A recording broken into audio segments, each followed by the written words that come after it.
Hey, yo, hey, yo, hey, yo, hey, yo, hey, yo. What is up, GOAT World? It is me, your boy JDZ, and I am back at you again with another GOAT format dueling stream. Oh my goodness. Oh goodness gracious, it's not right. Calamity, okay? Calamity for PWCQ number 61 is going to be the phrase of the day as we're starting this thing off rough and ragged behind the scenes.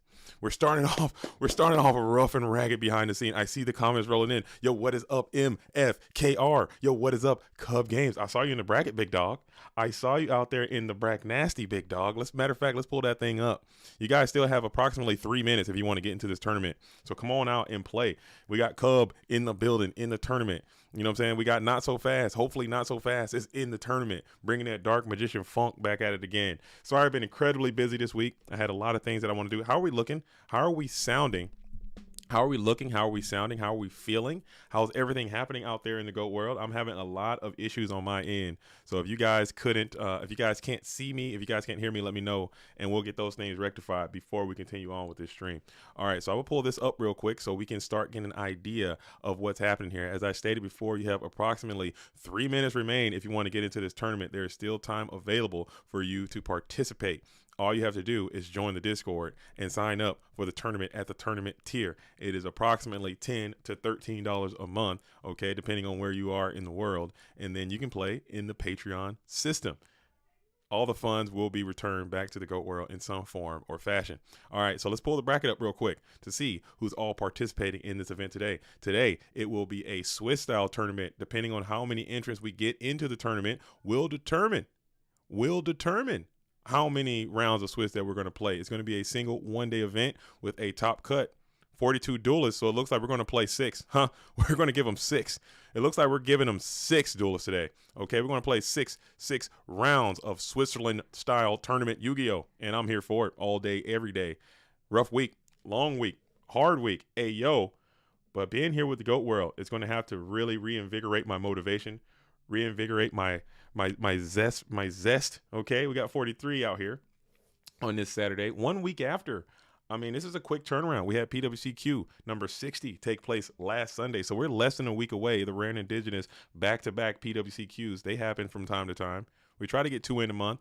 They will be reduced next year, unfortunately. Okay, we're going to bring these things back down to 1 time a month, and I think it's going to be better. I really do think it's going to be better. But still, we got Alvarado in here, rocking that number 1 seed. Someone's got to stop this guy. I don't know who it is. I don't know. Let me switch it up. Can you guys see? Let me pull that up. Make sure I'm on the right screen.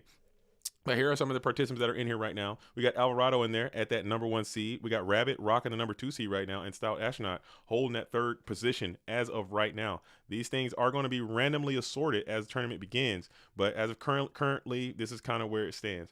We got Lefia back in here trying to get another invitation. We got Crashfold in here, who's been really, really working super hard, getting very close, making some close, deep runs, but just not able to get over that threshold. Maybe he can make some changes for that today. Bobby Bodega is back in here. We got the Pui back in here. We're going to make sure we see what Pui's cooking today in PWCQ number 61. We got Not So Fast. I don't know what Not So Fast is playing this time, but if he's back on that Dark Magician funk, maybe he can get a back-to-back top performance playing the Dark Magician deck. We got Nova Ethos and Evil for Life in here. Nova trying to get to the Gold Format World Championship. Evil for Life trying to get another invitation. We have the World Champion Delinquent in here trying to get an invitation. These things are much, much, much harder to get into the Gold Format World Championship than they have been. Alvarado is kind of going against that whole idea because he's got literally 7 invitations, but still, you know, it's not as easy, especially with the gatekeepers round. SDL Killer trying to get in. So it's a lot of great duels out here for PWCQ number 43 as it's number 61. Felt like 43 was just yesterday. We got 43 players for number 61. Okay, are we ready? I believe we're ready to start. Huge shout out to MMF, who's going to be rocking the head judge today. Rocking the head judge today. Are we ready? Are we ready, duelists? Are we ready? It's time to duel. We're gonna random. We're gonna randomize. Let's do it. Let's start it. We're gonna start it, and then we're gonna do it. It's time to duel, duelists. Good luck, man. I'm glad, dude. This it seemed like if you guys had any idea, and actually I might have to stop at some point because I have a very important phone call that I have to make I just have to do it. I just have to do it. So I might have to actually stop here soon, perhaps. My wife's working it right now. So if she can work it, then we'll have it worked out. But if anything, I might have to stop really, really briefly to make a quick phone call just because there's so much going on in my own personal GOAT format dueling life. And it is just not Yu-Gi-Oh related at all. And it just sucks. So I gotta get that. I gotta take her home first, and then once that's done, we'll hop back into the GOAT world and get it cracking. But this is round number one. This is round number one. Hey, yo, round number one, and we got some matchups here. Who do you guys want to see? The first name that goes up here is the first name that we're going to. First name that goes up, the first next name that is typed into this chat. That's where we're starting to stream off. I don't see any names that I don't recognize too much. I don't see any names that I don't too much recognize. Let's see. We got Fante3391 and Shea Buddha. I don't think I recognize any of those duels. I do typically like to start the streams with names that I don't know. That's kind of what I've been doing as I'm trying to just introduce myself to new players in the GOAT world. So we got Shea Buddha and Fante3391. Okay, we can go there, or we can go to we got Pui or Cub, please. We got a lot of Pui fans. We got a lot of Cub fans. Are they playing against each other? That would be even better if Pui was playing versus Cub. Okay, we'll start with the good homie Cub. We'll go to Cub first. I don't think we've seen Cub on stream yet. I don't think we've seen Cub on stream yet. So we're gonna start with the good homie Cub and see what Cub is cubbing out there. We're gonna start with Cub and Shauner. Okay, and this is the Premium World Championship qualifier. This is the 61st one.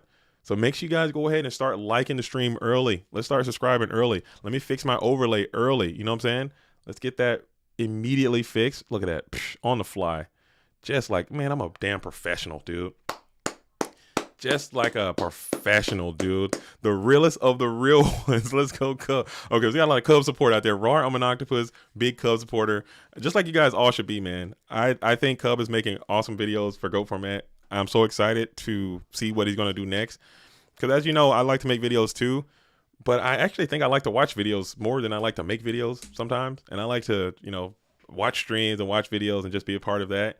And there's not a lot of people making GOAT format content directly. It's just me and it's Cub. It's a few people, but it's really not people making them like consistently that I get to, take my long commute to work and just kind of throw it on and watch as I'm driving illegally. Ayo. So he's doing that. He's kind of filling that void for me, man. And I enjoy it. I watch every single one of them. And you know what I'm saying? I'm liking and subscribing, and it's awesome. So he's got a good personality. I like to look at the guinea pigs, dude. It's great. It's good stuff. As we're going to go hit the Exile Force on the Giant Rat. So we got Earth Week continues. Earth Week will take a break today. It's going to take a break tomorrow, but Earth Week is going to be back on Monday and Tuesday. We got the last two Earth decks I want to play. The 7 days of Earth Week is going to be up. And we're going to see how that goes.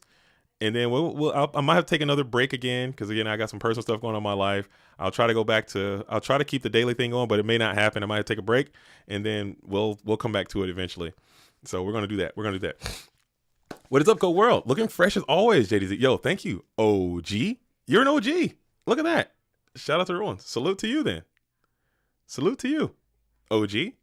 As it looks like Cubs on the patent pending Warrior strategy. And it looks like Sean R could be playing Burn or could be potentially playing an Earth-based deck. Burn wouldn't be as good. Earth would be pretty decent into Warriors, as it's going to be Magic Ceiling, so it's looking more like the Burn strategy. You get hit with Delinquent Duo, and it's going to be hard to win, and maybe not, because you have Metamorphosis in there too. I don't know, man. I don't know. JDT rocking the 519 merch. Not Dan is in the tournament too. Shout out to Not Dan. Let me get my gun out for Not Dan out here, making his way from the IRL space into the online universe. I'd love to see that. We might have to get Not Dan on this stream too at some point. Thank you for doing that, Not Dan. And let me tell you something. Real talk. This is no joke. I've been rocking floral pattern, Hawaiian style swag, probably longer than the entire team of 519 has been alive. Okay, this is me. Okay, I've been doing this longer than 519 existed. Okay, so don't come at me with that. I don't want to hear it. I don't want to hear this. You guys are taking over the tie-dye gang. You guys are taking over the floral pattern gang. You guys are taking over the Hawaiian print gang, and I'm not here for it. Okay, I've been rocking. As PJ comes in with the 199, no message. As per usual, as per SOP, standard operating procedure, no message, just the 199 Canadian, and just says, vibes, dude.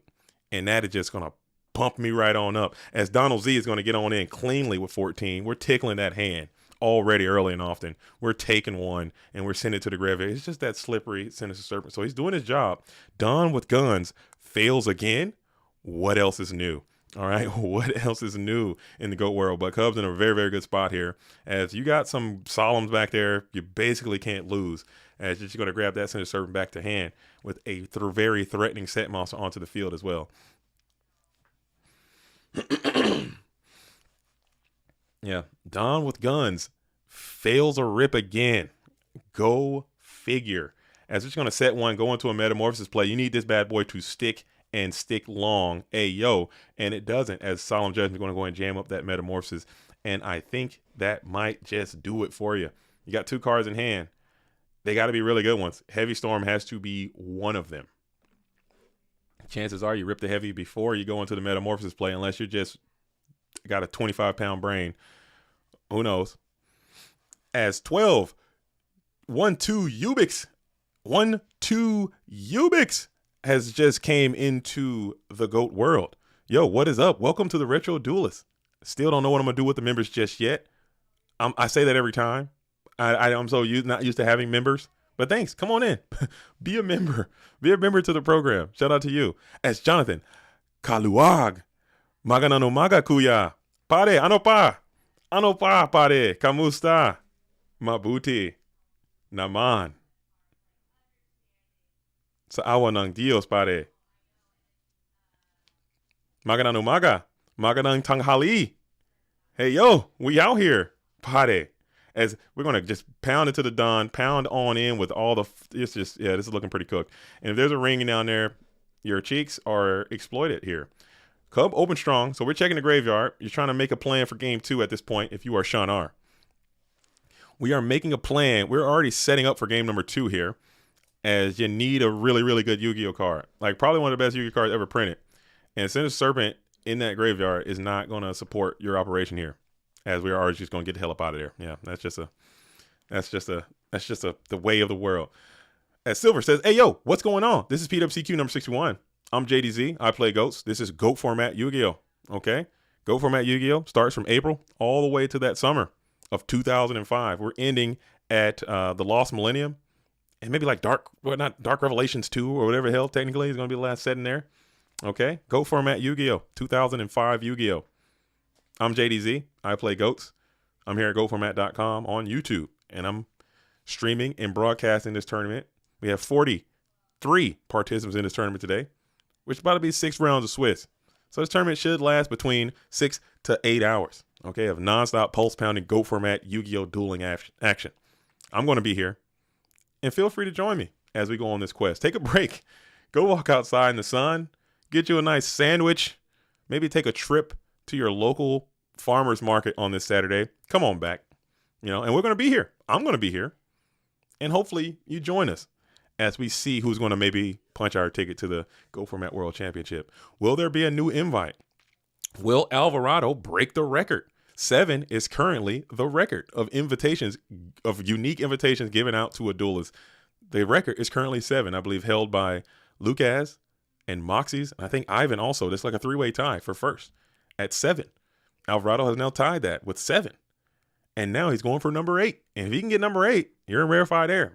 You know what I'm saying? That's some Hall of Fame level activity right there. I'm sure Alvarado, once he hangs him up, he's going to be in the Hall of Fame. I mean, he's done enough. He's done everything you could possibly want to do in GOAT format. But still, the quest for the top, it goes through that duelist. Will there be a unique invitation given out? We'll find out today. As there's Family Slam and Giant Rat in attack position, and then we'll set one. That play, you dropped that on them last time.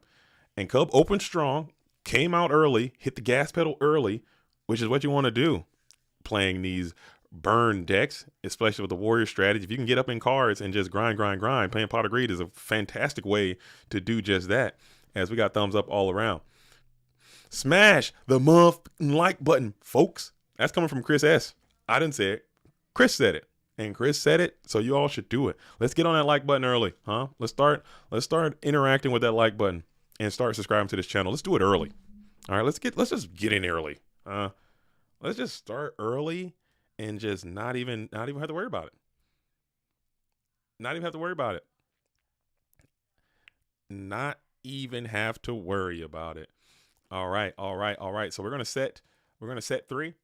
But yeah, Earth Week. Like I said, we're gonna pause Earth Week today. We're gonna pause it tomorrow. I'm gonna do some tournament coverage for this event tomorrow, and then on Monday we're gonna do Earth Week day number 6. On Tuesday we're gonna do Earth Week day number 7, and then that's going to conclude Earth Week. Okay, 7 days of Earth, and I had a blast doing Earth Week. I think I want to do more themed weeks like that. Maybe not all the time, but for sure, for sure, for sure it's going to happen. As we're going to go for a big giant Trinade here. So this is always a little bit scary when you see the burn player slam a giant Trinade. And now you have to ponder here. As you're going to giant Trinade defense mode, set, meta. Okay. So giant Trinade just to get your 1,000 eyes play off. And we'll take over the set monster. You're hoping that's Magician of Faith. We know the Warrior players can and have been using Magician of Faith pretty frequently in the past few months.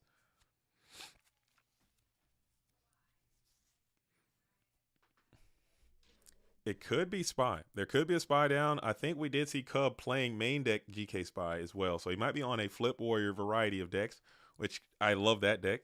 I think that's a very strong deck.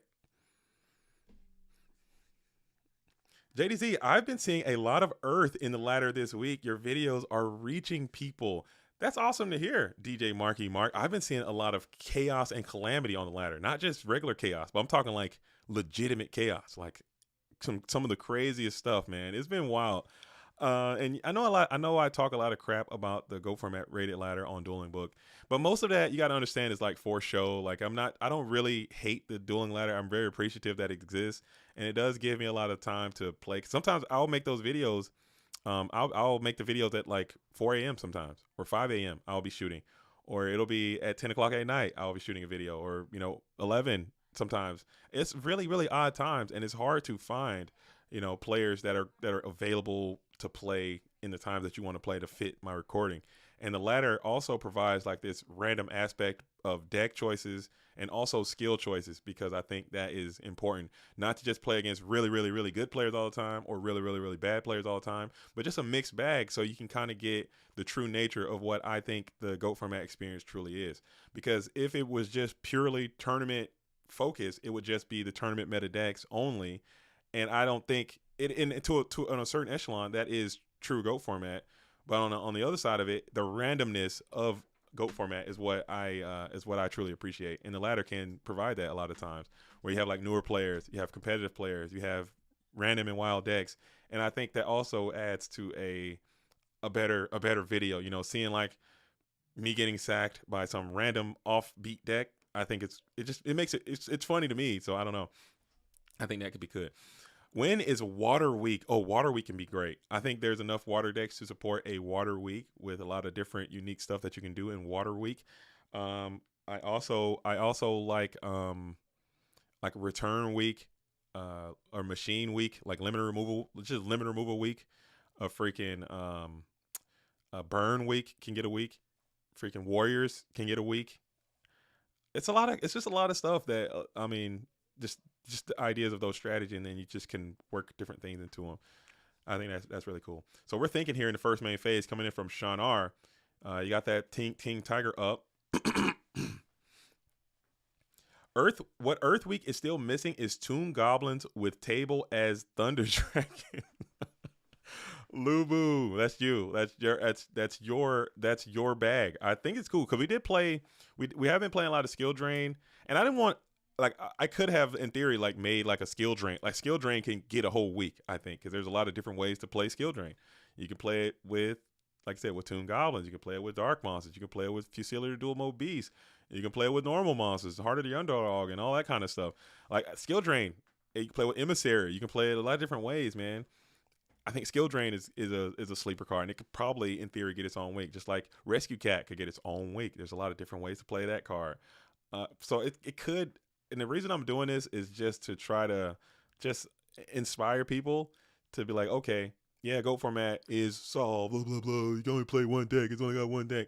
But if you just, on that second tier, on that right below the A tiers of decks. You got Turbo Warrior, those two decks, which are the best decks or whatever. But on that second tier, there are countless decks that are just not as good as Warriors, not as good as Turbo, but there are so many freaking decks that can be played in GOAT format. And if you are good enough and you're so much better than the people playing those other decks, you can beat them with tier 2 decks. And I do it all the time. All the time. Okay? All the time. I'll beat people with freaking with fairies. I'll beat people with emissary. I'll beat people with Moki Moki all the time. Maybe you're not winning a tournament, but you could if you're good enough. You can't top a tournament with those decks. It can happen. But it's just people in GOAT format, from my point of view, are just so caught up on what is good and what is the best, and just focus on being a copycat. That's essentially what it is. It's too easy. It's too convenient. As we're going to go ahead and book 1,000 eyes here, we're going to book the 1,000 eye, and this is looking pretty painful here. You need a defensive trap. You need a gravity bind. You need it yesterday, or you will not win if you are Sean R. You need a floodgate, and you need a not solemn judgment situation. You're going to lose your detachment, and we're going to smack into, and it is ceasefire. Wow, the tech is in. This is a huge ceasefire if this thing goes. And it goes. Wow, you've been bamboozled by ceasefire. That was a really good ceasefire, man. Play the card. Oh, my goodness. Holy hell, that was a really good ceasefire. That was a super duper good ceasefire there. Holy hell. Holy hell. And you can't attack. That thing is back up and active. You're cooked. Yeah, that thing is not getting in. You can forget about that. Yeah. That's done. Yeah, that's cooked. That's finished. He's up, and he's sucking, too. He's down, and he's sucking, dude. You got your book, and I got my C's. That's cool tech. Don't sweat the technique. I love when people look at what's the best deck to build, which can destroy those strats. Like people trying to find a way to metagame or get around the best decks, and that's where I take most of my fun. Again, I'm not gonna make it seem like I'm the most competitive player or I'm just out here trying to get after it, but that's where I find my joy, is trying to say, okay, I see what the meta is, I see what the best decks are. What can I do to try to crack it or try to break it or try to beat someone playing meta deck when I'm not playing a meta deck? And I don't win all the time, but I think I can have a decent enough winning time. And when I do win with plants, or when I do win with dragons, and when I do win with, it feels better. It feels like I accomplished something. Like my plan worked, and it worked out great, and I end up getting a win. As we're going to go ahead and try to get a suck in on the King Tiger Wangu, and that is a quality suck there. At 17 is now going to be on your side, working for you. Set a couple more. Pass it on over as Cubs holding 4 hold cards in the back row. 3,000 life points, and then we're going to hit a full Ojama lock there. Perfect Ojama lock to match up with King Tiger Wangu now as an equip. I need me a quality suck. Hey, yo. And then we're going to hit a TT here on the Ojama resolution. This works. You're loving this if you're Cub. That's a good use of a torrential tribute if I've never seen one myself. As Sean R is going to think about it for a second, blast all those tokens. You will eat the 900. And if you had a just desserts, you rip it there and you win. Hopefully that's not just desserts, because you kind of messed that up, I think. I think you're praying that that's not just desserts set, as Kiko is out and active for 18, and you're going to slam in for that much damage, and let's see if it all connects, and it will. You'll be able to punish that graveyard as well. Send a serpent in there longingly. His life is now in the shadow realm, dude. Got to get that bad boy out of there. I think there's a chance to get him out of there. Got to add that thing back to your hand. He's slippery and he's sinister. I forget my serpent all the time, so much so that I sometimes when I play him, I have a little notepad on my computer that'll say, hey, grab your sinister serpent. Get him out of there. Yeah. Messed that up. Forgot about services turn 1. Yeah, you got to get his ass out of there, dude. He's got an effect. You got to activate it, put him in your hand, and continue the beans. You don't want a freaking Moki Moki in your deck. You want Scissor Serpent in your deck. Huh? Get his ass out of there. Put him back in your hand. And he's one of the best cards in the game. If you don't use his effect, he's probably one of the worst cards in the game. There you go. There you go. I'll tell you what, the last event in Master Duel was a lot of fun. I think it was similar to Edison, but it's really a breath of fresh air because I don't enjoy Modern. Lots of cool support, to be honest. A lot of people really aren't jacking with Modern Yu-Gi-Oh! A lot of people are not having a good time with it. And Konami, I'm kind of glad to see, but I'm kind of sad to see it as well because they have a very long, storied historic game that people really, really love, like a lot. And to see like them basically destroy that game and how unhappy it's making people, because let's face it, it's doomed. Okay, I don't want to be a doomer. I don't want to be a doomer and a gloomer, but it's literally doomed at this point. It's literally doomed at this point, because it's like they keep doing the same stuff. And from what I understand, they're about to drop a new set like right before Nats and make it legal to make people have to buy all these new cards again, like right before their major national tournament. They're doing it again, and people are gonna wake up eventually and be like, look, you guys can't keep doing this. Like, this is not right, and just stop playing. They keep doing it again. They're doing it again. They're dropping a new set with the new flippity flappity floops in there. You got to pay $1 billion for the flimmity flams to get your deck to be. You got to pay $1 billion to get your Jim Jams on, or whatever the hell the new flippity flapper is, the new thing, right before the next major event. So everybody's got to go buy it. I hate to see it. There's been a lot of draft mode for other Yugi-tubers lately, and Edison, I'm still commenting, waiting on one of them to hit you up. Yeah, come on, tell them to hit me up. I'll hit them up. We'll hit each other up. I'll do whatever. I'm just a coward. I've handed the Twitter feed over to Thrust. Thrust is rocking the Twitter. He's doing some stuff. He's reaching out to people because I'm just too much of a coward and I don't know what to say. I don't know. I don't know how to reach out. I don't know how to reach out to people that I don't engage with like that. Because I just feel like I'm asking people to do stuff that they don't want to do or whatever. Fire Week thing in the crater. Dude, Fire Week would be hilarious. And there are some really cool fire decks too. And no, this is not double elimination. This is Swiss from Apoxios Maga. Sorry, my chat just like refreshed and I can see the comments coming in now. Cool. As we go for a snatch deal, trying to take over the Blade Knight, and it works. And you might have to launch, unfortunately, but your cheeks will be exploited here, or you can give your opponent more life going the opposite way of burns. A lot of things to think about here in this spot.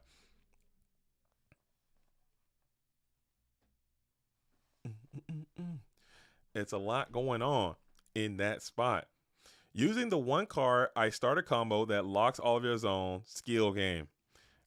I've never understood that portion of it. I really never got it. I just didn't get it. I don't understand the appeal.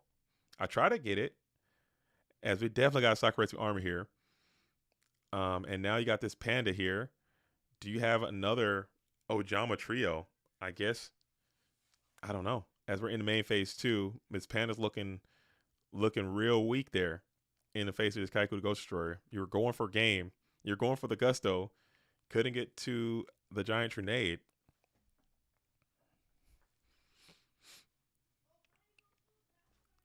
Dang. Go format should have a Rookie of the Year, MVP every season. We do have a Player of the Year. We do have a Player of the Year. We don't have a Rookie of the Year though, like Newcomer of the Year. We do. The issue is like right now it's just like our staff. I'm adding new staff. I'm diligently working, adding new people in who can volunteer time to help with the Goat World.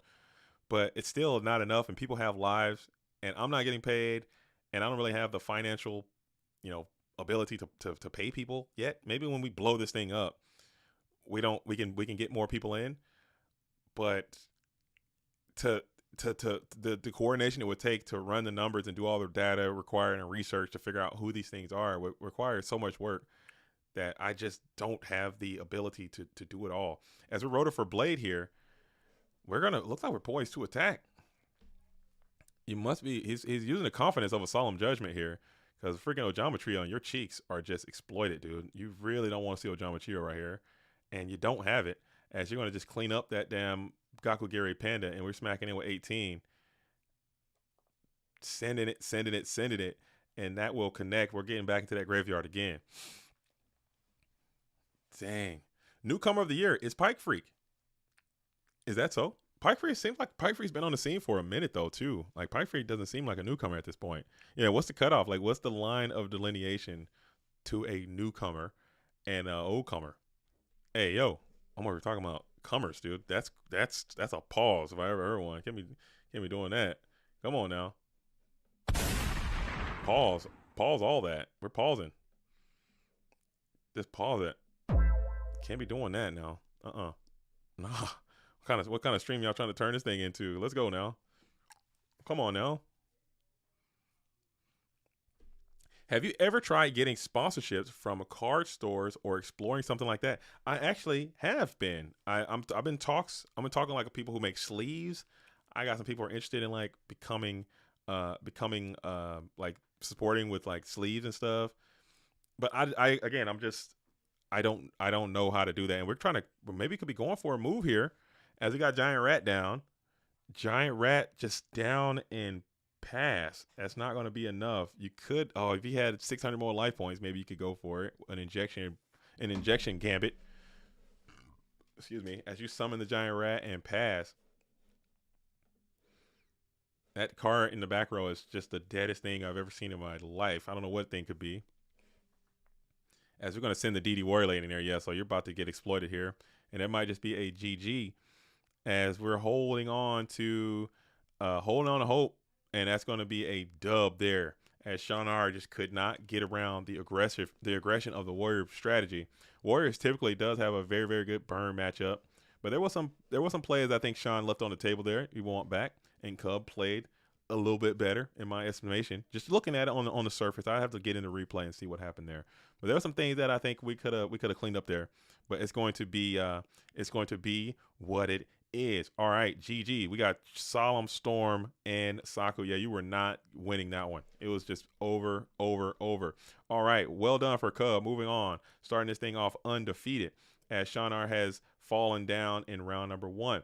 Okay, moving on. Who do you guys want to see next?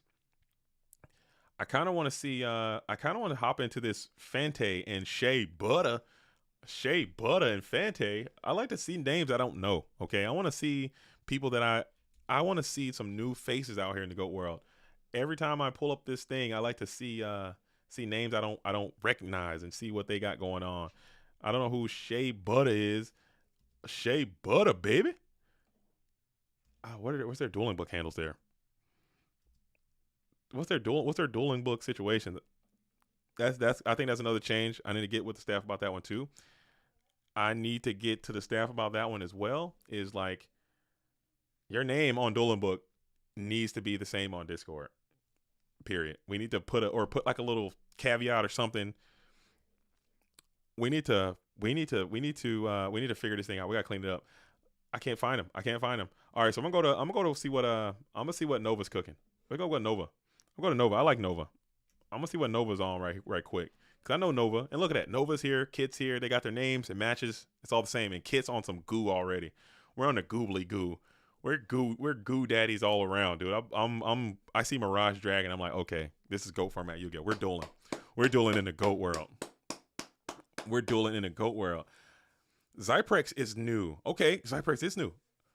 Big agree. What are we agreeing on, Cub? Big Cub. Congrats on the big dub, Big Cub. Coming back in. Oh, we're talking about the names. Oh yeah, it's so repulsive. Yeah, we gotta clean it up. We gotta clean it up. Start next season, post Worlds. I will put out a big announcement of the changes that we're gonna make into the new season, and that's got to be one that's super duper high on the list. Like your Discord name, or at least in your Discord name on the Go Format Discord, just edit it and put your dueling book name in there. As Kit just snatches the Ryukoki and gets the hell out of there. This would be a game shot, so this would be super duper unfortunate. I think, honestly, oh no, it's not. Is it? 24, 12. That's a lot of damage there. I don't think that's completely game yet, but still, that's a whole bunch. As it's going to keep that bad boy into defense position, Not even going to send him to attack to risk it. Set that Ring of Destruction way too fast there. You need Book of Moon here if your Nova or your Cheeks are going to be in the Shadow Realm. You got one book. Maybe you got two. And no, you're going to get the Snatch Steal effect, so you don't have to worry about get dying this time. As Kit is hanging on tight. Heavy Storm would be a great Yu-Gi-Oh card for you to divest your funds into right now.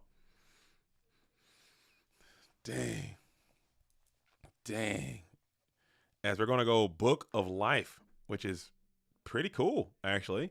You're chilling with a Book of Life. You'll get down with that. You'll be able to banish this Exile Force. Hate to see that with those returns floating around, but still, it is a good card to get out of play. And you got this Spirit Reaper down. And you're going to hope this freaking 3-star zombie you can just saddle his ass up and ride him on into 4, 5, 6,000 life points here with this Ryukoki. As Snatch Steal is going to immediately find the Royal Decree. And it looks like you might be cooked. Who knows?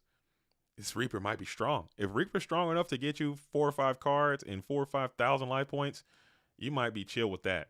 As you're going to hit into the Kinetic Soldier, hit into the main phase 2, set 1, pass. Okay, so the plan is working. That's 1,000. That's 1,000 rebate right there. As Spirit Reaper is holding down the position in the first main phase. We'll shuffle the 2, get to a Graceful Charity. Heavy Storm is still looking rock and roll for you if you can grab that one with this Graceful Charity. This Reaper is looking super good. As we're double Koki dueling. Oh, man. We're talking about cutting Koki all together. And Nova. Oh, we got the Break Nasty Who. Ooh, this is cool. But we got the Book of the Squanch for the Breaker, so that is not as cool. Still, the Reaper stands alone and unafraid, as Breaker is going to go ahead and get easily, cleanly plussed over by one of these attacking mons. You just need this Reaper to hold out hope. You see the Exile out of play. You see that Snatch Steal on the field. You see no Chaos is live. Never mind. Oh, your damn Book of Life. Oh, no. Oh, he had DD Warrior Lady as well. Oh, this is looking poor. Exile. Pop. I don't know if I like that. Let's game 15 ways to Sunday, so it's going to be what it is. As return. My mistake finishing. Yeah, that did it. Well, he still had the DD, and I think that would have been enough. I think with the DD and the Zabuza down, as Mirage Dragon is going to be the tech into this return. Holy hell, this is cool. Now, this is cool, man. This is some big city dueling in the free world right here. This is not your local backyard dueling, dueling in a tent. You're downtown. You're dueling in an arena right there. As Nova got out Spice, man. Sometimes the spice is too hot. I know Nova's a certified spice lord. But man, oh man. Banishing that Exile, have him come back and just punish you instantly just never feels great. All right, so who do we got here? We got, let's see. We're still in round number 1. Round number 1 of this Swiss style tournament. It looks like we have a total of 6 rounds of Swiss with a single elimination. Top cut to 8. Okay. We got Zyprex versus Not Dan. We say we want to see Not Dan anyway. And someone was calling for Zyprex, which I think is a cool name. I think Zyprex is a cool name. We're going to a game 2 situation as Not Dan, your GOAT Grand Prix Texas winner, representing Detroit by way of England. Okay? In there. I've wanted to side Mirage Dragon and Warriors too much. I think Moxie's was main decking the Pitch Black Warwolf for a time. And that thing was doing money mega numbers, dude. It was doing money mega numbers. Mirage Dragon OP. Oh, my chat's rolling in now. Mirage Dragon. We got some Mirage Dragon supporters in the building, in the chat. I mean, I still think I'm Pitch Black Warwolf there. But Mirage Dragon is so clean too. Mirage Dragon is clean too, but I think that Dark Attribute carries a little bit more importance in the Warrior strategy. Sometimes they have a hard time finding the Dark Monster, and of distinction, because they got the blades and they have the Ninja Grand, but the Dark Monster just it's kind of hard to come by sometimes. Dang, yo, hey, make sure you guys like the stream. It's Saturday. We're PWCQ. We're back. We're back at it again. This is Premium World Championship Qualifier number 61. Can't believe we're at 61 so far. When we get to 69, man, what should we do? Hey, yo, what should we do for the 69th PWCQ? Just giggity goo stream all day long. Hey, yo, who's got three-time Mataza in the main deck? Who's rocking triple Mataza? Who's triple Mataza dueling right now? Let me know. Shirtless stream, special outfit stream. JDZ in a thong stream for PWCQ number 69. When I finish this gym, when I get this gym right, we'll do a new stream. I'll show you guys what I'm working with, dude. When I'm out here, when I get it right, I'll pop the top, dude. Right now it's not right. Hot tub stream for 69. That's easy. That's too easy. That's too easy. That's too easy. That's done. That's done. Hot tub stream for 69. Okay, too easy. Easy. As we got RGT, not Dan, holding on to his britches here as RGT is doing RGT things, playing Graceful Charity. We got 2 Sacred Cranes up on the field. Is there a prize for winning? Yes, there is a prize associated with winning this tournament. 1, you're going to be invited to the GOAT Format World Championship. Okay, that is the most prestigious tournament in GOAT Format of the year. Okay, the only way to get in there is through an invitation gained through this event and a multitude of other events.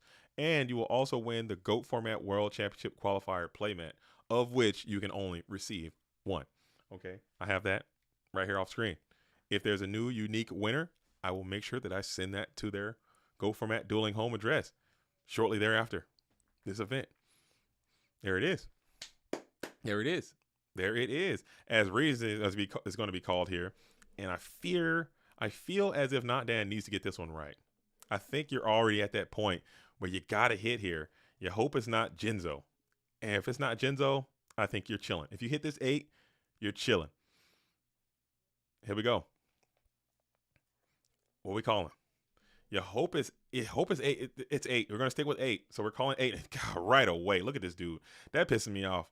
I think that pisses me off. I think that pisses me off. I think that pisses me off when I don't know what pisses me off more, a huge meal and then get it right, or just an immediate meal stick and then you get the thing you don't want to see. Where do I sign to join in? Come into the GOATformat.com Discord. Okay, it is a free to enter Discord. Come on in and play. Check the events tab. You'll see that there are going to be events that are happening all the time. Okay, all the time. PWCQs are the most consistent one. They're going to be 2 for this season. They're going to be 2 PWCQs a month. As we double sack for the damn, he had the damn DMOC in the hand all along. Those 8s weren't getting anywhere. As we will get back to Graceful Charity. As we're going to go ahead and so it's 2 a month. 2 PWCQs each month, which is why sometimes we get them in this weird like back-to-back kind of situations based on like the holiday schedule or the things that are happening that month or availability of either myself or the staff. So that's why we had one last weekend and now we have one again this weekend because it was just because the next weekend is I believe that next weekend there's the major GOAT Format dueling holiday here in America. So we probably won't have a PWCQ typically if there's a major dueling holiday in either worldwide or in America where I am. So I won't be able to have a tournament next weekend. So there will be more. And there's also sometimes if there's like a major tournament, we probably won't have one. As we're going to go ahead and kick the DMOC for the Metamorphosis, for the Gatling. You got the freaking Chaos play and the damn. Oh, we're popping here. This is high risk. Heads, tails. You hope for another heads. Never punished, dude. Never punished. Oh, my goodness. Dimension Fusion, and you lose. Hate to see it. Oh, my goodness. This is gross. And we're monster gating, too, so we're just going crazy here. Do you have the Dimension Fusion? I don't know. We're mon gating here. Maybe you got Stein in there, too. You get a little peek of the deck, so you get the 3rd Sacred Crane, so Not Dan is able to see a little bit more of the puzzle of what you got. And now we're going to go 1 light, 1 dark. And there it is. So you get to the Chaos play here. And then you slam your Dimension Fusion. And you just win. Okay, GG. RGT in a nutshell there. It's just all hatred all the time, dude. Love it. Janjo Zone.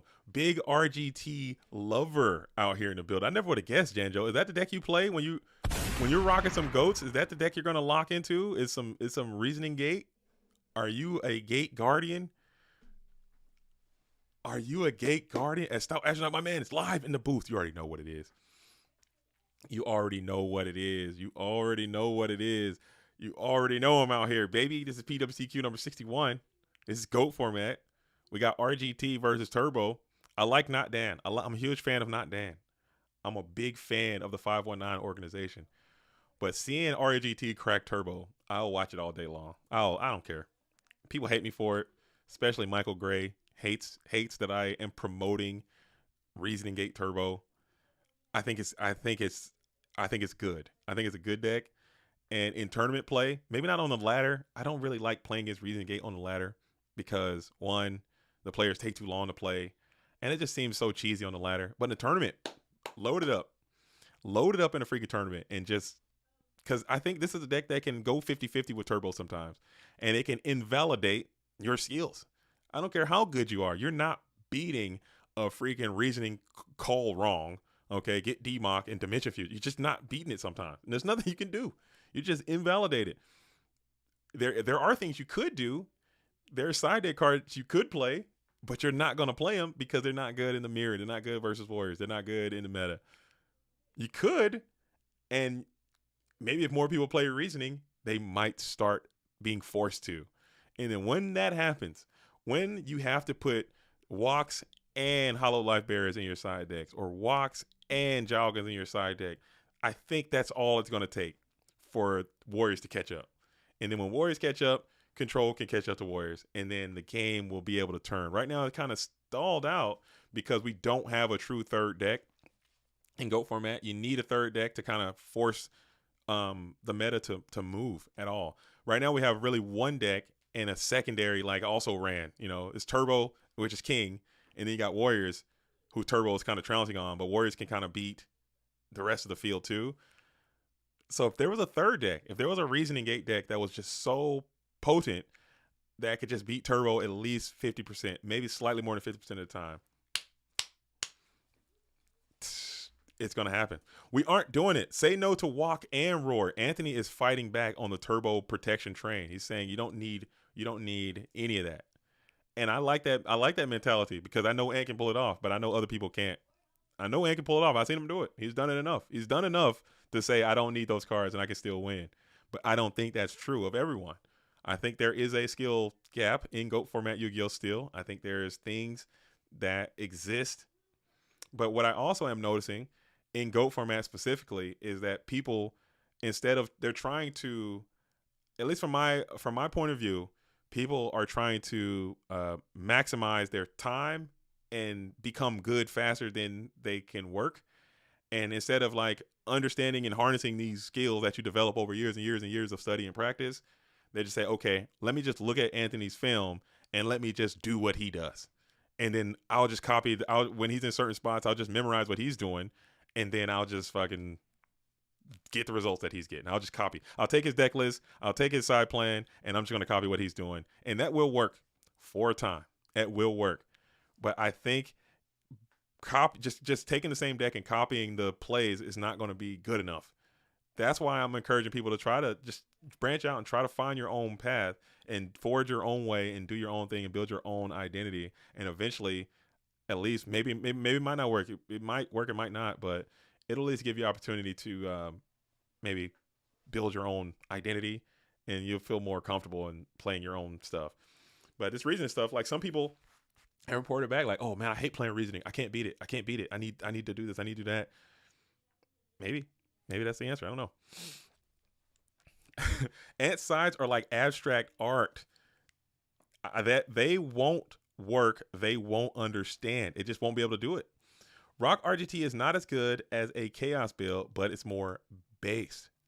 I think I'm finally starting to understand this base thing as an old man. I remember Lil B the base god, and I remember even back then, this is like 2007, when Lil B is talking about everything being based and based this, based that. I didn't understand it then, you know. I really don't understand it now. But now I'm starting to kind of understand it. I think base is just like, you know what I'm saying? It's just, why are you playing a rock deck? There's no reason to play rocks at all. Like, why are you doing that? Oh, because I'm based. That's why. Oh, I get it. I get it. I get it now. That makes sense. There's like when you just do stuff for no reason, just because you are based. I'm assuming. I don't know. I'm old. I always respond based on what? Because you're getting old, Cub. Welcome to the old man crew. JDT, shout out to you and Earth Week content. I'm loving it. Yo, yo, yo, Nova, shout out to you for enjoying it and watching it. And maybe when Zombie Week comes around, guess who's coming in the building? Guess whose number I'm dialing up, okay? Guess whose number I'm dialing up when it's time to explore some zombie strategies and go format. I think there could be enough zombie activity to have a zombie week. Why not? Okay, October, dude. I want to do 30 nights of fright in October. I want to go 30 days of spooky ass decks in October. Why not? This is go format. You can do whatever you want. Okay, you don't have to be. You can do whatever you want, dude. 30 Nights of Fright, dude. Ah! Real Monsters, the deck. Get it in there. I'm with it. We got fiends. We got witches. We got spellcasters. We got zombies. We got ghouls and goblins. We got emissaries of the afterlife. 30 Nights of Fright.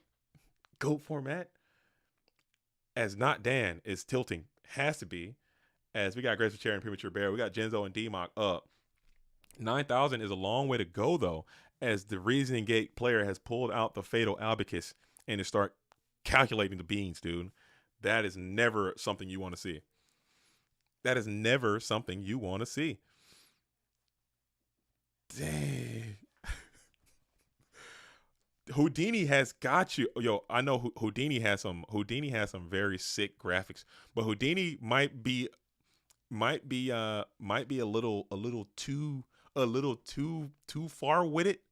I gotta bring it back. You gotta understand, Cub. This is a PG kind of audience that we're trying to, at least PG-13. Okay. Houdini's rated R. Okay. Houdini's rated R. All right, we're trying to bring it to PG-13. We need that to be rated R. As we got, oh goodness, we're spamming and slamming, dude. We got the field coming in. Holy hell balls, man! Great balls of fire. Is this 9,000? Holy moly donut shop, dude. Karibo one time. Do you play it? Just imagine we see a fur ball come out of here. Just imagine you play Karibo right there and snatch steal and win, right? Dang, dude. Not Dan's got the hell out. I don't know. I appreciate that. I appreciate that. And Zyprix has to understand that if you're playing RGT, you get no GG. You get no GG. You get no GG. All right, that's just me. It's not tilting. It's not being rude. It's not being a bad sport. I just don't do it. Okay, I don't do it. I respect the deck. I love the deck. I love the fact that it's a part of this game. Shout out to Not Dan for coming out and playing online and just getting blasted by Reasoning. It happens. I love the deck. I love that people are playing the deck. But if I'm playing against you and you're playing the Reasoning Gate Turbo strategy, I will not say GG to you. It just won't happen. It just won't happen. No GG, no WP. It ain't happening. Okay, I'm leaving. I'm gonna admit defeat. I'm not gonna quit. I'm not gonna let the timer happen and all that. I'm going to admit defeat and I'm going to leave. Okay, there it is. You don't need either of those, but you wish you had one somewhere. Which was that T-Roar? A Karibo. I just imagine he had one Karibo there. You Karibo and you have Snatch Steal, and then you win. You're like, damn, dude, my side deck worked. That's it, you know. As we got last match of Swiss, we got Ghost Rider and Jean-Claude Van Damme. Looks like. Let's see what's happening there. As we got to be getting close to time as well in round one of Swiss, as Jean-Claude Van Damme is back in his bag a little bit. We got Decrees. It's game 3. Holy smokes, these duelists are dueling in the free world right here. This is Go Format Yu-Gi-Oh! As it has been intended to be played, okay? This is it. This is what I like to see. 2 duelists got cards in play in the fray. I bet some crazy shenanigans have gone down here. As we're seeing, we're going to hold turn player priority before jam and trap does shoot. Ooh, you might have to jam up this trap does shoot here because your life is looking pretty vulnerable. Let's see what's the status here. As Ghost Rider has double solemn in the bin, we got no solemns here. We're a Decree dueling, so maybe you're not playing Solemn Judgment. Although you can play Solemn and Decree together. I don't care, man. This whole mindset of like, oh, dude, you're playing traps, so you're playing Decree and you can't play traps. I think that line of thought is just 2000 and late, dude. I think that's antiquated, man. I think you can play Road Decree and trap cards together these days. I could be way wrong, but I feel that when someone is being negatively affected by Road Decree, they're going to move heaven and earth to get rid of it, and then your trap's going to be back. So you jam up while you can, they get rid of it, and then you can trap them later. I don't know. I could be wrong though. Good old school goat deck. Goat deck, I'll win. Let's go. We got 4 cards left, and it looks like he's got life points, and he's got a little bit of board presence, and he can go for a deck out position here, as we're going to go for the DMB. The DMB is on the field, and we're going to bring out the King Dragoon is up, or maybe, yeah, we're going for him. Holy hell. This could be a GG type situation if you felt so inclined, and we're just not even going to risk it for the biscuit. We're not even going to send it in. Mirror Force is accounted for. Very interesting indeed. I mean, what's the punish? A discard trap, perhaps. What's the punish? You got 2 Regeki breaks in. You got triple Regeki break. There's no way you're quadruple discard trap dueling either. What's the punish? Maybe he's got some information still lingering from a previous discard trap. Or I don't know the status of what is happening right now of this game. We kind of just jumped in here. But 24 plus 700 is 3,100 exactly, and that would be game time in theory right there. If you can slam this DD Warrior into this GK Spy and punch in with everyone else. It was main phase 2. Oh, okay, my bad. I missed that part of it. My bad. I wasn't paying attention. Okay, we came in here late. We came in a bit late. Thanks for clearing it up. As we got the we're going to set 1 here. And Ghost Rider has 3 cards to make something happen. King Dragoon is a very, very sticky boy. BLS is not a part of this equation either, nor is Chaos Sorcerer. So you got 1 sort to do it, and that thing is not touching this King Dragoon. So in theory, let's try. Where's Tribe at? Where's Tribe at? Tribe's gone too. Mirror's gone too. In theory, you could just literally just not do anything and just sit here. Because what can he do to touch this King Dragoon? Is there another out? Got TT. A self-TT, self-arrest on a TT, and that's it. Like, you just get sit here and just do nothing for 3 turns and literally cannot lose. I don't know. Mirror, Tribe, and BLS are all gone, and it looks like no TT. Maybe TT is the only thing that you can get, but then you got to get through 5,700 life points, and we are going to continue to attack. Get into the GK Spy. Get into the set monster here. It is Magician of Faith, so that is going to yield you another spell card, which is a little bit of the punish here. Let's see what happens.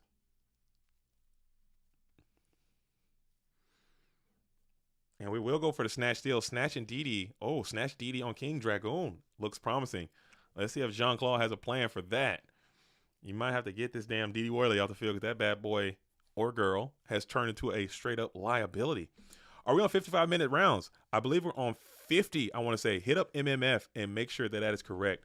Either 50 or 55, but I know the timer is running, so you can see how much time is left. And we have 10 minutes remaining in this round as of 49 after, so it's actually a little bit less than that. All right, so you can go for a Snatch Steal here on the DD, crash, and hopefully just get absolutely physical with this Chaos Sorcerer. But you know there's like a billion sets of scapegoats down there. You're going to be chomping through goats. Yeah, I think it might be cooked. You're about to get into these goats, man. It's going to be a freaking... It's going to be a cook. And here is the Chaos Sorcerer. So Chaos Sorcerer is out. All right. Let's see what the next part of the plan is.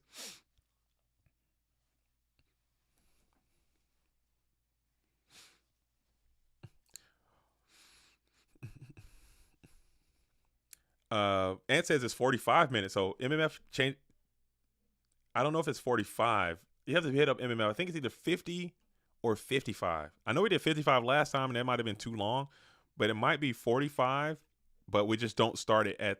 We don't start it until everyone is paired up or something like that to give people a little bit more time, because it's not. I don't want to get into the idea of starting this thing and just have it be like, oh shit, time is the reason why most people are losing their games. It should be like maybe 1 or 2 people are losing because of time, not literally every single person all the time. As we're going to go for a Nobleman Cross out here, and we're going all in, it seems, as we're going to banish the Sangan. And this is what you got to do. You're going to swing. Mirror Force here is incredibly strong. It is also unaccounted for Jean-Claude Van Damme if he has it in the deck still. As we're attacking into the Morphing Jar, Book of Moon would have been incredibly strong there. As DD Warrior Lady attacks into the King Dragoon, and it will banish. Wow, so this all works. This is all working. We hit into the Chaos Sorcerer at 2,300. As Jean-Claude will begin to think here for a moment.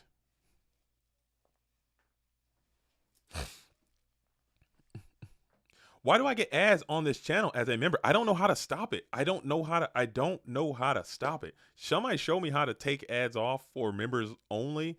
I have them on set for very low. I don't know how to stop it. I'm gonna look into it. I'm gonna look into it. But that is not the way, man. Just click through them. They should be all skippable. Just get in there. You know what I'm saying? Clip through those things and get it cracking. As the scapegoats are going to be played, and they will go ahead and thwart out. And Ghost Rider sees the writing on the wall, realizes that they won't be able to get through these scapegoats, and just decides to scoop it up right there. And that will end round number 1. That is the last game outstanding for round number 1. Wow, what a great tournament so far. What a great start. I think I like Swiss. I think I like Swiss a little bit. I'm a fan of being able to kind of jump around and seeing what's happening and get more matches in and kind of get to see more players. All right, but it's gonna be something.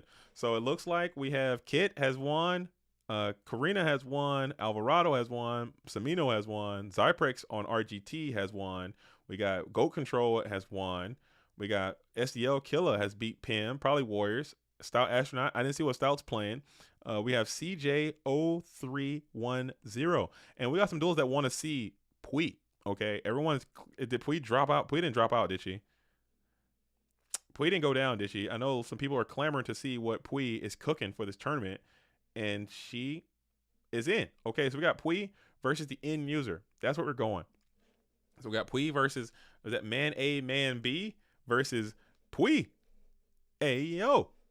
Let's duel. Round 2 underway. I'm gonna have to take a break.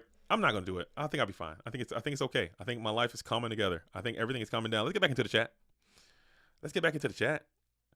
As we got man A, man B versus Pui. Uh-oh. Man A, man B. You got your hands full of Pui, dude. You better come correct. You better get ready. It's about to happen to you. I don't know. This is Go format.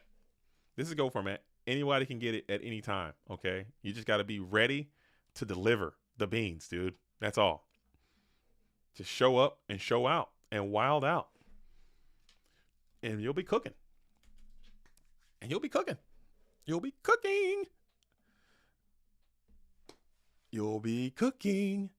We aren't DM'd. Okay, let's see. Let's see what's happening here.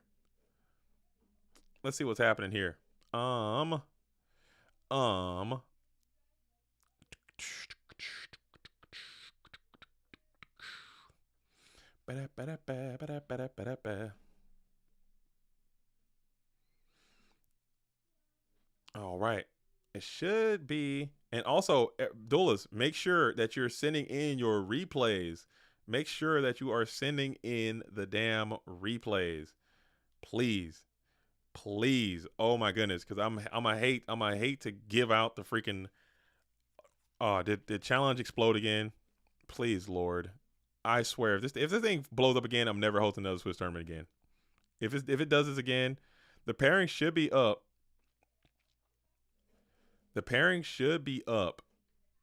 Some people are getting messages. All right. I'm going to give everybody a warning one more time.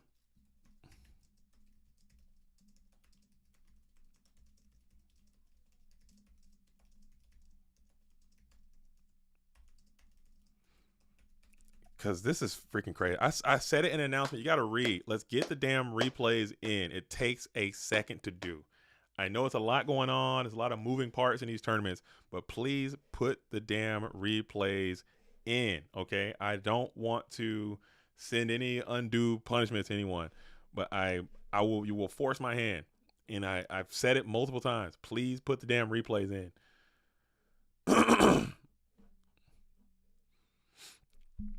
Are the parents correct even if we didn't get DMs from the retro bot? Oh man, what's going on?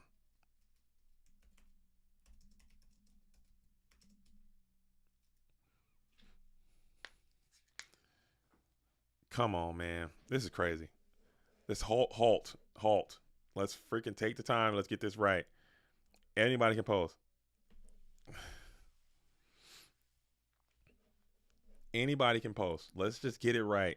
Take the time. Look around. Look at yourself. Look at yourself. Look in the mirror. Ask yourself, did I put my replay in?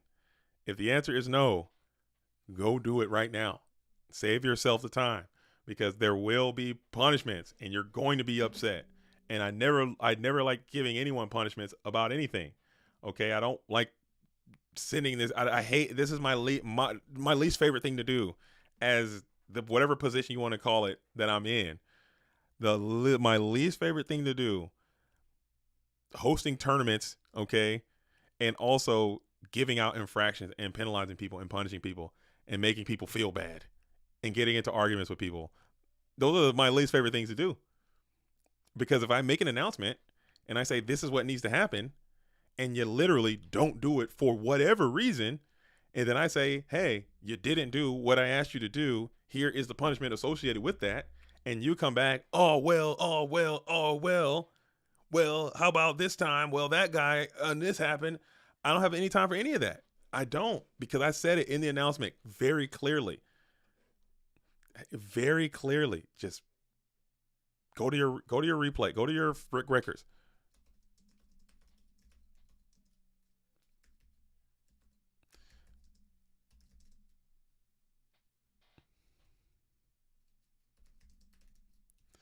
And there should be I gotta find Thrust. Thrust has the codes of how to. I think we pinned it.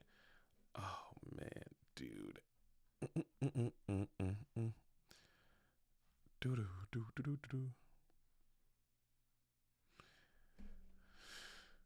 Okay.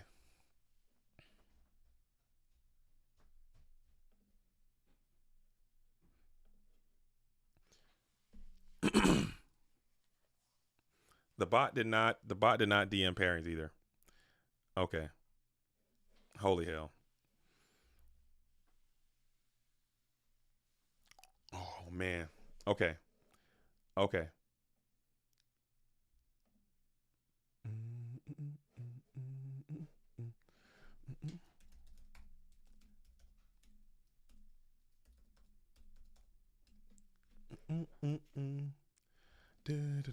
All right, we're getting it together.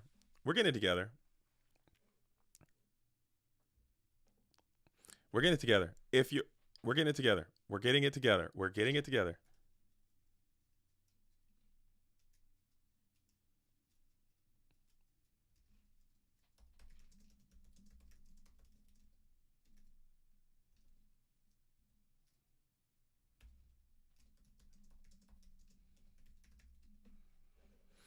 Oh God.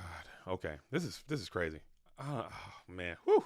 All right. But we're round two. We're thugging in round two, man. We're thugging it in the round two, and I think it's all going to work out.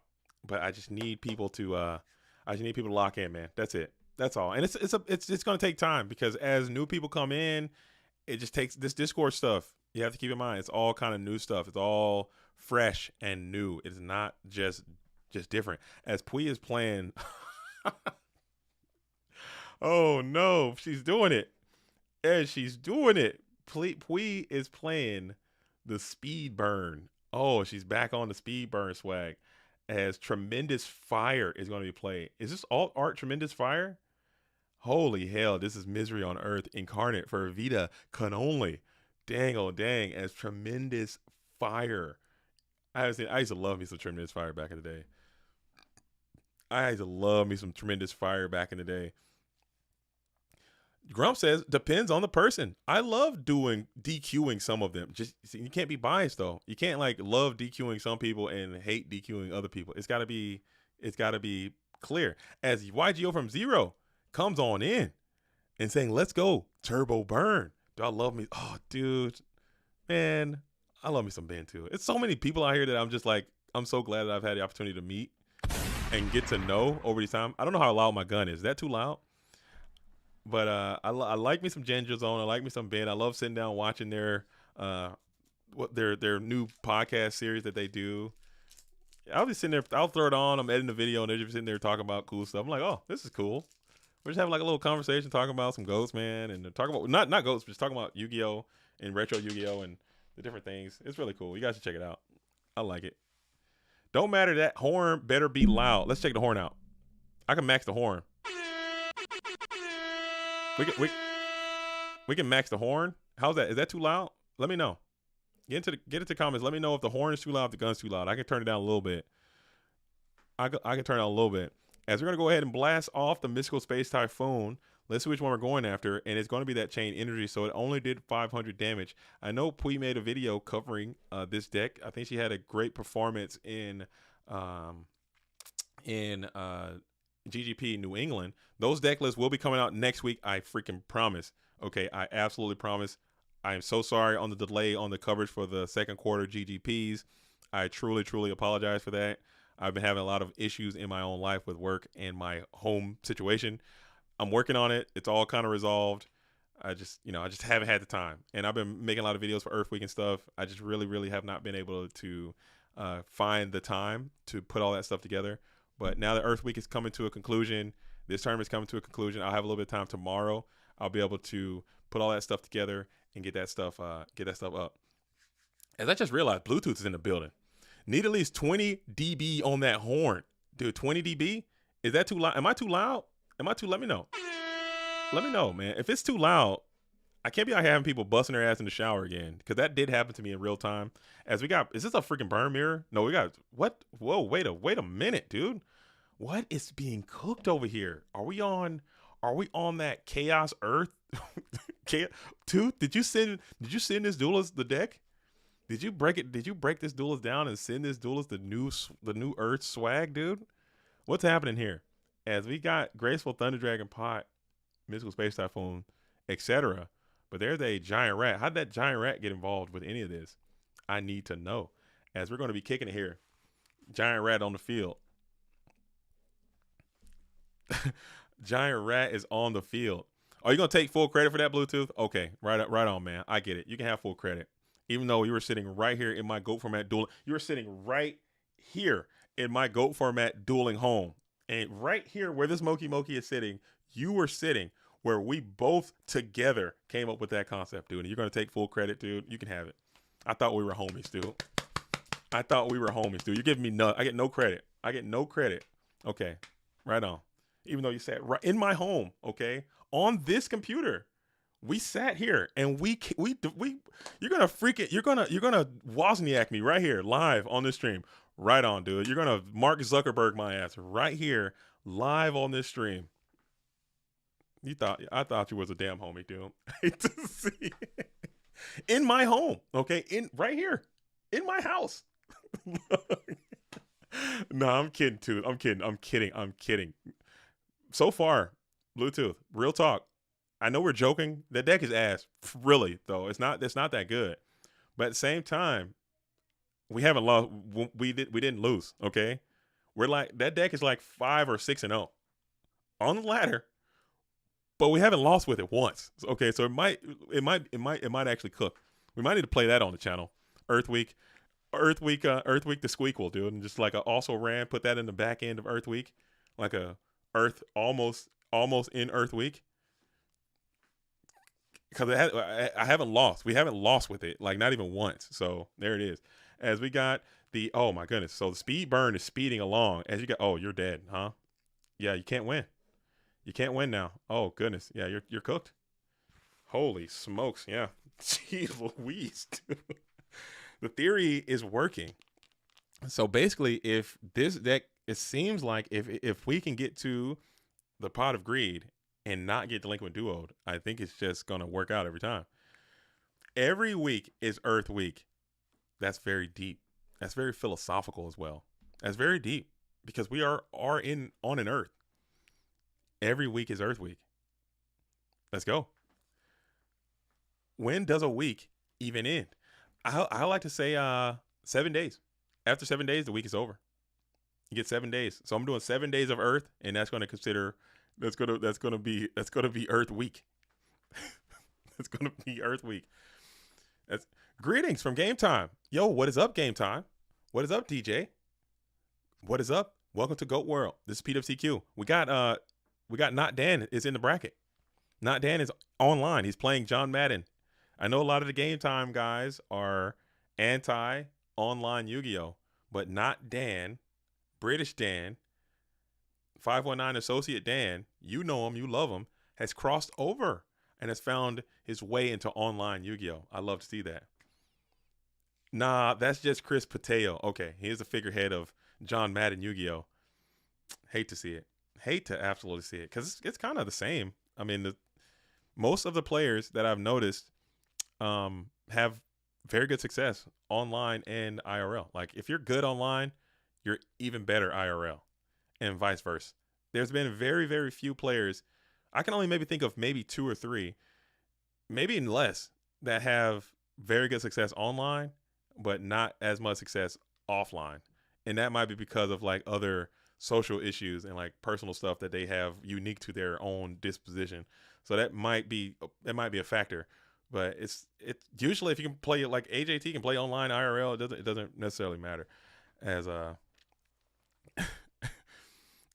can't stack online, dude. Are we taking shots? Come on, man. We're not saying people are stacking, dude. Come on. We're not saying people are stacking. Hacking and stacking. That's my point though, Bob H, that if you're having success IRL and online, you can't do both. Like you can't. Those aren't the same. Those skills. You can't be stacking and hacking. Come on now. We can't be stacking and hacking. As Lil Man Yu-Gi-Oh is in the building, saying, "What's up, JDZ? We need a fire week." Oh, that'd be sick, huh? Yo, Lil Man Yu-Gi-Oh is in the building. I'm so jealous of your freaking Lil Man Yu-Gi-Oh GOAT Format Dueling Collection, dude. I'm so jealous. I was sitting there watching that video. Shout out to your channel as well. Shout out to Lil Man YGO. Out there, I see you, big time Edison, big time Amaryllis in the building. But man, oh man, that GO Format Dueling Collection that you got, I'm like, bro, let me get that. Let me have that, dude. Come on. Jeez Louise, he got it all. Lil Man's got it all. Okay, Lil Man's got it all. You name a card, he's got it all. Every single one of them. Okay. So that's really awesome to see, man. My love is always in GOAT format. You can't that people ask like, oh, why do you care so much about GOAT format? Like, why do you host these tournaments? Oh, the game is so soft. Why do you play this game? Its format is so ass, and this and that, and this cards are this and these cards.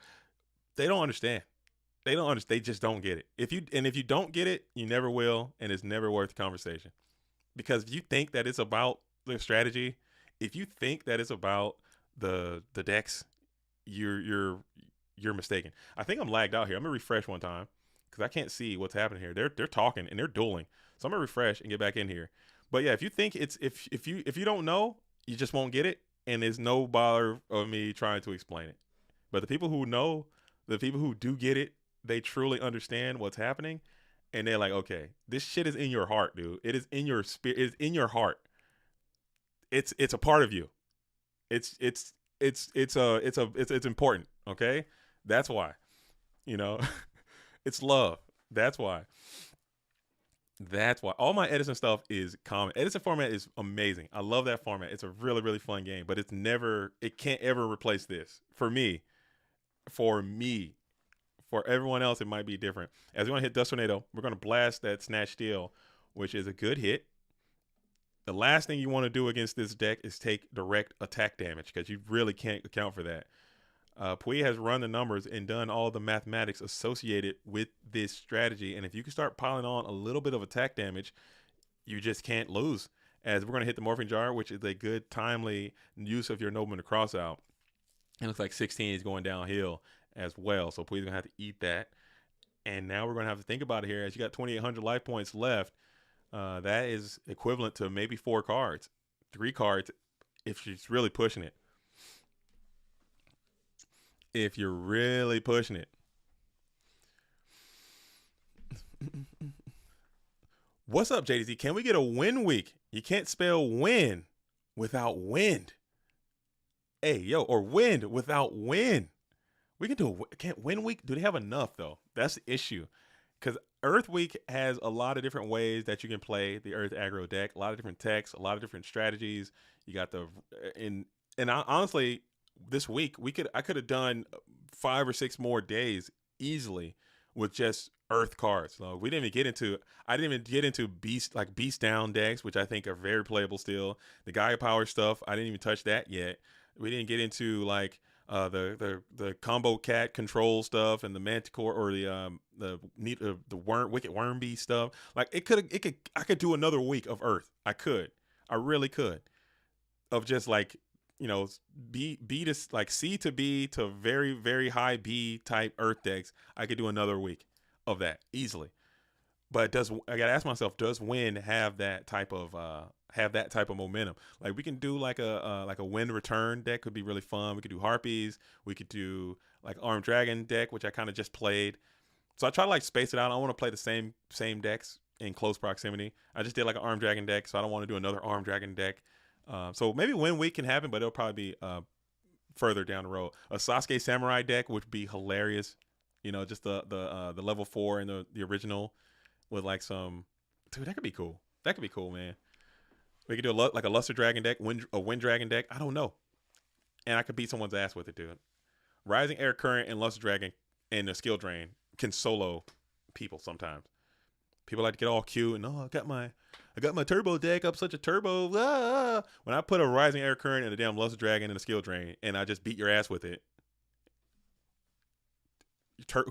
what are you doing?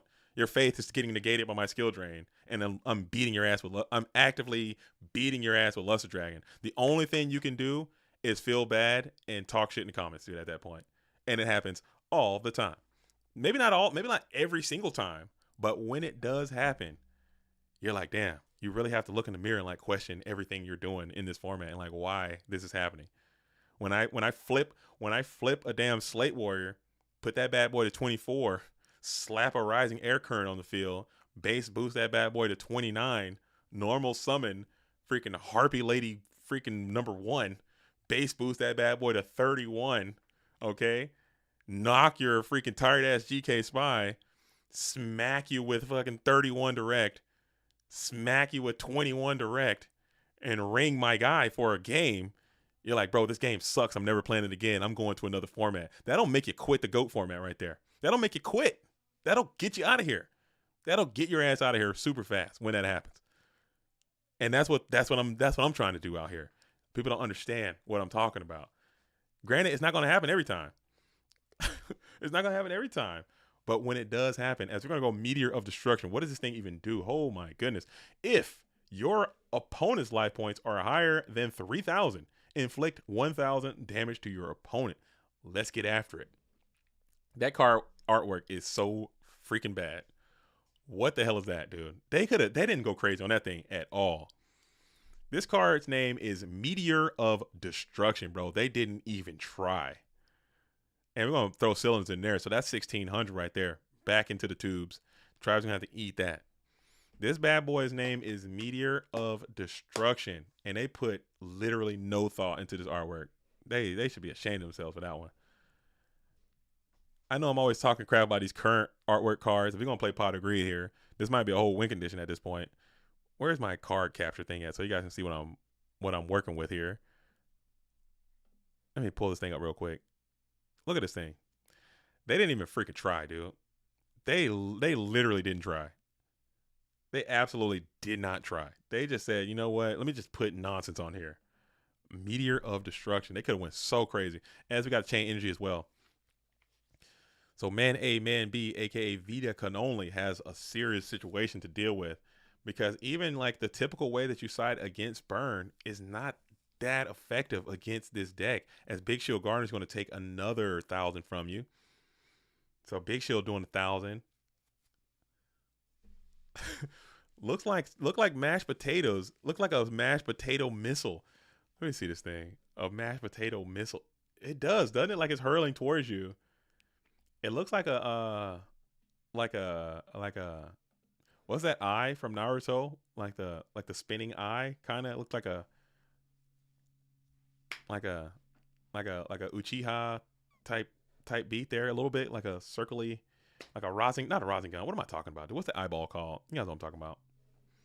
Sharingan. Yeah, it looked like a Sharingan, almost like a Sharingan, but like maybe the other one, like a bad Sharingan. It just like makes your opponent stronger or something. As we're gonna go ahead and exile pop the tribe, and it looks like we have 1,000 going in. So we got the Mecha Dog of Darkness, or Mecha Dog Marin, which is the tech, dude. This is the tech, and we're gonna have to mirror force this thing. So you're gonna take 1,000 as well. Dang. So everybody's just doing 1,000 here, 1,000 there. You'll pay 500 to set this, and now you only Dust Tornado is gonna pop the new set. It's just dessert. Not going after that chain energy. You might rue that day. You might be starting to rue this day, because this is only going to cut the amount of cards you can play down. As chain energy can do 2,000 damage here, you might not be able to win. Looks like a giant loogie, says the Boomafu. It might do. It looks bad. It looks terrible. But if there's a card called Meteor of Destruction, you can go nuts on that artwork. You can go crazy on that one. That could be a really, really dynamic artwork. It ain't that. That is not Meteor of Destruction. That is fucking matzo ball of nonsense, dude. That's what it is. All right, we're calling here.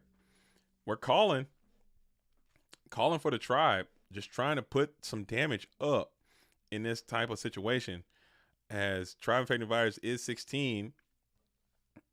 And you know, the speed burn deck really doesn't have a lot of defense. You're gonna put what? Who? Who? Ain't no way. We got the enraged Muka Muka. Ain't no way. We got the Muka Muka out here, and he's pissed off. Maybe this guy could be featured in Earthquake, and that would make sense. Okay, I see what you're cooking now. Okay, I'm shifting. We need Vito Coloni to go ahead and get the dub here, dude. As the enraged Muka Muka is out here. That makes sense with the giant rat and the Thunder Dragons. And that's going to be a GG. Dang, that makes sense now, though. Good try, though, man. Because if you attack the rat, you get out Muka Muka. You got Thunder Dragons deployed. That thing is going to be big as hell. Hold up. But that's like the worst. That's the worst of it, though. This is just the absolute. That's game, I think. 1, 2, 3, 4, 5, 6, 7, 8, 9 times 2 is 18. Well, you're not completely dead yet. You just need this Muka Muka, and you need Pui to brick. You need this Muka Muka to just. You need this Muka Muka to just get really, really pissed off, dude. If this is that freaking outstanding dog Marin on the board, you can't win. You gotta see. Muka Muka has to. That bad boy's at 28. that bad boy's at 28.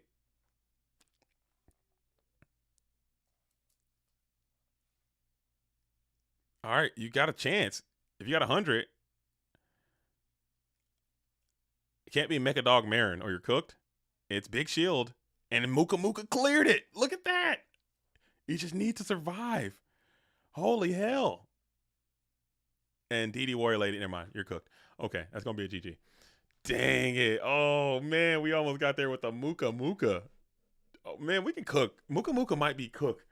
How did that slip through my Earth Week cracks, dude? Muka Muka. That might be the tech, dude. But Earth typically is going to have their hand really small. But if you put Thunder Dragons in there, why did she not attack a Oh, she won. Oh, she can put a card on the field anyway. Yeah, I guess you could have just attacked. I guess she wanted to see him torture a little bit, because you could have just attacked the token, and then win, because this thing is 100. You take 300. Now it'd been GG. But still, it's going to be what it is. Cool decks on both sides. Okay, we got cool decks on both sides of that equation, as Muka Muka versus Speed Burn is going to be the play. All right, so who are we going next, man? I love seeing that. I really enjoyed what just happened to me.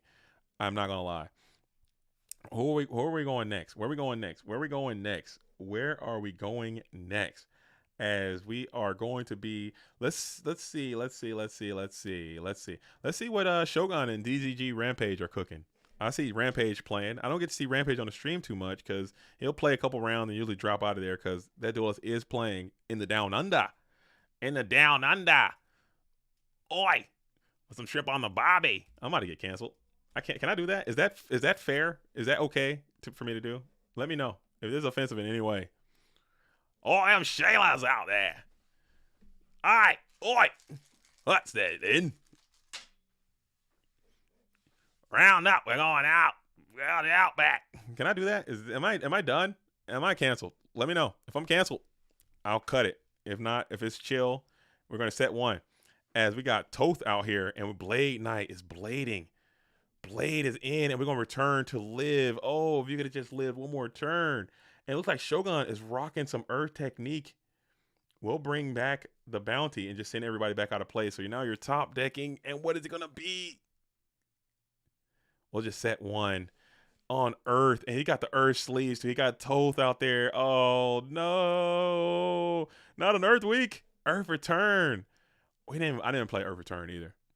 I want to say Earth Return for Return Week. Return Week is definitely going to happen.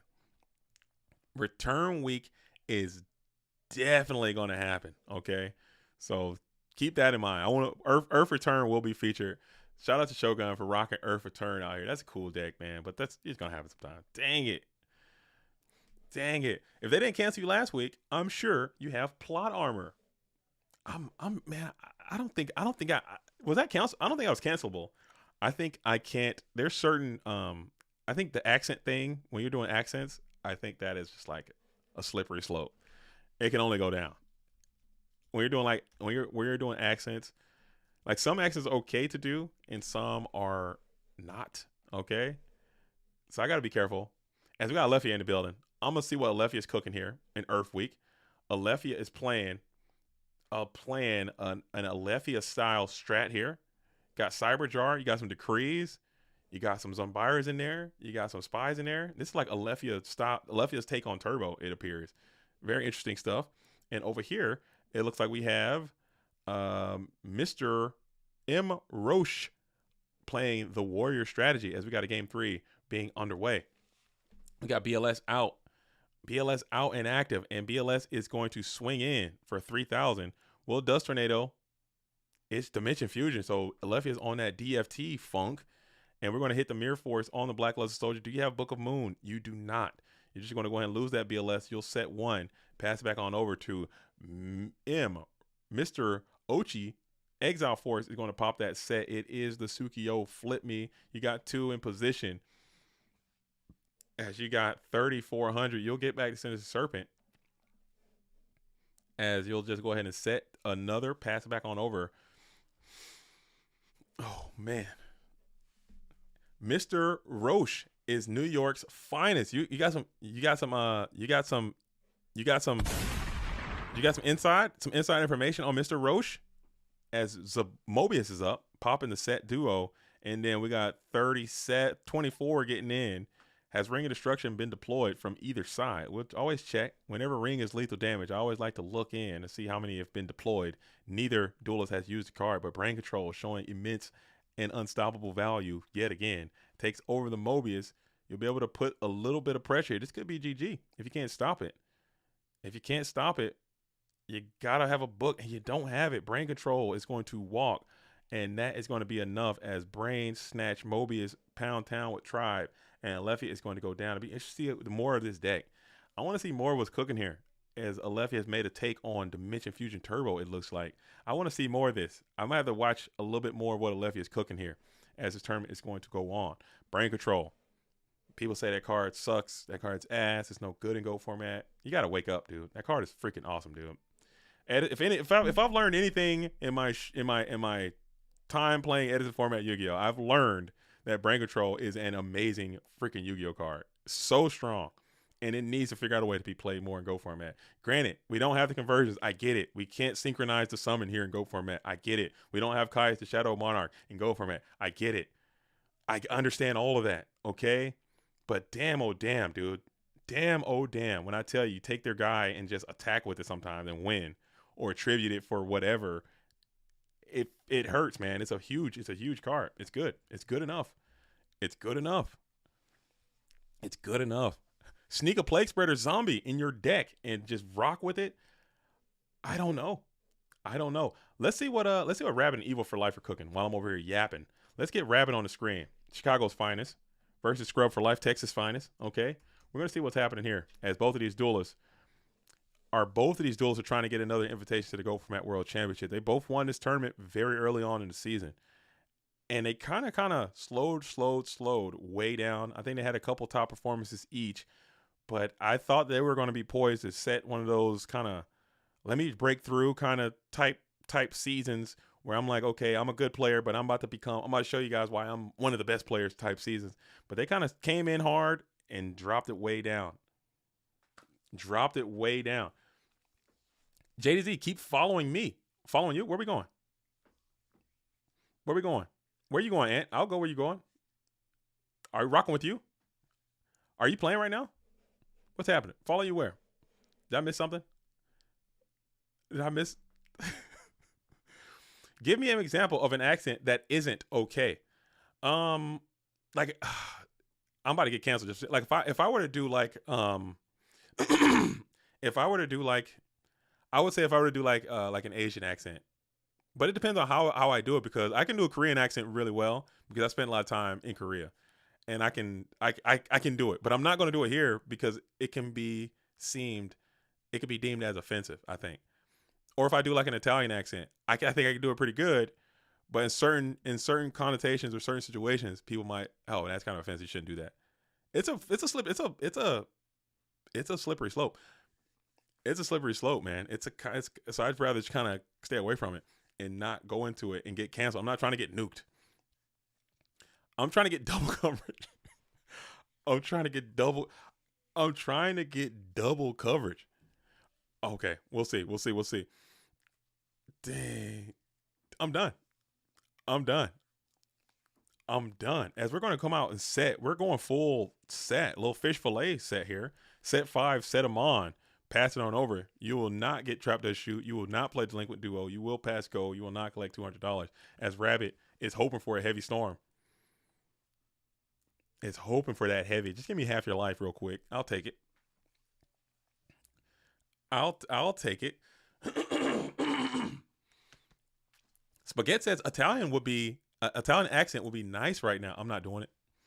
I refuse. Habanero says JDZ canceled. I hope not. I try not to. I won't be. I think I'm pretty broad. I'm very open to a lot of different people.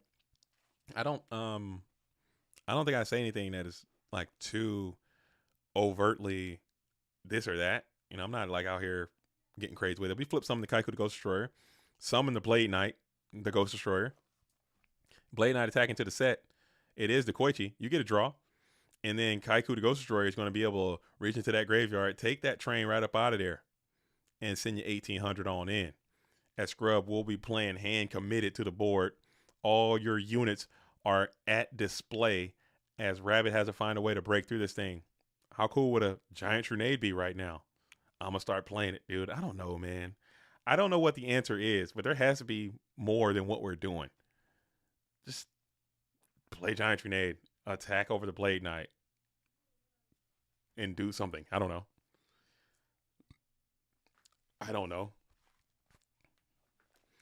If a Yugi tuber gets canceled, should we call it getting fizzled? Like fizzled? Your spell, I'll call it getting negated. I think it's negate. I think negated is what it is. Yeah, you got solemn. Oh man, what happened to JDZ? Man, what happened to Go Format? Yeah, man, you hear about him? He got solemn, dude. They negated his ass. Really? What did he do? He was doing accents on stream and just went way left with it, and it just got out of hand. We had to get him up out of here. Dang, dude. Right on. Yeah. They got his ass. They really got his ass. I don't know. As we go for the snatch steal here, we're trying to take over probably that busted down Blade Knight. It got through the Solemn Judgment. It has been deployed. Maybe you can get another Solemn Judgment deployed, and then you can get a Ring of Destruction, and you win. We'll bring out the busted down Blade Knight. Tribute for Mobius is crazy. Oh, even worse. We got the damn Android Psycho Shark. We might have to Solemn this guy. We might have to Solemn this guy. Oh, man, we might have to Solemn this guy. Holy hell. Where did this dude come from? Where did this psychotic maniac come from, dude? Where did Jason Voorhees come from? Look at this dude. Where did this long neck, spike shoulder pad wearing dude come from? As he's in and he's swinging. No Book of Moon. Oh, that's a bad card. Why are you playing Book of Moon? That's a neg 1. Book saves your life right there. 2 times over. Stop it, okay? That's Jinzo's about to pound your ass into the Shadow Realm, dude. You better get Snatch Deal right here, right now. No MST. You better hope it sticks. Holy hell. Holy hell. Jinzo is from hell. Okay, that would make sense. He does look like one of those Hellraiser characters, and you did get to the Snatch Steal, and you're hoping for no MST, and it sticks. So Jinzo being Snatch Stolen is something that will always happen. Believe that. As we're going to go Premature Burial, bringing back probably Blade, probably Kaiku. Let's see what's going to be. We're going to favor the Kaiku to go Destroyer over Blade Knight just to stop a potential Charity into a chaos situation. We'll go Jinzo in for 24, and then we'll go 18 in. And now this Heavy Storm, you need it. Oh, my goodness. You need a structure settlement, and you need it now, dude. You need to call JG Wentworth, get to a Heavy Storm like yesterday, and you're chilling.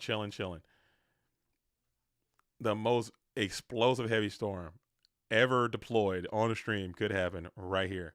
You got to get to it though. That's your only lifeline. MST is decent. Book of Moon again. Do you have it? You still don't got it. Okay. And Jinzo is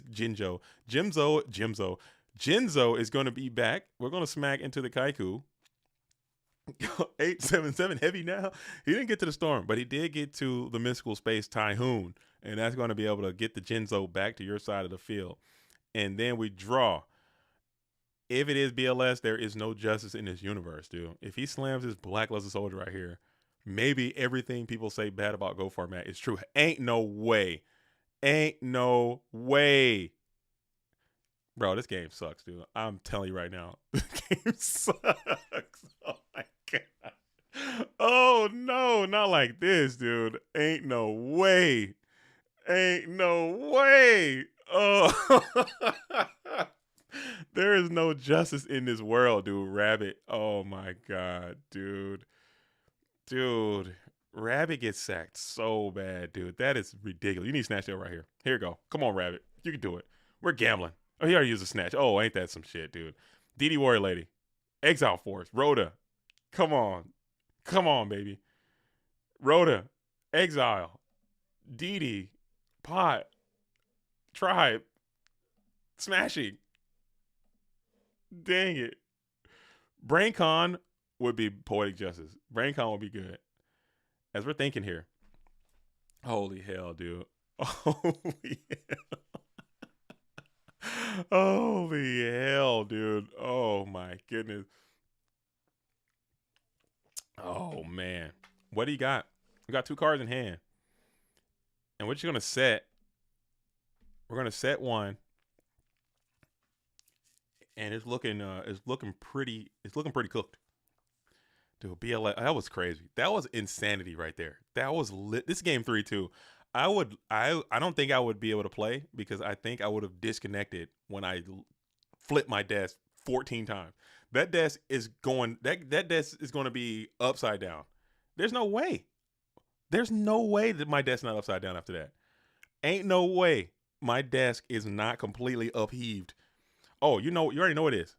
They're not sponsoring the program. But I'm big spin drift dueling, dude. I'm out here with it. Pinky's out and everything.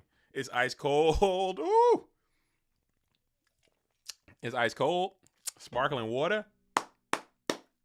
It's fresh.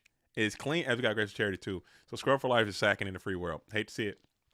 Love to see it if you're Scrub. Hate to see it if you are Rabbit. And man, oh man, that is just so sad. Sparkling water is the flex. I'll bring some to GGP for you. Come on, we can get some. We can rock. You're coming to GGP, and you guys should all come if you can. If it's not too much trouble, if you're in the Seattle area or if you're in the West Coast, it's gonna be Seattle in the summertime. It's one of the nicest times to come to this place. The sun's gonna be out. It's gonna be July, and it's gonna be active, man. So come on out and participate in GOAT Grand Prix. And we're gonna slice and dice into the set, and it looks like you're gonna get the Sangan effect, and you need this to be he's probably got Solemn down as well. So I think you're just cooked here, as we're gonna go ahead and pound in, and then 3,000 can get in for a GG if you're backed up by Solemn Judgment, and that's gonna get the dub. That is just absolutely insane behavior right there. Getting to the damn Black Luster Soldier right when you needed it. That was some harder cards. Guide me type beats. I also harder cards. Guide me. I'm bringing Dark Triceratops Turbo to Seattle. You might be able to win with it too. I don't think this tournament's going to be like, because we don't have a huge GOAT scene here in Seattle, so it's going to be a lot of players who don't play a lot of GOAT format Yu-Gi-Oh, and there's going to be a lot of players who are traveling, and it's not going to be a lot of like incredibly, oh man, look at all these names, look at all these champion players that are here. So I mean, it might be the one to show up to if you want to have a good experience and play some Dark Triceratops. You might be able to actually have some convert with it too. As I'm gonna see what the good homie, what's happening here. We're gonna go back to Nova Ethos again, and we're gonna go back to Ronnie Tsunami, who I'm also quite a fan of. The diabetic duelist is back at it again, playing some GOAT format Yu-Gi-Oh, which is really neat, and see how that thing is going to shake out. Did they report already, or is it? Did I miss it? Did I miss it?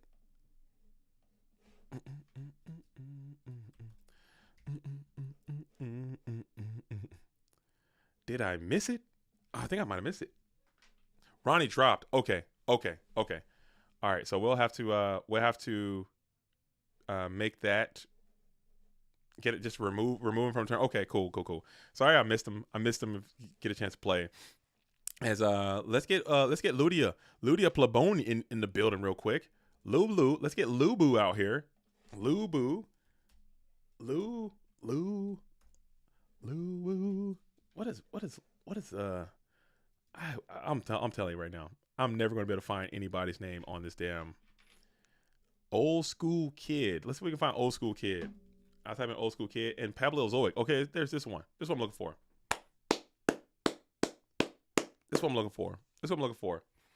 As Thrust is in the building saying finals, and Grace, is this the final? Oh, that's so sad seeing that comment come up. Oh my goodness, that is such a heart-jerking, heart-saddening moment, honestly.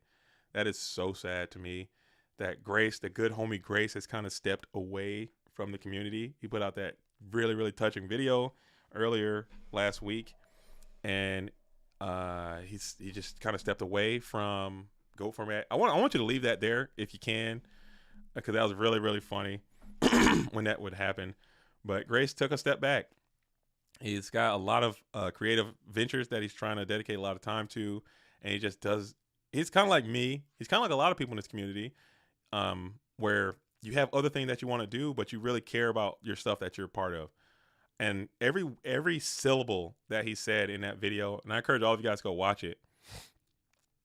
I encourage you guys to go watch it, but literally every sentence that he said in that video like struck a chord with me directly, because I see a lot of myself in the words that he said, because I know how it feels to try to, play this thing in a super competitive nature. And I know I'll never be as good as some of these players in the community, because I have very similar mental limitations that I just can't overcome without a serious, change to my working life and a serious dedication to it, that I just don't have the ability, don't have the time to get to.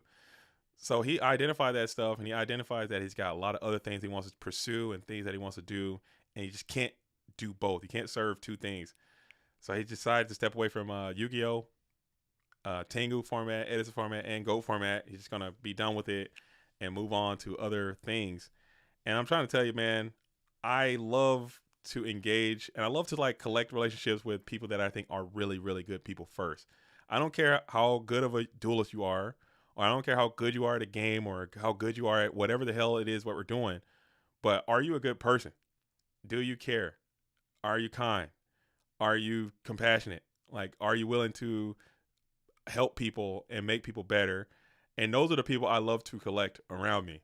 And Grace was 100% one of those people. And he's not, I mean, he's still around, and I'm sure that we can reach out to his duels and keep track of them and what they got going on. But this past year, he's someone that I did grow a friendship with, and he's someone that he contributed to the channel. And it's just a really, really awesome human being, man. So this sucks that the community lost somebody. It's great, but it's awesome that it's going to really retool that time to go focus on what it is that they need to do to find their own true joy. Because you don't want to have your hobbies turn into work, which I talk about all the time. No matter what, I'm just putting it in the lens of GOAT format, because GOAT format is what we're all here doing together. But whatever your hobby is, if you're playing rec basketball, if you're playing Smash Brothers, if you're playing Pokemon, if you got other hobbies, if it ever gets to the point where your hobby is like something that is not bringing you immense joy and relaxation, or something that you like doing because of that thing brings you, you know, that feeling of happiness, then you really shouldn't be doing it, or you really should divest your time into something else. And I think that's where Grace is at with it. So I think that was really cool, man, that he put that out. And it really means a lot for the contribution that he's made to this format. He made several videos for this channel. They will all stay up in perpetuity. His Warrior Guide is probably one of the best performing videos on this channel to this day, because he's a really, really eloquent. Look at me, I can't even say the damn word. Creator, and he's got a great sense of words. He's got a great voice. He sounds like the way that he sounds is like super professional, and like, I don't know. I'm always been jealous of him for that, and I'm glad that that I got to know him in the time that we shared together. But hopefully he comes back at some point. That would be awesome. As we got Tsukiyomi Loop with Zambara established in this game number 3.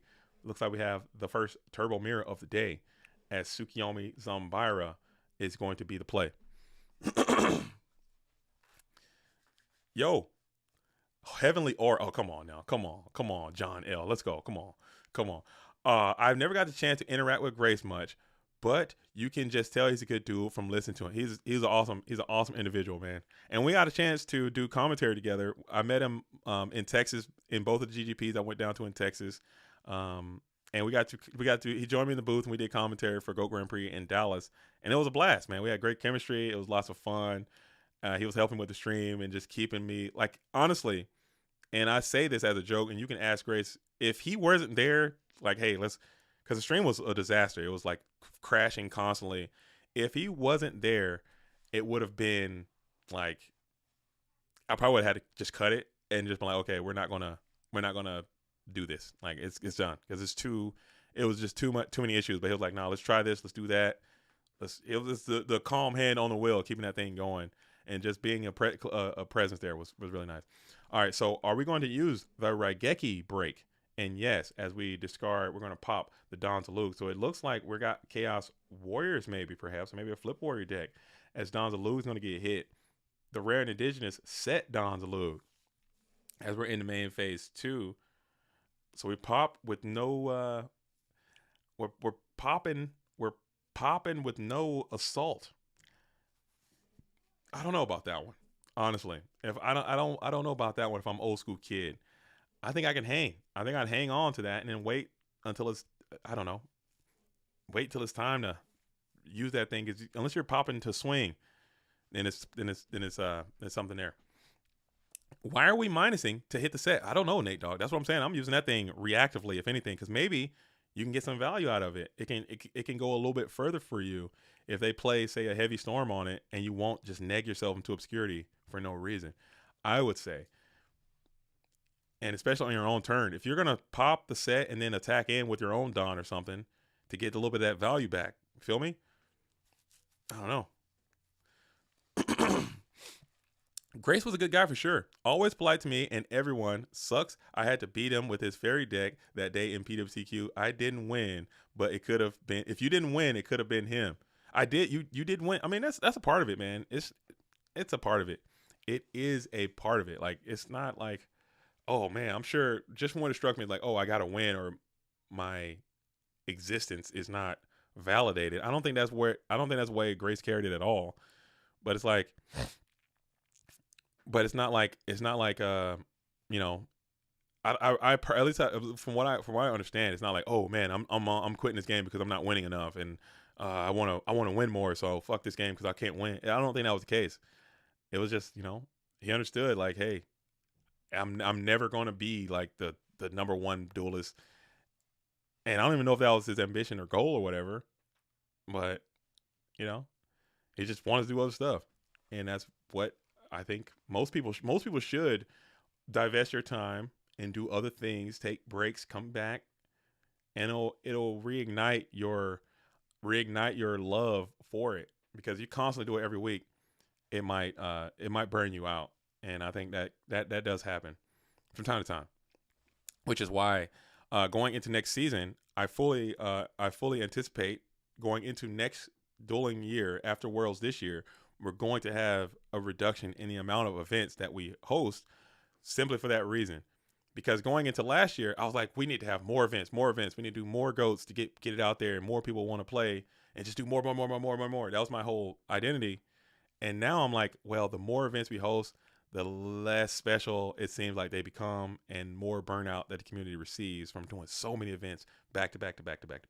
So I think next year we're going to reduce the amount of events, make them a little bit more special, get more interviews in with the players. We could talk more about, that's going to be my push into next year. Like, cause it used to be that way. Like, we'll do a PWCQ, and then I can sit down with the winner, and we can kind of talk about them, talk about their deck, and kind of go through some replays or something. And those videos always do pretty well, because that's what people want to see. It's a person to person thing, and people can get their identities out there, and you can connect the identities to the players, and you can have like, oh wow, this is a star player or whatever.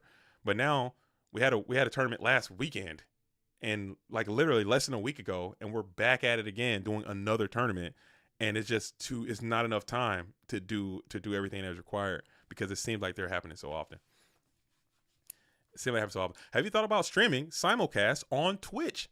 We thought about it. We used to do that, and I don't know, somewhere down the road we stopped. And I've been told that Twitch might be a service for streaming. However, maybe this might not be the right time. We've got RB here coming in on the Blackluster Soldier, as we're going to tribute, pay for cost. Solemn here is the flex, and you don't have it. But I don't know if this is the perfect time to get on into Twitch right now.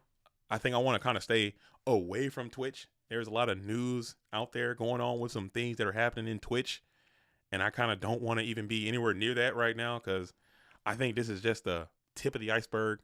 I think they're about to launch a full Twitch investigation and realize that there are some other things underneath this Twitch entity that it's gonna start coming up. And I think it's gonna be what it is. So Patreons can give out like 2 invites. I mean, we can talk about that too. Like, instead of having it at 32, maybe dropping it down to say 25 for an invite. So if we get a 50-person Patreon, we can give out 2 invites, and kind of make up for the lack of tournaments that we will have, and still have the amount of people in the World Championship. Don't reduce it. But then I would have to increase the pricing into the Patreon too, to make first place and second place a little bit more distinct from each other. Maybe add more cash pricing to it, or add like or something like that. Ant says, nah, just blammer and just have more blocks, and just, I'm down with that too, Ant. You know I'm down with that too. As we call it Hunted, we're calling Hunted dueling. I'm down with having a 15-person World Championship, dude. If it's just Ant. If it's just literally Ant and Don't Copy and Ghost Rider and Lucas and Moxie's at Worlds, and it's just a 5-person Worlds with 19 invites, that's awesome for me, okay? That's less time at the post office, okay? That's less shipping I gotta go to. I'm fine with that, okay? The Worlds, there's a nice, intimate, in and out, 5-person obelisk Worlds. Let's do it.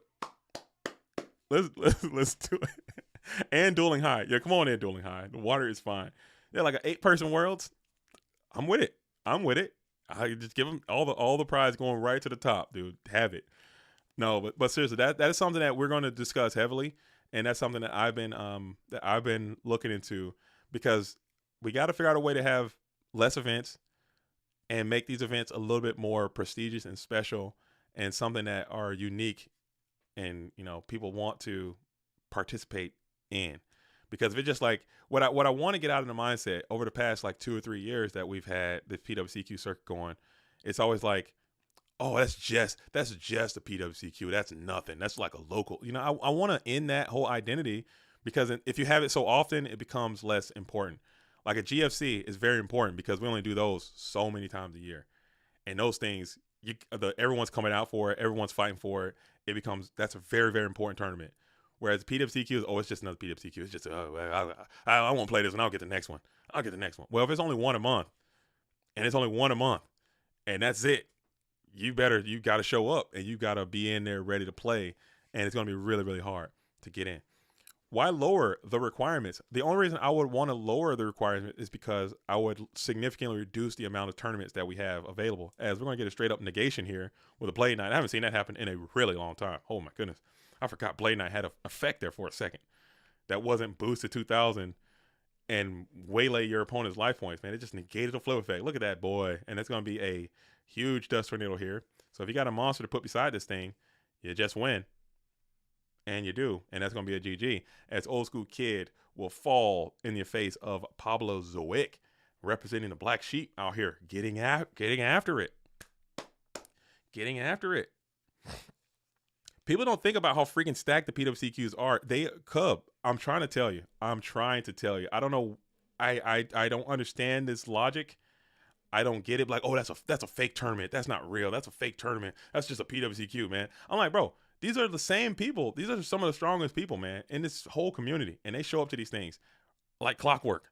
And they will beat your ass, dude, all the time. It happens all the time, man. It is not easy to win these things, man. Ant makes it look easy, but it's not easy. It is not. It's really not easy. Maybe because his ass is in there, and you guys got to figure out how to get him up out of there. But it is what it is. It is what it is. All right, so we're going on into round number 3, Duelist. Tournament's moving along. Shout out to MMF. Shout out to the GoFormat.com staff. Shout out to Thrust. Shout out to Habanero. Shout out to Cub. We got a new member on the staff. Cub is in the staff, okay?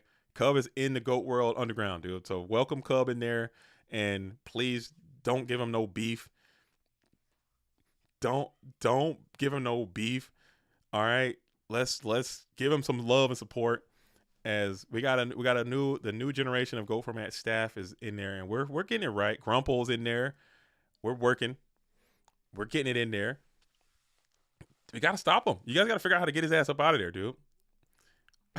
We got to get his ass up out of there. You got to run Ant's ass up out of there, dude. It's hard. It's hard to beat him.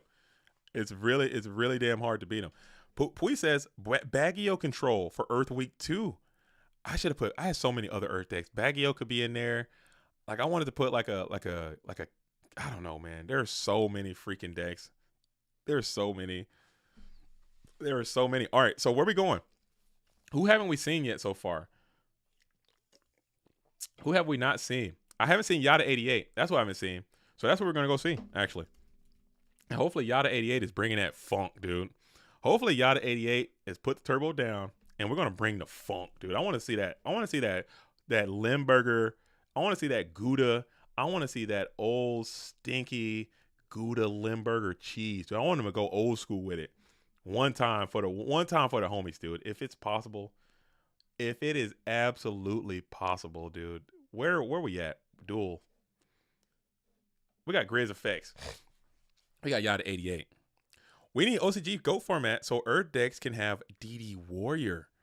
We're going to host, as I was just talking about having less tournaments, as I was talking about holding less tournaments, we are going to host, if John Wick doesn't back out on me, we're talking about hosting an OCG GOAT tournament after Worlds, and like have it like a big tournament. Maybe I can put like a cash prize with it, online OCG tournament with cash prize, like a one-off thing, and just see what happens. Like, just see what happens. I don't know. Everyone's speculating. Oh, it's gonna be gadgets. It's gonna be this. It's gonna be ass. All the doom and gloom. Just shut up, okay? Let's just see what happens. All right. If it happens that way, it happens that way. But damn it, just shut up. All right. Oh, it's gonna be gadgets. It's gonna be so bad. It's gonna be ass. Shut your gullet, dude. And let's just see what happens. Let's just see what happened, Marl. I'm with it. I'm down with it. Just shut your pie hole.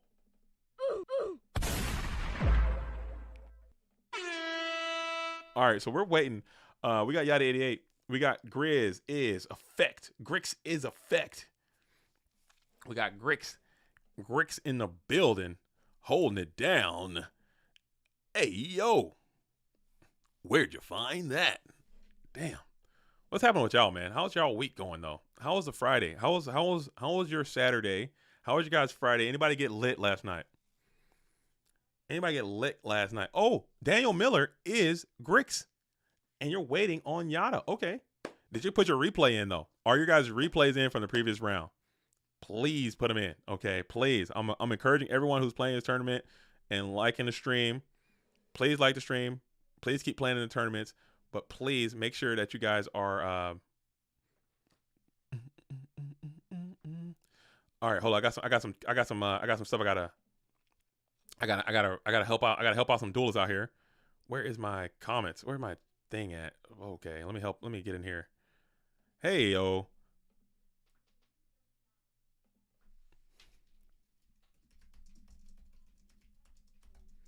Oh, I'm like 2 hours late. Oh my goodness. You guys, if we got the stream going and you're listening to the stream, make sure you hit me up in the stream. I will try to read your comment. If I don't see it, just keep saying it and I'll get to it eventually.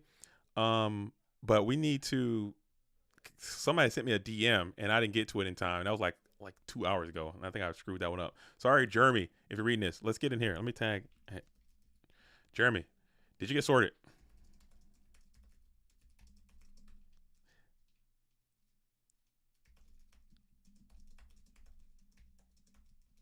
All right. So we have. Let's get back in here. Did we get the replays in? Round 2, we got a no-show there. Okay, everyone get the replays in. Oh my goodness, dude. MMF is working their ass off, dude. I wish y'all would get it together, because if we lose MMF, we'll never have another Swiss tournament again. I'm trying to tell y'all right now. And I like the Swiss. I need to learn how to do the Swiss on, more. I need to get a lesson how to guide on to how to run Swiss. But we got to get it together. And I don't need MMF out here running people down for replays.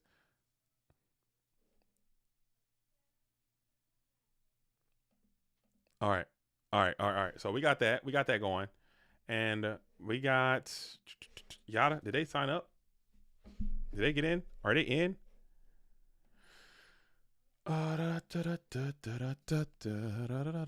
Did Yada drop out? What's happening here? Let's pull my bracket back up one more time. Boom. Get a little refresh. Boom. All right, let's check the standings real quick. Okay, we got DGZ Rampage is actually doing well. That's what's up. DGZ Rampage on the pursuit, relentless pursuit. We got Ludia Plabone at 2-0. We got Insidious at 2-0. Jean-Claude at 2-0. Delinquent at 2-0. We got Alvarado at 2-0. Y'all gotta knock his ass down, dude. You gotta take him out. I'm trying to tell y'all, don't let him get to 4-0. Just don't do it. Somebody, y'all need to come together. Y'all need to Megazord his ass or something. Y'all gotta Thanos his ass. Y'all gotta jump on him or something. Y'all can't let him get to 4-0. I'm telling you, he's gonna win, dude. Y'all better stop him, bro. Y'all better put y'all powers combined. Y'all better Captain Planet his ass, dude. Something better happen. All right, because I'm trying to tell you, y'all let him get to 4-0, he's gonna win, and it's gonna be a sad day. I'm fine with it. I'm my unbiased self is hoping that he can just keep winning every time, because the mail fees and all that stuff is gonna help me in the long run. All right, what happened to this match? But y'all better figure it out. If y'all want to get to Worlds, if y'all want Worlds to have more than 10 people in it, y'all better figure out a way to take this Duels out of there. And that's just the bottom line. That's just the bottom line. As I'm searching, but I can't seem to find the match that I want to see. As I am looking. Okay. And we'll go back to the bracket.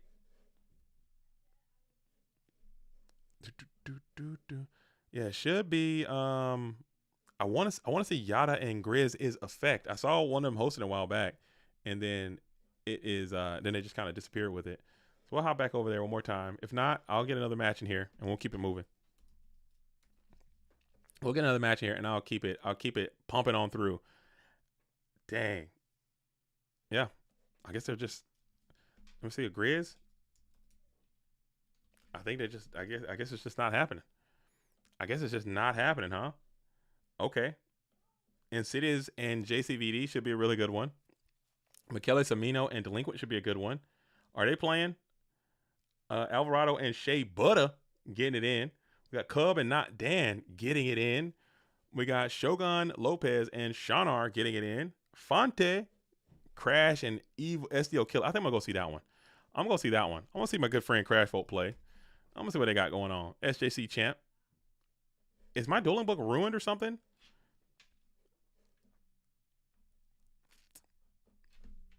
SDL. Okay. I think my dueling book is going through something. We'll see what's happening here. Has Crash Folk on that creature swap technology. On a little bit of control, huh? Back in his control bag. Doing it big in the control world. As SDL Killer had to go back-to-back goats. Hate to see it if you are the warrior player. Don't want to see that. As we just jam it right into the end phase there. Tsukiyomi is going to get sent back to hand. Dang, you don't want to see that. You do not. And we got pot, though, for SDL, as you're going to get to add to.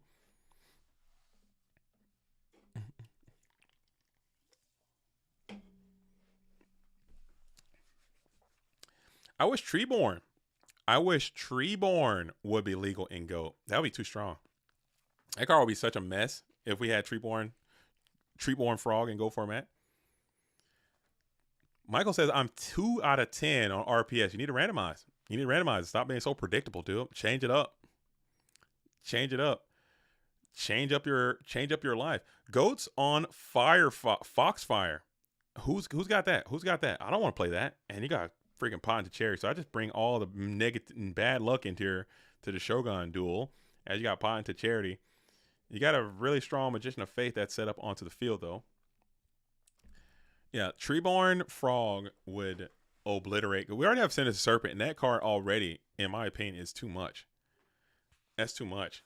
Yeah, you come out, Abyss Soldier, bounce, kick Treeborn Frog, next turn, Zaborg them for life. And just bounce the Zaborg with Sinister Serpent with Abyss Soldier and just keep Zaborging forever. That'd be such a mess. Yes, the bracket is public. If you use the command !bracket, it should come up in the chat right now. Give it a shot. Nightbot. Put his ass to work. Put Nightbot's ass to work, dude. Give me a !bracket, and it should appear in this YouTube chat. And it's also in the Discord as well. Vengeful Shadows says, I love this coverage. Yo, thank you, Vengeful Shadows. Thanks for following the GOAT format dueling experience. And we do these all the time. There's a lot of streams. We have IRL and online events, and they happen regularly. So come on in and stay a while as you get to the No Mental Crossout, and you're going to go after that Magician of Faith. And let's see if Crash Volt has some tools of the trade, and you don't. You're just going to go ahead and lose the Magician of Faith here. And then we're going to, do you have any more copies in your deck from SDL Killer? It looks like game one, you might just be playing the one of Magician of Faith. There it is. See? Look at Nightbot working his ass off, dude. Look at him. Get your lazy ass up, you damn robot, and get it to work. I 100% RNG. Okay. You're just getting unlucky then. It's just a little downtrend. It'll bounce back. The variance will clear up soon. I assume. I think that's how that works. Maybe it won't. Maybe it just lose 20 more. I feel like I never win RPS, honestly. I don't know what the fuck is going on.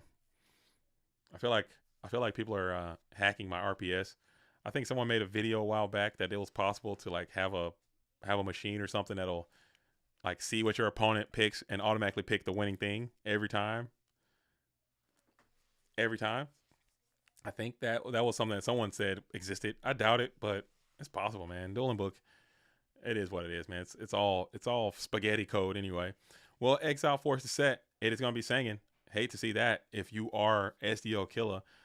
But now you'll be able to get another card. But Kaiku is really holding down your graveyard. Yo, JDZ, are you going to be at Florida Go Grand Prix? I will.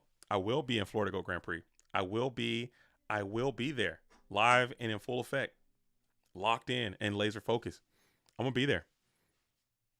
I'm working it in as a part of my vacation. I'm taking a vacation in August. So I'll probably be taking a break here soon as well. Like I said, we have the 4th of July coming up.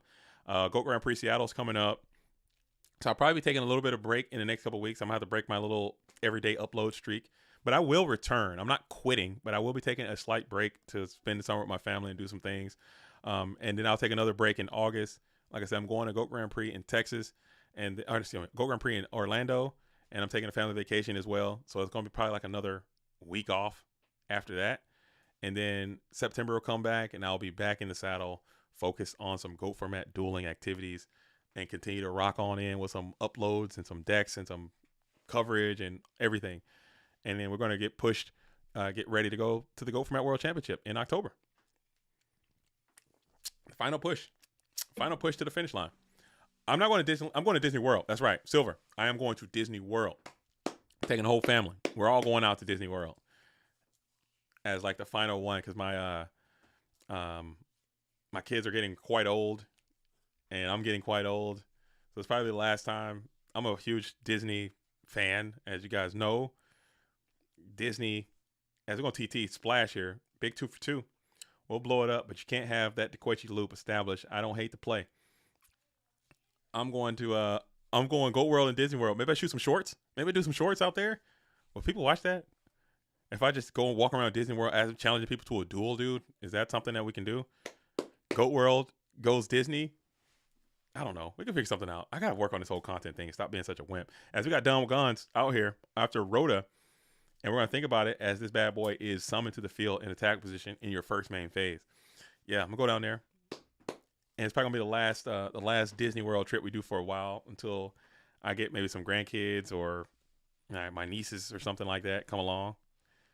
And we go 14 in. And let's see if we can get this thing through 4 back row cards. Disney security will confiscate your cards.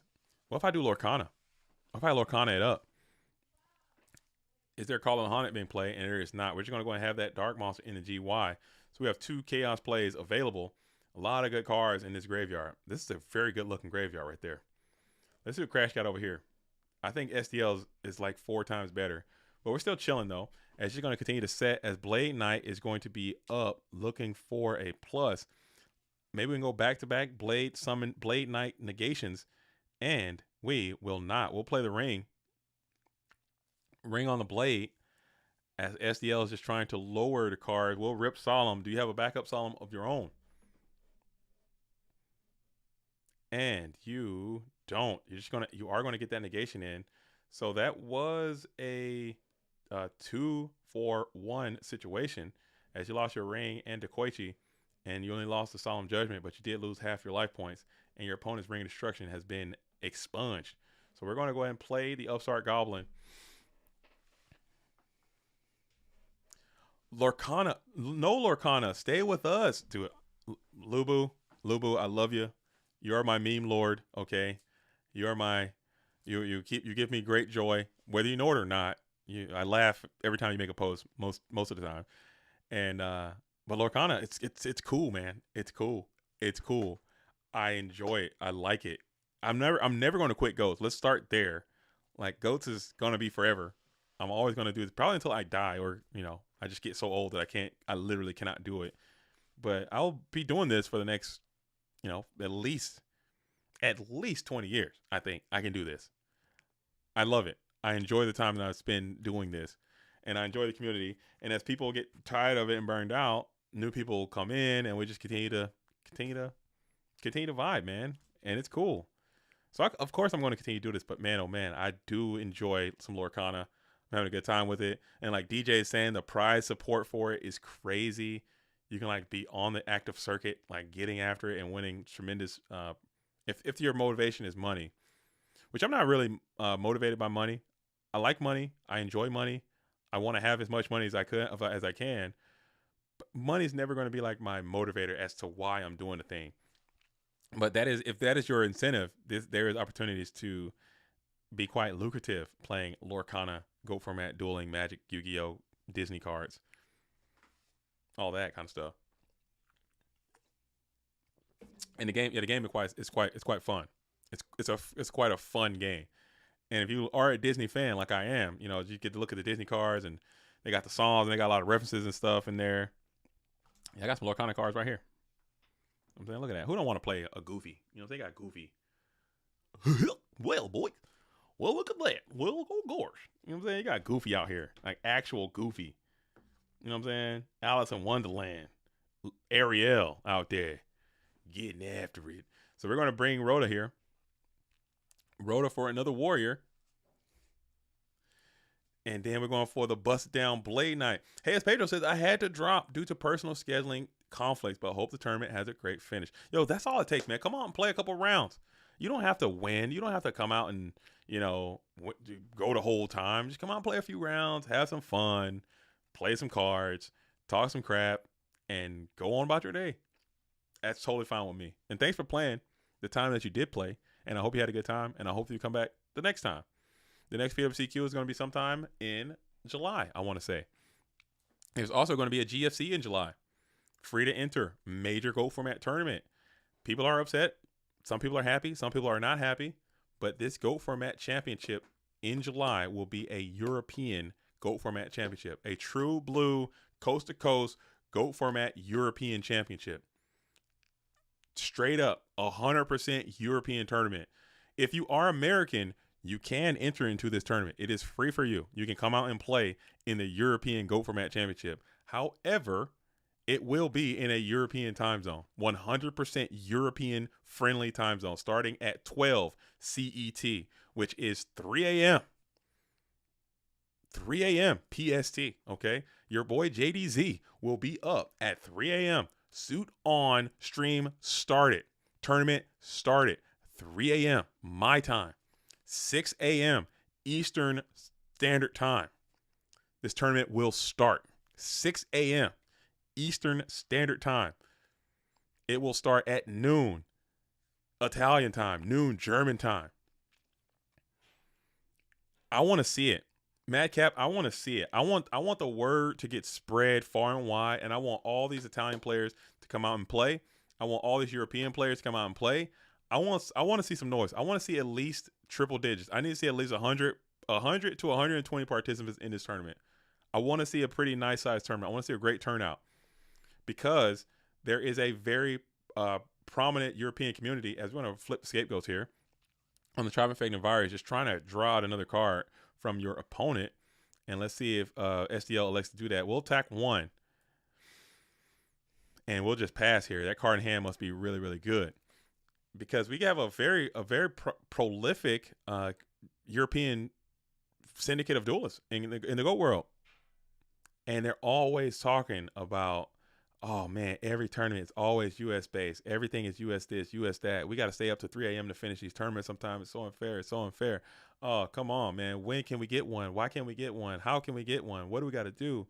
And I'm like, hey man, all of our staff is American.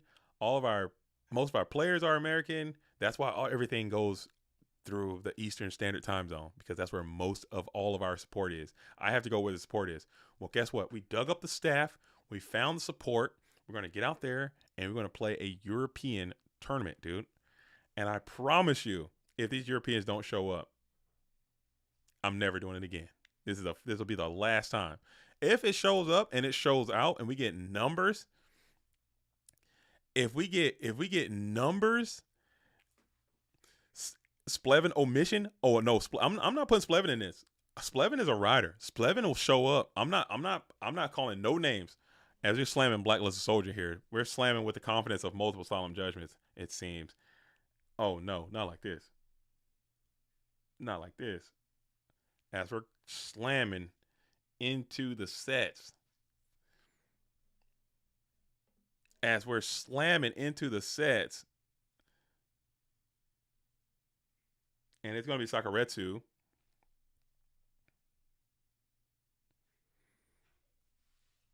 Sakuretsu on the Blackluster Soldier, it seems.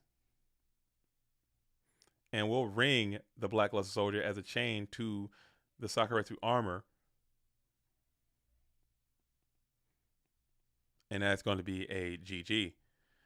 That's gonna be a GG. Yeah, I'm not throwing the Splev in this because Splev's a rider. Splev is a rider. Splev will get up and play on an Eastern. He'll play on an Eastern zone. He'll play on a Pacific zone. He'll play Italian time. He'll ride. He'll play. And you don't really get. I'm not calling out any names. I'm not saying anyone specifically, but there is an overarching. Hey, the reason I can't play is because the timing doesn't line up, and I don't think it's fair, which is a consistency, which is technically true. JD, can we get another story time if we hit a light goal? Oh my goodness. Let me think of I don't know. All my stories are always so embarrassing and they end with me in misery, dude. I don't know if I want to share too many of those.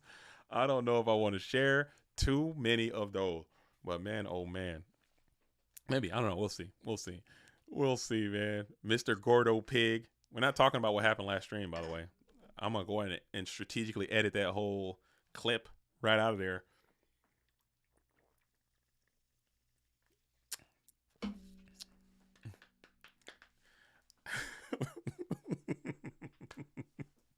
Man, I love y'all, dude. I really do. This is much love. In what other world can you have that go down, huh? We have that. Now you know something about me. You got an intimate detail about my life, which I don't of which I do not share too many. Okay, I try to keep it a little bit of separation between my life and the GOAT world. Dang. As we're going to go ahead and hit MST on MST, love to see that. We're going to be in the first main phase, love to see that. And his Crash Volt is going to be on the approach. We got a set monster on the field. We'll just set one spell trap, pass it on over to SDL Killa, who's rocking the Zoa as a profile pick. Sleeves are going to be, is that the Abyss Dweller? That is definitely Abyss Dweller. What a dumpster juice of a card art, man. Every time I see that now, what a dumpster fire of a card art. They could have went absolutely bananas on that one. Meteor of Destruction and this Abyss Dweller, they could have went cocoa crazy on those. Hate to see it. Hate to absolutely see it. We got two GK Spies getting in, and it's already too much pressure. That's a lot of pressure coming in. And we got another threatening set monster onto the field. We got 6 in hand for Crash Volt, who's staring down a pretty established position with those damn GK Spies all over the place. Share a story at 250 likes. It seems worth it. Oh, dude, I got to figure out a good story to tell. Because I have a lot, but a lot of them are kind of tied to like some personal history in my life. And then I'm going to have to also give up the personal history, which opens way more avenues. Because some people know, like, I don't want to seem like it's so secretive, but some people know like what I do and what I've done. And it's very polarizing stuff. So I typically don't like to talk about it because I don't want to bring the vibes of the situation down by talking about stuff like that. And a lot of the stories that I have to tell revolve around things that I've done in my past. And it's just, I don't know, man. It's just, I don't know. It'll turn into something different. I think it'll turn into some people think more about me, or people think less about me. People think more or less about me, and I don't want that to be the case. Your boy JDZ has a history, man. I'm very unassuming. People that know, but it goes pretty deep. As we got Kick the Metamorphosis, we're going to target the GK Spies, popping them both, and now we will be able to see what we're going to do with this tribe as we're preparing to maybe launch a full-scale attack into the set, and we will do just that. We'll send it in, and it will connect to a third GK Spy. So that is the punish there. You'll take the 400 damage. That is the ultimate punish. If you had gone into the attack first, you could have got a little better bounty, as you're going to just be able to pass here. I do a podcast with JDZ. Oh man, that podcast. I don't know what we call it. I don't know how good it would be. I don't know how good it would be. The JDZ biography is gonna go triple platinum. It's gonna go triple ytterbium, dude. It's gonna go like some obscure metal. It's gonna go radmandium or whatever, radium. And then the Ninja Grand is gonna be able to clean up the tribe with a plussing ability, taking 200 damage in the process. Pass back on over to Crash Volt. Oh, is probably kicking themselves with that whole tribe not attack situation. But third spy was the punish. DD Warrior Lady was also a punish there. Had you attack into a set DD Warrior Lady. As Tsukiyomi is going to be summoned, able to flip the Ninja Grand face down, run it over.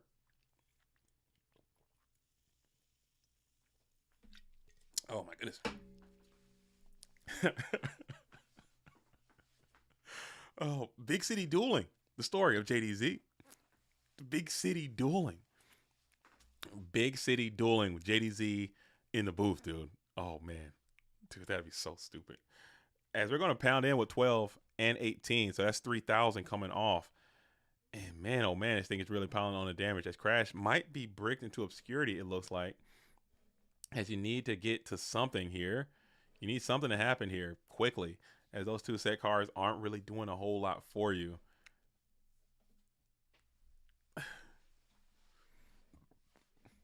You say washed Killa is cooking? Y'all gotta stop hating on them. I don't know why y'all doing that, man. I don't know why y'all hating on SDL still, man. But he's two-time. He's two-time. That's a two-time GFC champion. He won. I hate it or love it. Okay, SDL Killer won the biggest online Go format tournament that we've ever had, ever. Okay, he won that tournament with one Nobleman across out. Okay, so take that with you. Take that with you on your travels. He can't be washed. He won the biggest online Go format tournament we ever had with one Nobleman across out in his deck. So there you go. Take that with you in your journey. And 3 Ninja Grandmasters. That happened. Okay, in the real world.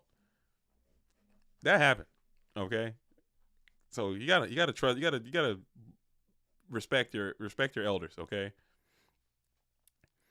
You gotta respect your elders. Respect your OGs, dude.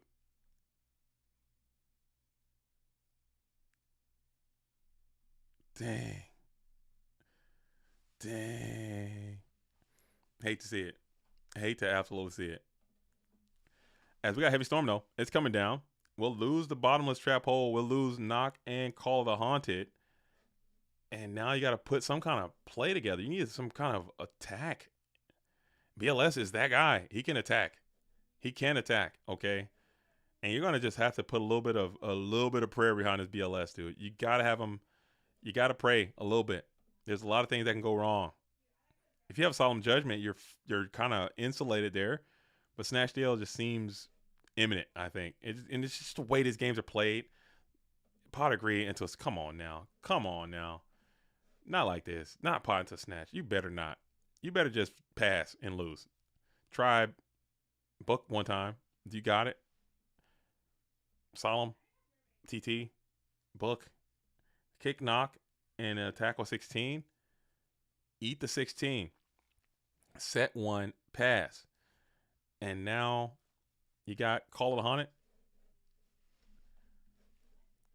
Anything. Snatch. Snatch is cool. You can win with Snatch. You got another Dark? No Dark. No, Sork won't do it. A freaking Skill Dark Magician might be good enough. Damn. Set Mon is going to be play. You got no knocks coming your way. So and one Rhoda's down. So now you have to hope. And you're going to find your own BLS, and that's going to be a GG. And Crash gets the hell out of there before he can even see the damn car hit the field. And that is going to be a dub as SEO is going to move on. And Crash is going to take an L here. It's only round number 3, so you still have a little bit of time. But that is going to be a GG as Dueling High has defeated DGZ Rampage. All right, where are we going to go next? Let's see what Goulas is cooking. I didn't even realize Goulas was in this tournament.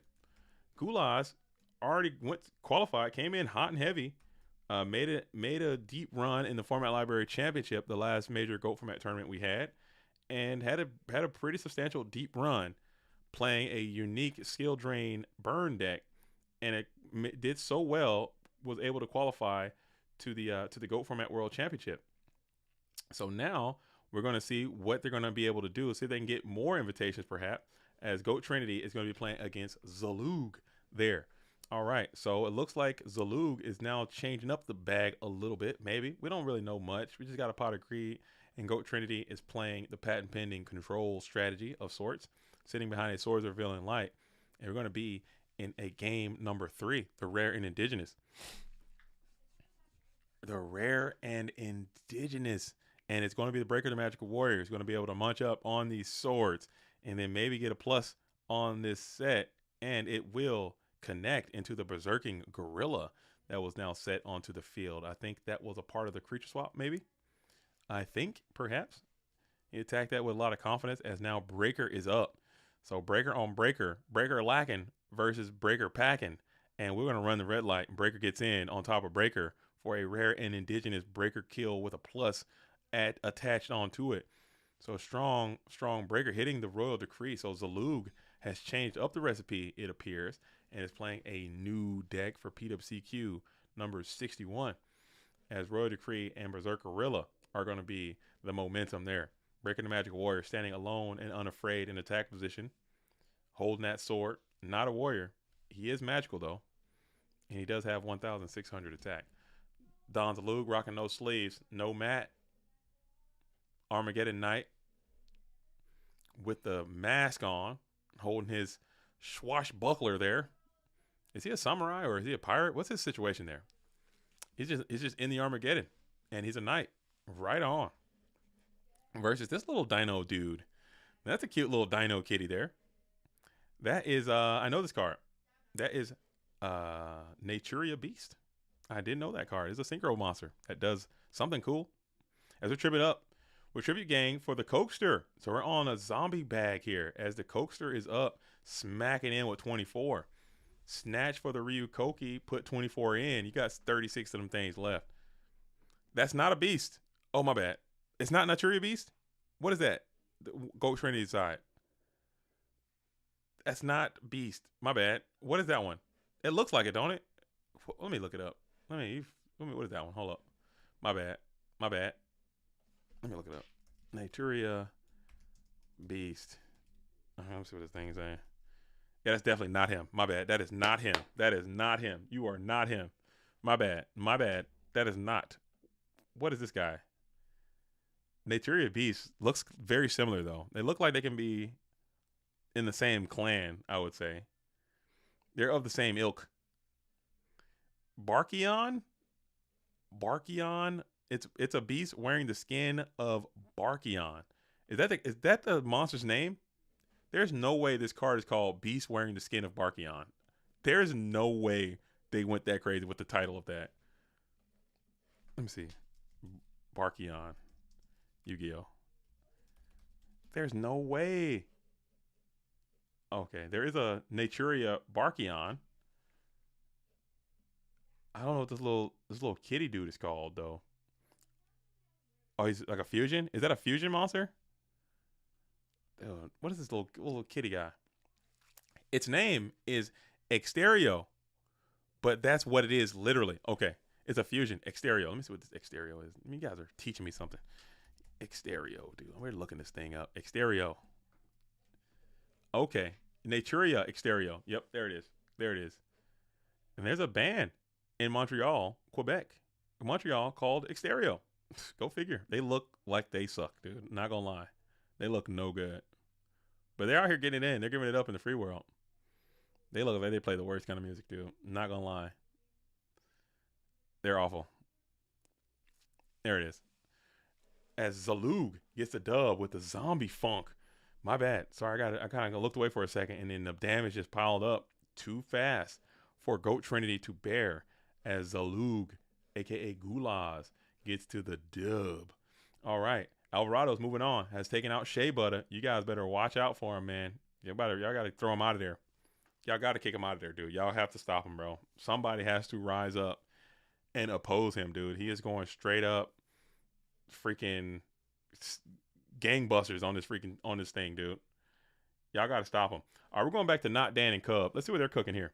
We're going back to Cub. We're going back to Not Dan. British Dan versus Cub. Versus Cub out here. Cub trying to get the dub. Not Dan is trying to be the man. As we got game 3, you're down. You're down hard, but this full Trinity is a mess, dude. Oh my goodness. Hate to see that if you're British Dan, because your back is firmly placed against the wall. You got Kaiku up to it, and your graveyard's not set up at all. You're finding some pot of greed here. You are up in life. That's one good thing you got going for you. You have 300 more life points, and that might be good enough. Get to a snatch steal here, and you might be able to mount a comeback. As there it is too. As a snatch steal is played. Do you need me? Okay. As a snatch steal is going to be played on the Kaiku to Ghost Destroyer, this could be okay. This could be almost good enough, and that is going to be the start. You'll take over, and now you try to bash into the Don Zalug, and you will get hit with the Ring of Destruction. So Snatch Steal did give you a +2. So Pot of Greed gave you a plus, and then Snatch Steal gives you a plus, and you're still down mightily, but you're not out, and your graveyard is not set up in any form or fashion. You still have a normal summon that you can also set up on the field. So you're going to put them on down and then pass back on over to Cub. Now, if this is your GK Spy, if you can get that bad boy to set up on the field, you can slowly start to come back into this game. And that's why that card is so damn good.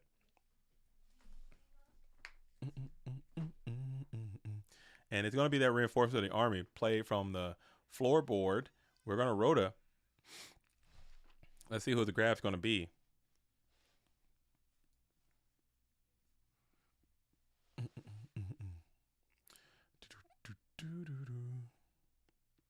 Goulas cooking is good for your tiebreakers. Okay. Don with pistols is the incorrect Don to use, unfortunately. He's got to have Don with knives. I like Don with pistols too, but Don with knives is the correct artwork, man. Because that's the way that your ancestors played it, man. Your ancestors didn't have a Don with guns. You got to be original to go format. That's the whole point. It's all about originality. It's all about authenticity. It's all about authenticity. It's all about originality. Okay, it's all about how it was. And when you open your Pharaonic Guardian booster pack and you pulled out that ultra rare 4-star Dark Warrior, 1400 attack, 1500 defense, he didn't have guns in his hand. Okay, he had knives. That's the way my Dun has knives. Okay, he didn't have guns. He just didn't have them. They just didn't exist. Okay. This is newfangled pistols over here. What's this obsession with Don with pistols? That was the best pack ever. Pulled everything. I had an affinity with Pharaonic Guardian too. I still like Dark Crisis the best because it's just my own personal bias. But I'm trying to tell you, I like Pharaonic Guardian. I hated pulling the damn Great Dizard. The Great Dizard and the Fugio Richie. I hate pulling those things. But man, oh man, the other stuff is great. As we got Don Zalug up, he's ripping too. Don with guns, getting in there. And we're going to be able to take over that hand unit. And it is going to be that hand unit.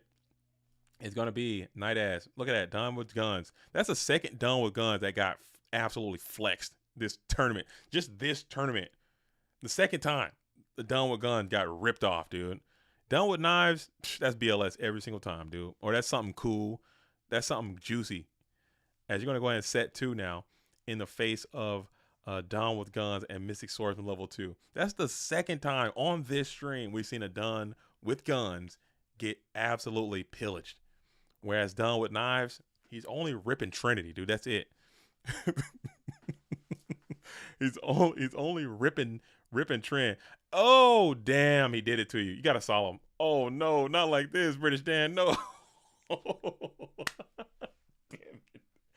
No, not like this. There's nothing you can draw, dude. Oh, not cease.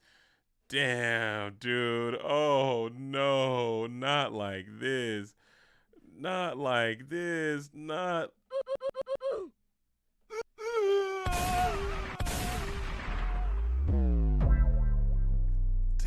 Dang, not like this. Dang, man, not cease to exist.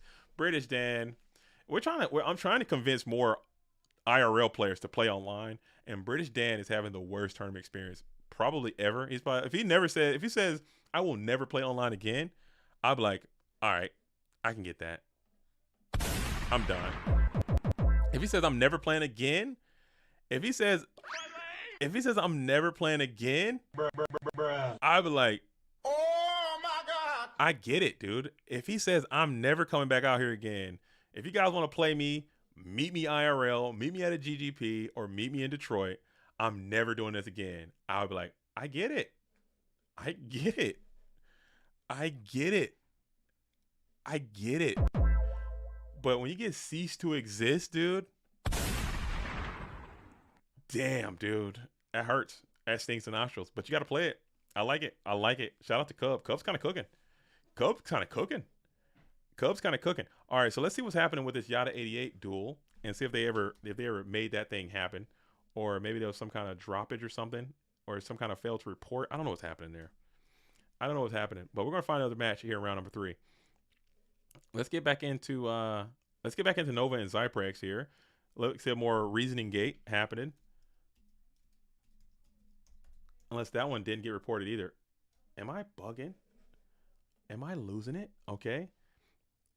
Am I losing it? A refresh? Are people just not reporting? Are people failing to report? Let's hop back on one more time with maybe I'm missing something. Let's get a Zyprex one more time. Okay, we got nothing here. I'm freaking losing it, dude. I'm losing my wits and bits. I'm losing my bits and wits. As we got Ghost Rider, and I think Ghost Rider is playing Camiloge. So we're gonna hop out here. We're gonna hop in here. And it's another game 3. We're getting a lot of game 3s here in Swiss, and this one appears to be a turbo mirror this time. All right, so we got some turbo mirror activity taking place in a game number 3. We have Ghost Rider. He's at 3,200 life points. Camiloge is going to be a little bit less at 3,000. Ghost Rider's on the play. Up a card. Graveyard saturated. 2 Chaos Mons deployed. Snatch deployed. No Chaos Mons. 1 Snatch. 1 Duo deployed. And we're hanging on tight. 1 piece of the Trinity has been expired from the red corner player. Not so much from the blue. Check that. We got 1 Duo has already been deployed as well. All right, so we're holding 2 set spell traps for the Ghost. No Mon on the field, as Camiloge has an awesome card as a picture as well. Attitudinal Penguin there. With some Christmas Bear as the sleeves. Oh no, I dropped my honey, Tim, Mr. Pooh Bear. I don't know what the hell is going on this picture. I really don't. That's not a damn Yu-Gi-Oh card. I don't want to buy it. I'm hoping not selling it. Refresh DB. Maybe that'll fix it. Yada dropped. Okay.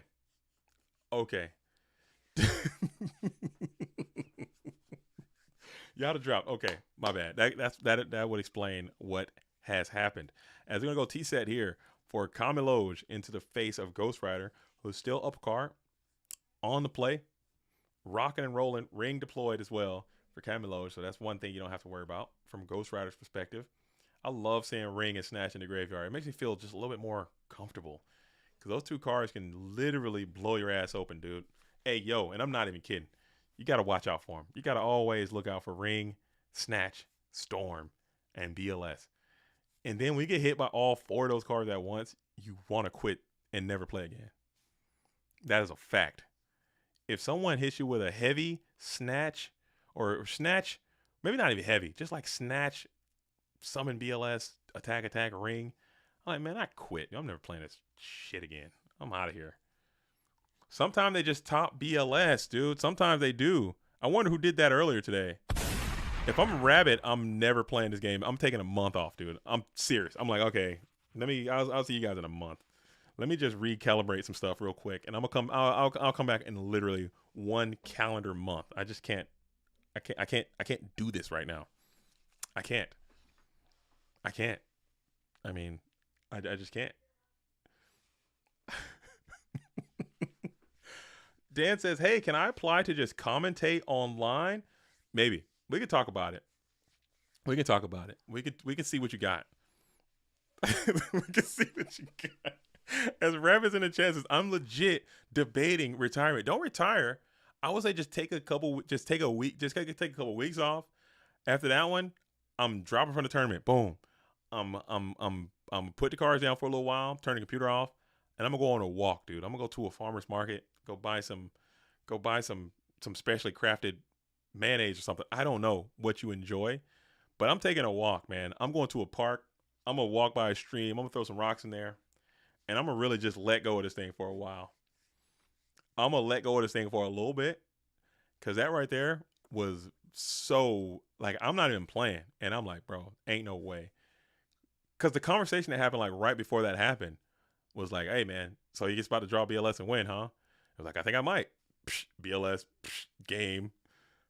Ain't that some damn junk, dude? Ain't that something? Ain't that some junk? I don't know, some artisanal mayonnaise. What do they have at farmers market? I went to a farmers market and I saw someone selling artisanal mayonnaise, dude. And I'm like, who the hell's buying that? Maybe it could be Rabbit on his walkabout. I'm not buying it. Somebody's buying some artisanal mayonnaise at fucking farmers market. It ain't me, okay? Because ain't no damn refrigerator out here. You expect me to walk around with this damn mayonnaise in my bag all day to get it home? Your homemade mayonnaise? Are you kidding me? Who's buying that? Who the hell is buying that? I'm not buying no damn artisanal mayonnaise. Are you kidding?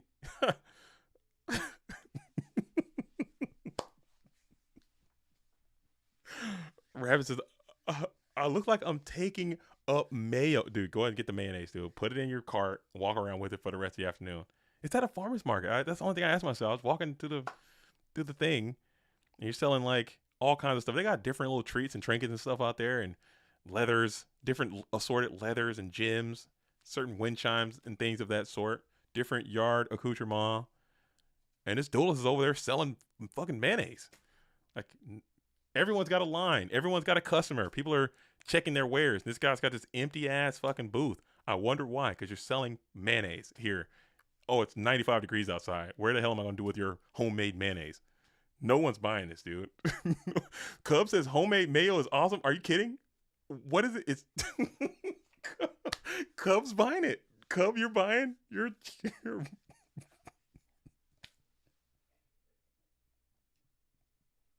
the customer. You're signing up. No chance, dude. Ain't no way. Ain't no way. Ain't no damn way. Yeah, everyone had. I mean, the t-shirt guy, he's selling like graffiti t-shirts, and the lady's got the leather wristbands, and the guy's got like selling water filters, and everyone's got a customer. Everyone's checking their wares and their goods and services and whatnot. Mayonnaise guy is just empty. I should have went over there and just inquired. Hey, how many sales have you made today? Oh well, sir, I haven't made a sale all week. I wonder why. How many sales have you made in your life? Well, there was this one guy. He was from Ontario. He came down. He said he needed some of my mayonnaise, and I sold him a jug, and that was pretty much it. As Camelage is going to get the dub here. We're going to RB, pop the set, summon Sork, and smack on in.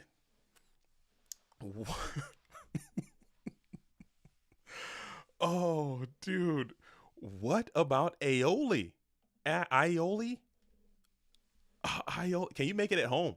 What is even the process of making mayonnaise, dude? How do you go about doing it? It's oils and egg. That's all it is. It's just oil and egg. That's it. Those are the ingredients. That's it. Oil and egg and maybe some salt. I'm not eating your homemade mayonnaise. Forget about it. Forget it. My next hobby has gotta be either mayo making, and Lorcana. And one two Ubik says you need lemon in there. Are you making mayonnaise? You just need an emulsifier. All right, now we got to figure this out. As we're done with round number 3, okay, we're just waiting on a couple of reports to come in. I got to find out now. I need to know how to make homemade mayonnaise. You guys are just intriguing me right now. I didn't realize there was such a thing. I did not know that existed. I did not know that there was a market for freaking homemade mayonnaise, dude. I really did until I saw that. And I was disgusted. Okay, I'm not gonna lie, I was repulsed. How to make? Look, how to make. I typed this in YouTube. How to make homemade. How to make homemade. Okay. Guess what? They got bread, ice cream, stickers, pizza, pancake, pasta, slime, gravy, French fries, biscuit, mashed potatoes, Alfredo sauce, tortillas, macaroni and cheese. We're going down the list. I'm gonna put an M. See what comes up. Mashed potatoes, macaroni and cheese. Mayonnaise is above macaroni. Oh, mayonnaise is above mac and cheese, not macaroni and cheese. Mayonnaise is above milkshake. You're kidding. Mayonnaise is above meatloaf. Mayonnaise is above makeup. It's only below mashed potatoes, macaroni and cheese. So people are looking for how to make homemade mayonnaise. I put in how to make homemade M, and mayonnaise is the third thing. People are checking this out. Oh, that is disgusting. You are gross, lady. What are you talking about? Let's see what happened here. Let me pop this on. Hey guys, welcome back to my channel. In today's Healthy Basic,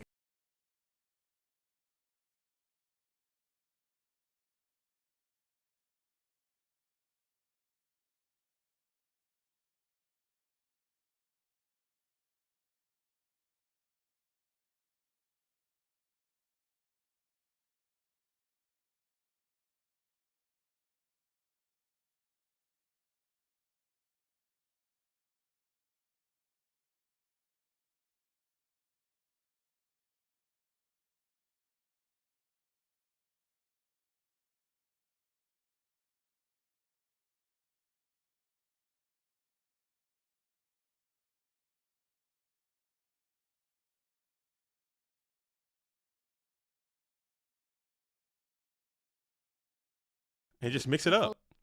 And then you take it to the farmer's market and sell it? Hell no, dude. We're not doing that. Okay, we're round 4. My bad. That is repulsive. And you take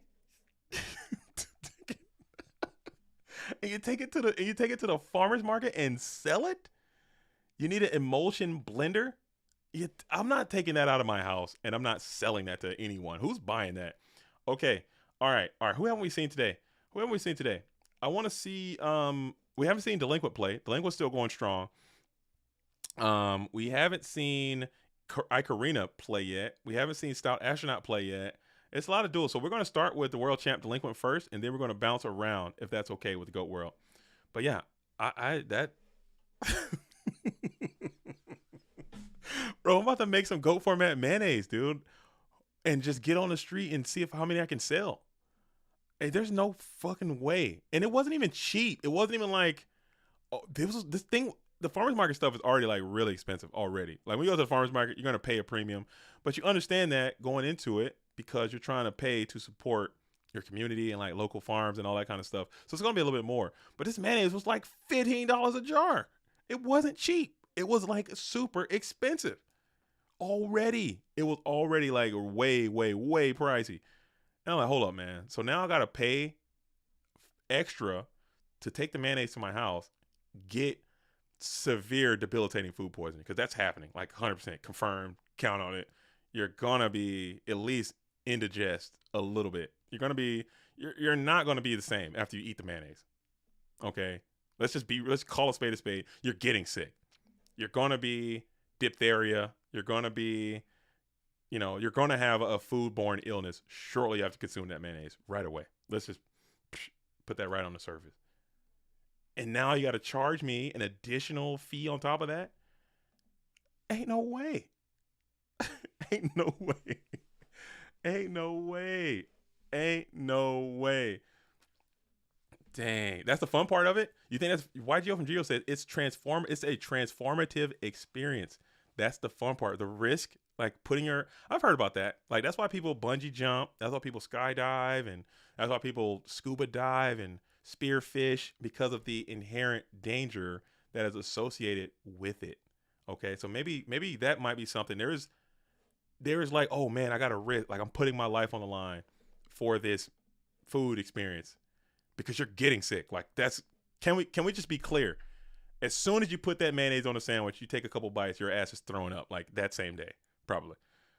But I think that is okay. I guess I didn't think about it like that. That's a good point, Ben. Thank you for sharing that. I feel like I understand it a little bit better. So maybe next time I go there, maybe I can go there and get me a little bit of mayonnaise next time and put that thing on like Like make some egg salad or something, toss it in there, and just completely just disembowel myself. I think that's what's going to happen. I'm only paying $15 for mayo if the Hawk Tuah girls spit in that mayo. Now, Silver, I got to make it all gross. It's already super gross, and now you just taking it to the next level of gross. You're taking it to the next level of gross. I don't eat mayonnaise like that. I'm not a mayonnaise guy. Okay, that's not for me to do. If you're a mayonnaise enjoyer, rock with it. Rock with it. Roll with it. Control with it. Get in there. Get your mayonnaise in. Get active with that mayo. And like the stream, for crying out loud. We're in round number 4. If you guys like round number 4, like the stream. If you like 4, let's get that stream liked. If you guys are liking round number 4, put a like on it. Subscribe to the channel. Just like Death Lakuta did. I don't know what's going on with my alerts. I keep saying I'm gonna fix them. I never do. Okay, I never do. But Death Lakuta has subscribed. Welcome, Death Lakuta, to the GOAT world. And Hindered O'Pain also subscribed. Welcome, Hindered. Welcome to the GOAT world. On our way, almost at 11,000 subscribers. We're gonna be getting there soon. We'll get there. As the link was going to go ahead and kick out the Ashura Priest with the Grace of Charity. Yo, Death Lakuta, welcome. That is you. You just subscribed 2 minutes ago. Usually, what it would do, I don't know what happened to my Streamlabs, but whenever someone would subscribe, it'd be like, "Hey, this person subscribed," and it would like put it on the screen and stuff. And it just stopped doing that. I don't know why. Maybe it might start again.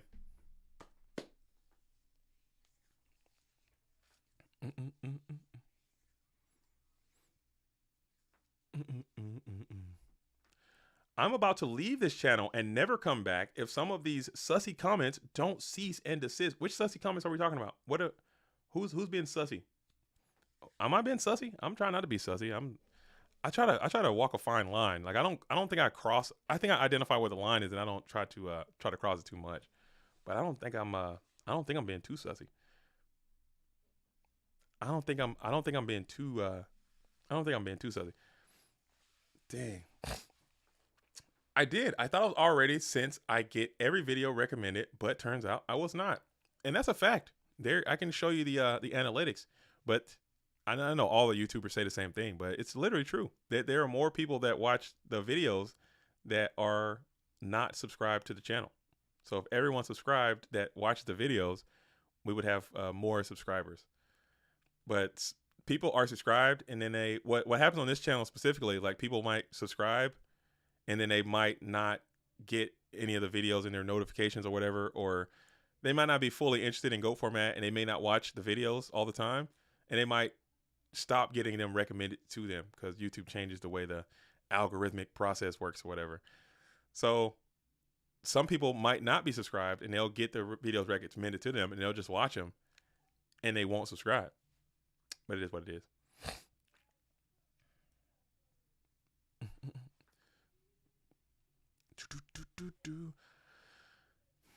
As we're going to go ahead and get out the Blade Knight here. So Pablozoic rocking that warrior swag as Heavy Storm is going to be deployed. Delinquent is playing some control, it looks like.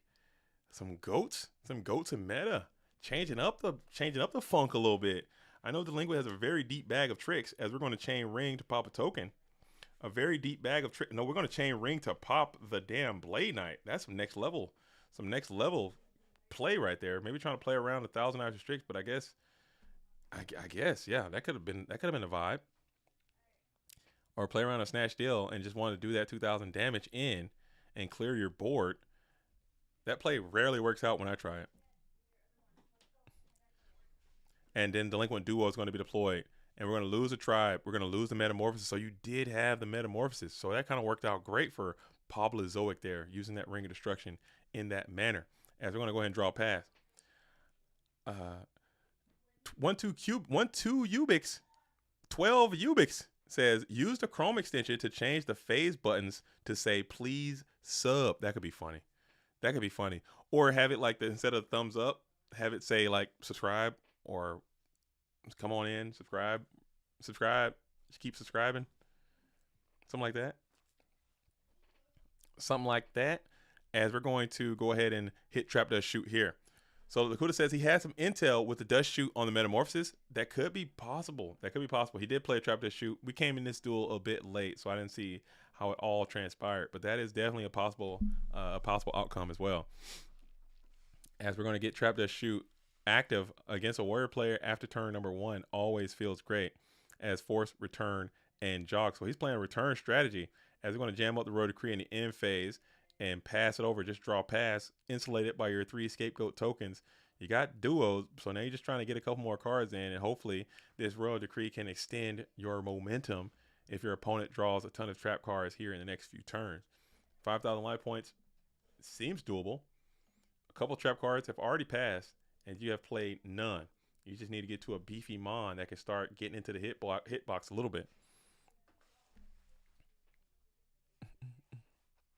Thumbs up equals like the stream. Thinking equals subscribe. Dude, that could be really funny. I think I can do that.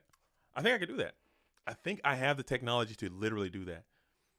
Maybe I don't. I got to make like a GIF. It's got to be like a GIF or something. I can do that. I think I can do that.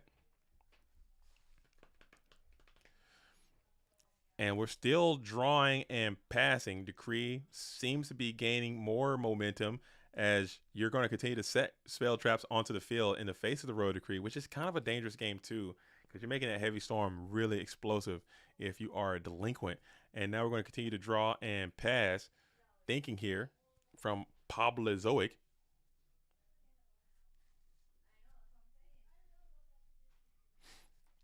Duo, Dimension Fusion, Dust Shoot, all not cheap for GOAT. Those are the most expensive cards we have in GOAT. And I thought Dimension Fusion should actually be decreased in price. There's got to be like some kind of fiat Ponzi scheme or something happening in there, because Dimension Fusion was reprinted. It should go down. I don't know why it's maintained its same cost level, but that's not how any other market in the universe works, or at least in any economy in the world that I can think of, is that if you increase the supply, how you gonna play Trap Dust Shoot? So maybe you got MST, and then we will have MST. So Trap Dust Shoot will be resolving here,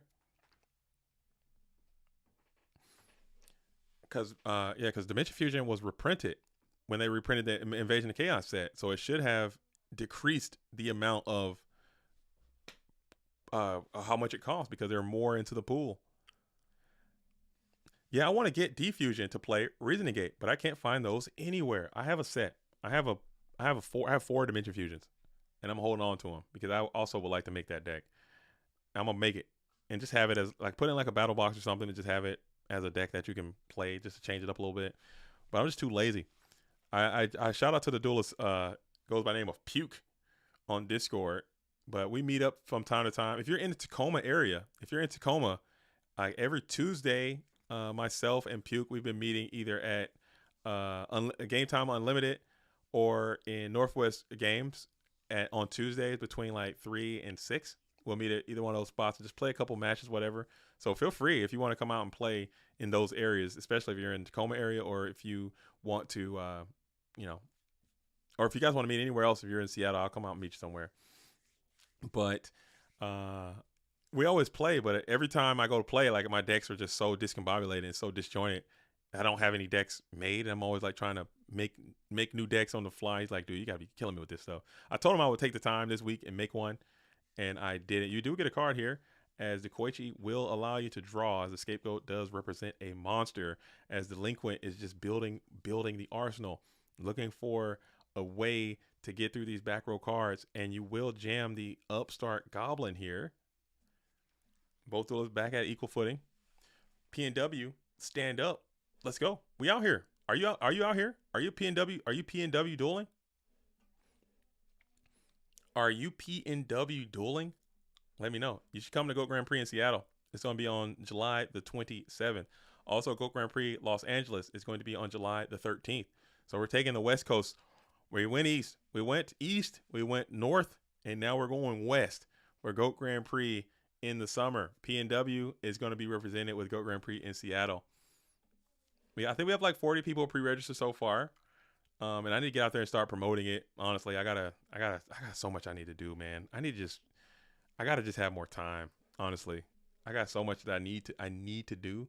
I'm just not doing everything in my power, and I'm getting behind on a lot of stuff, and it's kind of frustrating a little bit, but it'll catch up. All I need is like a couple days to just dedicate, and I can get it right.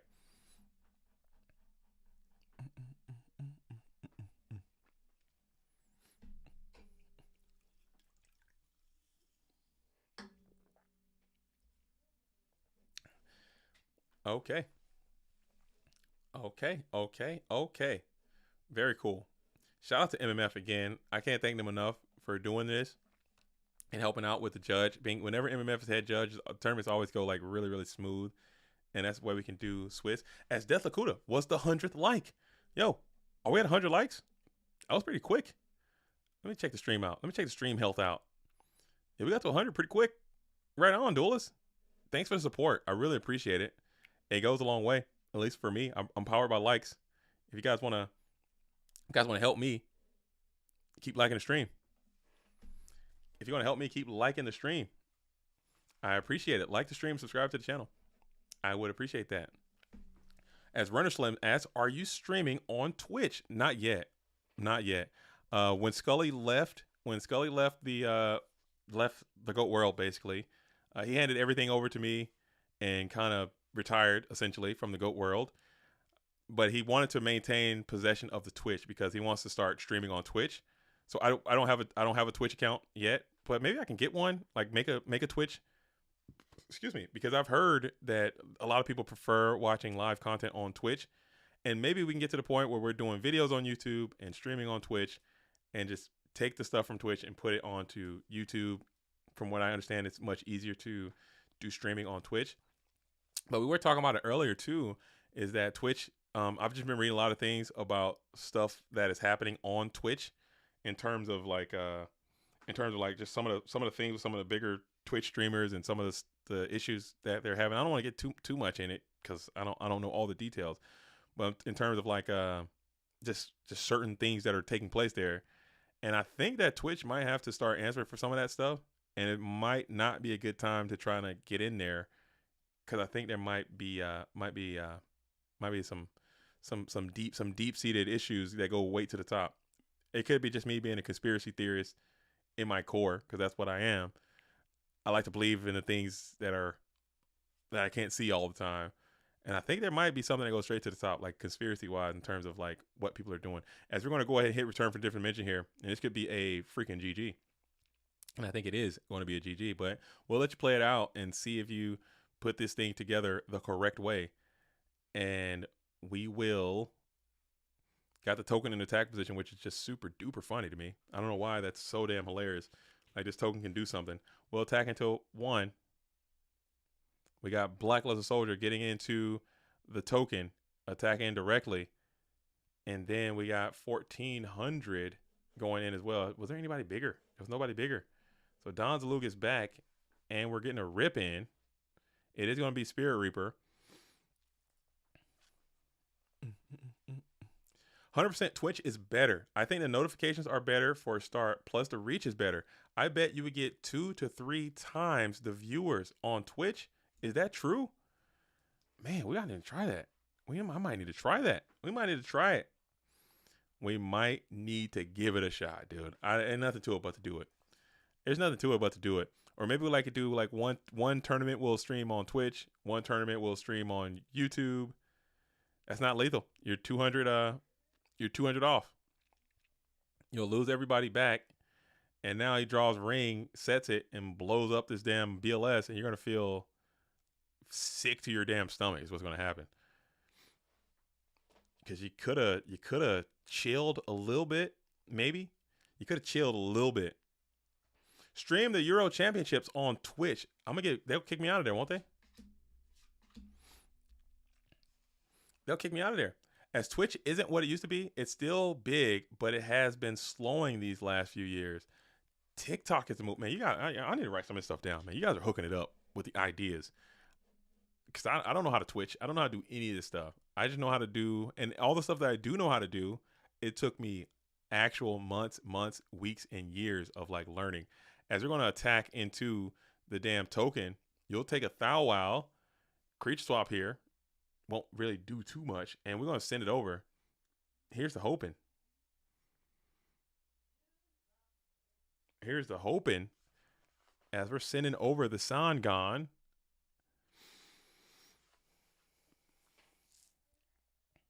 Yeah, that token had no damn business being in attack position at all. Like the dude can't. I know he wants to be a part of the team.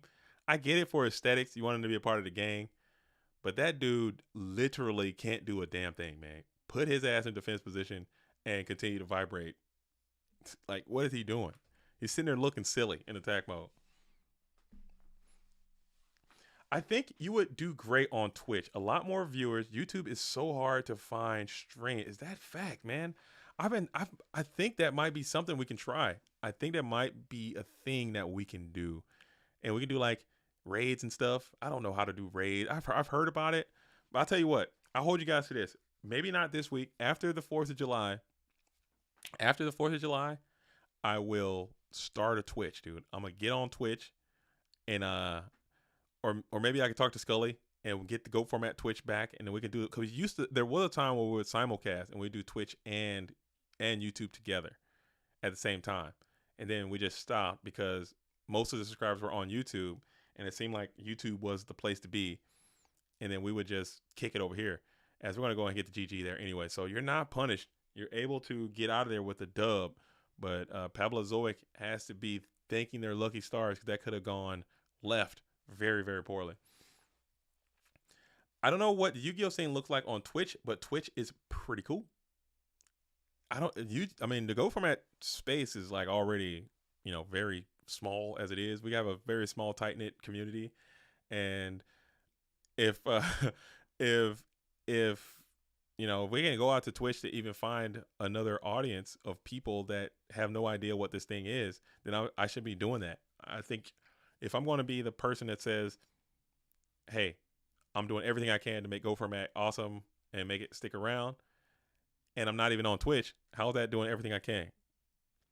If I'm like, oh man, I'm doing everything I can for Go Format Yu-Gi-Oh to make it sustainable and make it lasting and to make it great, and I'm not even on TikTok, I'm not even on Twitch, I'm not even on Facebook, I'm not even on Twitter, I'm not on Instagram, I'm not on the streets with it, I'm not outside with it, I'm not talking to people, I'm not going to locals, I'm not going to, there's so much other stuff that I need to be doing that I'm not doing, and it just ends up me making excuses of why I don't get what I want because I'm not doing the work required to get to where I think this thing needs to be. So people have emboldened me, people have empowered me to say, hey, Goat World, we're going to rock with you, JDZ. You're going to be the guy who's going to try to keep this thing going. You've been doing a great job. Then I need to do everything I can. I need to be on Twitch. I need to be on Twitter. I need to be outside. I need to be talking to fucking these other creators. Because if I'm going to talk it, I got to back it up. And we're going to Delinquent Duo here. Delinquent on Delinquent. We'll rip the Zaborg and we'll rip the Abyss Soldier. Getting Delinquent on Delinquent. Hate to see it. YouTube is better if you're already in the GOAT ecosystem, but Twitch probably will help expose to new people. That's interesting. Because it's funny you mentioned that because I found this guy on YouTube, but I think he streams on Twitch every day. Every day he streams on Twitch and he plays Risk. What's up, Risk Takers? What's his name? I forget his damn name. But he streams Risk. And I'm telling you, I started following his channel when he had like less than 100 subscribers. He had less than 100 subscribers and I was in there and I would watch him play Risk every day. I would watch this guy play Risk, and before he had 100 subscribers, now he's at his like tens of thousands of subscribers, and every day this guy shows up and he plays Risk every day. He's really, really good. He's like one of the world's best Risk players, and I'm like, dude, that is so awesome. And I need to just do that. And I don't even play Risk. I don't even like. I know how to play Risk, but I'm not a competitive Risk player. But just the way that he carries himself and the way that he talks about it, it just makes me seem so interested and fascinated in Risk. And it's just Pete. Kill P strategy. That's it, Spuddy. You know exactly what I'm talking about. What's up, risk takers? It's Kill P strategy. This whole thing, dude, it's so good. It's so good. I watch it all the time, man. The Kill P strategy is so good. And he's in there cooking, dude, on risk every day, man. He's got to grind. And I didn't watch like the last couple because I've been really busy myself. But from the beginning, I was right there, dude, watching him. And his channel's come so far, and he's crushing it. What's up, risk takers? So good. As DD War Lady's up, okay? And we're gonna battle into a GK spy, and we got 4 spy. I gotta leave, dude. I can't sit here and watch these spies. I'm kidding. I'm not leaving. I'm not going anywhere. As this is the card delinquent needed to see a GK spy up to kind of stall your position. Getting hit with early duo never feels great, but if you can wall up with these spies for a time, this will allow you to just get more cards. Hopefully you can get to some of your trend, and you can make this deck start to roll together. These kind of decks, these Zaborg, Abyss, Sangin, Tomato decks, I think there's a spot. I think they're good. I think they're good enough. Maybe not like that super crushing S tier, but I think some amalgamation of these cards is an a very low to super duper high B deck in Go format. I've never noticed the yellow emoji in the background. This right here, this little guy, ding. If you know, you know. If you know, Rob the Man. Yo, shout out to Rob the Man. I'm going to meet Rob the Man when I go to Orlando. Hopefully they come out for GGP Orlando. I'll be there. I'm excited to meet that duelist. Sorry if my gun's too loud, but gunshots up to Rob the Man. If you know, you know. That's a Discord thing. This little guy right here. That little guy. This little homie right there. That's a Discord thing, and he's out here. It's just a constant reminder. You know what I'm saying? Just a constant reminder. I tell myself I put that there as a constant reminder to myself. You know what I'm saying? Just to stay grounded. It's like my totem from Inception. Remember the movie Inception? Like, you gotta have your totem to keep you grounded to reality and the truth. That's that. That's him. Let me know. Because sometimes, and these streams is where I keep it real, Rob. This is my dojo to be real, and people respect the realness. Is that sometimes on YouTube, man, you have to move a certain way.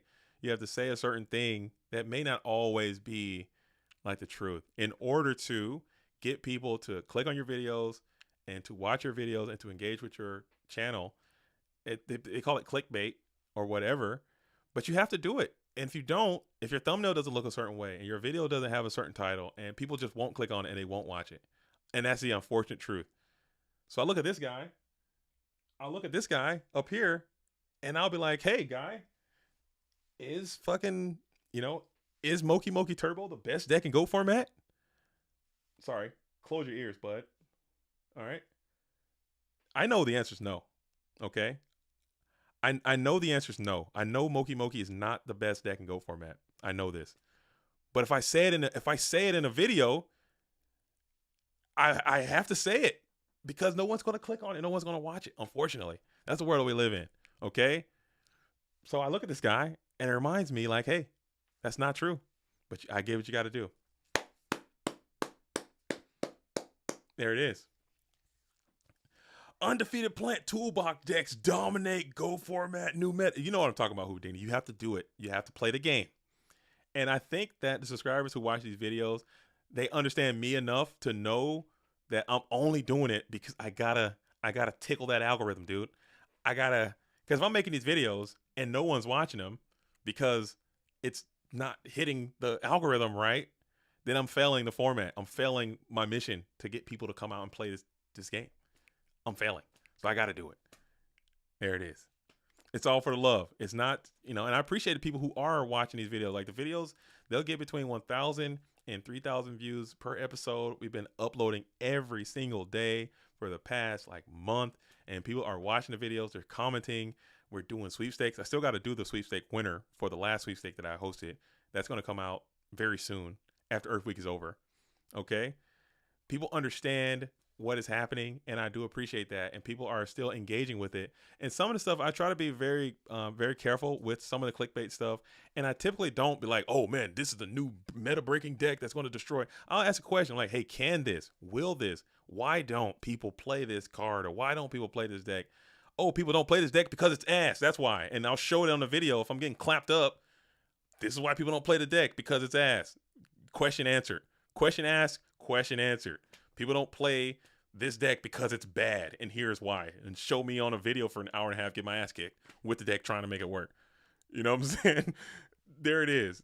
And that's the truth. Mega Rock. There you go. Rock video got me to play again. And if I say, hey, Mega Rock is a good card, it's a good deck, I think it can be a sleeper. And I come out and show Mega Rock performing well, people might be like, oh, wow, the video said it's going to do one thing and you did what he said. As Cliff is going to come out.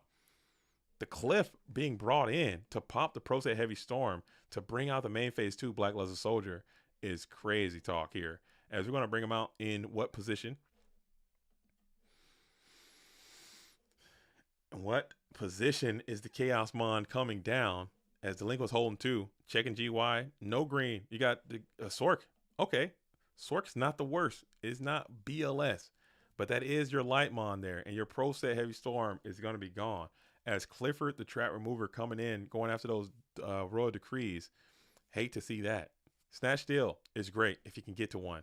Your own return would be, ironically, very good. Probably don't play it, though. This deck typically doesn't play that card. As Tribe Infecting Virus is quite unique and lovely. If you are a delinquent, you do have priority here in this position, and we will retain so and pop out the Magician of Faith. That is your light monster. And we'll just shift the Spirit Reaper to defense position and then slam into the Dark Scorpion Cliff, the Trap Remover. I'm glad they edited that guy's name, put him in the gang. Wish they would have did the same thing with Don Zalug. I thought that was a freaking oversight. Cliff's got a bodysuit on, though. That's very uncomfortable attire that he's wearing. They could definitely pick a new outfit, I think, for the Dark Scorpion gang. As Break of the Magic Warrior is going to be up, we're going to pop into the set, perhaps. Lead Lover in the building says, oh, hi, JDC. How's your GOAT life? Earth Week was fantastic, by the way, and it's not even over. We have 2 more episodes of Earth Week that are going to be taking place. It's going to be Bluetooth. I don't want to spoil it too much, but Bluetooth came by the booth, and it was absolutely insane, dude. I don't want to spoil too much of that video, but that was probably one of the funnest videos I think I've ever made in my life. That's going to come out on Monday, and then we're going to end it with a very, very special guest. No spoilers. No spoilers, but we got a special guest ending out Earth Week on Tuesday, and then we're going to get back to our regularly scheduled program on Wednesday and beyond. But man, oh man, I really enjoyed Earth Week as well. And the theme weeks are going to continue. Like I said, I fully plan on doing Burn Week. I fully plan on doing a Return Week.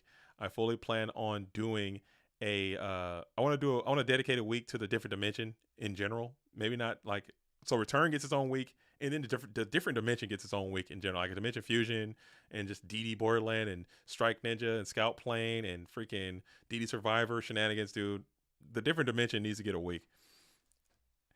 The different dimension needs to get a week. My guess is Shifty, since he got second at Worlds. I wanted to get Shifty, but I know Shifty is busy with life and different busy with life stuff. But it's not Shifty. Spoiler: ungotten. Okay, miss. And I'm not gonna say anymore because I don't want to spoil it. Spoiler alert: as we're gonna hit in with Tribe. No, we're not. We're gonna get Ring of Destruction. We'll take the 16. You're now sitting at 12. If you're Pablo Zoe, you got the Spirit Reaper looking pretty good in defense position, holding down your spot, and he won't last very long. So you just need a Mr. Tomato right here, put it on the field, and you win. If you can find a Mon, as if you're in a graveyard, do you have a live monster? It looks like a Chaos monster. What is it going to be? And we're going to just pass, as that is going to be the play. 1200 is going to be left for Pablo Zoic as we're down to the thick of it. We got one set card. Can you find a monster for Pablo Zoic? We need some pressure as we got one card left in hand. And we're thinking, main phase 1. What are you going to do with one card in hand, one card on the field? The pressure is mounting. The pressure is mounting as we are thinking here for the thinking beard. As Kaiku goes for it, it's going to be summoned. Long think for a Kaiku slam. I put that bad boy down in 0.4 of a second. I'm talking as fast as my mouse can click. That Kaiku would have been on the field attacking in. What was the thought process? As we got 1800 left for Delinquent. Snatch Steal. Is it still around? 19 cards. Can you get to it? Royal Decree is active. It's okayed. And the snatch steal is going to be up, and that is going to be a GG. You knew it was coming. 20 cards left. It was just a matter of time before the snatch steal is going to be deployed. So now we're going to the rare and indigenous game number 3. We got Delinquent. We got Pablozoic. We got the Relinquished. We got the World Champion. We got Pablozoic trying to get through. Man, oh man. What a duel. What a tournament. As we got 2 more rounds of Switzerland-style format dueling Yu-Gi-Oh! Left before we get into the top cut. I'm going to pull the standings up one more time. If Alvaro's number 1, y'all need to just stop. Oh, my goodness. Y'all messed up again. Y'all did it to yourselves again. Y'all let this man get to 4-0. That was a huge throw, dude, because he's going to top now. Oh, man, that was such a misplay. You guys are misplaying out there in the GOAT world. Y'all had to stop him. All right, but looking down here in the bubble area, we got Ludia is still alive. Delinquent's still alive at 3-0. This could also be some 4-0s right here. So these duels are playing for the marbles right now. These duels are absolutely dueling in the real world for some serious stakes.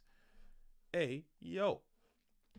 As we're going to be going on into a game number 3 situation. Holy hell, man. More Strike Ninja, please. Yeah, I've always been fascinated with the different dimension in general, like all the stuff that happens over there and like the lore.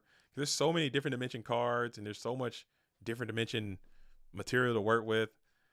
You know, fans. I mean, you can make like fanfics and all kind of like lore stuff about the different dimension and what's happening there, and time travel and the interdimensional matter transporter and DD Warrior Lady, DD Scout Plane, DD Assailant, DD Survivor, and all this stuff. That's DD Borderline. What's happening? Take us to the different dimension. Let's go. I'll go with you. I'll lead that charge. We can go together. We can go together to the different dimension and travel into a different universe. As Sangan is going to be deployed. We'll take 1,000. We'll Dust Tornado in end phase, and it will be that Ring of Destruction. Normal summon Sangin, swing for 1,000, set ring, Dust Tornado to ring. Okay, a little bit of metagaming here. As that Reaper could have just been all up in your. Oh man, I hate when I see Reaper, dude. I just panic. That card scares me, dude. Spirit Reaper. I don't know. He always jacks me up. He gets into my hand, dude, and I just start quaking, shaking in my boots. Leaving an open field with Dust Tornado with Reaper lurking. Hate to see it. As we got a little bit of laggage there. A little bit of something as we normal summon the Don Zalug instead of a set Don Zalug. And then we'll go ahead and think about it here.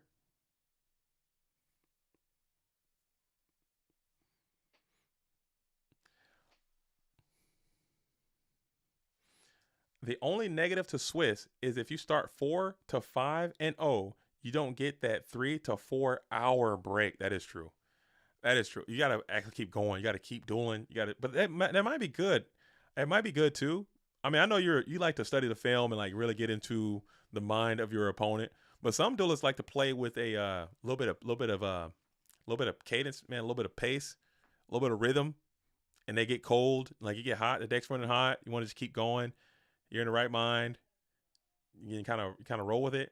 Some duelists get into like, I mean, if you take some time to go walk the dogs and go hang out with the kids, go read, have a little snack or whatever. There's benefits to both. As we do get to that Miss Tomato, so we are going to be able to probably get into some hand contents here. As Sangin is already going to be deployed, Miss Tomato is going to smash into the Don Zalug here. And then we get into the deck to bring out that nasty ass Fury Reaper. And I'm quaking in my boots already. We're ripping. Let's see what this guy can take. Let's see what this guy can get. And it's going to be a smashing ground. So that was a clean out to the Reaper. Don't fear the Reaper.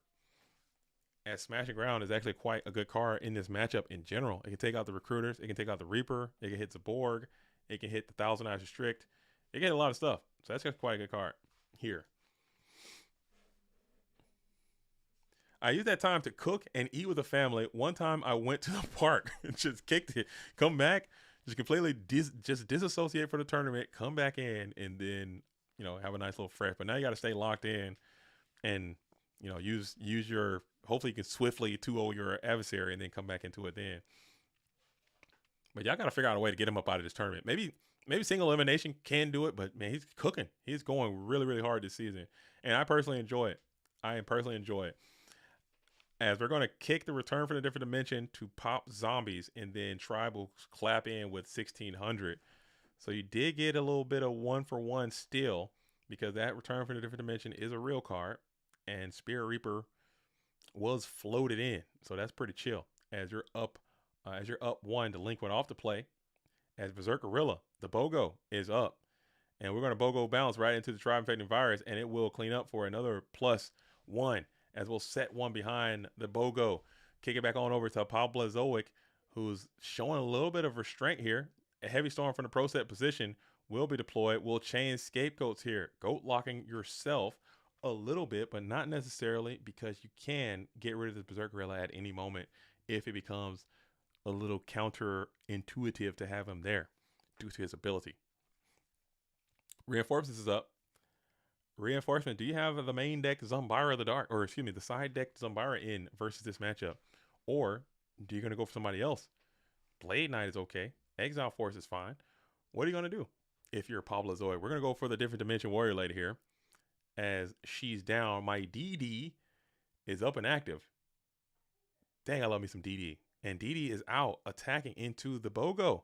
We're going to banish that bad boy, get him up out of play. We'll take 500 in the process. And Delinquent has to be chill with that. Open hitbox. We're going to see if we're going to slam into that back row card, or will we do something different? Smashing in Turbo does sound like ass. Smashing Ground is not in my 70 card rotation at all. I mean, maybe in aggressive decks, I don't mind it. I don't mind it. Yeah, I don't mind it in Warriors. Maybe not. Yeah, maybe not in Turbo. If you're playing a lot of Turbo can play not only so many cards. Smashing Ground is probably not one of those cards that they would play. If anything, they would just play more discard traps, maybe more Regeki Breaks, more Wing Blasts, which can effectively do a lot of the things that Smashing Ground can do in the matchup that you need them to do that, plus more. But Turbo has the ability to be able to discard more cards and support those cards. So I would probably play more Regeki Breaks, if anything, or more Wing Blasts before I go into Smashing Ground if I'm a Turbo player. But I like Turbo in like these aggressive beatdown style decks, which is what I like to play the most, as Heavy Storm is going to come in. Heavy Storm followed by Snatch Steal again. Is that the vibes? Snatch Steal, do you banish? If you do, though. We already showed double return dueling here. Triple return seems not like what the cool kids are doing. As well, premature. What we got in here? We got Tomato. We got Sangan. We're going to tribute. This bad boy's getting sacked up for the Zaborg Nasty. No, we're going to souk up. Okay. And then we'll run down the Kaiku and then smack in for 1100. And then we'll be able to set one more card. Pass back on over to Pablozoic. So now the Sangan's ready to float. You got no light monsters in your GY either if you're Pablozoic, which never feels great. You're going to set a spell trap as well. Pass back on over to Delinquent, who's going to be on the play. We got Tsukiyomi, known in hand. Metamorphosis. Okay, so you're going full Thousand Eyes. I don't think I've ever seen Delinquent play Go Control in my life, by the way. But he's out here with it, and we're Go Control dueling. And we're going to bring Thousand Eyes Restrict onto the field, and that bad boy is sucking too. We're taking over the set. What is it? We'll never know. We'll never know. If you want to get really crazy, you can continue to Tsukiyomi here. Torrential Tribute will absolutely destroy your cheeks if it is available. It will deplete your buns here, and it looks like it is not available to Koichi. It's in the graveyard. Still no Lightmon. We got 2021 is in. It seems. And then we're going to end phase there. We're just going to leave that damn Thousand Eyes Restrict into face down defense position. I guess you couldn't, because it just got summoned that turn. I'm bad. Forget I said anything. And you will play Noble Crossout on it, just to get some value out of your knock, which knock probably in this matchup isn't that great. I don't know how much setting Delinquent has been doing, But Breaker is looking pretty succulent. He's up. He's got a counter. And he's smacking into the set. It is that Mirror Force. Still got no Light Monster, so no BLS to come down and completely ravage you. Tsukiyomi can easily take out this Breaker, so that's a plus just looming. As you're going to get another value out of the Sangan as well. So that's 600 damage, but you're getting something from the deck. Maybe that Slippery, Sinister, Serpente added deck to hand. And you got to protect this Breaker now because that is your freaking lifeline. That Tsukiyomi is just looking, just moistening the Tsukiyomi lips. Dang. As we're going to go ahead and hit Upstart Goblin. As Joseph Adams says, love the videos this week, man. Water Week next. Let's see. I really want to get into Return Week because I got some really fun return decks I want to play. I want to get into like Burn Week. I don't know if I want to do Burn Week just yet. I want people to freaking not hate the channel, and the people to either like Burn or really hate Burn. We can do like Warrior Week, maybe. There's really not a lot of ways you can play Warrior, but they got some text. Fire Week, Reasoning Gate Turbo Week would be hilarious. There's a lot of Reasoning Gate decks too. Trust the Gears. Find get El Mago the Doomed out there, and we could trust the Gears. Show me the latest Gears. There's so many. It's so many. And I'll mention that earlier in the stream as Delinquent does get to the GK Spy as well. So now we got Tsukiyomi with the little GK Spy dueling. I was mentioning that earlier in the stream as well. It's like, yeah, go format. It's essentially you kind of know what decks are really good and you know what decks are not very good. But at the same time, you know, like, as we're going to hit ends with Tsukiyomi, we're going to smack in with 12. Like, you got the Warriors and you got the Turbo. Those are the two decks that are just kind of ran off and kind of put themselves far ahead of the other decks. But in that, like, B tier, very low A to high B to C tier decks, there are hundreds of decks. There are hundreds of decks that you could play. And I'm not just saying that. I think there are many decks. If you're counting like variations and like different techs and ways to play certain decks, there are dozens and dozens of decks that fit in there that are just not quite good enough to beat Turbo and not quite good enough to beat Warrior, but they're still really viable and really good and fun, and those decks deserve to be played. And if you are a good enough player and you're playing against people that aren't as good as you are, in theory, you should be able to beat those players with those tier B and C decks. And that's just the bottom line. As we're going to go Tribe here. Tribe Pop Warrior. That is that light monster. And we might... Are we running the red light? We're sending... Yeah, we're running that red light. And we're going in. And that might be the end of this duel. As we take the 16. And are we taking 12?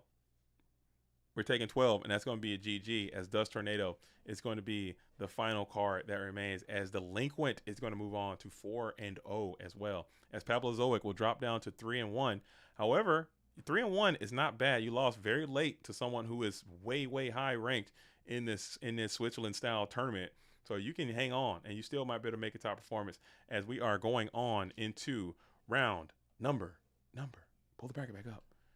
We're going into round number 5. I believe that was the last round of last match of round number 4. We're making our way on in to round number 5. FTK week. I don't think I can do that. I don't think the channel would last. Okay, I don't think the channel would last after FTK week. I really don't think that would happen. Empty Jar week. Library of play. I mean, the decks exist. Like, you can play. I can play Empty Jar, Library, Last Turn, freaking DMOC Launch, what else? Exodia, Heart of the Underdog, freaking Exodia, Heart of the Underdog, play like, what else? I think we need a couple more. But we'll lose all the subscribers, dude. No one. It'll just be me and C Spare in here left. Spatial Collapse, dude. Just degenerate week. I can play DGen week. Play Spatial Collapse, Reasoning Gate, or Spatial Collapse, Last Turn, Library, Empty Jar, freaking Heart of the Underdog, dude. That would be miserable. That would be misery incarnate. As we're going into round number 5, it looks like we have. Let me pull up the standings one more time. We got the new standings out. Jean-Claude is at number 1 right now. Delinquent at number 2. Alvarado at number 3. Okay, so we got some really, really heavy hitters, man, in this top cut of this freaking tournament, dude. And back at it again, the same cast of characters out here getting after it again. But Icarina coming in at the 3-1. Didn't see that coming. Icarina kind of took a break from Goats. Been back at it, getting it in. Probably trying to prepare for Goat Grand Prix in Seattle. I know she's going to be there. We got Ludia Plebone, who just showed that return deck. So it can be anybody's game. It's still a lot left, and Swiss is only the one portion of it. We got to get into a top cut. So we'll play this round of Swiss, and then we got another round of Swiss, and then we got a top cut, and then we're going to get the hell up out of here. All right, I haven't seen Stout Astronaut and Bobby Bodega. Either of those duels have not been featured yet, so we're going to send the cameras over there. And I think both of them are actually in like a bubble type scenario, so they both need vigorous dubs here. Very timely, pointed wins, as we're going to see who is going to come out on top between Stout Astronaut and Bobby Buckets. Are they playing? Are they dropping? What is happening here?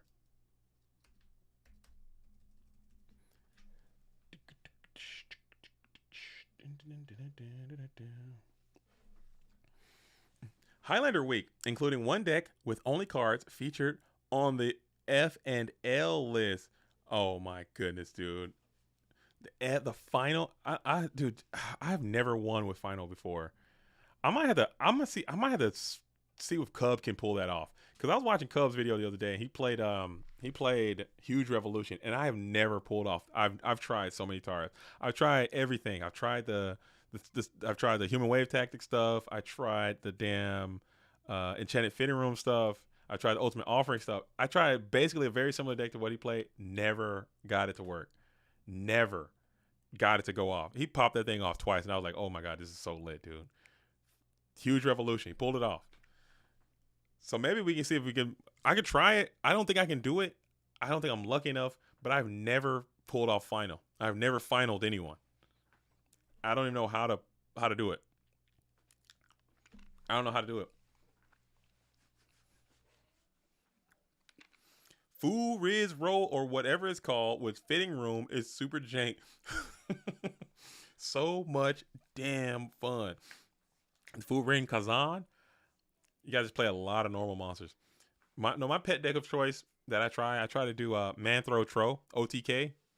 I pulled that one off a couple times. I pulled off one time, not a couple times, just literally one time. And that's a vibe. Maybe we can make that work too. Add that to the OTK list.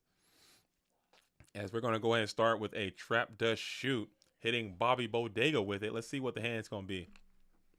As Stout Astronaut's trying to get active. Bobby back on the Warrior bag. Send that Missile Storm level 2 back to the deck. But you got Delinquent Duo, though. So you're chilling. As you see your hand and your opponent is going to snatch an Over Cross out. You don't hate that. And Minecon. Get them both out of here, as they're not going to be great against Warriors anyway. Spam and slam the Blade Knight. Base boost them up to 2,000 and slap on into the set. It's going to be Mirror Force. We'll jam it. We'll jam. Oh, the horn. I forgot. My bad. There it is. As we're going to flip the Koichi. Did you draw for that Koichi? And then play Upstart Goblin. And now you got the Koichi up and active. You understand what those set cards are too. Trap Dust Shoot is so powerful, dude. I hate this card so damn much. And you just know they can't stop it, dude. And you know the whole situation. It's such a disaster. And you don't go in with the Kaiku, so that maybe you know that there's a Sakaretsu armor down there, as Jar Greed is going to be deployed.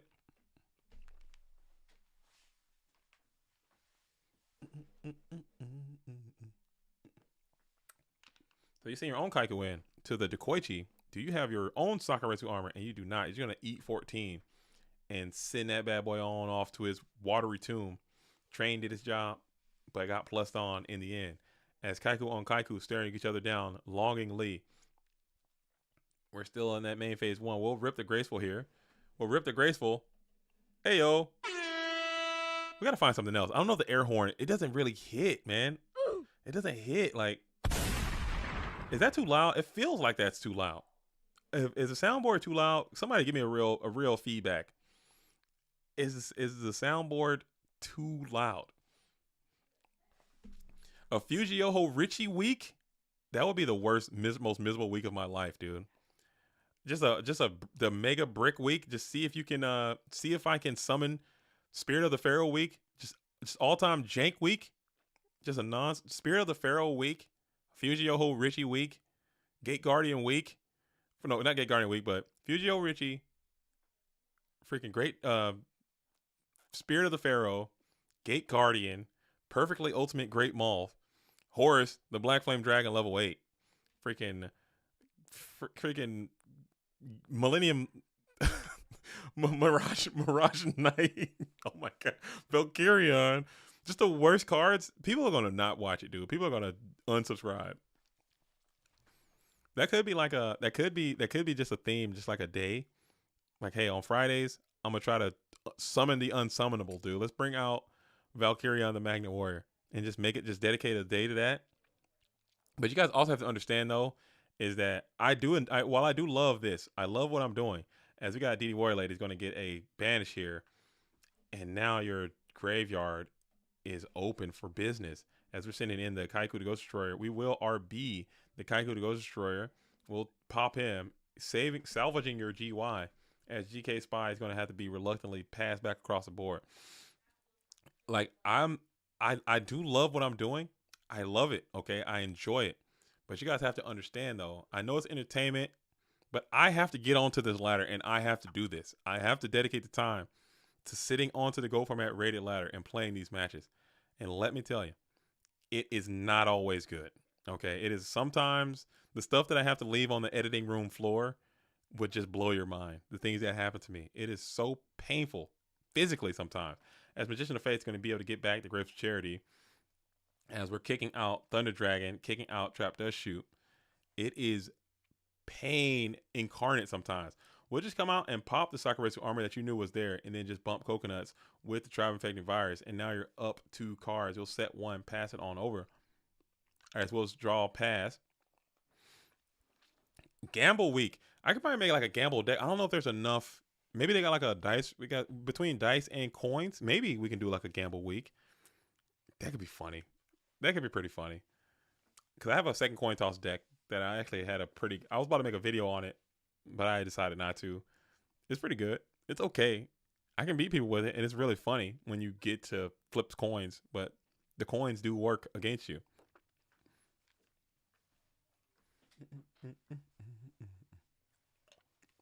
You can play some Reasoning Gate with Blowback Dragon and Barrel Dragon and just start flipping coins, dude. Let's flip some coins.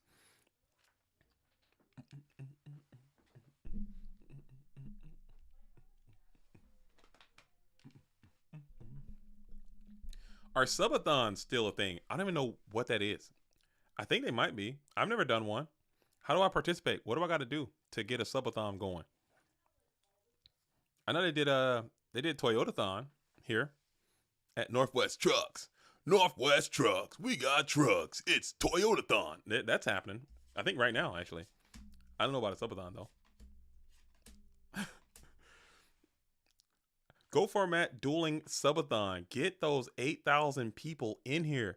Oh, the 8,000. I don't know, man. We have subscribers, man, but people just, I don't know if they just like kind of lose interest. And a lot of these people might have been following Go Format for a while, as we got back-to-back tops on Sork Chaos Mons, which is crazy. We'll banish, and Chaos Horse was alone and unafraid. The life points are, oh man, we're gonna go ahead and, oh, what do we do? We got another one. Oh my goodness, dude, this is insanity. We got Sork on Sork. We're smacking in Cyberjar. Nope, it is Blade Knight, and then we got 23 getting in off the top of the deck, and that's going to be a GG. Why was BLS summoned in defense position? Because he can't attack, maybe. Most people bring it out in defense position. If you don't have to worry about a Ninja Grandmaster coming your way, and chances are, if you understand how the turbo deck is built, they're not playing Ninja Grandmaster. So put it in defense position. Your opponent might not be able to crash into it in certain situations, like if he's got a DD Assailant for whatever reason, or if he's got attributes he's trying to get into his graveyard, you can't crash and set up on him They put him on defense position, especially if you don't plan on attacking most times. But if you're playing against a deck like Warriors or the matchup is unknown, it's probably better to put in attack position because Ninja Grandmaster is a significant threat. Same thing with Chaos Sorcerer. It's probably better to put in attack position most time because Zumbira the Dark is such a highly played card and it's such a significant threat. If there's no threat of Mirror Force coming your way, it's probably better to put in attack position more often than not. But most times, especially in Go format, you just put in defense position just because less can go wrong in defense position. Or if they get like a creature swap or something, for whatever reason, he's got creature swap, he sends it over. He can't attack you with it because he can't change it. You know, there's small little interaction that can come up. However, common or uncommon, that defense position may just be better more often than not. Especially if you don't plan on attacking with the damn thing. As we're going to come on out, as Bobby just slams a T set, pass it on over to Stout Astronaut, who is going to have to answer this thing. These Warrior players, they can side in whatever the hell they want. There's no rules stopping them these days. As we're going to go ahead and Thunder Dragon up.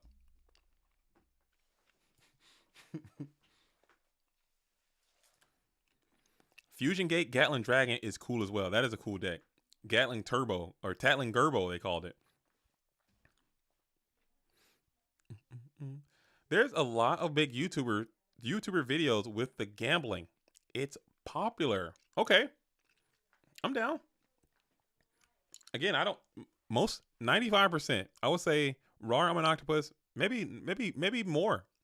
I would say 98% of the videos that I make, I get the ideas from these streams, from you, the viewers, the realest of the real ones. We got real ones. We got really real ones who sit in with these streams and watch the streams and rock with the program. And they'll come in with these really cool ideas and I'll make the video. I will. I have no, I'll just make it. And most times they do well because you guys know what you think, what will work. I don't have these, most of the ideas I make are coming from you guys. So of course I'll try it. If you guys think it'll be good, I'm gonna do it. Because you guys are the audience. You guys know what the hell you want to see. I'm the asshole making the videos. If I'm just making videos that I want to make, that won't make any damn sense. Because who cares? Because I'm not the one that it's for. It's for the people who are watching it. If you say, hey, you should make this video because I think it'd be good, well, damn straight, I'll make the video. That's how it works. That's how it works. I don't want to sound like some kind of pompous, arrogant, egotistical, starving artist. I only make I don't care about the visual viewer experience. I only care about my own artistic idea. And we got triple Soccer Red 2 Armor dueling, bro, right away. That's dueling in the big city.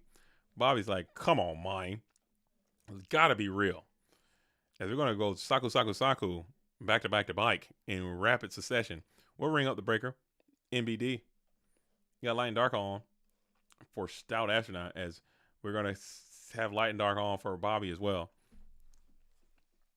I only make these visuals for my art and my performance. I don't care. As we're just sending Blackluster Soldier in here for 3,000. For 3,000, wow. That's dangerous game. We're playing a risky game. Heavy Storm Snatch and your cheeks are violated here. And I'm so sick to my stomach if that happens. We're going to set. We're going to set a bunch. Pass it on over. As the Blackluster one is alone and unafraid. We're going to go battle in with 3,000. We're going 3,000 wow into the Saku. Do you have book one time? You don't got it. Are you premature dueling? Because you sent that BLS in there for a 3,000 mission. And you just didn't care. As you're going to go and kick the Thunder Dragon out to play around a potential Trap Dust Shoot. And we'll call it Squanch. We're bringing it back. We're going with the Exile. The gang's back in town. The boys are back in town. Hit the Magician of Faith. And then we bring out Ninja Grand, and we're pounding in with 18 clean. You know what would have been good? A smashing ground. Attacking there was low-key crazy. I think I'm conservative in my approach, man. I don't think I even bring out that BLS at all. Maybe he's trying to prevent a Kaiku jammage, which Kaiku can jam your ass up pretty bad. And at 3,000, you're just trying to clock it in. I'm holding. I'm a wimp. I'm a real bitch boy when it comes to my Blackluster Soldier. I like that dude. When that dude hits the field, I like the game to end. I don't want him to be out there lollygagging and jaw-jacking, dude. 3,000 damage. I need the game to be over when his golden ass hits the field. As we're going to card D up. Thumbs up all around. His Metamorphosis and MST are going to be deployed. Upstart Goblin is going to be deployed. I need his ass to end the game. I need the game to be over. I need to be over. Yeah, slam it. If you hit me with card D, that's fine. Because you're going to make me get him faster. Because I don't have him. My BLS is like a Charizard level 100. And I just left Pallet Town with a badge, dude. And someone traded me a Charizard at 100. That's where my BLS is at. I just left Saru. I just beat Misty, okay? I just beat Brock. You know what I'm saying? I just beat Misty, and someone traded me a Charizard at a 100. That's my BLS. That dude does not listen to me, okay? He is untrained. That dude is my 39th and 40th card in the deck. He's never going to come, ever. So I'm fine with that. As Chaos Sorcerer is going to be deployed, we're going to go ahead and banish here. Let's check the GY. We got Light and Dark on, so it really doesn't matter. As we're going to go after the Ninjagram Master, get him up out of there. He's got higher attack points. I don't hate that. As Chaos Sorcerer is alone and unafraid in attack position, Rhoda for DD, and the cheeks will continue to be faltered there, it seems. And there she is. DD Warrior Lady is going to be up and active. We're going to pound in for 800 points of damage and then 14 in. Do you mill here? Do you mill? We're not milling. We're not going to mill. And we're going to go ahead and set, though. Pass it on over. Minecon knock. Second Rhoda. Breaker is summoned, and we're attacking in with the Donald's Elude. You needed that to be a GK spy, and it was absolutely not. It absolutely was not. The L in the BLS stands for lollygagging, though. My BLS be lollygagging. You can't be out here. You can't have him lollygagging and jawjacking and bebopping and bullshitting, dude. You need him to come out there and do his job. BLS is getting paid top dollar, okay? That dude is getting paid heavily. If you have to lay out all the salary for all the cards in your deck, if you had a salary cap on your deck, BLS is taking up probably 50% of your salary cap. He's a star player, okay? Just imagine you got LeBron on your team. You know what I'm saying? Just imagine if you got like, I don't know, whoever your star player is on your team. You're paying them half your salary cap, and they're just out there jaw-jacking and lollygagging and bebopping and bullshitting, dude. You're the GM. I'm like, look, I need you out there. I need you out there fucking contributing, dude. I'm paying you all this money. And if you got your head coach out there and you're spinning that guy into the play to send him 3,000 in there, he's a closer. You need to bring him out there closing games. You got Randy Johnson in the 90s on the mound. You're not sending Randy Johnson in there on relief because it's not what he does. He's a starter. You're not sending, you know what I'm saying? You're not sending the closers in. You're not sending the big unit in there to close in relief in inning number 6 because he's a closer. And you're paying him all that money. Hate to see it. Hate to absolutely see it, okay? Hate to see it. Randy was relief in World Series, probably because they were getting their ass kicked. That's the only reason they would probably send Randy Johnson there for relief. That's probably why. That is definitely why they're probably getting blasted, I would assume. But it is what it is, man. He's not paid for that. He's a starter. He was a starter. Greg Maddux, Tom Glavine. You're not sending those John Smoltz. You're not sending those guys in for relief. Send them in to start. You want to close it in the game. Anyway, back to the action though. We got T-Set coming in, Blade Knight coming in, and Blade Knight's trying to get another plus. And we're gonna ring him up, Dano. We'll slap a 16 blade on it. Both eat the 16. Set 1. Vibrate splendiferously there. As we're going to get another flip off. I haven't seen a warrior deck allow so many flips to resolve in my damn life. Okay, I just never seen it. Where's your Nox? Okay, where's your noblemans?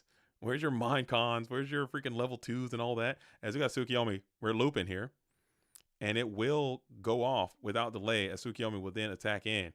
I'm never attacking with a Tsukiyomi in my whole life ever. Okay, I'm keeping that lock established. I'm never attacking again. I just wouldn't do it. It won't. I just won't do it. I just would never. I just would never do it. I would keep that. I would just bypass that damage and keep this little draw situation going until the end of time. But it's gonna work out though. You did get a card, and Exile Forest was the play. Because I just know how strong Tsukiyomi is in this matchup too, and how important that card is. I would want to preserve that Tsukiyomi body in hand or something along that line. It's not worth that Sakuretsu armor. Streets are saying Enraged Muka Muka hit the field on stream. That literally happened. Okay, that absolutely almost happened, and it was close to getting Muka Muka in there against Pui in earlier rounds. Andres G. Cruz Lectora says, what is your favorite deck and what would be your favorite fun deck? My favorite deck, I still like Go Control a whole lot. I like Go Control, like an aggressive, like almost like a Goat Warrior kind of hybrid deck is my favorite personal deck to play. It just gives you a lot of answers to do a lot of different things. And my favorite fun deck, it's probably going to be, what's my favorite fun deck? I like playing Pac-Man. I like playing zombies. I like playing, like, not like competitive zombies, just like straight up Despair from the Dark, Call of the Mummy type thing. I love that deck. I love Despair from the Dark. I love Vampire Lord, obviously. As we're called back, we're bringing back the DD Warrior Lady again. And we're going to smack into the Sangan. And that bad boy is banished. Look at him. He gone. You still got a good spot here if you're a Stout Astronaut. As DD Warrior Lady has been deployed. Exile Force has been deployed. Road has been deployed. There's a lot of the cards that just really hate to see from this warrior strategy, and they're kind of all gone. But yeah, I like a lot of decks, man. I like plants. I like Lord Poison. I think that card is a cool card. Even though I hate on Fairy King Truesdale, I like that card. I think it's a really cool card. Prickle Fairy, think it's a cool card. I like so many cards, man. I wish there were a way to get most of these cards playable in Go format. It's just unfortunately not, and on a competitive level. As we got another Sakuretsu armor, it's just going to be bleeding you dry of all your units, man. I need Sork plus and 2. I need Sork getting plus values and not in a Sakuretsu 1-for-1 kind of way. But Kaiku is up now, and he's going to be able to get into your situation here soon. So maybe bringing out those Sorks are correct. Being over aggressive with them could be the play, because these Kaikus are just looking real good. As Heavy Storm is going to be able to get into that Mirror Force. Do you have Snatch Steal now? Are you good enough to deploy Snatch Steal in this situation? Or that Tsukiyomi would have been juicy as well. As you're going to go ahead and get into the Kaiku the Ghost Destroyer with Tribe, smack in with 16, and now this BLS coming down is just going to be so visibly visceral, dude. Hate to see it. Oh, you don't got it.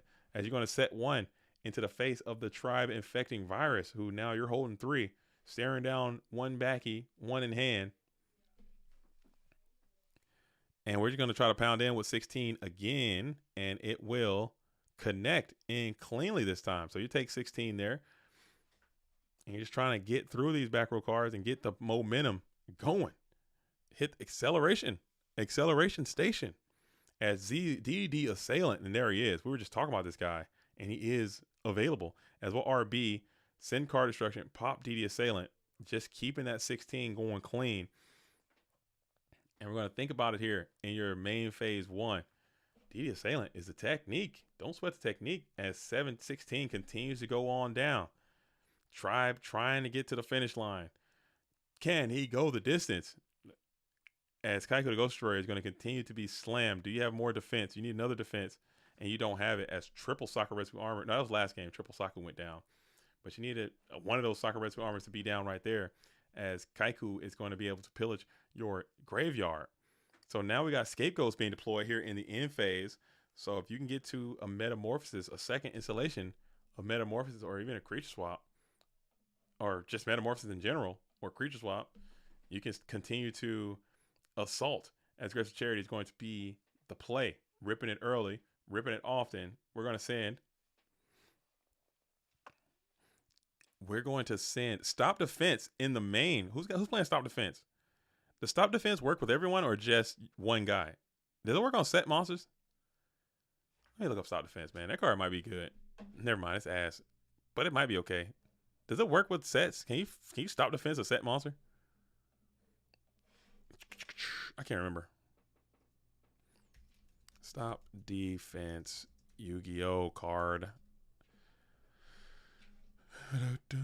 Dude, this card is definitely older than most people in this community, dude. And that's so sad. This card looks old as hell. Select one of your opponent's monsters and switch to attack position. If the card is face down, flip it face up. If this card has a flip effect, it is activated immediately. Damn, dude. Shit. Chill, bro. Hold up. Why I gotta say it like that? Stop defense. I need you to relax, pal. Immediately. Damn, dude. Shit. Cool off, pal. Relax. Okay. All right. I'll activate it as soon as I can. No, I need you to activate it immediately. Fucking relax, buddy. Relax. That might be the hidden tech, dude. That might be the way to go. Stop defense. Boom. Hit their Night Assailant. Send them freaking Goblin, dude. 21. We're cooking. It's a neg. It's a neg. But it's a bad neg, though, too. Dude, just imagine they got BLS on you. You draw stop defense, bro. You're going to feel like such a freaking idiot, dude. That's how I compare most of my cards. That's how I compare most of my cards. Is how do I feel if I draw this card and my opponent has a BLS on the field already? How big of an asshole would I feel like? Like right now, if Stout Astronaut, for whatever reason, he has Stout Defense in his deck.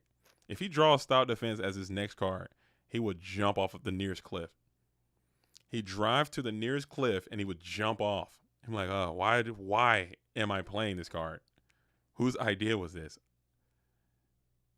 It'd be so miserable. It would be such a miserable thing. Like, it would just really make me not like myself. So maybe as like a side, you can bring it. It'd be so bad. Like, who is it good against? Because you're immediately activating their flip effects. And turbo players, like most time, like, I don't mind. I was going to activate it anyway. Thanks for negging yourself to help me do something I really wanted to do anyway. Unless you're doing so much damage. Maybe if you had like a, maybe if it's like a, like a worse, because Book of Teu is just like strictly better, right? Book of Teu is just like 100% better all around. Book of Teu is just a better card. Why are we stop defensing? Let's just play Book of Teu. Or you can do what we can do. Here's the cook. Here's the cook. Here's the cook. Here's what we do. We go either Book of Teu or stop defense. Maybe stop defense just for the swag alone. Okay.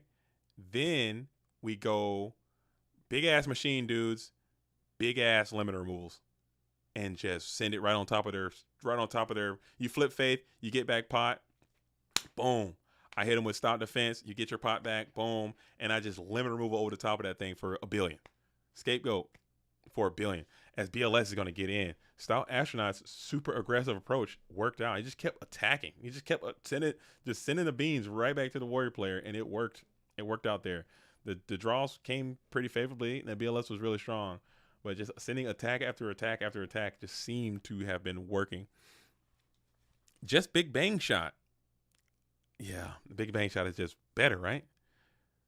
But Big Bang Shot, I don't think can stop Night Assailant. They will get that Pierce off though. But if I'm talking, I hit it, I boom, and then I summon after, and then I boom, boom, boom, limit removal like 5 times. Maybe that's cooked. No, it's not. I'm gonna get cooked. I'm gonna get exploited, dude. My cheeks will be never be the same. My cheeks will never return to their original position, dude. It would just be blown out indefinitely. All right. So what do you guys want to see? You guys want to see Goulas and Zyprex, or do you guys want to see Michele Semino and Old School Kid? Who do you guys want to see? Where do we want to go? As Alvarado has defeated Insidious, I was gonna go there to see who would be able to see that match, but we missed that one. As Alvarado is freaking undefeated again. Okay, about to win another tournament. You guys have to figure out a way to stop this guy. Like, I'm serious. Somebody has to figure it out. Someone has to figure it out. Combine it with Royal Command, so no flip effects. We're cooking? Are we cooking? Or are we looking, dude? Are we looking for some losses? Are we looking for the admit defeat button? Are we cooking or are we looking? Where do you want to go? Let's see Goulas again. Or Old School Kid. I haven't seen Old School Kid yet. Let's see Old School Kid. Let's see what's happening here. Check out the watchers. Boom. Old School Kid and Michele Semino. Okay, we got Michele Semino rocking some Riddies, getting gritty with the Riddies versus Turbo. Okay, Riddies versus Turbo. not a bad matchup. I actually like this matchup. I think it's really fun to watch, to see both of these decks try to do their thing. Stop Defense is like 2003 Kaiba versus Joey. Yes, that card is literally older than probably 85% of the online community and probably 95% of the Yu-Gi-Oh community at large. Okay, straight up, it's old as hell. As we're gonna hit Massive Torrential Tribute here, you will lose your Magician of Faith, but you will get out the Sork and the Tri-Infected Virus, so you're not mad at that exchange at all if you're old school kid. You got 3. You're up 2 cold cards. Let's see how many Thunder Dragons are part of this thing. No Serpent. No TD. Michaela's got 1 TD. 2 TDs deployed. So you got 4 legitimate Yu-Gi-Oh cards in your possession right now. As you're going to go for it here. This could be BLS for a freaking win. Do you got the gumption? We're slamming him. Look at him out there. The purveyor of worlds and the ender of duels. And he's out here trying to do what he paid him to do. And it worked out, you see? He's out there ending games. Getting paid heavily for it, too. The art of Stop Defense is kind of iconic, though. It is. It looks like an old school Yu-Gi-Oh card. There are, granted, we're not as iconic as some of the Magic cards yet. But if you look at the old Magic the Gathering artworks and the newer artworks, there is a distinct change in what happened. Yu-Gi-Oh is no different. Our card art has evolved over the years, and Stop Defense is one of those cards that is just like straight up like old school with it. Old school with it. Like those vanillas, those LOB vanillas, just like so stupid looking card, but they look cool, man. They got their own little appeal to them. I like it. Let me see what we got here. Let's check out some stuff. Pull up my alternate account. Okay, boom. Let me look at some of these cards while we're waiting on a side deck for the rare and indigenous game number 3. I like to put it on gold format cards. Boom. And then we can go, I want to see some vanilla guys. Let me check out some vanilla guys. Go to previous options. We'll go to card, monster, normal, dude. Let's see what we got here. 7 colored fish, dude. Look at this guy. 2023, 2024 and beyond Yu-Gi-Oh could never 7 colored fish, dude. They just can't do it. They just can't. Ancient One of the Deep Forest looks so stupid. Oh my god, that card looks horrible. Let me put it by release date. Boom. Our mail looks atrocious, but it looks awesome though too at the same time. Very cool stuff. Very neat stuff. All right, and we got to start with the Delinquent Duo here as we're going into the rare in addition to Game 3. Game 3 start Delinquent Duo feels miserable. Can't even lie. And you're getting another plus here from the damn Manju of the 10,000 hands.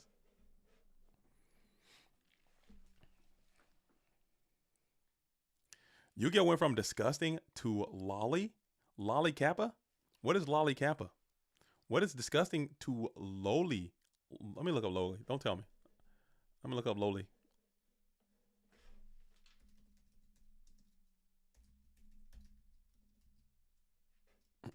I know Green Kappa.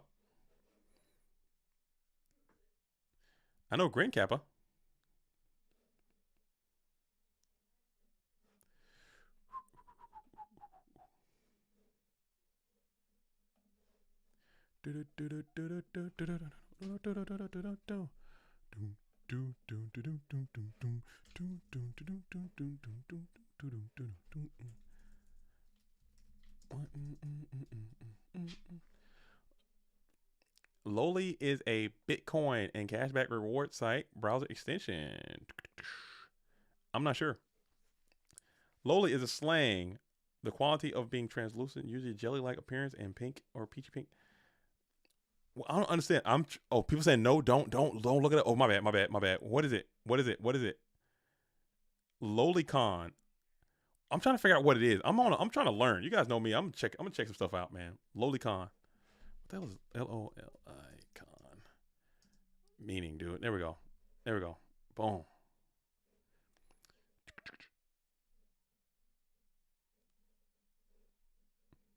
Oh yeah, that's not cool, man. We're not doing that. What is it? No. We're not doing that. how does this stuff happen? Like, how does this stuff come about? Like, what is happening?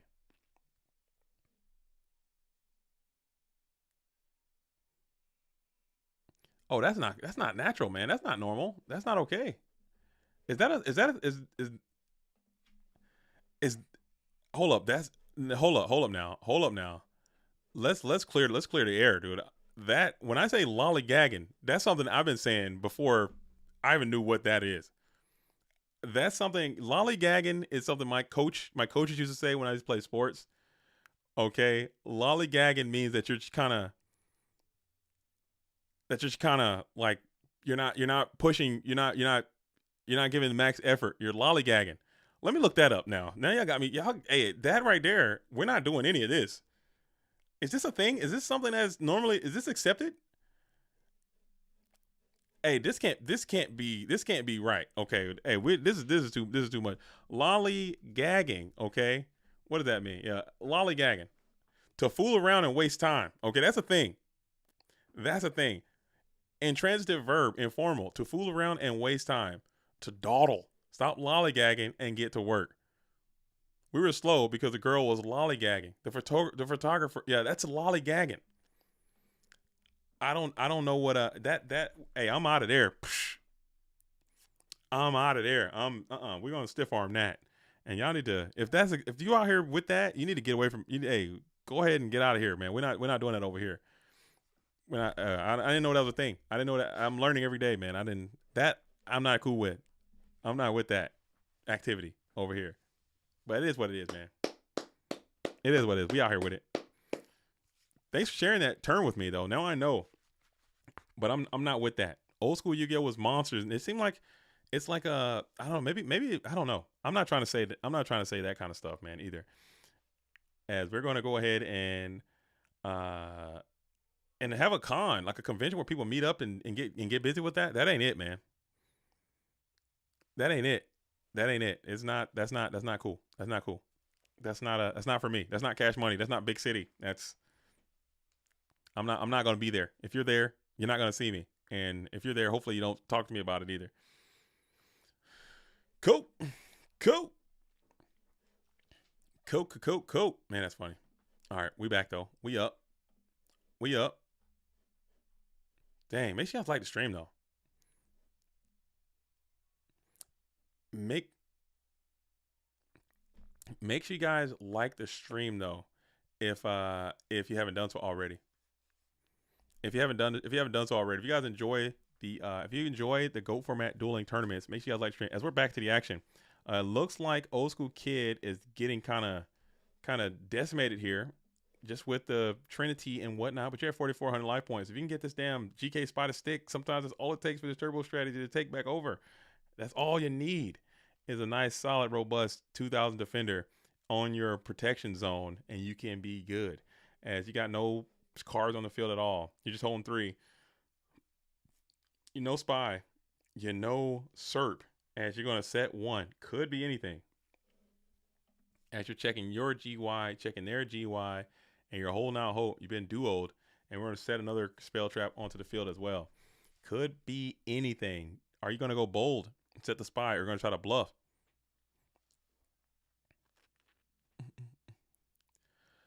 In this context, con is short for icon. It grabs the last letter of lowly in the first in icon.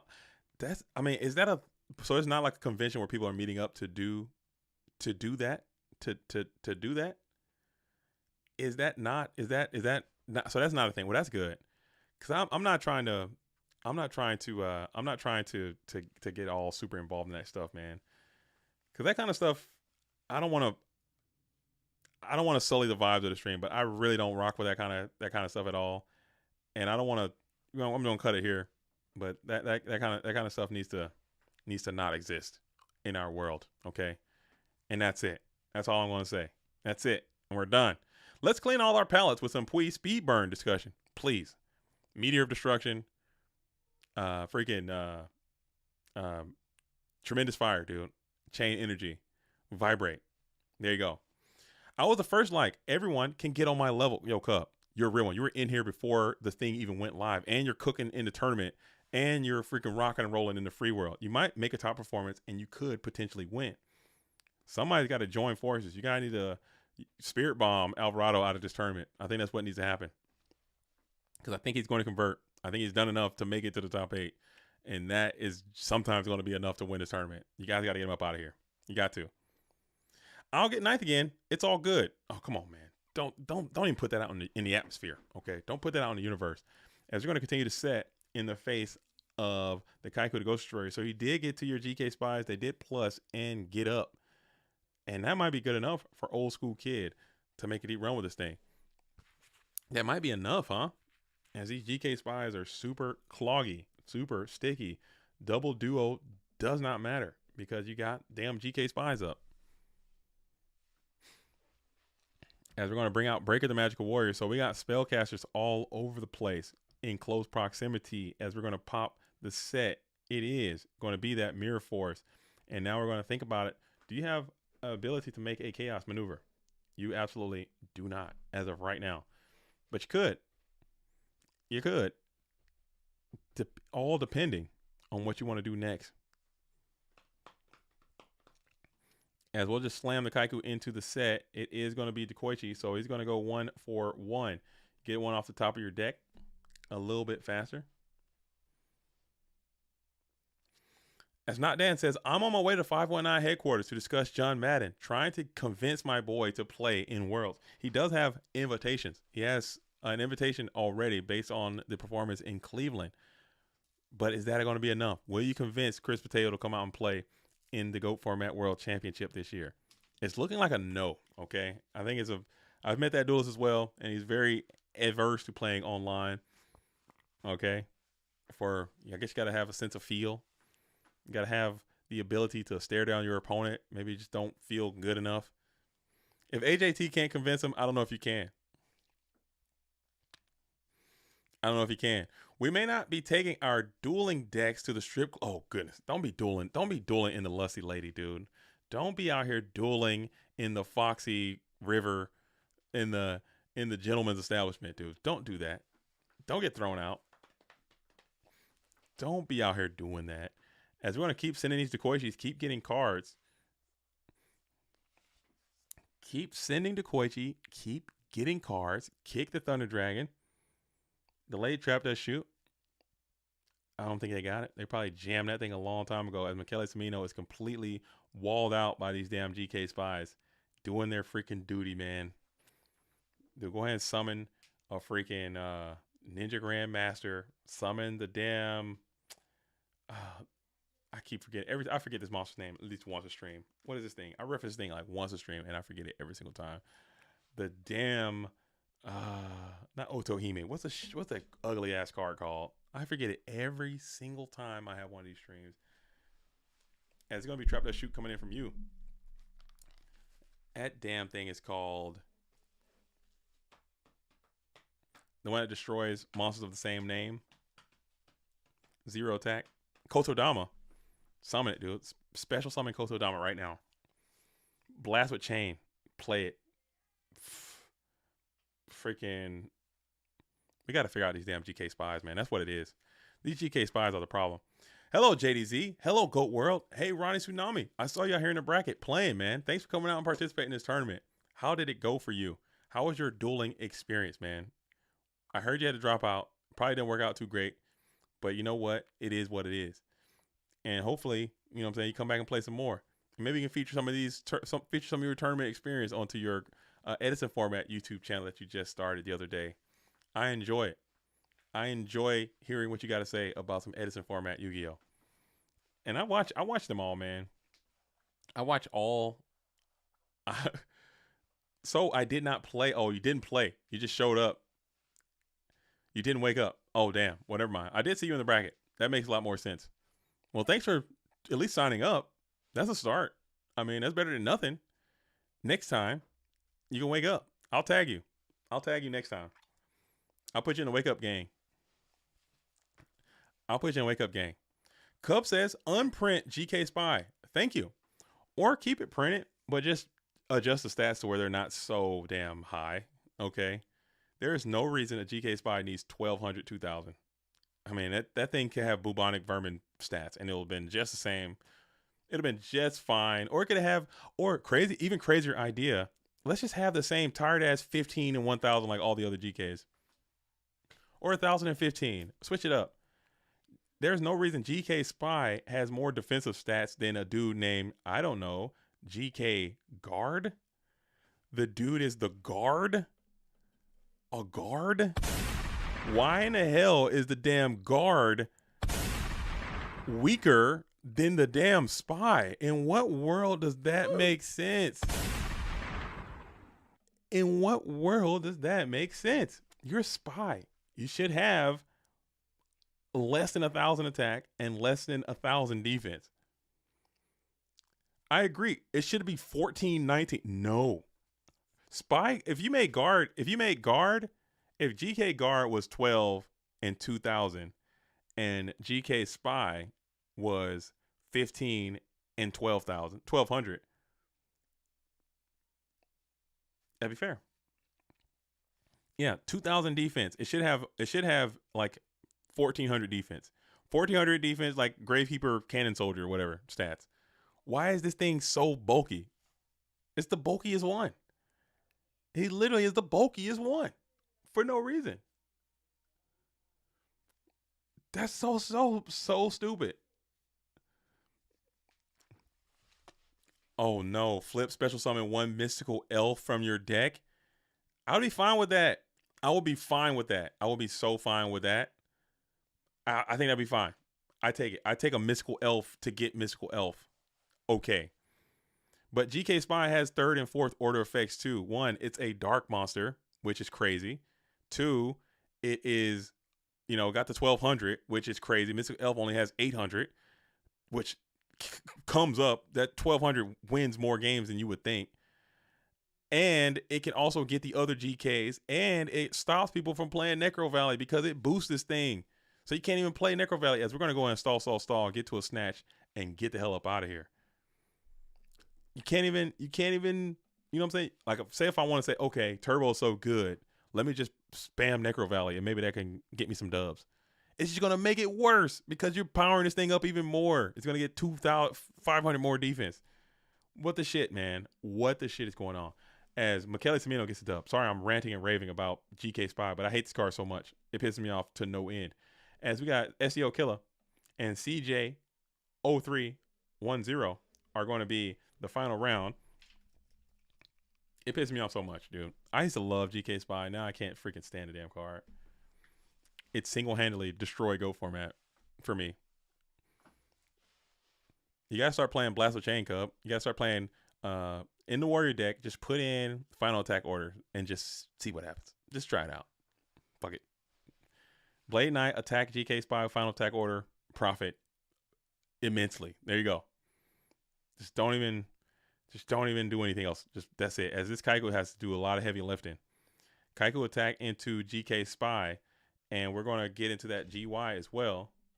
We're taking Serpent. We're taking other Spy. This has to be the most vigorous Kaiku that you've ever seen. Flip Night Ass and your cheeks are toast. Got a lot of ways to get around this Kaiku to Ghost Destroyer. We have to think about it. And there he is. Flip Night Ass and you're toast.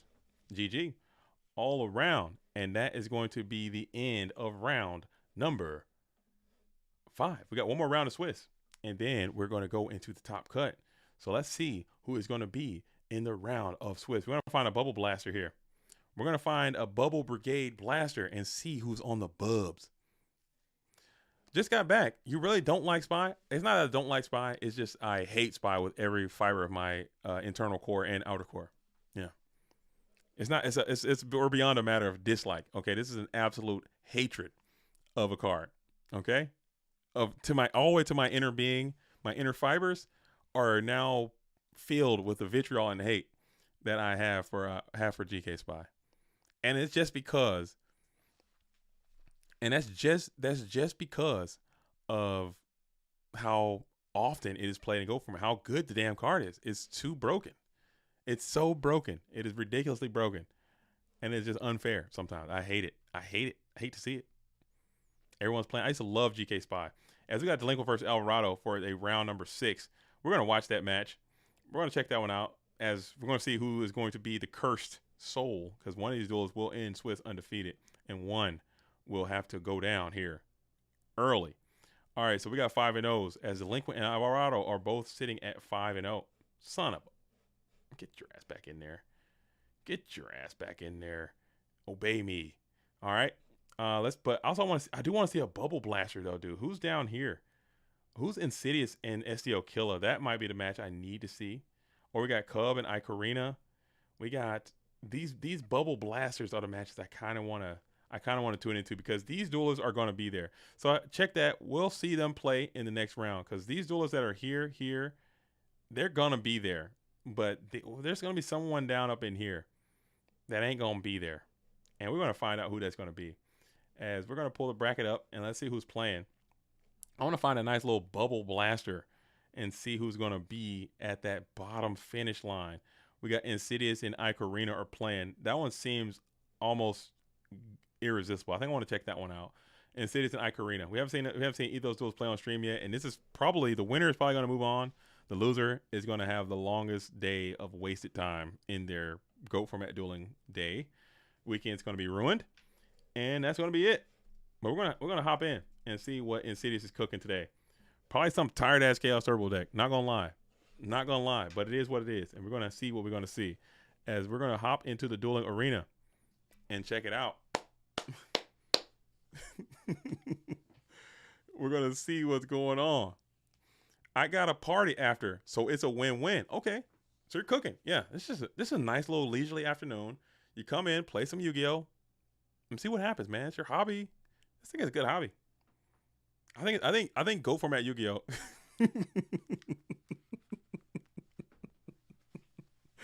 I honestly think it's a good hobby. I really do. I think Yu-Gi-Oh, GOAT format. I think retro Yu-Gi-Oh is a good hobby. And a long list of hobbies that you can have. It is cheap. It is relatively accessible from wherever you want to be in the world. It's fun. It has a community. It is, entertaining. It's thought provoking. It can be competitive if you want it to be competitive. It can be fun if you want it to be fun. And I think it's a great hobby in terms of hobbies go. Like in terms of like different hobbies that you can get. A DJ says there are worse hobbies. I'm telling you. And like as someone who collects hobbies, I have a lot of hobbies that I enjoy. Most of them are very expensive. Yu-Gi-Oh is super cheap in comparison, unless you're like traveling a lot. But still, like if you want to go, I challenge you to go mountain bike and see how much that costs. Get some new tires, get you a bike, go to the mountain and ride, and see how much that junk costs. You said $180. It ain't cheap. I just dropped $180 for my Reasoning Gate deck. Go skiing. $180 might get you a lift ticket to one trip to the mountain. Go snowboarding. $180 won't even get the bindings to the boots that go onto the damn snowboard. Are you kidding? Go wakeboarding. $180 won't fill up the damn boat's gas tank one time to take one trip around the lake one time. Are you kidding? $180? No. We're talking hobbies here. We're talking hobbies. Go play softball. $180, you're not buying a bat, ball, cleats, and gloves for $100. You just can't do it. You won't do it. You won't find it. And also, you can go low rarity. You can go low rarity. I mean, the Dimension Fuse are going to cost. Dimension Fuse are going to cost, okay? But other than that, man, 180, I think 180 for a hobby that you can do. And also, you can play online, too, for relatively free. For free Exarion says Tabletop Game Shop. Now we gotta lock his ass up, dude. We gotta keep him in jail. But honestly, Exarion ain't doing a damn thing if he's out. Let's be completely real. Ain't nobody playing no damn scapegoat decks like that to the point where Exarion would do money numbers. They'd have it. His ass would be relegated to the binder anyway if he was back. And that's not even a joke. Turbo might play it a little bit. I don't even know if Turbo would play it. That dude's got 1900 defense. Yeah, this game, the meta we're in right now, like if you brought in Cyber Dragon, now we're talking some money changes would happen, because Cyber Dragon can challenge GK Spy. It's a light monster. It can field Monarch stuff. Cyber Dragon would change the game. Xarion Universe ain't doing a damn thing but sitting right where his punk ass is at and where he's been for the past 5 years. Not a damn thing. You give me who else would do changes? I don't know, man. I don't know. Yes, I think Cyber Dragon would crush. Warriors could play it, yeah, because he does have a pretty thick defense and he is a dark monster. And Warriors do have a hard time finding dark monsters that are Tsukiyomi proof, that are not completely ass. But he's unsearchable. You can't rotoform him. And would you even want to rotoform him? You got to draw him. And is he that much better than Kaiku? I don't know. Stone says the Cyber Dragon Treeborn Farog format was awesome. I've been talking to Splev about that a lot. And as I stated before, early in this stream already, if you missed that, there are going to be less tournaments next year just because of scheduling, staff, and also prestige, and just trying to make the tournaments a little bit better. I want to have less. I think less in this GOAT time where we are in GOAT format. I think less equals more. But when I do host less tournaments, I think that will free up a little bit of at least my own personal time because I want to personally explore some of these other formats as well. And maybe we can have tournaments of Cyber Dragon format or Return format or Reaper format and formats that were before, like slightly before GOAT format, OCG, and tournaments that was slightly after GOAT format, because people who play GOATs are super nostalgic for those cards too. People who play GOATs have a super nostalgia for Cyber Dragon and Return from a Different Dimension and things of that sort. So I think that could be something that we can explore here. And I don't have to really ask the audience and stuff because I know people come here to GOAT format to see GOAT format. So I don't want to really be like, okay, we're GOAT format, but we're going to play Cyber format now and just start throwing that at people. And people might be like, oh shit, I don't want to see this, unsubscribe and get the hell out of here. But I would love to host a Perfect Circle tournament or play Perfect Circle and play Cyber stuff and Return stuff. I think it'd be cool to just see different things too. But at the same time, I want to make sure that we're honoring and representing GOAT format and not, losing our own unique identity. But it is what it is. So it's kind of not necessarily Sophie's choice kind of thing. But I don't want to eliminate the people who come here for GOAT format. But I also want to try new stuff and check out other formats that are not GOAT format. And I want to do it here. That are kind of around it. I don't know. LOB special tournament would be cool. Like a special, like a hey man, we're gonna do a tournament and just put like a cash prize or put like a prize card up and see if people come out and play. I think it'd be neat. Like personally, I love trad. I like trad format. As we're gonna go ahead and ring up the Sangan. We'll take 1,000 here. Just trying to do some damage. I like trad format. Like I like seeing the one with Chaos Over Dragon and Yada and Witch and all the Novinity. I like that format. I think it's hilarious. I want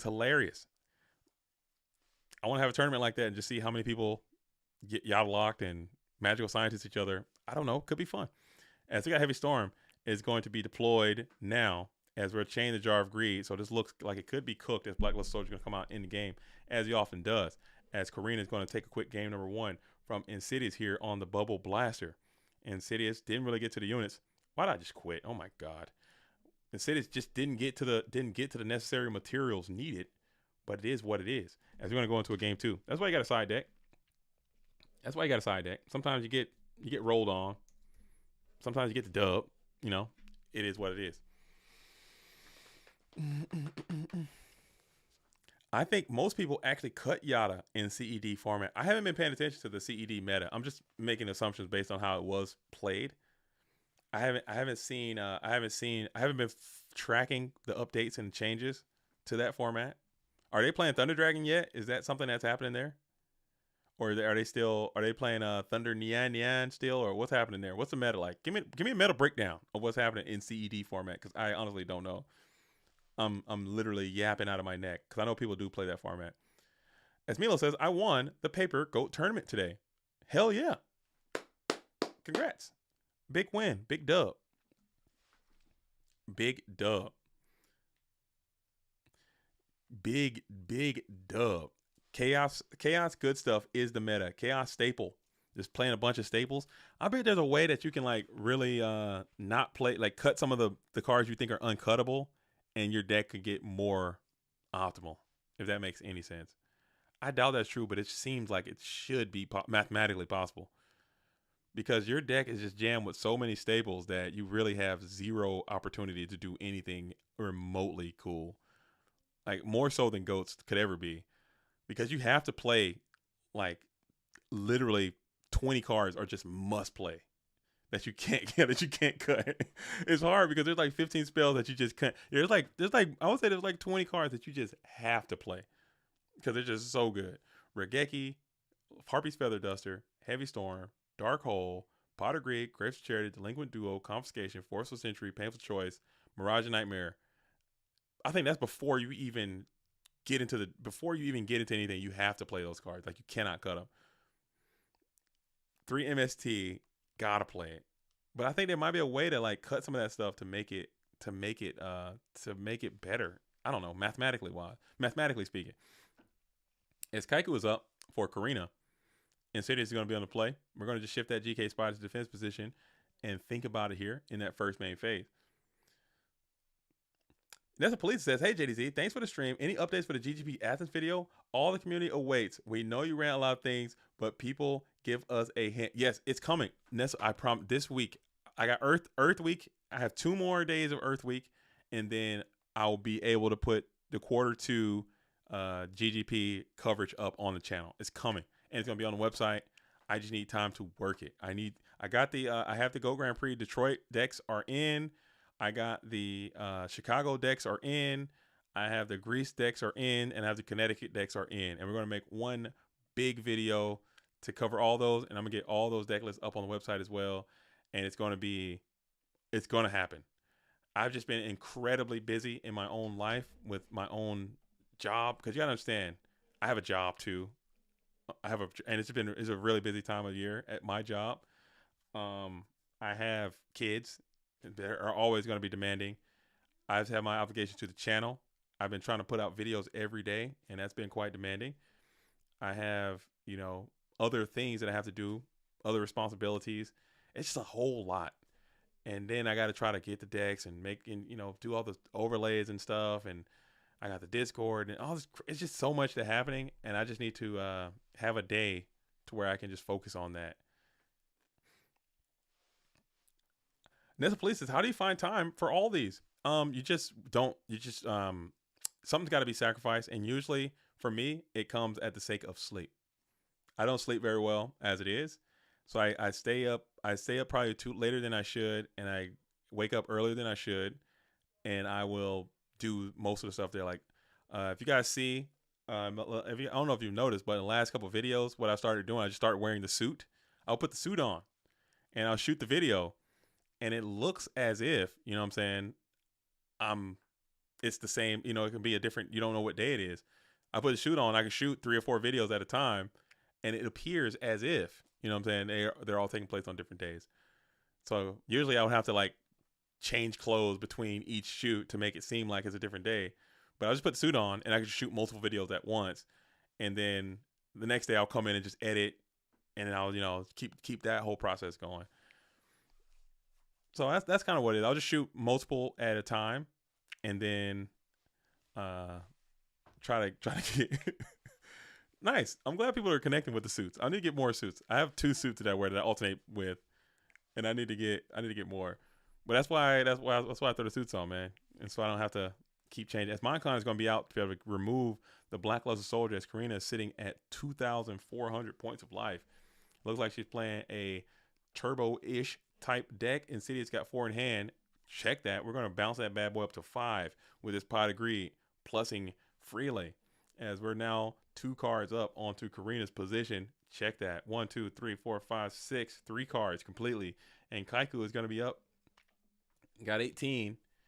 Card D. We're trying to go for more, huh? We're getting greed here. Looking for a chaos play, a Sork payoff, and you win the game. So it's totally worth it. If not, Karina got no snatch deal either, and you can't chaos back. What's the gambit rewarded? Ring, 2 Sork, BLS, it's gone. Premature Burial. Don't play it. And there is the Chaos Fork. So you will be able to go ahead and get the dub there as we go into a game number 3.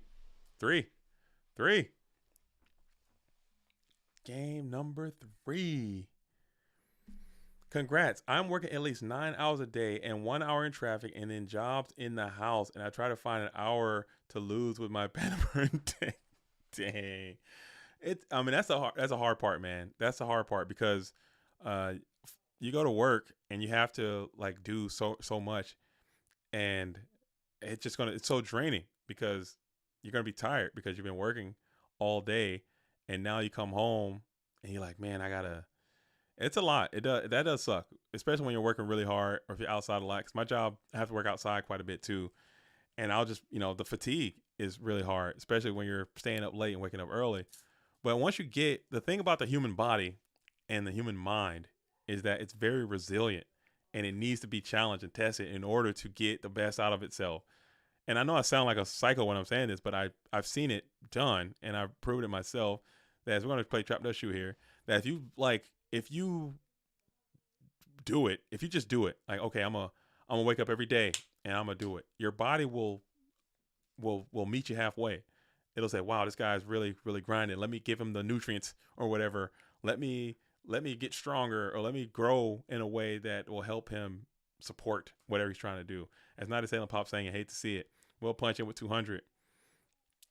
As saying it's going to get a mighty search. Probably going for that sinister Slurpente. Panda Burn needs to win a GGP. It's been too long. When was the last Panda win we had?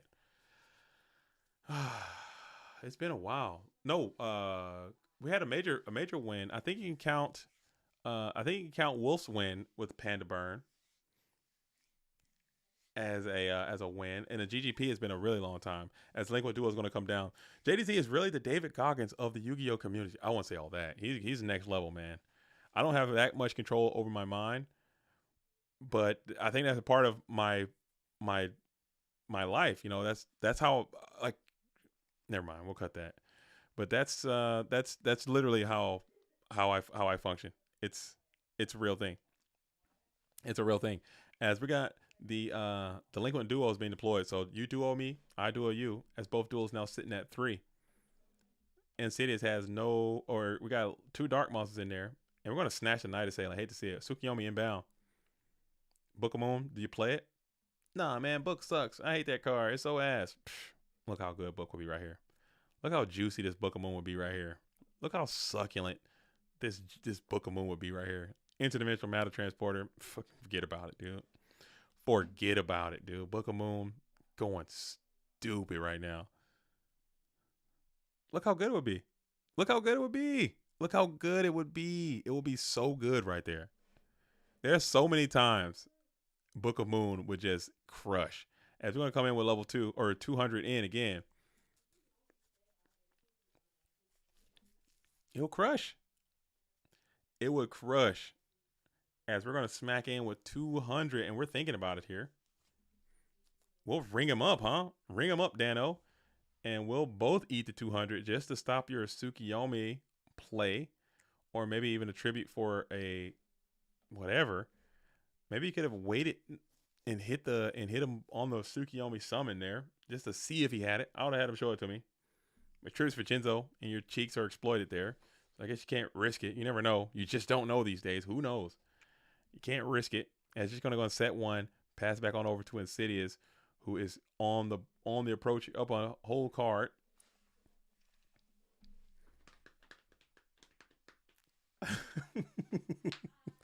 As now you got your own Night Assailant. So look at that. We're back. And we got the Tsukiyomi anyway. God damn it. And Tsukiyomi is back at it anyway. And still got your 1100 Night Ass Loop. It's still established. Bro made me sub off his use of Succulent alone. Gotta get that biscuit. Oh my God. Thank you for joining the GOAT world, trigger warning. I appreciate it. Welcome to the GOAT Underground, man.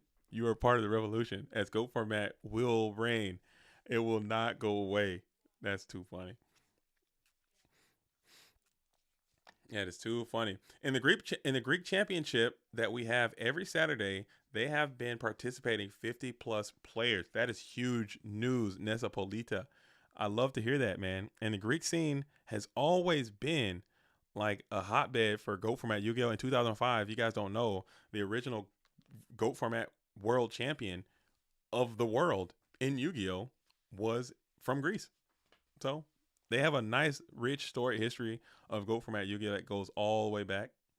But it's still really, really cool to see when when Greece is out there playing and representing well and going to the GOAT format world championship. They got a lot of talented duels out there that play online and IRL. The GOAT scene in Greece is it's vibrant, man. Italy is vibrant. Germany is vibrant. You know, America, we're doing okay as we kick the ceasefire. So you weren't kidding. You really are playing ceasefire. That is hilarious. As we do got Thunder Dragon up. So light and dark are now online. In Tampa, we have a big community, and we're trying to host a baller tournament, $500 entry with casino-like prizes to the top cut. You might want to talk to DJ about that. You and DJ seem like you guys are kindred spirits in that type of activity. But me personally, the way that my fear is set up, the IRS, okay, and the freaking the gaming commissions, those dudes, I don't like them. They're ops to me. I'm afraid of them.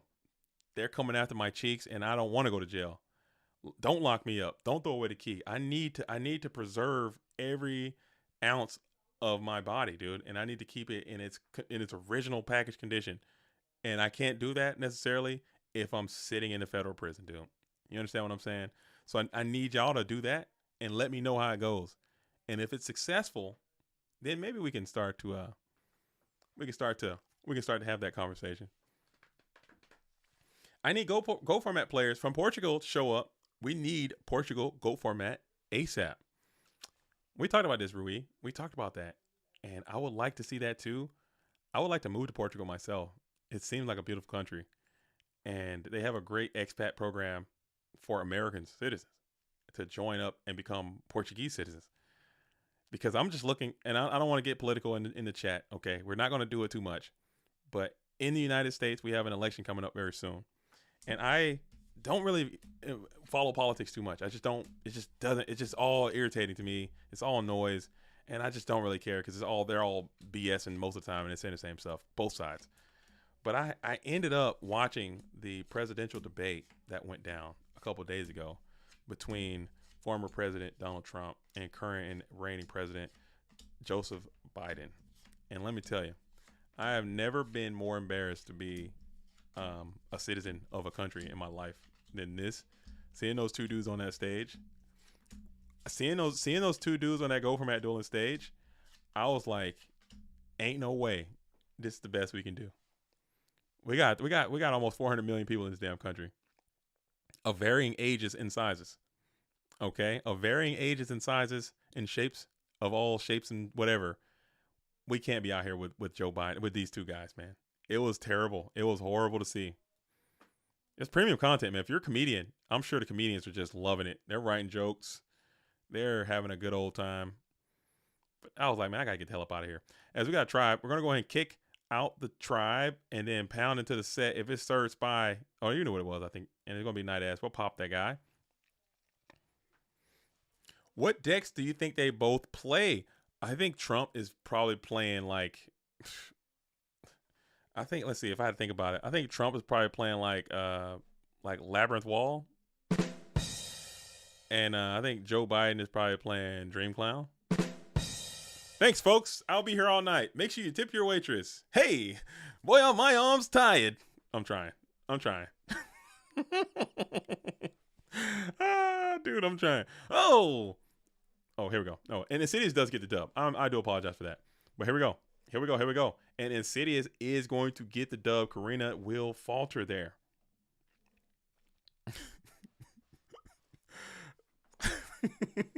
He's playing Labyrinth Wall. Oh, dude, that was such a I can't stop thinking about it. Yo, what's up, Sack Phase? Sizzle is in this bizzle, dude. Sack Phase, what is up, dude? How are you doing? Gunshots up. Gunshots up, man. What is up, Sizzle? How are you doing? As that is going to be game number one. Let's see who we're going to see now. All right, so now let's hop over Is there another bubble blaster out here? Who's blasting on the bubble? Who's blasting on the bubble?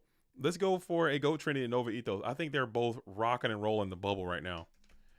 I like to see duelists struggling, okay? Fighting for their dueling lives. You got a game 3, and you're dueling with everything you got here on the bubble. Because you lose, you know you're cooked.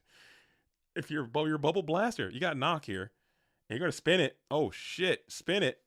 And we're going to chaos here, too. As we come in, as Nova is going to do everything he can to get to the dub. Goat Trinity's immediately insta-tilt, dude. On the bubble. I'm ill. I'm sick with it. Nastiness. As the zombie chaos is going to get the dub on the bubble. Okay, no GG. Okay, he get him with a GG anyway. So it's a little sack. Oh my goodness, look at that graveyard. I gotta get out of here. I don't wanna look at that. I'm not looking at that. We gotta get up out of here. We don't want to see the sack activity. All right, so we got who else is bubble blasting? Pull the standings up one more time. Let me see these twos out here. SDL, did he play? SDL and Shawner, are they bubble blasting? We got Cubs on the bubs. Cubs and Stout. We'll hop over there and see what they're cooking real quick. Cubs and Stout on the bubs. Let's see what's happening. We got Bubble Blasters Unite, dude. As Stout is on the play for a game number 1. It looks like Cubs got the dub in game number 1. As Stout is on the bub in game number 2. Yo. What 3 cards do you think are underrated in GOAT format? 3 cards underrated in GOAT format. Number 1, Brain Control. Okay, extremely underrated. Like not even rated at all. Smashing Ground as another one. I think it's underrated. And Jinzo, the Android Psycho Shocker. Just off the top of the head, just off the top of the dome, I think Jinzo's underrated. I think Smashing Ground is underrated. I think Brain Control is underrated. I think Book of Moon is underrated. Premature Burial, I think, is underrated. And that's it. That's the list. Off the top of the head. This is fresh. This is off the top of the dome with no thought going into it. Yo, what is up? JDZ Beans, man. Yo, we're not talking about that. We're leaving the beans out of this conversation. From now on, dude. We're not doing it. That was a moment that happened. That was 61. Okay. We're in 60. That was 60. We're in 61. That's cut. Okay. Make sure you guys like the stream though. How many likes do we have? Let me check the stream health out and see what we're looking like in terms of like and or whatnot. Let's get a refresh in here. We should be rocking and rolling well over 100 in the Go Format Dueling Light category, dude. All right, let's see. Oh, this lady's still making mayonnaise. Never mind. That is not the YouTube channel. What am I doing? That lady's making mayonnaise, dude. How to make mayonnaise. I forgot that happened. That was this stream. Yeah, we went through the mayonnaise arc on this stream. I totally forgot that happened. This lady's out here making that gross ass mayonnaise still. Hate to see it. Hate to absolutely see it. All right, here we go. That lady's still making mayonnaise. She's out there mayonnaising it up, dude, on the stream. I totally spaced about that one. That felt like a fever dream that it all went down. All right, we got 129 likes. I just liked it. We're at 130. That's a nice amount of likes. But we still can keep them coming in if we can. As we're going to TT the breaker. We're going to TT the breaker. Vibrate. And now Cubs got an attack. Get him to 250. We can do it. I don't think, not on PWCQ number 61. I don't think we can get to 250. Maybe, though. It's not possible. It's not impossible. It's not impossible. As we're going to go ahead and hit the breaker, the Magical Warrior on the Scapegoat. So he will be finessed here as Scapegoats are deployed. But now you got to cash those bad boys in. If you just let these tokens die in combat, then it's going to be a long neg 1. But you're going to have to start converting these tokens into some type of value via creature swap and or metamorphosis. Typically is going to be the cards that do that. And you did not seem to convert just yet. You're going to set one behind the 3 Scapegoats you have remaining. Pass back on over to Breaker, the Magical Warrior. So you will be able to insulate your hitbox a little bit, but over time, those tokens will turn into the longest, slowest neg 1 in the universe. As we're going to bring out Don Zalug, we're going to get aggressive onto these cheap tokens. And we will go ahead and Sakuretsu Armor here, kicking out the Don Zalug just to protect your hand for the most part. Is this match guaranteed for top 8? No, it's still not guaranteed. They are on the bubble. So whoever loses is guaranteed to not make the top 8.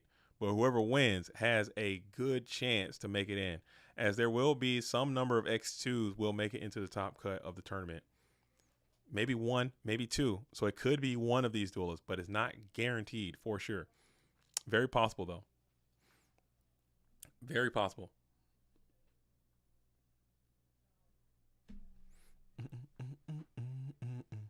As we're going to go ahead and play the pot of greed here, adding 2.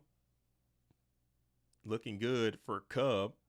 Stout's like, man, give me a break. As we're going to smack into another scapegoat token. So you got one more token to make something happen, or it will be a -1 instead of the rare and indigenous +4. You know what I'm saying? Sometimes you go +4 with a scapegoat. Sometimes you go -1. Hate to see it. And I'm sick. Hate to absolutely see it. And the heavy storm is going to be deployed here. You got your own solemn if you're Stout Astronaut. If you are dueling in the biggest city in the universe, and you are not big city dueling. You are just negating that, paying half, and you'll set 1. That's one of my favorite plays to make, is play Heavy Storm with Solemn Judgment as a backup and just blast them, dude. You take half and you get all the cards. Can't lose, dude. You can't lose. Feels so good.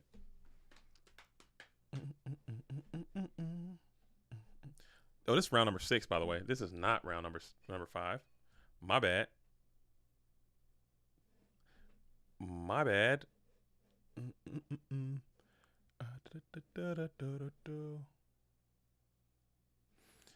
Let's see what we got here. Is it not? Oh, there it is. It is. It popped up round 6. As Stout will go ahead and play the Graceful Charity. We'll kick Knight Assailant, kick Magician of Faith. Knight Assailant's effect is mandatory, so you will add back the Magician of Faith.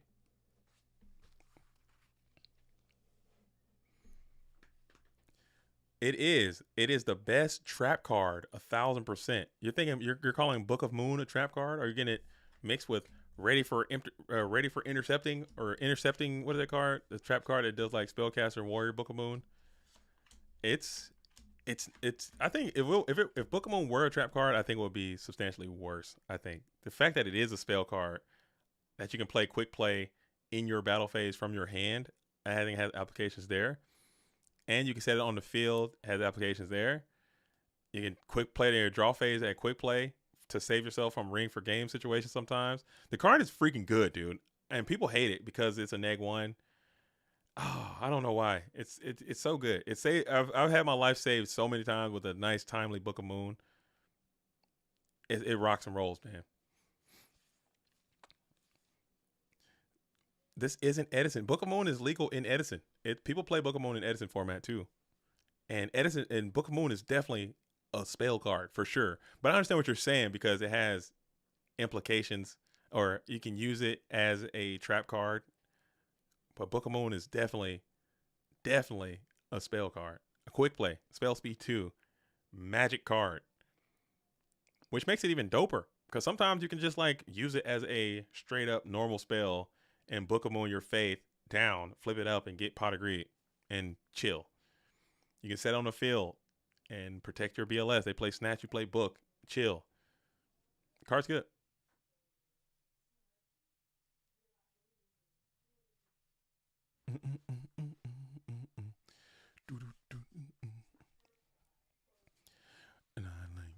As we're going to RB here, we're going to pop that Swordsman level 2. The little deucer looks like he put up too much pressure, as Cubs probably thinking about it. A little bit of lag maybe.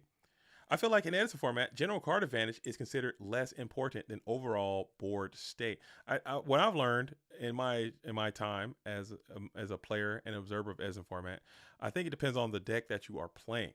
In certain decks, card advantage is still very important, and your tempo is very important, and your position is still very important. But in certain decks, they can literally kill you in a matter of just moments, like a fraction of a second. Your ass is in the weeds, dude. You're cooked.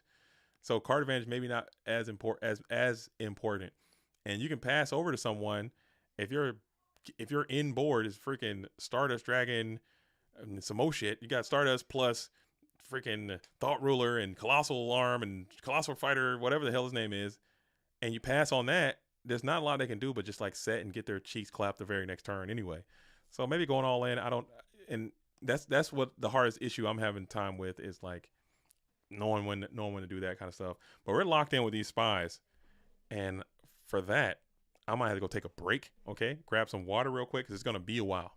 This one might be a minute as we're locked into these GK spies. But I'm gonna hold it down. I'm gonna fill my water jug up real quick. Actually, and I got a little bit of H2O in here. And where's TT Splash? Good thing I didn't leave, because it just popped off right there. As TT is going to be deployed.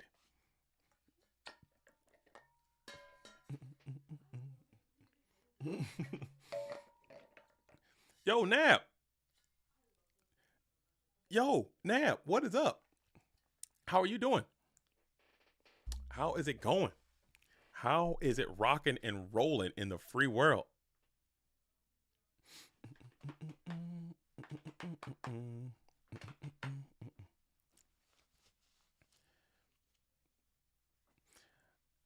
Michael says, I dropped from this tournament to play Chaos Return. Not disappointed. Were you getting cooked in this tournament, or did you have a chance to make it?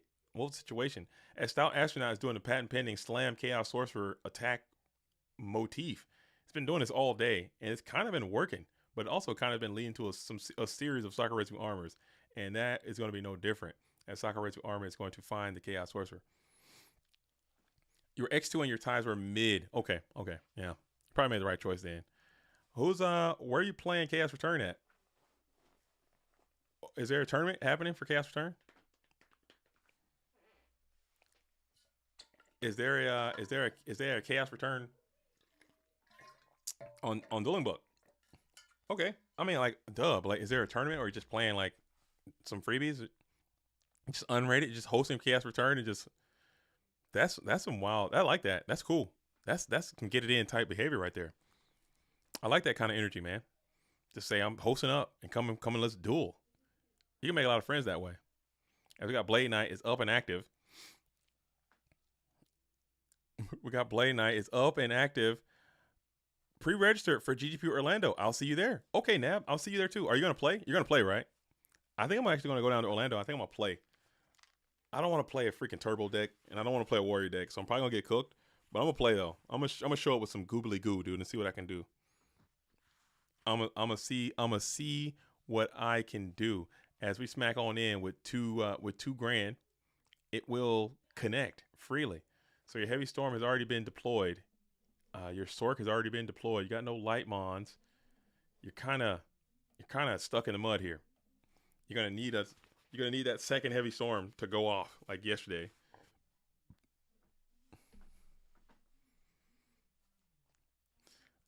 You're gonna have to make something. You're gonna make something go down. How's school going though, Nap? You got to make sure you're focused on that education too, man. You don't want to be out here dueling if you're not getting them accredited units, dude.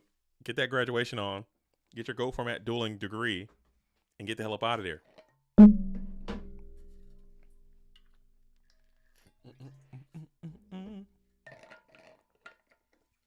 Okay, so it's all looking good for Cub here, as you got really one more turn. You got one more turn to survive, and if you got a series of Solemn Judgments here, I don't think there's a combination of cards that Stout can put together to get out of this position. You need a GK Spy to land. This is one of them. This is one of them, and you're going to kick the saddest Blacklist soldier ever, calling Warrior here. And let's see if they work. That will work, as Tribe's going to try to get in for 16 as well. And this will...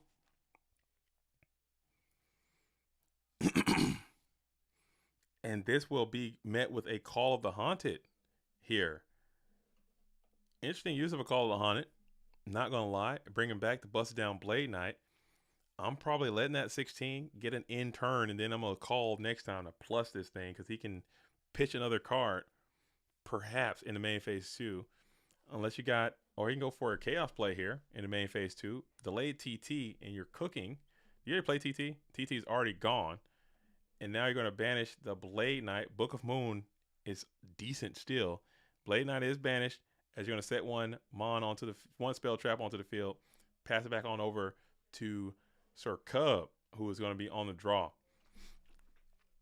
Yeah, I'm probably holding that call there and then letting that 16 get in, and I'm bringing back that Kaiku and smacking this tribe-infected virus and taking the dub by force, dude. I think, and then now you're kind of a really jacked up spot when you could have been in a amazing spot if you were Sir Cub. But now we're holding out hope. It's still not over. It's still not done unless you got a series of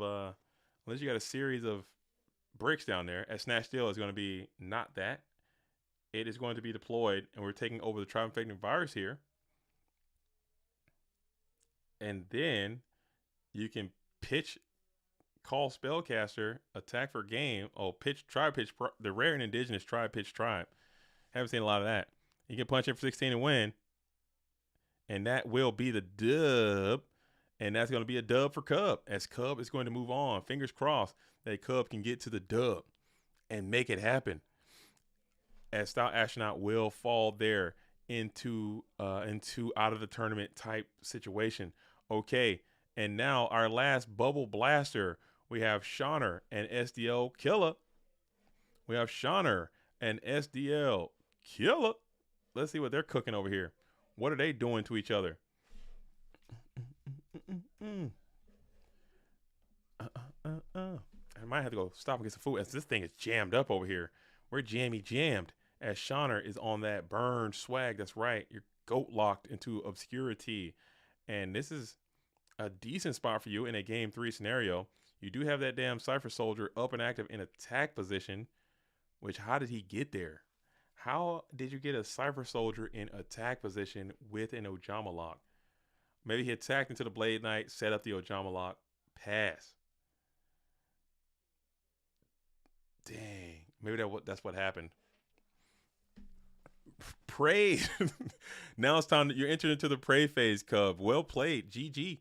GG to you. Good luck. You might make it.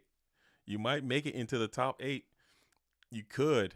You were on the bubble and you did everything you needed to do. As we're in the battle phase, we are going to shift that GK Spire to attack position. You will take the 150, but you will be able to clear another zone for you to put another monster on if you felt so inclined. If that monster is in fact Blackluster Soldier Envoy at the beginning, you could, in theory, grind that bad boy to a nice finish for yourself. And there he is. The Blackluster one has found his way to the field. And then we can banish the unknown. So we're banishing the set. It is Sangan. Do you have Smashing Ground or something? And you do. There is a Smashing Ground. It is going to be the Cypher Soldier off the field. And now you're chilling. It's all looking good for SDL Killer, who is trying to get back to the Go Format World Championship. Today, how many people joined? We had 43 duelists out here playing in PWCQ number 61.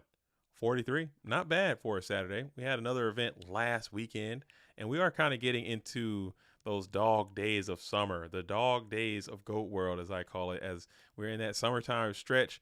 A lot of duelists have kind of either got their invites or they're kind of just enjoying their time with their family. So the tournaments might be a little bit smaller, but still, I think 43 is a good amount for a PWCQ, if I don't say so myself. I should have entered. I finally have a free weekend. You should have. You should have. You made a huge misplay by not entering. And SDL may have made a slight misplay by not banishing the damn Cypher Soldier when he had the opportunity to do that. As you're going to go ahead and Book of Moon the Cypher Soldier. Never mind. Book of Moon. Look at it. Look how super cool that Book of Moon was. Multifaceted, multi-purpose Yu-Gi-Oh card. Able to protect your BLS in that situation both ways, from Snatch Steal and from a Kinetic Soldier attack. Sakura Armor could never. Okay, so now you have another set, which is kind of scary because you have to respect this Cypher Soldier, but you also have to respect that set monster on the field, and it could get messy. BLS can only use this effect once, and we're going to use that one declaration to target what? We all hold our breath. No, we target the token. My bad. And then we'll send the BLS to defense position, and then send the Mystic Swordsman level 2 into the Cypher Soldier, aka Kinetic Soldier. You call him Sling Blade, I call him Kaiser Blade. Okay? We're going to call this guy Kinetic Soldier, as that is his original name. And Mystic Swordsman level 2. It's going to be Alone and Unafraid. So if you can get to a series of just desserts here, where are your burn cards at? I mean, what kind of deck is this? As we're going to hit the Tribe Infecting Virus, we'll kick the Mobius to Claire Warrior. And maybe we can attack it to a token and get another Ojama in there. Could be the play if you got that. Flip Cyberjar. I don't think you got it because you have to flip that way before you did any of this. As we will enter into the battle phase, attack into an Ojama token here. Main 2. You'll take 300 and we will go for a full Ojama lock again. So that is looking pretty good for you if you are Sean R. As you have finessed the Black Luster Soldier. You finessed the Mystic Sword level 2, and TT is going to be deployed, blowing up all those tokens. So you will get some damage in the process, though. Not the way you wanted it to go, as your giant rat is going to be removed. 1,200, not worth it. Hate to see it. Yowzers. And King Tiger can run you down here. This is a strong position for a King Tiger to be in, as he's up, low resource, 17 stinging. You didn't get to a floodgate yesterday. Snatch Steal is also quite good, as you're able to take over the King Tiger. No more Book of Moons for you, as you're smacking in with 17, and it's just as good against, well, not as good, but still pretty decent. 700 at a time is a really long way to go, though. And Breaker is coming. You feel him. I can feel his presence. I can feel him charging up. I'm gonna get his music ready. I'm gonna get Breaker's music ready right quick. As soon as he comes down, here he is. Wait, nope, no Breaker. And we're still chilling. We're still chilling and grilling. As Snatch Steal on the King Tiger, we're going to keep smacking in. We'll ring this bad boy for 17 just to get him off the field. Just to get him off the field as we're in the first main phase. So we have 3150. We'll play a 1-card delinquent duo for the Giant Grenade. Bring yourself down to 1,200. And then a bulky Blade Knight is going to be smacking in for 2,000. Your Snatch Steal is deployed. Freaking Kinetic Soldier number 2. And you're rocking and rolling. Don't have it. You're going to set one. Pass. Royal Decree is going to jam you up. Jammy jam. Royal Decree coming in from the Warrior deck. Hate to see that. If you are Sean R., maybe you got Book of Moon. The gang is in town. As we're going to smack in for a GG. As the tech is going to work out. Royal Decree in the Warrior deck. SDL has been doing that. SDL has been doing that. That is not new. As Delinquent appears, has defeated Alvarado. So Alvarado has avoided the undefeated in Swiss curse. And now probably will make it to the top cut.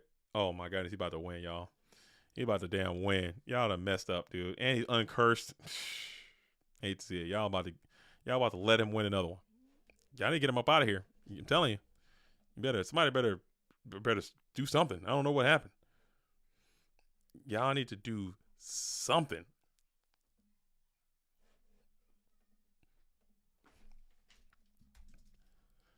Okay. Y'all need to damn do something. All right, so it looks like we have a few more matches that are still outstanding.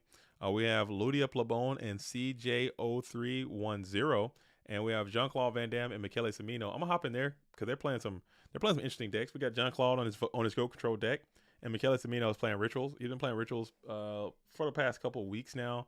So we're trying to see how this thing's gonna match. Just what I want to see: a Relinquish staring down 1,000 Eyes Restrict. These guys are like cousins, basically. Or siblings. What do you call them? What was their relationship? That's his son. Who's son? Is 1,000 Eyes Restrict Relinquish's son? Is that his son? I think that's his son, right? I would say. I think that's his son. I would think. Father and son. Yeah, they were definitely of relation. They're family members of sorts. I would say that 1,000 Eyes Restrict is Relinquish's son. Like Relinquish and 1,000 Eyes Idol have a relationship of sorts, and they yield a 1,000 Eyes Restrict. Who's their offspring? There you go. Nah, Terror is the dad. That don't make any sense though. How's 1,000 Eyes the dad? He's definitely more imposing. But I think Relinquish is definitely and Relinquish came out first too. Relinquish is older. He came out an older set. He's Magic Ruler, and this guy is Pharaoh's Servant. And this guy is literally the components it takes to make this guy. More power? I don't think power can always equate to overall parent, maybe it's the evolution that you get. Does that have to make sense? It doesn't have to make sense. Okay. Just because some sons do become more powerful than their parents. I mean, that's how evolution works. He's got better workout equipment, better fitness, better nutrition.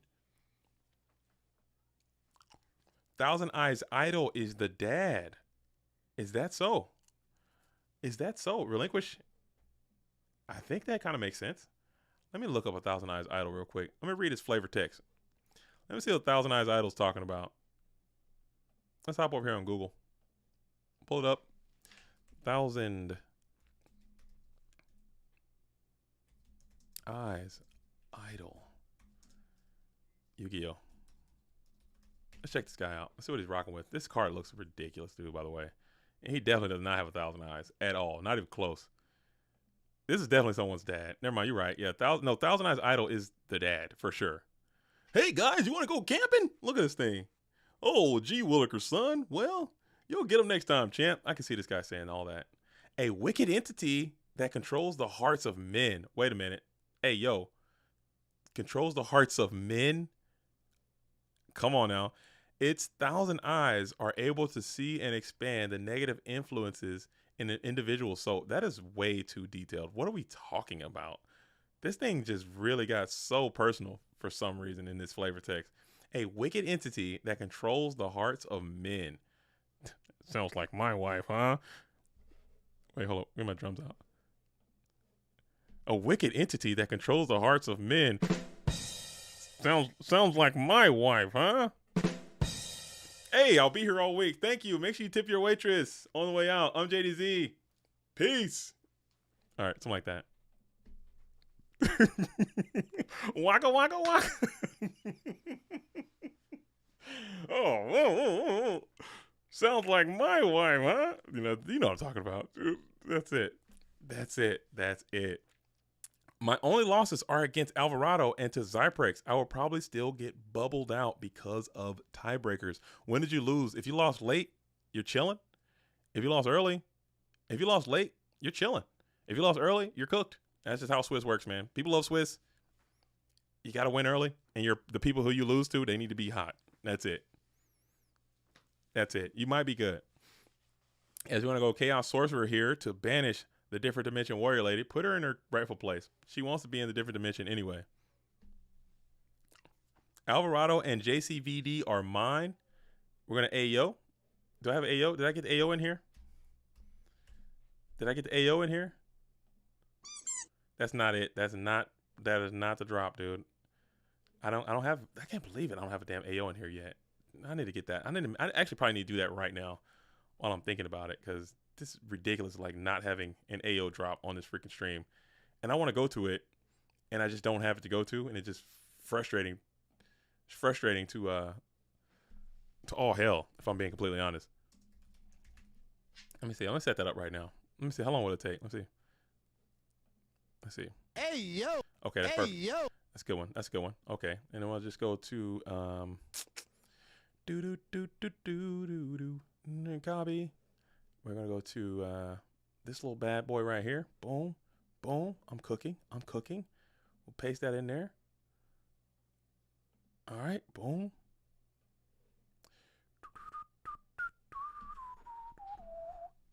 Because I like yo. Okay. So here we are. As I'm waiting on that to download real quick.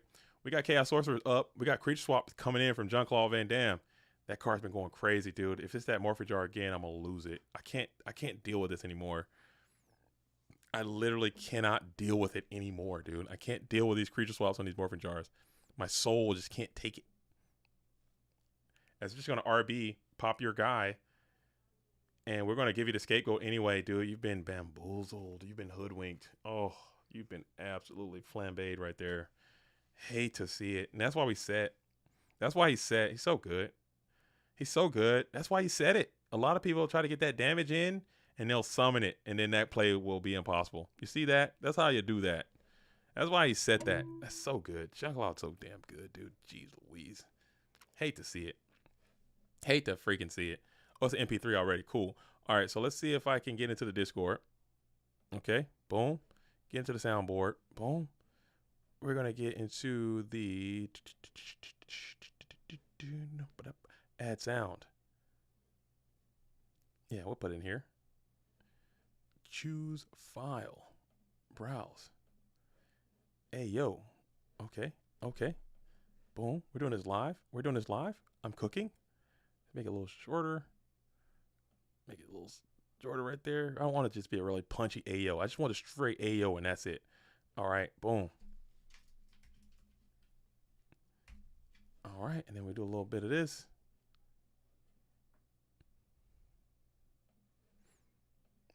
There it is. Too easy. We're in and out of there. That went way faster than I thought it was. I don't remember that being that easy. I don't remember that. Hey, yo. Hey, yo. I don't remember it being that Hey, easy. yo. Look at that. Look at that. Look at that. Look at that. Hey, yo. Here we go. Here we go. MST is going to target the torrential tribute. We got Chaos Sorcerer. We'll snatch him back. Get your own. Having to snatch your own property never feels great, as we'll just be able to banish a token.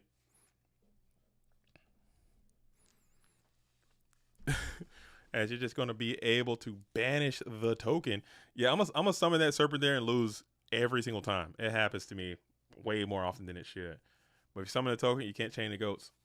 And it's going to be a vigorous vibration. But now you're going to get to the breaker. You need to get to a heavy storm. MST. You're going to get to none of that, it appears. They're just going to just set the mon on the field, pass it back on over. Noble cross out off the top of the deck. Hate to see it. It's going to be sending Serpent. He's out of play forever. Sork banishes another token. I like that. Banishing the token instead of attacking. Showing a little bit of dignity in class. You know what I'm saying? Chaos Sorcerer says, I don't want to get my hands dirty with these vile beasts. Be gone from me. Just banish it. I like that. I think that's very classy, very distinguished debonair behavior. Some barbarians are attacking into the tokens. Be gone with thee. As we're going to be on their approach, continue to just get these tokens out of there. Oh, double Cyberstein for game. As we're Cyberstein just dueling, maybe. I don't think he has it in the deck, but that'd be really neat to see. Heavy Storm could just come at a moment's notice, and this thing could just start getting out of hand. You already got through the Giant Trinade. You got through one creature swap. You got through double goats.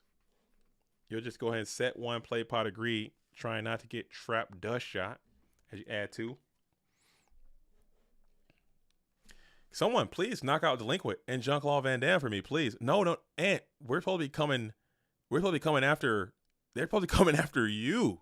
You can't be rallying the troops to help you. You're supposed to be rallying the troops. People will be rallying against you. You won this tournament too many times already. Someone's supposed to be rallying against you, not to support you. Someone please knock out Delinquent and Junklaw Van Dam for me, please. Thanks. No. They need to be, your bracket needs to be Junklaw, followed by Delinquent, followed by Junklaw with another life, followed by Delinquent with another life, dude. And that's it. And that's it. Need to attack to play around Effect Veiler. Ooh, I forgot about that. You got to spam Effect Veiler into your GOAT format dueling deck.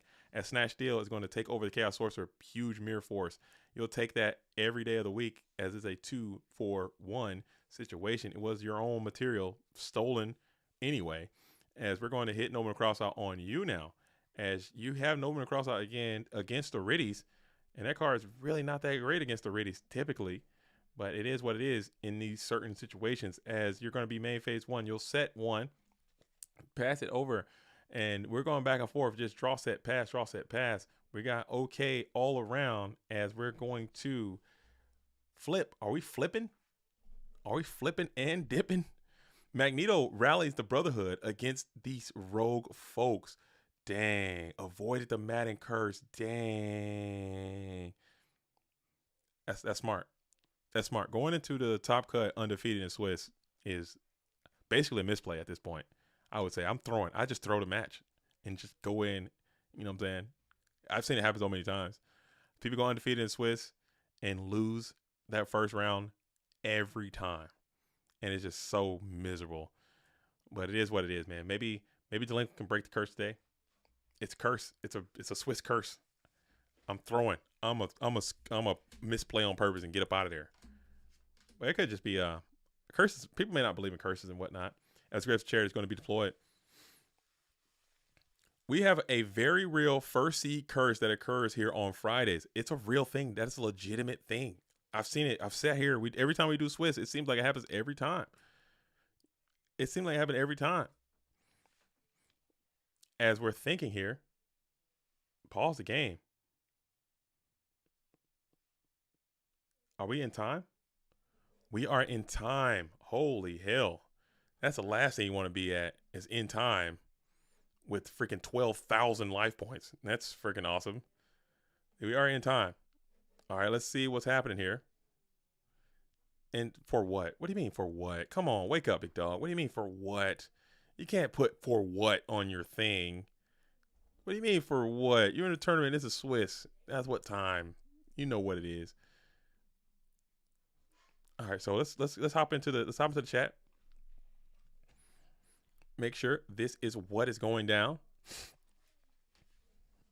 as we are in time. Okay, now is turn 0. So it seems like they have the inside track. Let me hop in to get some atmospherics to make sure everything is on the up and up. So Michele Semino has a long ass way to go, it seems, to 12,000 freaking life points in 2 turns. Freaking good luck. Graveyard setup. Is BLS deployed? Oh, BLS, you're gonna need this asshole to be a part of that. And 2 Sork. Yeah, you got, unless you got 3rd Sork. I know these Riddies can play 3rd Sork sometimes. You're gonna need his ass to show up and show the hell out quickly. What you got there? Oh. Oh yeah. Thank you. Thank you. Thank you. Thank you. You went to Costco? Yeah. Thank you. I appreciate that. Shout out to the old lady, dude, hooking me up with this Costco hot dog. I'm about to step off the scene and smoke this thing. I can't be sitting on the stream eating no glizzy, so I might have to take a little break. Step out to the side, demolish this Costco hot dog that she just showed up with. It's looking succulent. You know what I'm saying? I'm gonna sit over there and absolutely pulverize that thing. I'm gonna punish this hot dog, dude. I can't do it here. Swallowing glizzies, dude. I'm gonna be the glizzy guzzler, dude. I'm gonna have to. Hey yo. I'm gonna have to be the glizzy guzzler, dude. Hey yo. I'm gonna have to do it to him, man. I hate to see it. I'm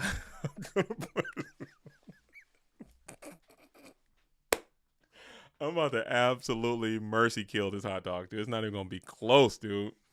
It's not gonna be close, dude. Hey yo. I'm about to do it. Hey, y'all act like y'all don't eat no glizzies, dude. I hate that, man. I hate that for y'all. I hate that for y'all. I hate that for y'all. And Cyberjar is going to go off here. Damn.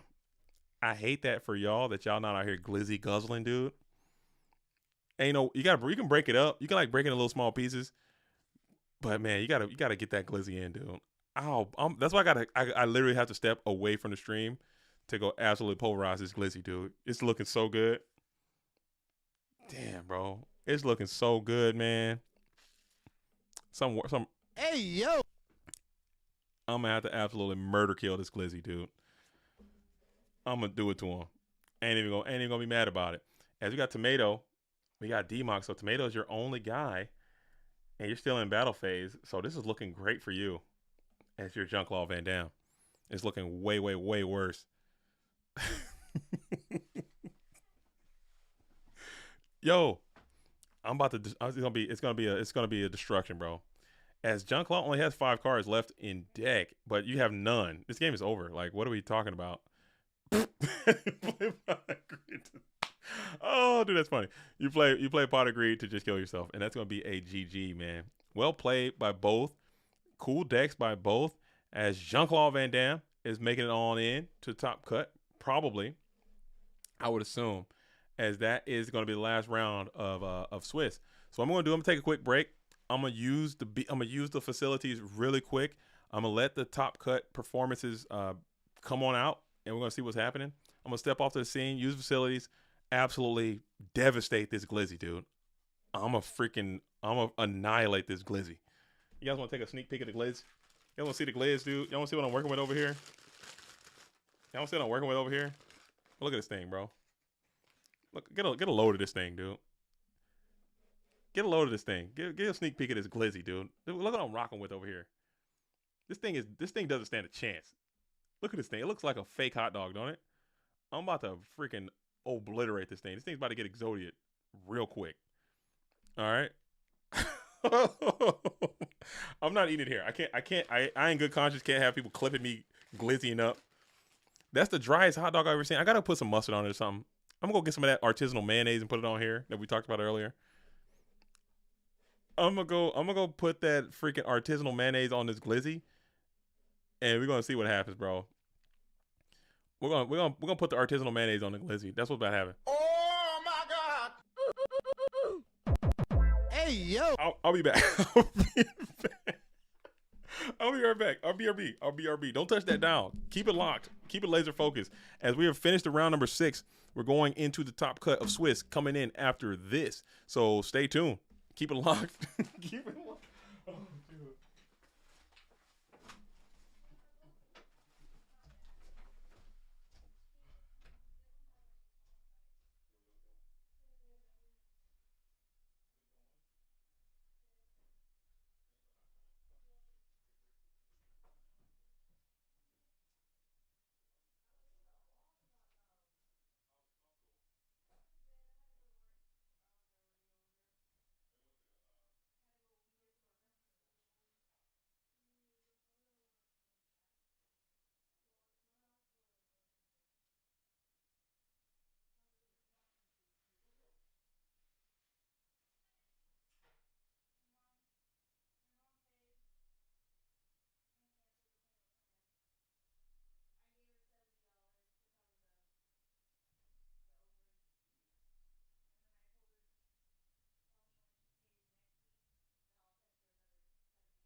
Yo, glizzy going crazy.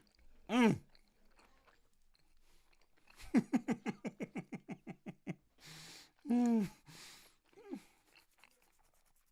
glizzy going stupid. Not gonna lie. Not gonna lie. Goat world. Glizzy going dumb. Okay? You feel me? Glizzy going straight ignorant, dude. Glizzy going X Games mode.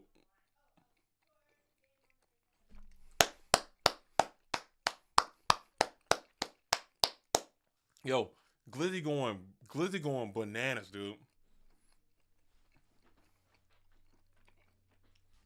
My bad. Okay, we back.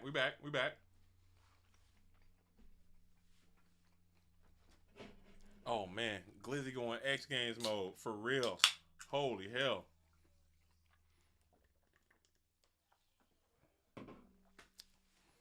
Yo, if you ever get a chance, go to Costco. They still got them glizzies.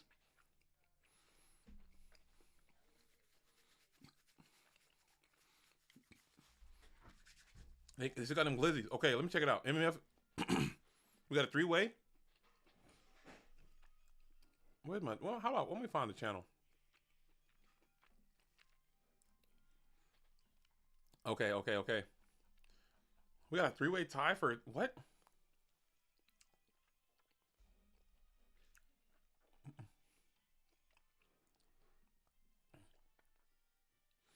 MMF's working it out. We have a series of tiebreakers that we're gonna do.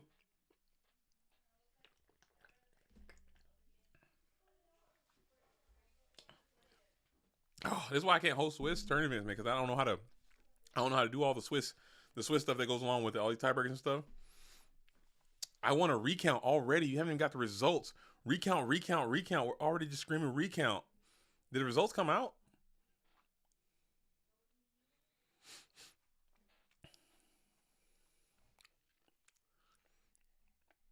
Where is the bracket? Let's see what happened here. Okay.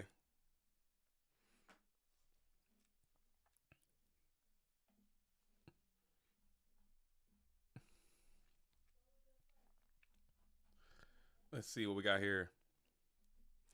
Delinquent at 1, Jean-Claude at 1, Cyprix at 1, Alvarado at 5th, Insidious at 6, Michele at 7, SDL at 8. And we got Cub, Goulas. Wow. We'll see. I don't know if these are final yet, but MMF is going to have to run the numbers. And whatever they put out here, we're going to have to accept that as truth.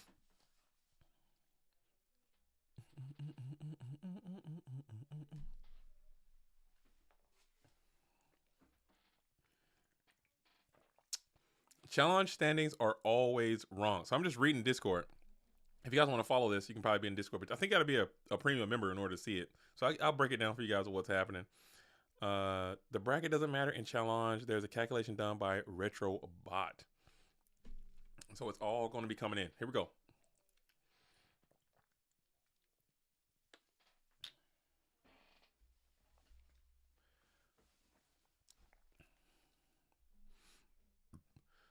Dueling High says I lost round 4 and 6 to 2nd and 3rd. Yeah, that should be a top 8 right there. That should be a top 8. But unless the people you beat were just so ass. The people that you beat, if they all like you beat them and they drop immediately, that could screw you over too. I don't know how it all works. I don't know how it all works. That doesn't matter. That doesn't matter necessarily. I mean, usually if you beat people that perform well, typically that should equate to you moving on. I do not agree. Again, lost versus 1st and 2nd. And yeah, Michele Cimino lost way later too.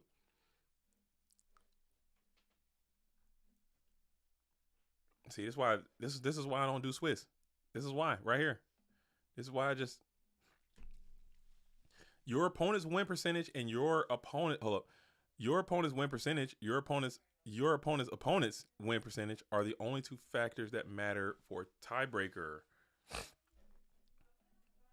I know, but I'm saying like, so if you are, but as Swiss as it goes along, the people who are undefeated are going to be undefeated later into the tournament.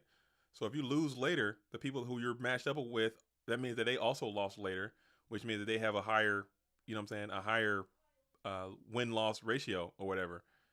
So the later you lose, the better it's going to be for you. If you have to lose, it has to be later for those reasons.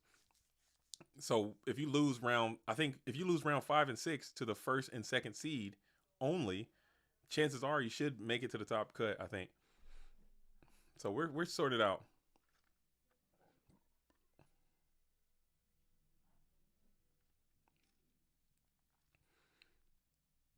I mean, can they play for it instead of random? It's not alphabetical. It dropped man,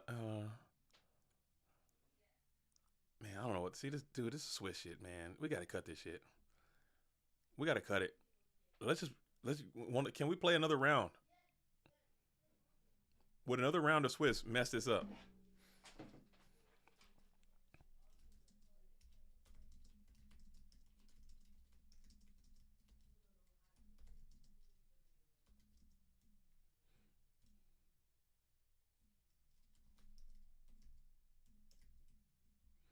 Okay, so they don't want to do another round.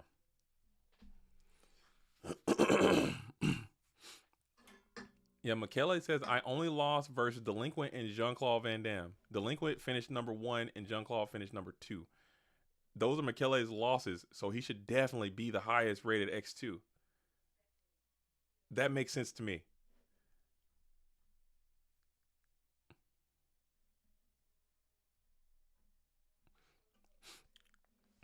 That makes sense to me. I mean, if you're talking 2-loss person, the only people that you lost to are the number 1 seed and the number 2 seed. You are the best 2-loss that exists in this whole tournament. You should 100% be in, and that's not even close. Who's better than that? Who's beats that? Who clears that?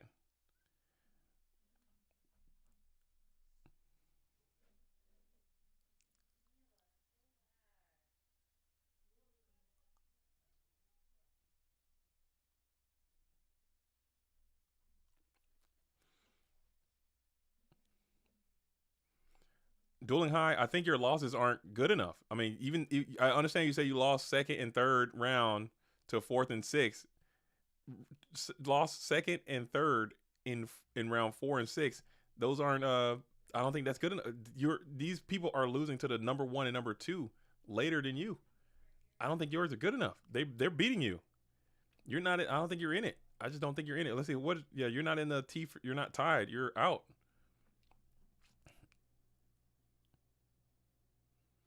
I don't know, man. I don't know. I don't do it. This is why I'm never doing Swiss again, bro. I'm done with Swiss. Just do double elimination. Let them all in, dude. Let's just raise it up to top 12.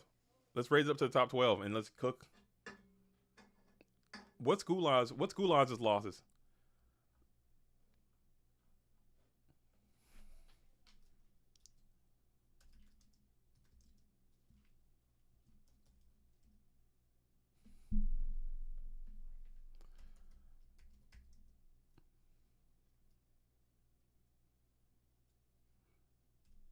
Did Zyprex make it to the top? Oh, Zyprex topped. Okay.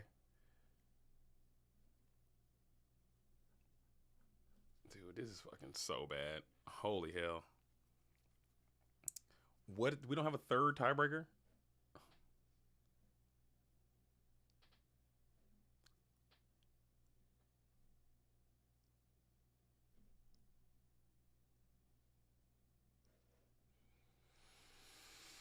Oh, shit.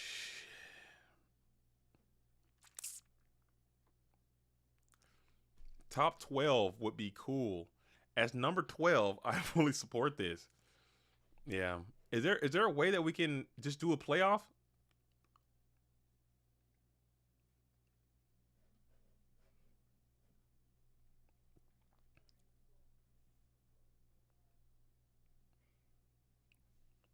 All right, let's do a playoff, dude. Let's just play. Let's have one person in, and then let the other two play each other, and let that be it. Let's do it. Let's do it. I agree. Let's do that. Let's let one random person get in, and then the other two play each other, and let's just play. Cause this is getting too long in the tooth. Let's make it happen. I want to go eat more glizzies, dude. What's the sunshine look like out there? It's kind of overcast. It's kind of ugly, actually. But still, I can be outside. It's kind of ugly, though. It's a little overcasty out there. Maybe I'm fine. Maybe I'm fine staying in today. I'm fine with being inside.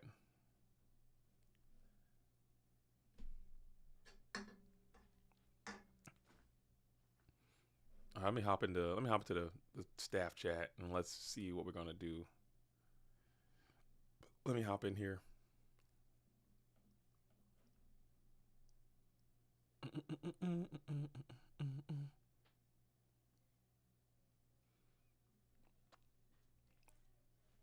MMF should JDZ do the spinning on stream if that's happening instead of diet. I could do that. I'll randomize it. I just want to get something cracking, man, because it's gonna be unfair to someone no matter what. Because it's a freaking 3-way tie. It's just a really weird tie that happened. You know, no one's trying to screw anybody over. It's gonna be very, very random. It's probably like a 1 in a 1,000 chance that something like this can happen. Let's see. Dude, I'm about to just.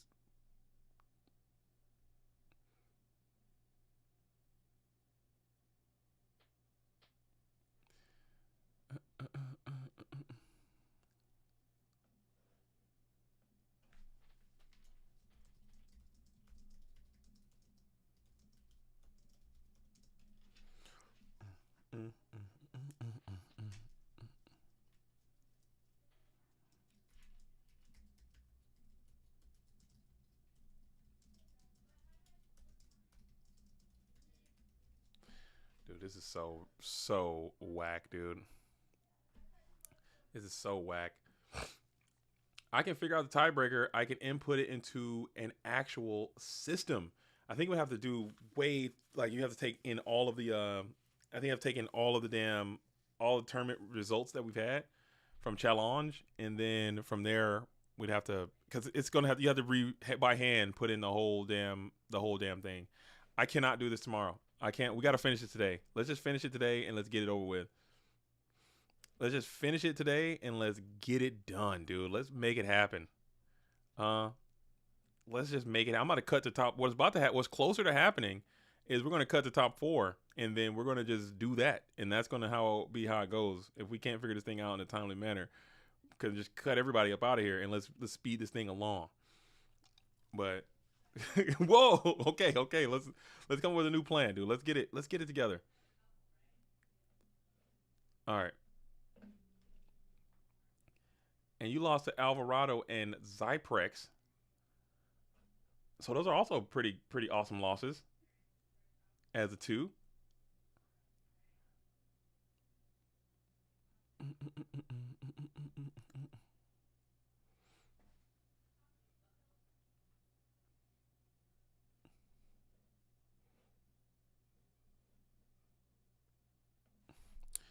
Let's see. In order, Ludi, Goulas, Makele. Wait, before we do this, I might be able to edit tie breaks, and I like to add another one. Okay.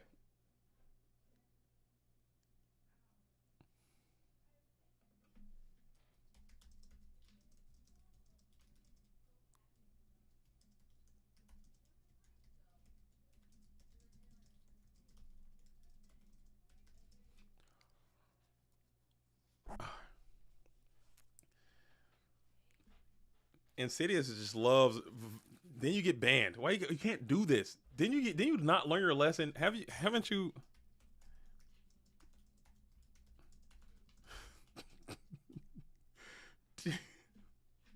Y'all are just trying to violate the integrity of the tournament, dude. Jeez Louise. You can't do that. That is not something that you can do. You can drop from any time you want, but you can't say, I'm going to pay me and I'll drop. That's illegal. That's against the rules. Oh, man. This is so frustrating. When people ask about Swiss, this is why I just say, because challenge, it does this every time. It's always something. It's either one thing or another. There's just another reason why we should not freaking do Swiss, dude. Play double elimination. The tournament's over already, and I'm at the beach. I'm pounding another glizzy, dude. All right, so MMF is still hard working on it. We're trying to get it right. See if that changed it. Let's go to.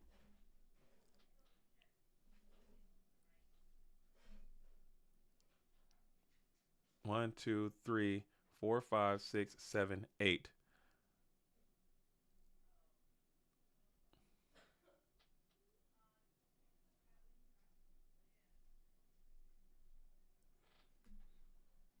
All right.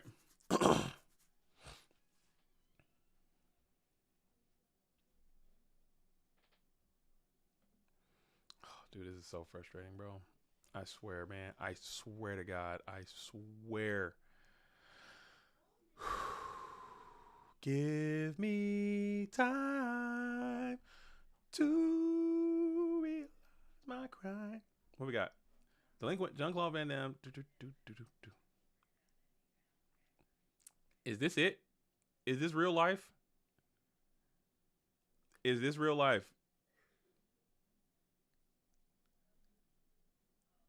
All right, if that's real life, we're gonna roll with this. I've got a love. Yeah, MMF came through clutch. Goku this thing. I was about to give up and just cancel this whole damn tournament. Do you really want to hurt me? We got it fixed. Okay, everything is fixed. We found another way to add another tiebreaker, and this is going to be it. So I'm going to pull this up so you guys can see. I believe this is the latest and greatest right here of standings. And it looks like we have Delinquent at the number 1 seed, Jean-Claude, Alvarado at 3 seed, Zyprex on Reason Negate as the 4th seed, Camelage, Insidious at 6th seed, Michele Semino at 7, and Ludi Playbone at number 8 with Goulas bringing up the rear as Bubble Man Jr. of the tournament. Hate to see it, coming in at 9th seed, Dueling High at number 10, SDL and Cup. They all had great tournaments, and all these duelists had a claim to the Iron Throne. But people were just really playing hot today and really giving bend but don't break attitudes, man. And it made it all the way into the he didn't? No, he didn't. Oh God. Is that fake? Am I giving up fake news? I mean, let's let that just be the way that it is. And let's just rock and roll, man. Let's rock and roll in the free world and let's get after it. What are we doing, man? Oh my God, dude. I swear to God. I am. Somebody got a round 1 bye. I won't see it on here. I'm gonna go for the. Sorry.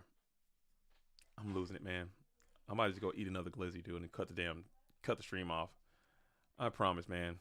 I promise you, dude. This is just the worst. This is the worst. I would infinitely rather than host tournament. I would infinitely rather just play Moki Moki on the ladder than to do this. Than to deal, because it's just it's so constantly something going wrong, and people are just constantly upset all the time, dude. It's just like, man, what the hell? Dang. All right. So it looks like we got something going on. We got something happening. Okay. This is it. Let's play. Let's duel. Let's get this tournament over. So we can get the coverage up and let's keep rocking and rolling. Let's duel. I think we got it. Let me hit up MMF. Great job, MMF. MMF is freaking a rock star, dude. I can't do it without him. And that's the truth.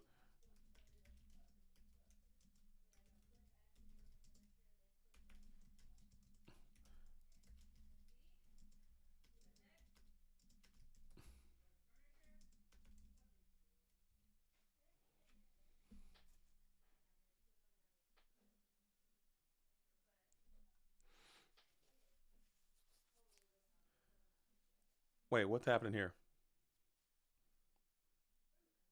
Who's that? Michele Semino and Ludia Plebone was in. They're in.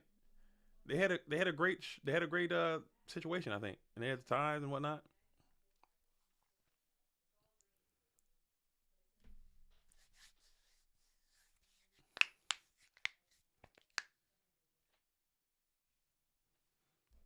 Yeah, he was. Oh my goodness, bro. Dang, bro. Oh my goodness. I need to get out of this Discord. I'm closing Discord. We're coming back to the chat, man. Chat, I'm with y'all because we got it. We got it. We're going into the top cut. Fucking challenge just does what challenge does, man. So we're going round 1 of top cut. Have we just started? No. We just haven't. We're going into the top 8, okay? Of probably the last Swiss tournament that I'm ever a part of. I'm not gonna lie, unless we're on Mantis Pure. Okay, it's just not gonna happen. This is it. This is the finish line. Fool me once, shame on me. Fool me twice, we're done. Okay, get up out of my life. We're gonna be some double elimination duelists, bro. All right. All right, let's do it. Let's do it. Are we ready?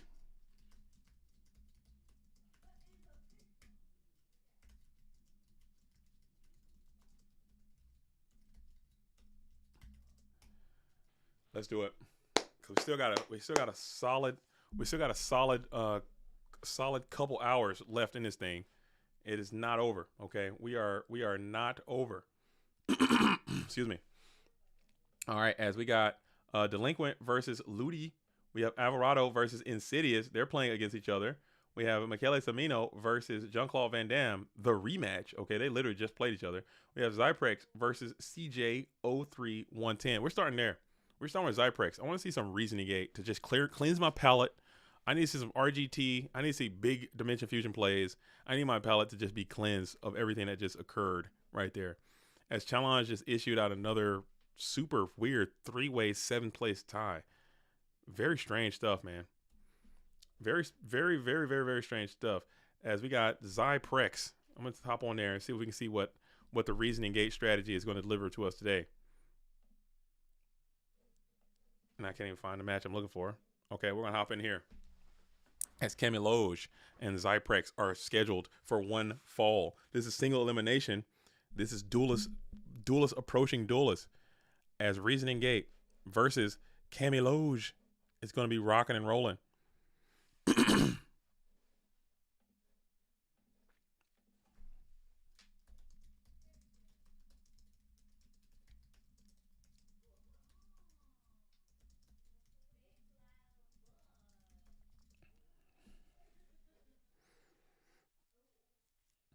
All right, let's do it. Let's do it. As we're waiting. We're waiting, sitting, waiting, wishing.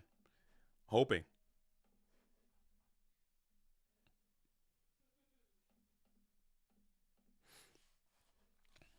Hoping. Maybe they'll join. Maybe they won't.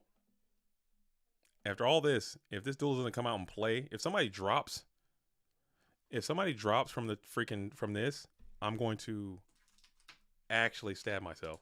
Okay? In the eyeball with an ice pick. In the pool room with an ice pick in my own eyeball. All right, here we go. It's going to happen. It's going to happen. It's absolutely going to happen. As we got Zyprex here, we got Camille Loge here, we got Reasoning Gate, we got Camille Loge, I believe, playing Turbo. Got the bootleg Winnie the Pooh sleeves with the Penguin, and we're going to start with Delinquent Duo against Combo. That's pretty much a win condition in itself sometimes. As you're going to snatch that middle card right up out of hand, and you're hoping to see some Trinity. It is going to be Chaos Sorcerer. I stab myself in the eyeball with a glizzy. Possibly, okay?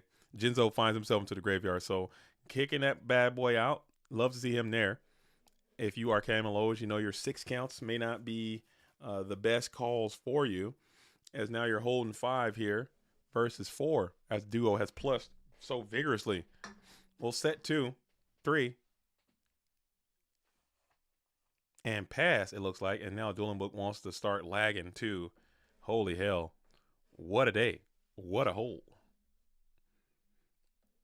Let's get it. This is round 1 of the top 8. As we'll just go ahead and chain Mystical Space Typhoon into the Reasoning Gate back row. Let's see if we can nab the Scapegoats here. And it will be Call of Haunted, so we're getting Jinzo back. And we're going to RB here, which is great use of your utilities there. They could have backfired severely. But you had MST and you have RB, so Jinzo will be no more. As you're able to flip Magician of Faith to target either Duo or Mystical Space Typhoon. Let's see what we go for here. We are going to go for Mystical Space Typhoon, it seems, to try to get another plus on this another setback row. One of these surely has to be Scapegoats, as we'll target the Jar of Greed and go neg there instead of a plus.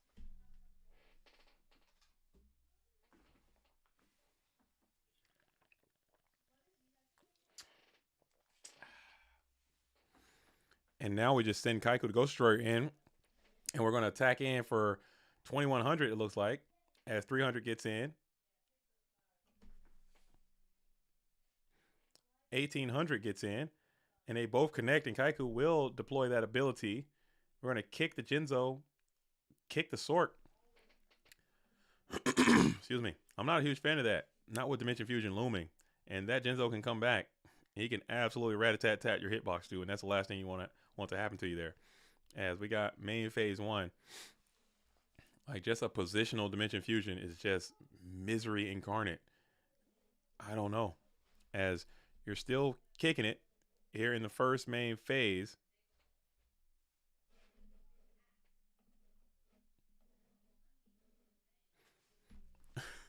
Dylan, I love you, JDZ. Yo, Dylan, I love you too. Thanks for support. Thanks for the love. Dylan, big old hearts. We're all about love over here. We're big love over here. As we're thinking about it, man, maybe you're gonna go snatch Steel to take over the Kaiku, the Ghost Destroyer.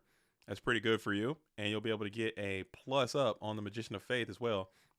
You'll summon the dual mode beast.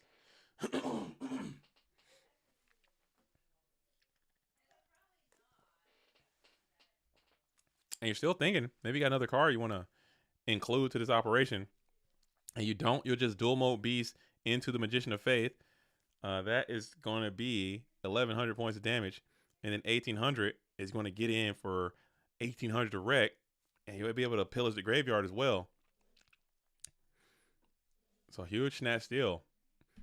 How are you going to end it here? If you get to a monster gate to send the Kaiku, I don't hate that. As you'll get some quality mills.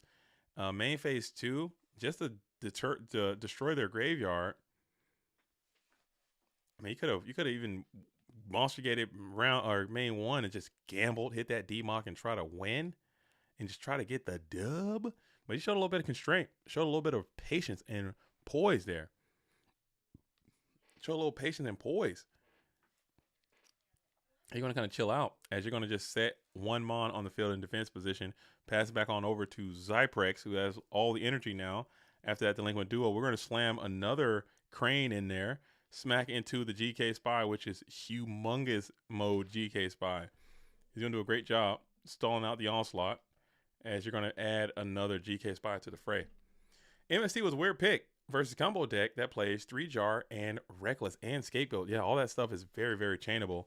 But it kind of worked out because that Jinzo was about to dominate you, man. You had to get him out of there. And it worked. I think that play actually worked, even though you did have the Regeki break already in your possession. So if you go duo, maybe pop the hand for 1, and who knows what that 1 card was at this time. And then wait for him to try to chain call, and then you RB the call to stop the Jinzo. But I don't know.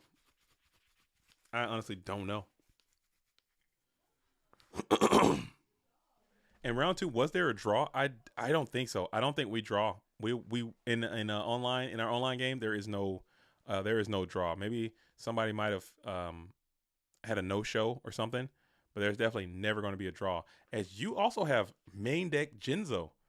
Jinzo is back. What? The main deck Jinzo coming down against the Reason to Gate player. Dang, that's some cold calculated dueling right there. Main deck Jinzo, the shocker, dude. Yeah, we do not draw. We'll just keep playing sudden death until there is a champion, until there's a winner. There's an input for 0-0. Huh. It probably could have been like a drop or a no-show, or they didn't play or something, or both people dropped, or they paired 2 drops together. Something like that.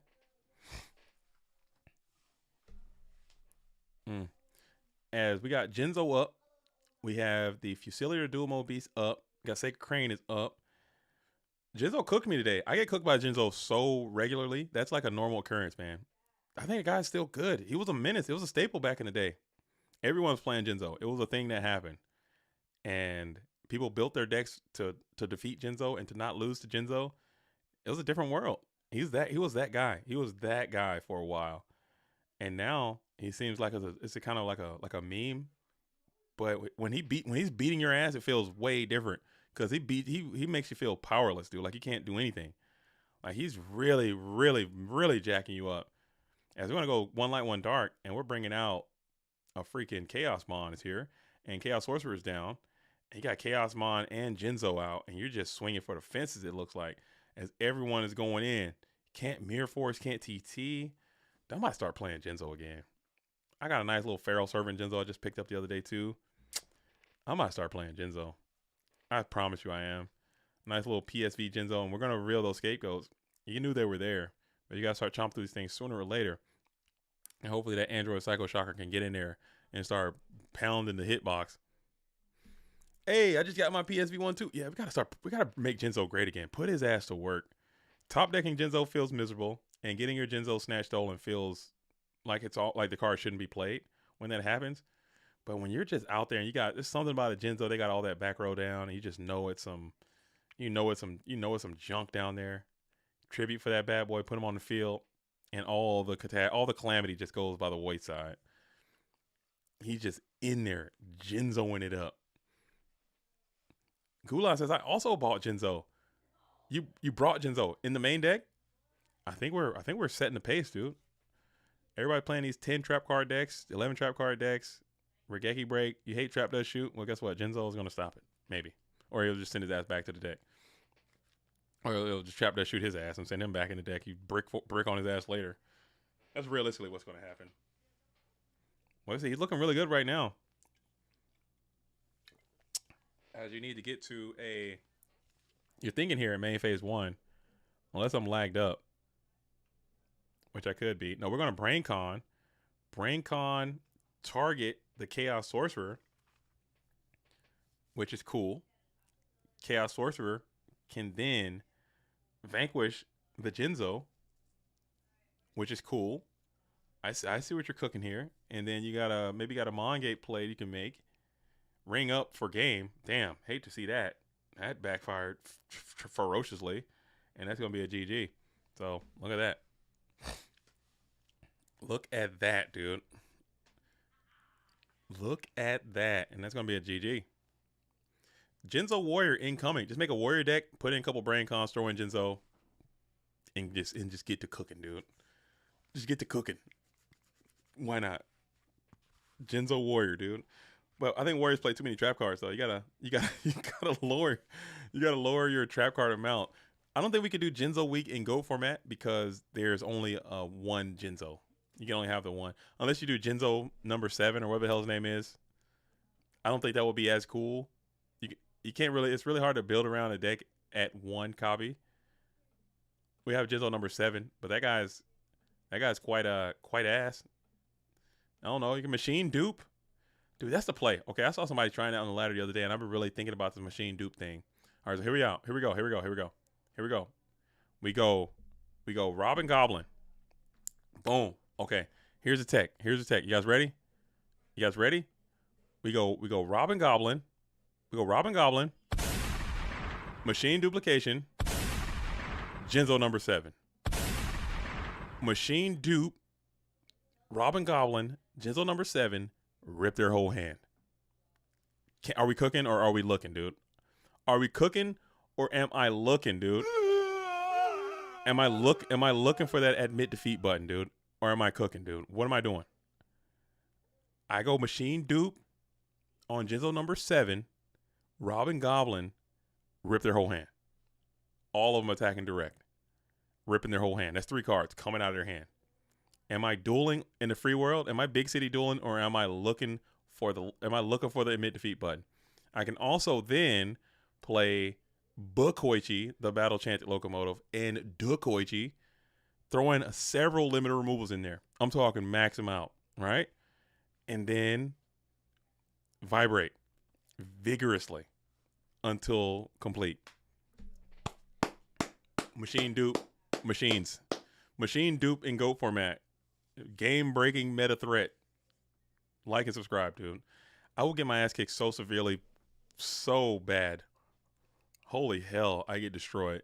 It would feel so terrible. Jinzo number 7. I need a little bit of Jinzo in my life. Yeah, we make a Jinzo deck.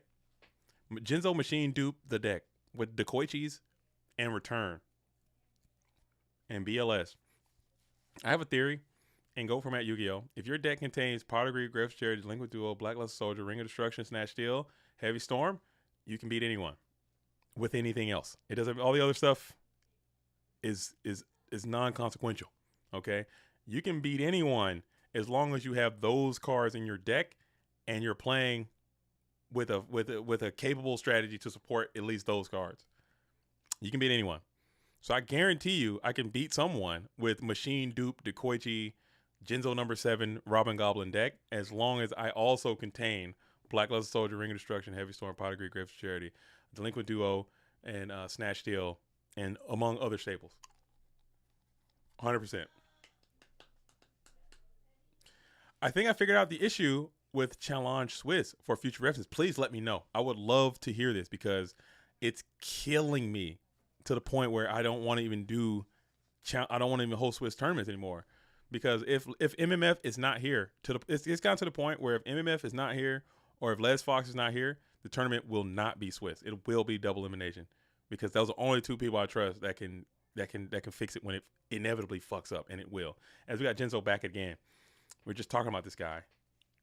We're dedicating the top 8 of this tournament to Jinzo, apparently, as the Duelist, as the card has made another appearance.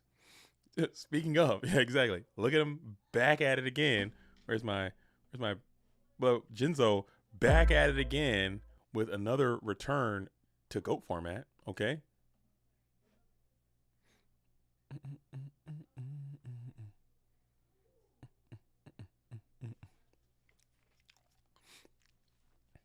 As we're back at it with more Jinzo. In multiple tournament system, the game count matters. For best of 3, you need to input game count. So 2-0, 2-1, etc. The tiebreakers on challenge seem to be dictated by game points, which is just ridiculous, man. I guess that does make sense, but it just seems so ridiculous. As the Koichi is going to be ran over and draw a card. As Tax Masterson Production says, how is Jinzo's neck so long? I don't know. He's got that yacht, dude. He's got that Skibbity Riz toilet, dude. And he's just got that yacht, dude. I don't know. That neck is quite long, dude. Maybe it's not a real, I think his head is not, I think it's just a human head attached to a cyborg body. Because he is an android. So he's a cyborg, technically. They call him an android, but he's really a cyborg. Or is an android. I don't even know anymore. According to all the sci-fi that I've seen and watched, an android is a machine that looks like a human. A cyborg is a human that has machine augmentation. So you're more human-machine hybrid, which I think Jinzo is technically a cyborg because he has a human head with machine accoutrement. Okay? He's not a robot because a robot isn't like an automaton that kind of just does a robotic function. You know, some are more advanced than others. So he's not a robot. He's not an android because it does not appear human, but robotic completely through and through. This has human elements there. Jinzo's a cyborg for sure. Long neck Del Rey android. Well, his head is made to look human. You think that's just a human, like a human flesh with the veins? Now those veins are pumping way too hard. That is that's humanoid in there. That's humanoid. As we're going to snatch steal the Chaos Sorcerer. We're going to snatch steal the Chaotic one. And we're going to vibrate there.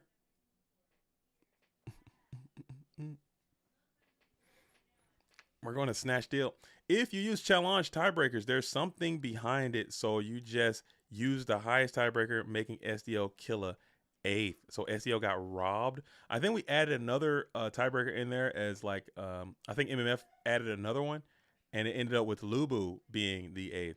So it's just how what you rate your seeding your third tiebreaker at, and it just ended up being a different thing, and Lubu ended up getting it. But it's unfortunate. I hate to say that, you know, it's just one of those things. Personally, I would like to play another round of Swiss in those cases, but it is what it is. And maybe the problem just exacerbates even further. As we're going to slam into the GK Spy, we're in battle phase here. We'll get another Spy out, and let's see what we elect to do here. In main phase 2, we will banish, getting Spies all the way up out of there. As your Snatch Steal Chaos Sorcerer is working against you. Hate to see it. Dang. Is Jinzo a real one? Is Jinzo a real one? Yes, Jinzo is for sure an OG and a real one. Yeah, 100%. 100%.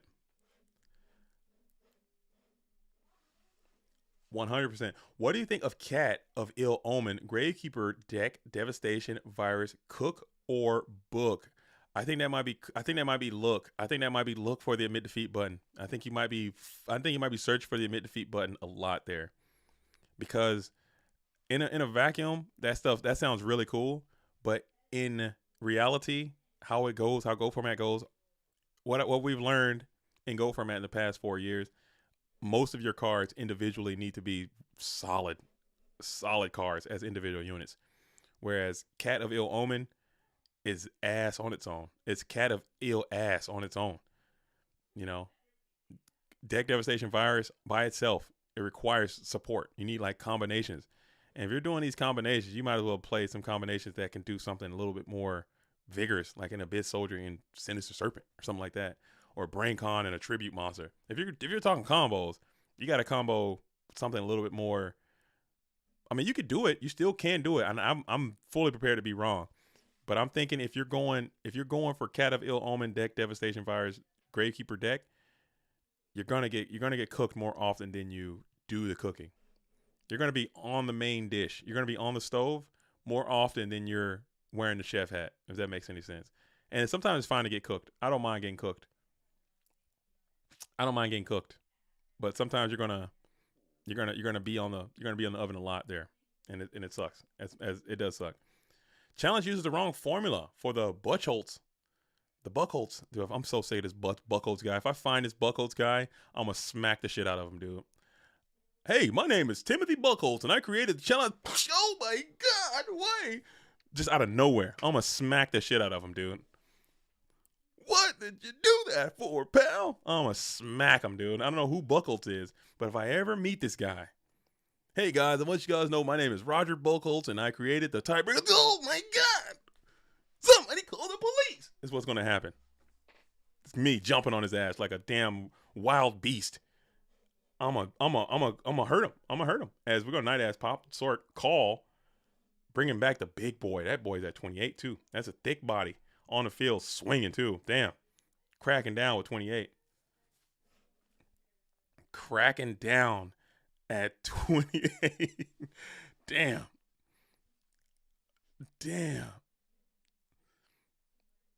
Oh, Buchholz sounds like something Tony Soprano would eat, like a Buchholz sandwich. Look up Magic the Gathering Arena Swiss is the best free tournament system. We use Mantis for like our World Championship. We got Mantis. Mantis has never failed us, but it requires you have to feed that information, and someone has to stand there and like put it all in. But that hasn't failed us. That hasn't failed us. Buchholz bench is 405 for reps though. Is he really? Is he swole? Do we got images of this Buchholz dude? I might have to retract my my threats, dude. Buchholz is a jiu-jitsu master. JDZ regrets his life. Oh, dude, am I cooked? Am I starting beef that I cannot? Am I writing checks that my ass can't cash? Is my mouth writing checks that my ass can't cash? Is Buchholz gonna beat my ass? Am I gonna try to attack this guy and he's gonna fold me like a lawn chair and put me up for sale on Craigslist, dude? Is he gonna pin me and send me, dude, up on my way? Is he gonna pack my lunch and pat my head and say, good job, little Johnny, send me off to school with a black eye? Have the teacher ask me what happened? Oh, damn. What did I get myself into? Never mind, Buchholz, you got it. If you got it like that. But I think Buchholz is probably just some dweeb. some pencil neck dweeb. Some pencil pushing, pencil neck dweeb. See that? He don't want none of that. Some pencil neck pushing too many pencils. Well, you see, the reason I came up with this calculation system is the winning percentage of the number is only affected by the ratio. You see, it's all sequential. So that's what. Oh! And I'm smacking him, dude. And we got the tech. We got Wabaku in the deck. Look at that Wabaku. We got the tech out here. Camouflage is big city dueling. He's got the tech, the Wabaku. It might not come up huge, but it definitely exists. This heavy storm is going to be humongous there. We're going to blow it. And you know it's probably going through. You probably got a series of Jar Greaves getting played. Scapegoats are fine. Dang. We got Wabaku. You got Vortenassi too. You got a Vortex in here. as Delinquent Duo is going to be played for 1. We'll rip that Chaos Sorcerer and pay 1,000 there. So you're at 8,200. You're still feeling good if you're Zyprex here, as you got him goat locked there, but Monster Gate is inbound and imminent. You know that thing is coming. And it's probably going to hit a DMOC too. Hate to absolutely see it. As Sangan is going to be able to search. What are we grabbing?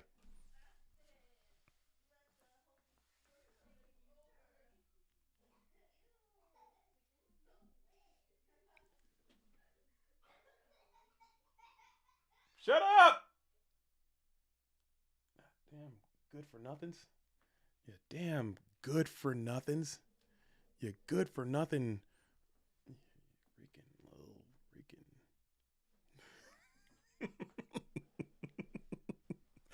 Oh, dude, I'm yelling at my Go Format dueling children here, running amok. They're sitting right next to each other, just having a ruckus, dude. As Tsukiyomi is going to be the grab, and we're going to destroy the Sacred Crane. Dang. Hate to see it. As we're entering into our first main phase. Thinking about it here is Cameloge. No, Zyprex, actually. You still haven't, I mean, this Reasoning Gate, you've been grinding here. You really haven't done too much of the Reasoning Gate shenanigans. So it's actually been a super, super fair game so far. So you're due to start getting to some of your sacking maneuvers here, as you're just going to set 1, set 2, and pass.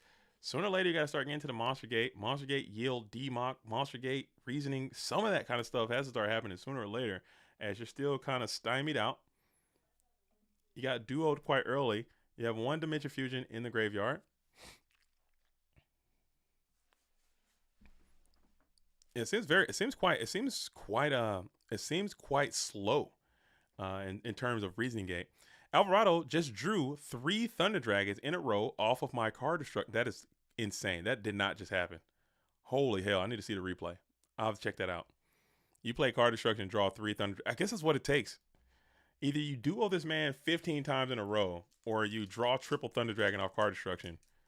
Something odd has to happen for this man to lose Go Format Yu-Gi-Oh! It appears. So more power to you if you can continue on to win. Hopefully that was a game 3 scenario, and that was just enough to push you on over the top of that match, man. But damn. Damn, oh damn. Too many haters. Must be doing something right. I'm going to be one of the top players by the time my first year is over. I still have 8 months to go. Don't burn yourself out. I'm telling you, this is a marathon, not a sprint. This is a marathon, not a sprint, man. And if you got what it takes, if you got the gumption, if you have the willpower and the know-how and the elbow grease, if you got the elbow grease to come on in here and try to challenge, I love the tenacity. I love the attitude. I love the fire and the spirit. I love the fresh blood and the energy. Goulas, you can be the top player, because the GOAT world is a revolving door. Players come and go. People are getting burned out. We need a new generation of great duelists to come in to replace the duelists that are leaving. People have already said, hey, after this season, I think I'm going to hang it up. I think I'm moving on. I want to go play Ed more. I want to go play this format more. I want to play Lorcana more. I want to play One Piece more. I want to do other things. I'm hanging it up. We need other great players to come in to replace those players that are leaving. So maybe it is possible that you can be the next great GOAT format duelist. Mr. Bruno Buchholz was born in Old Germany, in the old German city of Maddenberg, founded by Charlemagne in 805 on the Elbe River. He's that old? He died in 1958. Good luck, dude. He better be glad. You better be glad, because if I find, I'm kidding. R.I.P. Shout out to the real one. Salute to the OG, dude. And I'm totally joking. Unnecessary joke, by the way, but you know what I'm saying?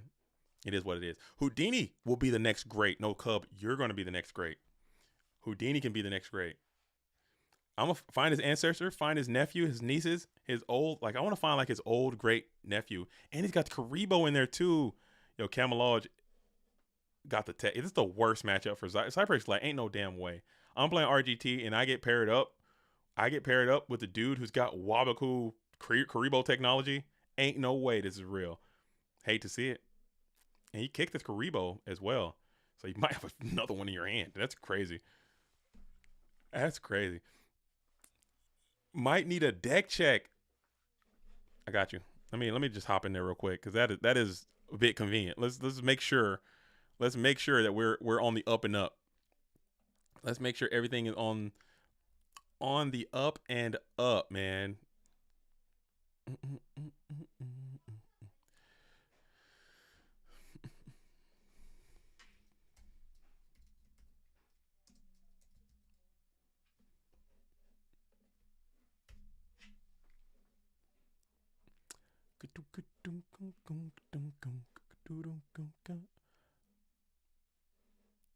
I'm not gonna say anything. I'm not gonna say anything at all. I promise you, I'm not gonna say anything at all. But man, oh man, when you guys finally get a chance to take a sneak peek at Cameloge's deck, when you guys finally get a sneak peek at this deck, I cannot wait to make the top 8 deck list now. I'm not gonna say much. I'm not gonna say anything else. But when you guys see what this duel is loaded into this tournament, you are going to be shocked. That's all I'm gonna say. It's shocking. I haven't been shocked in a long time. I'm shocked. Okay. I am visibly shocked. All right.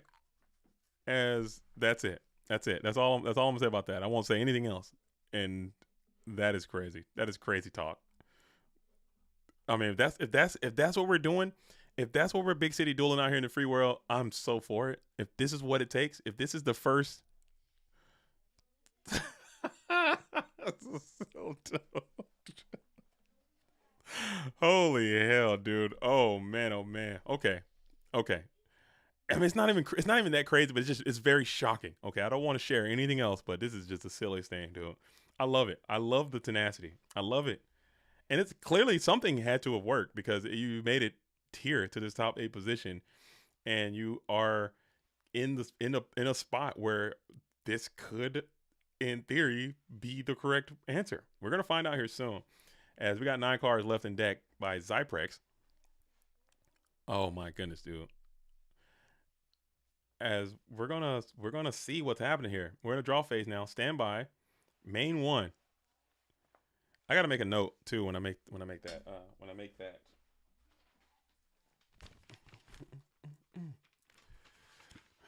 Goodness gracious, dude. And we will snatch steal.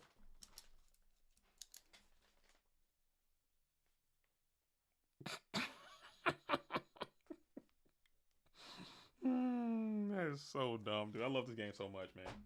I really do, man. I'm telling you guys right now, I can't get enough of this damn format, dude. I can't get enough of this game.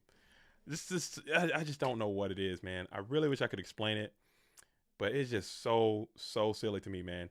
As we're gonna hit into the token, and we're gonna clear all of the tokens, it seems.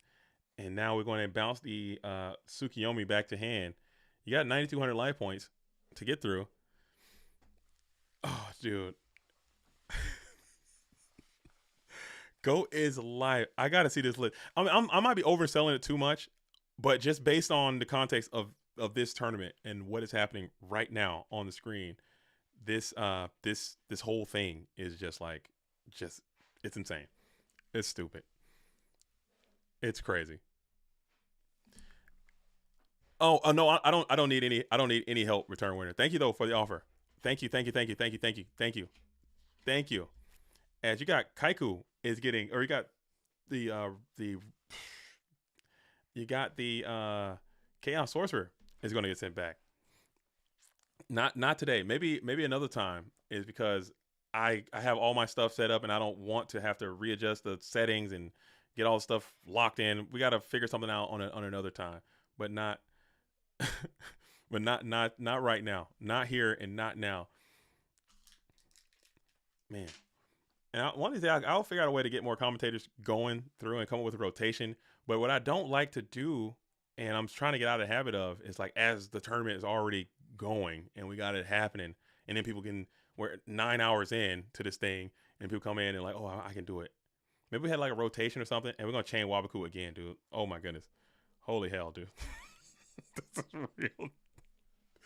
This is real life. This is really happening. Okay. This is call, and we're getting Wabaku here. So this is happening in the real world. Okay. This is big city dueling right here. We're double Wabaku dueling. All right. So let's consider that as saying, and we'll get a search here. So you guys probably getting a sneak peek of what I was laughing about. Another Korean. Oh shit.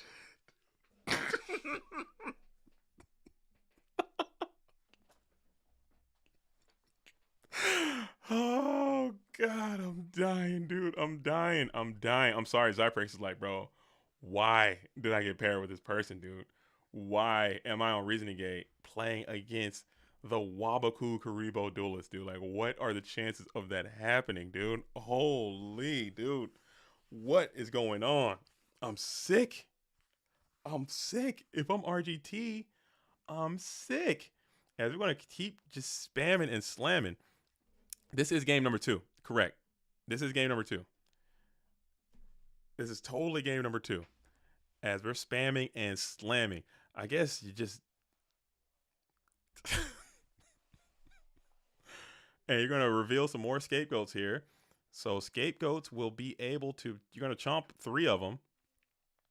It seems. Oh, man, oh, man, oh, man. That is just so crazy to me, man. Checking the GY. That is so insanely crazy. As we got double Wabaku, double ball. So dumb, dude. But that might be where the game is going. That might be where the game is going. As we were talking about that earlier in the stream too. And I've been promoting Reasoning Gate, like saying, hey, people should play it. People should play it. It's a good deck. It could be a good deck. It can match well with Turbo. Nobody's signing for it. Nobody's signing for it. You should play it. Nobody's signing for it. Camelodge were like, okay, I guess I will side for it then. And we're going to ring up the Kaiku, the Ghost Destroyer. We'll take 18. And let's see if this goes off. Wabaku over T-Roar? Yeah. Oh, man. I think, I don't know. Stop the attack or keep the body face up.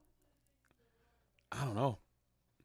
Yeah, maybe who knows? Maybe there's more. No, I doubt it. I don't know. Maybe there's 15 T-Roars in here too. You just never know. Sometimes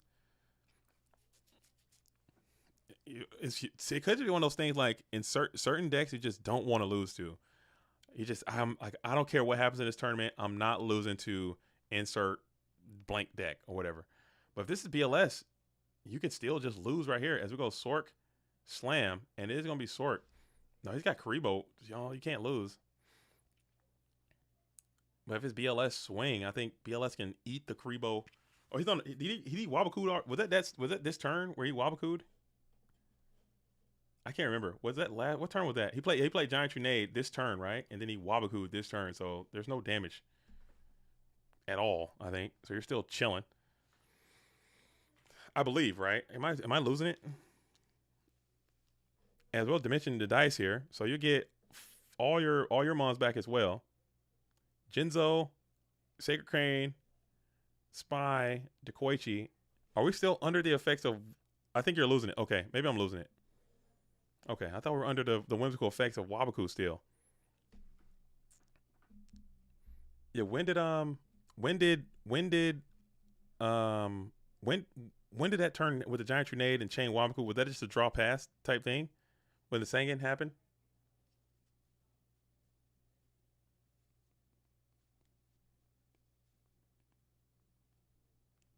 Am I losing it? What turn was that? Where the logs at? I've lost it. But now we're still sitting here, as you got to get through this board, and you have to bypass a Karibo.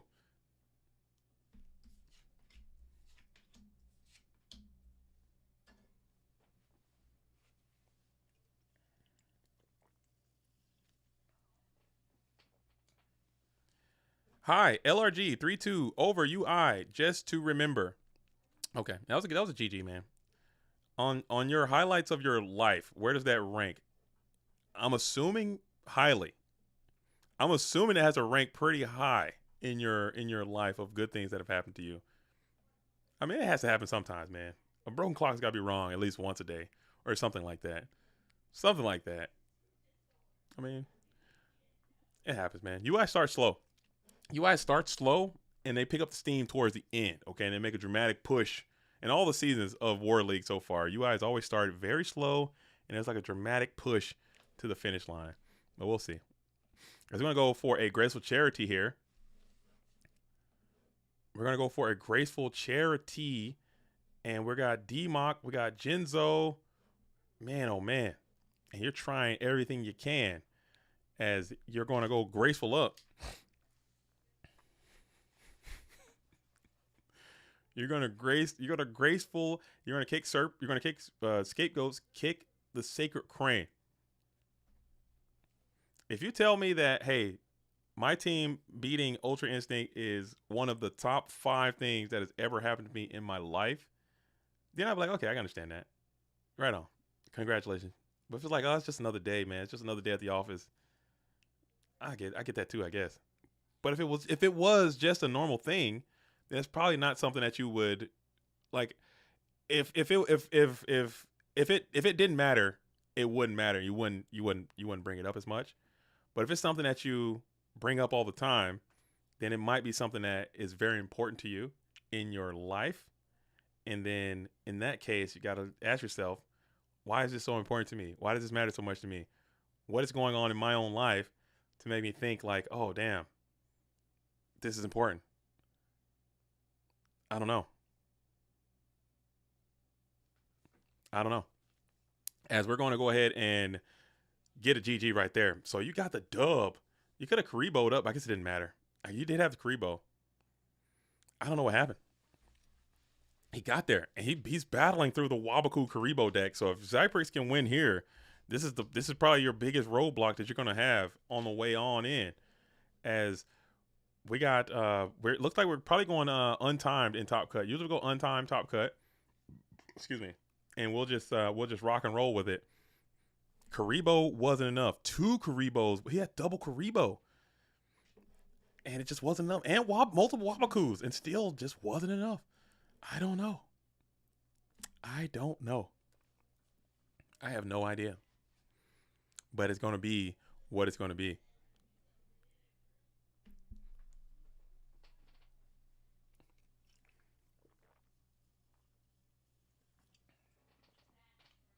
Need Jalgan. Need Jalwegan? Need Jalwegan.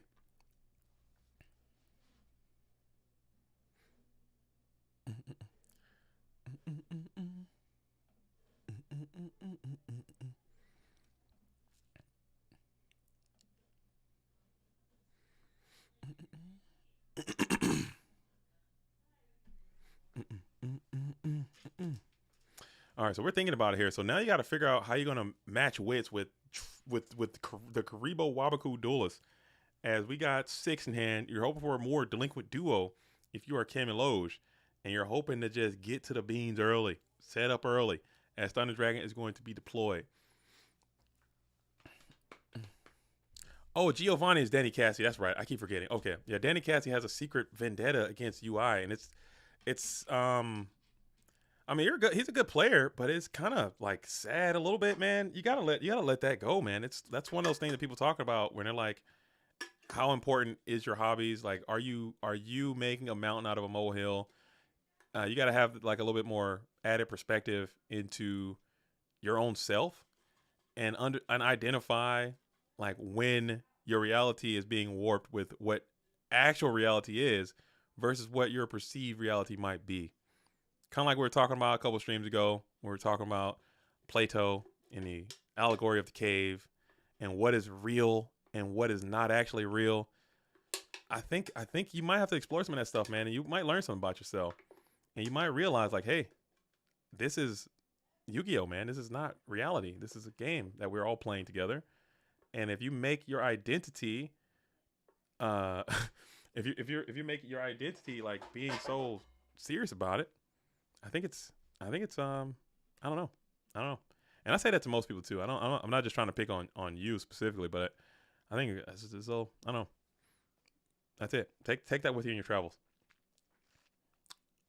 I never had. I've had a few problems with a few people. I don't really consider myself a problem type person. Like I don't really I've had my share of beefs and skirmishes for a variety of different reasons with a variety of different people for whatever. But for most of those times, I quickly realized like, hey, this is an online person that I'll probably never meet, that has no realistic bearing on my life. And it usually just ends it there for me. And I've since like tried to end as many beefs as I've ever been a part of, and I try not to prolong that stuff. Or if it is someone that I have a beef with, I'll probably cut them out of my life and kind of move on, because I'm a move on kind of guy. Yeah. I've had my fair share of beefs, man, and I've had fair shares of people who don't like me for whatever reason, and that's fine. Everybody's not for everybody, and that's totally all right. And that's a good thing for the planet. As for MST, we'll target the set. MST hits MST for the 4th time today. Love to see it. Daniel Miller asked JDZ, do you hate Cleveland Duelists? Oh, no, I don't hate Cleveland Duelists at all. What gives you that idea? What gives you the idea that I hate duelists from Cleveland? I don't think so anyway. I would hope not. I don't think so.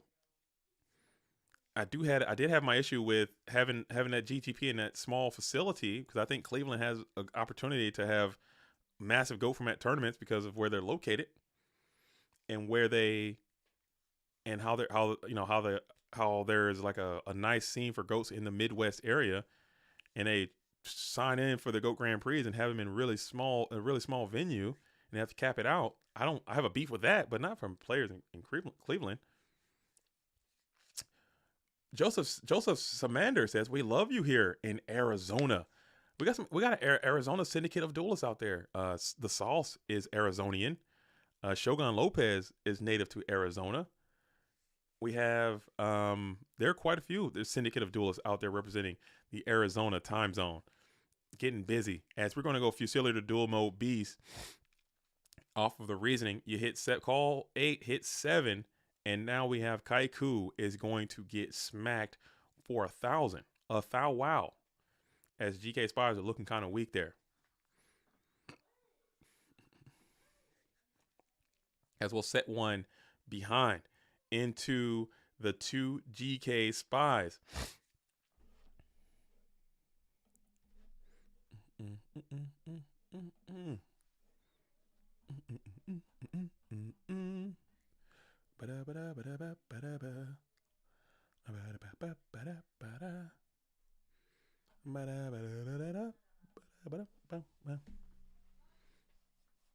Dang. So we go Ring of Destruction on the Tribe, and I think did they prio call the Beast? I think that was a mistake. You should prio on the machines there, unless you have a Snatch Steal, and then you're cooking, and you do. So you are, and you did, and it all kind of worked out for you, as you're going to be able to pump some serious lead into the hitbox of Zyprex here, who's wide open, and we're going to smack in for 28, smack in with 12, smack in with 12. And it will all connect in cleanly, as you will call the Haunted. We're bringing somebody back, and that's going to be a dub. And we're going to go on in to a game number done. GG's to Zyprex. Reason the Gate gets another top performance. The Chaos Turbo is going to prove too strong. And Camelo has just had the tools of the trade. Even though they didn't work out as great as you would have liked to see. But man, oh man, you're talking about a hate side deck. That is just picking a deck that you just don't want to lose to, and siding accordingly for that type of outcome. All right, so we're going to pull the Brack Nasty back up one more time. Let's see what we got here. Bracket. Where's the other bracket? Damn it. I don't need this old ass bracket. Let's see what we got here.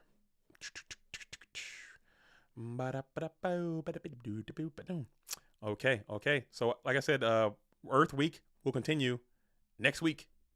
Monday next week. Earth Week is coming back, as Delinquent has defeated Ludia Plebone. CJ 0310 has defeated Zyprex. All right, so let's hop in and see what Jean-Claude and Michele Samino are up to. Let's see what, if on the rematch, or let's hop in and see what Alvarado and Insidious are doing. They're still playing. And we haven't seen these duelists on stream that much. And what I assume is the Turbo Mirror. We understand that Alvarado had triple Thunder Dragon at some point. As we're in a 1-1-1 situation, Alvarado sitting at 300 life points, and Insidious will get the dub there. Alvarado will fall from the tournament to his old teammate, countryman, bannerman, and good friend, as he says, take it down in the chat. Insidious revealing the Book of Moon again, showing it's in the GY. So Insidious trying to take the dub. Okay. And so now we got Jean-Claude Van Damme and Michele Samino are going to round off the last of round number 1 of the top 8. Make sure you guys go ahead and like and subscribe if you are enjoying what's going down, as these duels played in one of the final rounds of Swiss and had a really grindy match, went all the way to time. And this time there's no time. Time is not your ally. We're going untimed here in the top 8.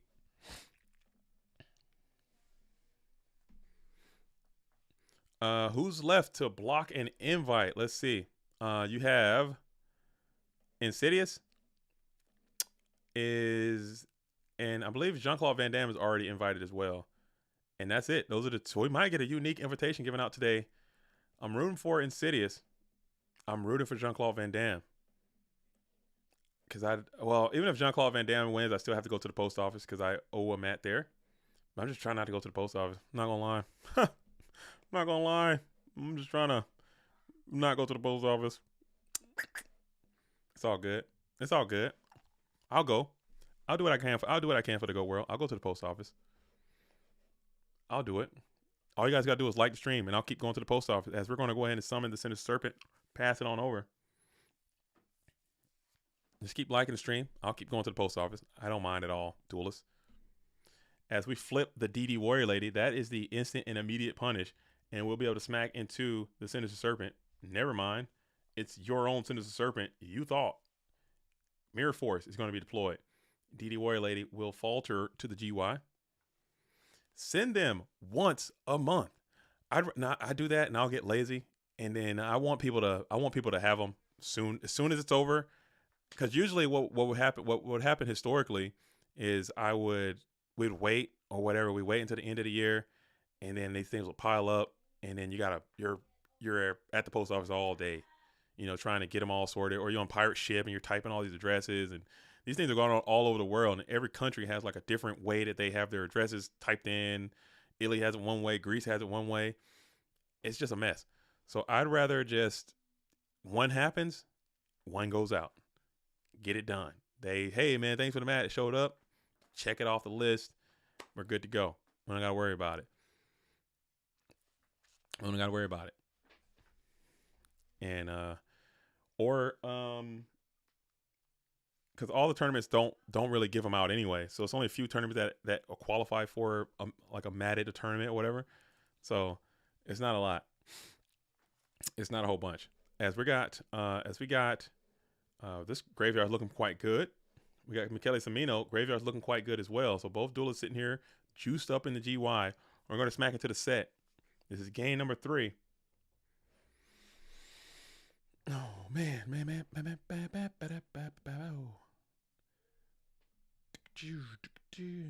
Wish I knew, wish I never knew. Man, we got several likes, man. We got several likes on the stream.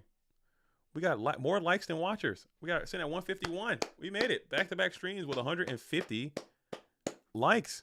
Insane. I love the support, duels. I love the support. I love the love. I love the love as we're just going up out here in Goat World. On our way onward and upward. We'll be at 11,000 subscribers at some point. Maybe this year we can hit 11,000. That's insane. That's insane. Have you started shipping mats already? Can I send you my Addy? Unfortunately, Goulas, you got your qualification through the Format Library Championship, and that is not a matted event. The matted events have to be GOAT format events. Therefore, the GOAT Grand Prix, most of them get it.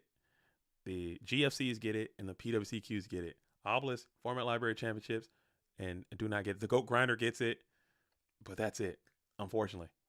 I'm sorry. You know, Last Chance Qualifier is going to get it. Clash of Champions get it. World Championship obviously going to get it.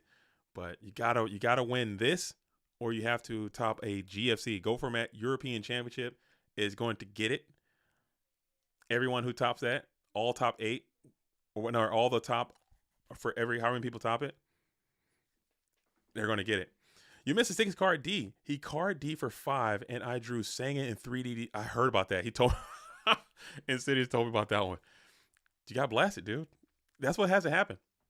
I'm not saying I'm happy that it happened to you, but Alvarado, you've been on a damn tirade, dude. We need you to calm down. You're too hot, and if that's what it takes to get you up out of here, then you gotta do it, man. You gotta do it. You gotta go down. That's it. That's how you gotta lose. If that's how you gotta lose, you can't even be mad at that. You just gotta shake your head. I'll see you next time. Are you playing GFC? Are you gonna defend your European title? I need you up and active at 06, big dog. I need you up and active at 06 a.m. I'm going to be up at 3 a.m. I'm going to be up. I'm going to be up at 3 a.m. I need you up. Okay, if Alvarado's going to be here, I might rock my American flag apparel. I might show up with my American flag outfit on. 4th of July will have just ended, and I'll have some American drip. I might show up with my American flag jacket on and just come in and see what happens. I won't do that. I'll find a nice Canadian or European English jacket. I don't know what I can do. We'll figure something out for the GFC, but there will be a suit and there will be a tie being displayed July the 20th. I expect to see you guys all out there. I need a blonde mohawk.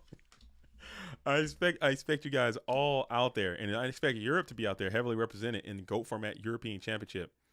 This thing is starting at freaking 03 a.m. Pacific time. So PST, you're pretty much out unless you're a realist of the real one. East Coast, you might be out unless you can just got that dog in you.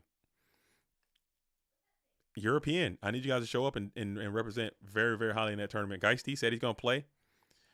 GFC Euro is the same day as US Nat. Oh, it is, huh? Damn.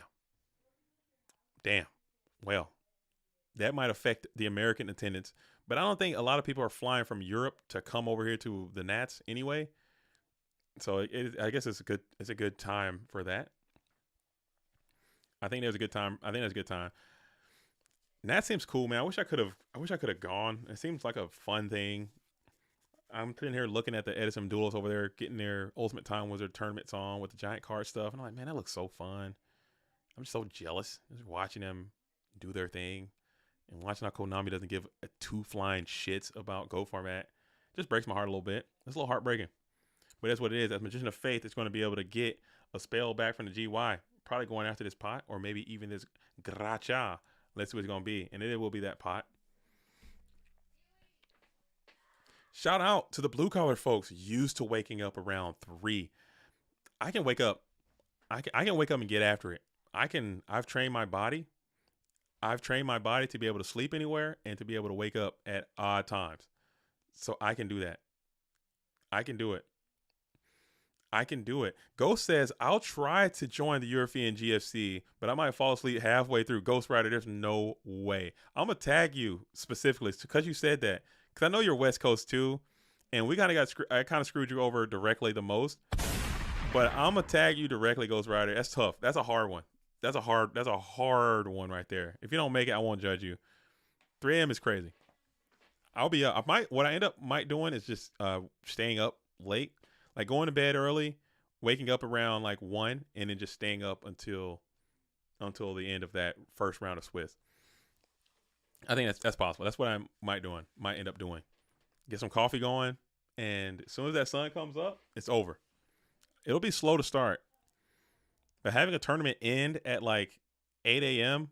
or the first day of Swiss end at like 8 or 9 for me, that might be we might start firing more of these things off at 8 a.m. I'm not gonna lie, or 3 a.m. JDZ, they made QCR Snatch. They do care. Huh. Snatch reprint because it's legal and modern. Yeah, that is true. I thought they're not hooking us up. They're just looking out for their damn self. If they talk to me when they QCR card that's illegal and modern and only legal in GOAT, then we'll talk. Then we'll talk. I want to see it. I like it. I'll give Konami as much money as I can legally allow. I'll keep giving them money, and maybe they'll look out for us at some point. But at some point, we just got to keep making noise, man. If we just keep the ball rolling, keep showing up, keep having these streams, keep having these tournaments, have the YouTube continue to grow, reach out, maybe get the Twitch rolling, get the social media footprint going. Maybe they're gonna see it. I'm like, wow, this freaking goat format thing, it's not dead. I thought it was dead. Everyone said it was dead, but it's not. You know, these guys are still out here making noise. It's not a lot of noise, but we're making some noise. We're making it happen. We got the GGPs are rolling. People are still passionate about this game, man. And as long as we continue to show that, somebody's gonna see it. Or what might end up realistically happening is that they don't see it, and we just continue to do our own thing. We just go deeper underground, like what DJ is doing. Have more like cash tournaments, money games, and just do like and just play, and that just be the future of it too. I'm fine with that.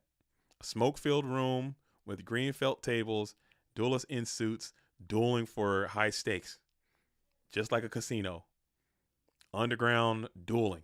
Why the hell not? We're all grown. We're all adults here. You know, you can. I think it's possible. What is that East? That's going to be 06 a.m. East time. 06 a.m. East time.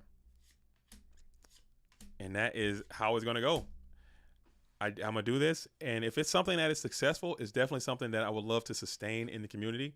Like a true, because we've had like European championships, but it'll be like, okay, we're going to start at 8 Eastern. And it still goes to 3 a.m. European time, which I don't think is fair, honestly. And I don't think European duelists think that's fair. We can't call it a true European tournament and still start on a very favorable Eastern American time zone to facilitate Eastern players. So let's just overcorrect. We're going to start this bad boy at 06 a.m. Eastern, freaking 12 p.m. Italian time, noon time, the same time we start Eastern here, we're starting Eastern in the heart of Italy's time zone. And I want to see them show up, and I want to see them show out and just get their duel on, dude. It's going to be nice. We're going to be balling outrageous, and I'm ready for it. I'm here for it. I'm going to be dueling in a free world. Locked in. Locked in, laser focused, mega motivated, hydrated. Things going to get escalated. As we got Saison, number 13 has subscribed. That one popped up. I saw that one that time. That was cool. I don't know what I did, but it came back. But an hour ago, we had Dogware Correales subscribed. Yo, what's up, Dogware? And Joseph Whaley subscribed as well. 6 a.m. Saturday morning. It's a 2-day event. It should be a 2-day event. It should be a 2-day event. But based on who tops, we might not start the next day at 3 a.m. again. We might get a little bit more reasonable that Sunday, depending on how it goes. But if we're really legitimately rocking in the free world, we can one day that thing. I don't care. It might be depending on how many people show up and what the situation is. We might be able to rock that thing in a one-day thing. Maybe. As we got 1,000 eyes restrict up on the field. I haven't missed my brother. I haven't seen that guy in a really long time. He's up and he's sucking, and it worked. It connected as these duelists are getting after it.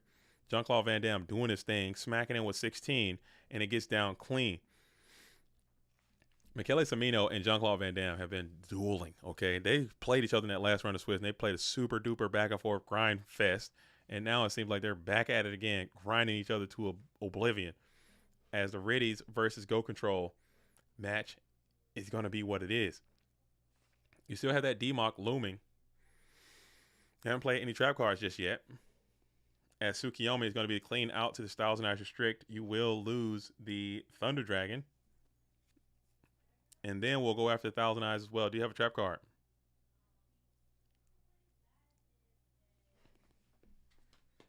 And it will be deployed. It will be Mirror Force here. So now you have a second main phase. Do you have a chaos play that you want to make or some type of interaction? And you do not. You're just going to go ahead and chill. Chill. And let's see what we do here. As 1,000 Eyes Restrict is set face down. Do we plant this bad boy back face up? Or are we trying to put some onus onto the opposition without goat locking yourself into absolute obscurity. A lot of things to think about with those 3 tokens. Excuse me. Sorry about that. Those a little scratchy. Got these Ricolas on board. Gotta eat them. Try not to ASMR Ricola you guys to death. As it will summon the Sangan. Sangan attack for 1,000. Cleanly gets in, of course. No one's stopping this guy. I would love to add D Prison to Go format. Ricola. I'm out here with it. Ricola gang. Some allergies. I got a little bit of congestion happening in there. Them Ricolas get me right. Recommend. With the little juices in there. With the little the liquid center. Get that rocking and rolling in the free world. Put that in your pipe and smoke it. Ricola juicy center bad boys. Delish. I rock with it.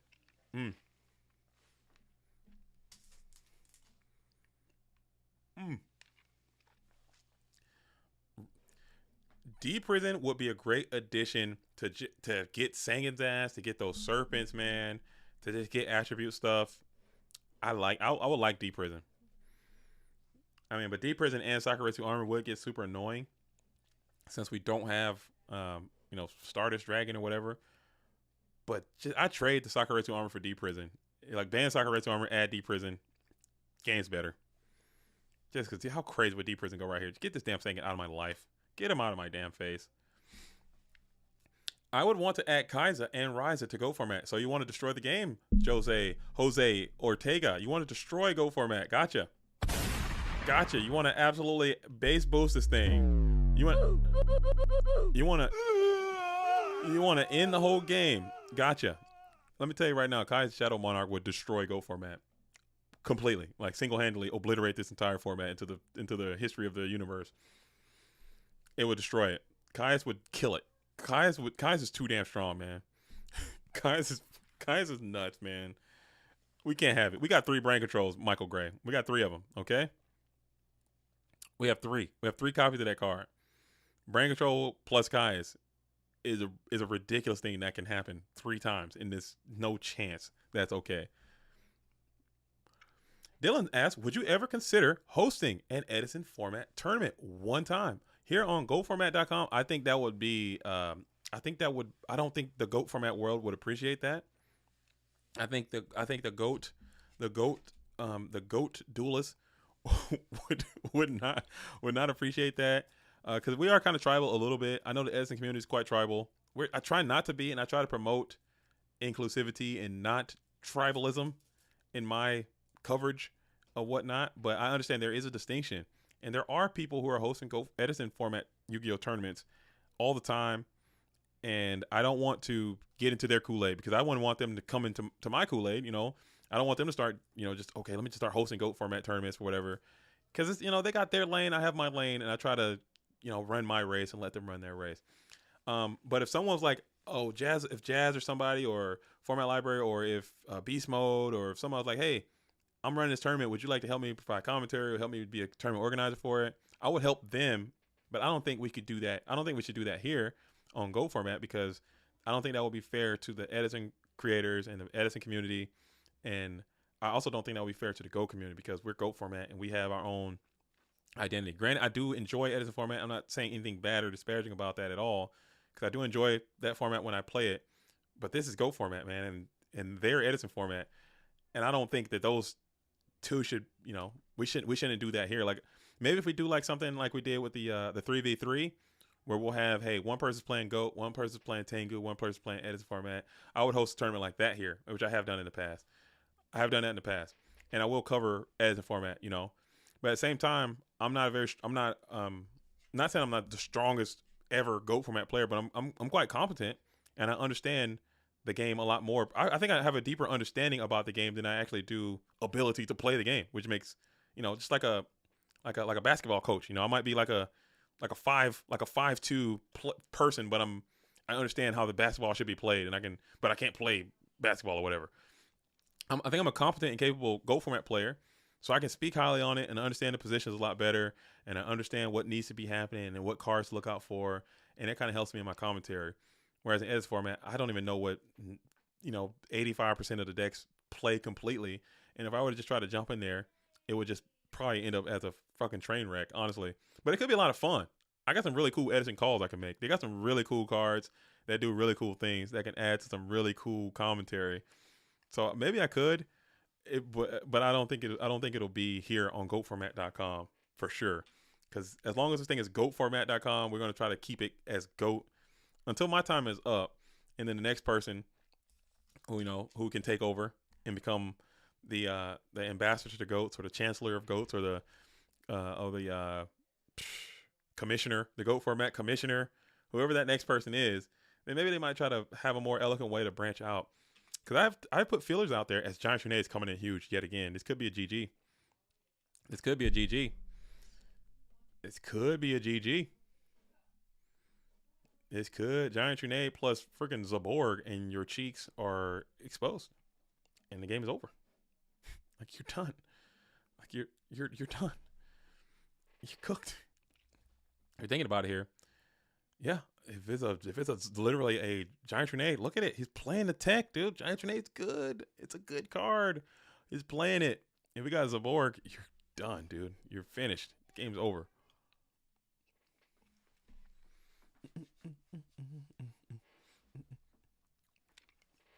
Will Jean-Claude get his 5th second place of the season today? Is he the silver medalist? Is he the bridesmaid? Always the bridesmaid, never the bride type thing.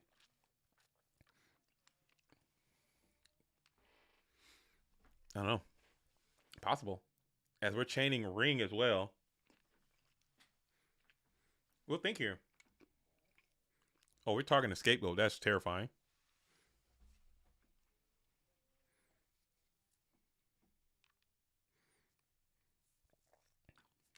As Giant Grenade, Chain, Ring of Destruction, Target, Scapegoat.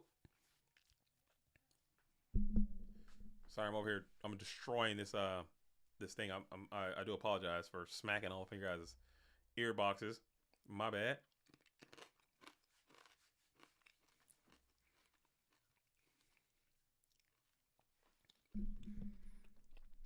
As we got RB, Target. I mean, if you hit that singing, you're feeling terrible. I think you're cooked. I think this goose is cooked, man. I think the goose is cooked. This might be a Zaborg. Your Target singing with RB. Hate to see that. You get a search off, but really got 9 cards left. You probably don't even have a target in your deck, being completely honest. But you have to look, because that is mandatory. As all the stuff will go to hand. And then you have to check to see if you got a singing target, which you probably don't. You got 9 cards left in your deck. No target. All your stuff's in the GY. All right, so that's phase 1 of your plan. Premature Burial. You knew it was coming. And then we got Creature Swap, and the game is over. Damn, hate to see it. Hate to absolutely see it. And there we go. On Creature Swap, we will send the GOAT, and that will be a GG. As we're going to get the dub here. Unless you got Karibo. You never know. You never know. We might be Karibo dueling.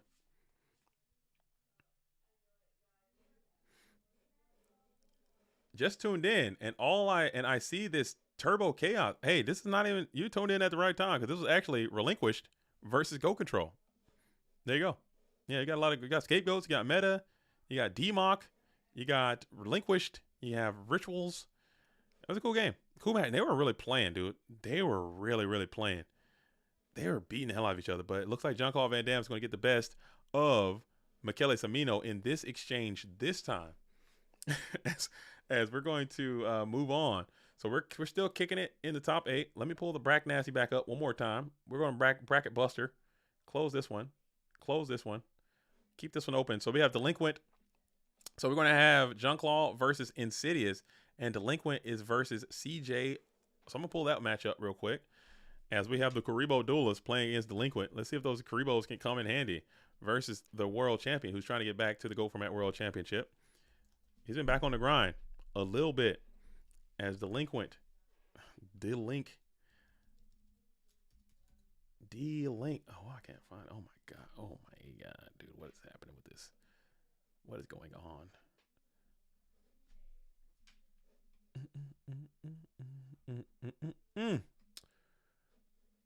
Somebody's Bean Boy 401k. That's a funny go from that dueling handle there. Their name is Bean Boy 401k on the rated ladder, getting after it.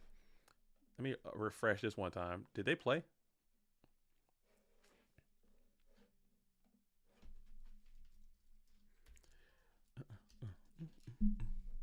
Are we waiting? What are we waiting? I see Insidious and John Claude are playing. Let's hop into this.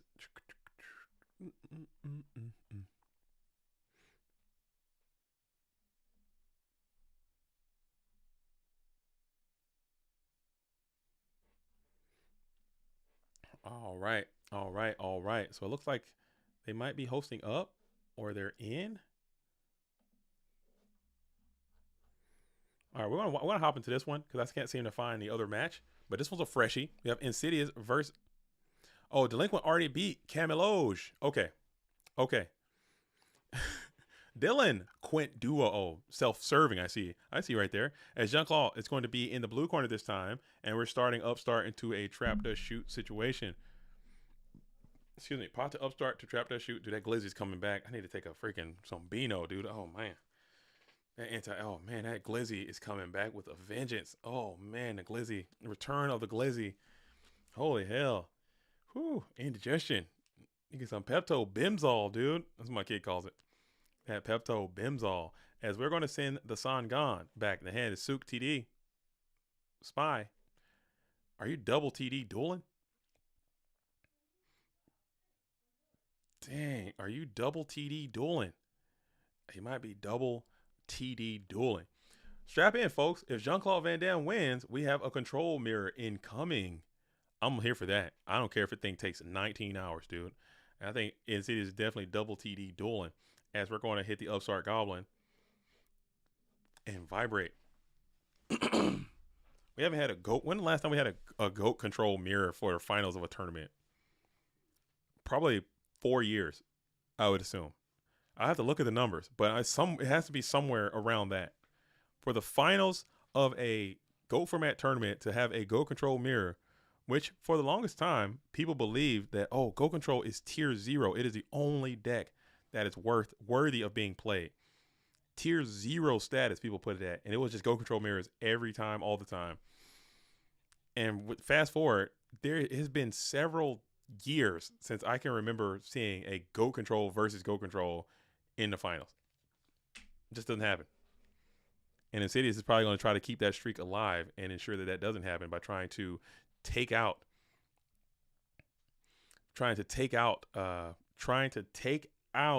Jean-Claude Van Damme right now.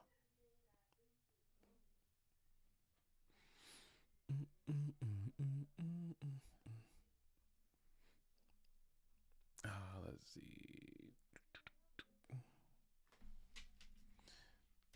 All right, so we got the damage is piling in already as Insidious' hand started off super weak, but this Snatch Deal could be quite strong if you got Tsukiyomi here. Did he draw it? Did he get to it? He did. Wow, that's a huge Tsukiyomi.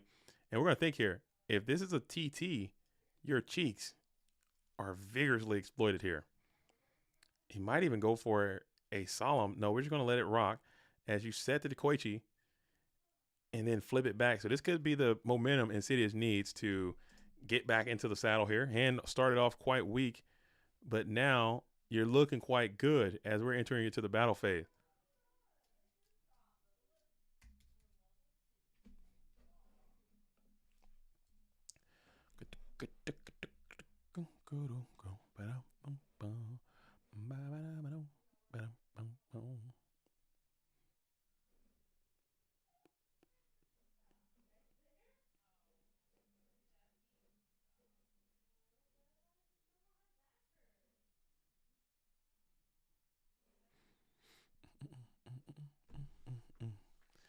Uh-oh. So now we're thinking as we're going to go ahead and bring out the Zaborg. So you do have the Borg. The Borg is up and the Borg is pissed. and he's in. Do you have a premature burial? It looks like you're digging into that GY. Oh, snap, dude. You got premature. The game is over. And your cheeks are going to be very loose. They're flapping in the wind right now. But look, you got a couple strings and you're kind of holding them together. But they're flapping in the breeze. And you're just trying to hold that rope to keep your cheeks closed together. But right now, they're blowing in the breeze, man. They're flapping and blowing right now. You're just trying to hold. And you're going to hold. You're going to make it. As you're going to hit the Zabor again for 24. And Metamorphosis here to go into another level 5 that can defeat a Tsukiyomi. And that's going to be this guy right here. The Dark Balter, the Terrible. You can also stop spells as well. As Insidious is now sitting at 2,000. You got 7 payments you can make. But you can just go for the Suk and then start making your spells happen there. As the Tsukiyomi is going to be spammed and slammed. Targeting the Dark Balter, the Terrible. And we'll think about it here. Dang. As we will allow him to go face down. And then we're going to card D. Jean-Claude Van Damme is really selling this Solemn Judgment. He's selling it. He's finessing it. And we're finally going to yield and reveal the Solemn Judgment. And that's going to be a GG. And City's like, I've seen enough. Get me the hell out of this match into a game 2. I got to get out of here. I got to do it. But you might have the cards in your side required to play it. I know really people aren't really siding for the GOAT decks anymore. The GOAT control situation. They just aren't siding for it. I don't know.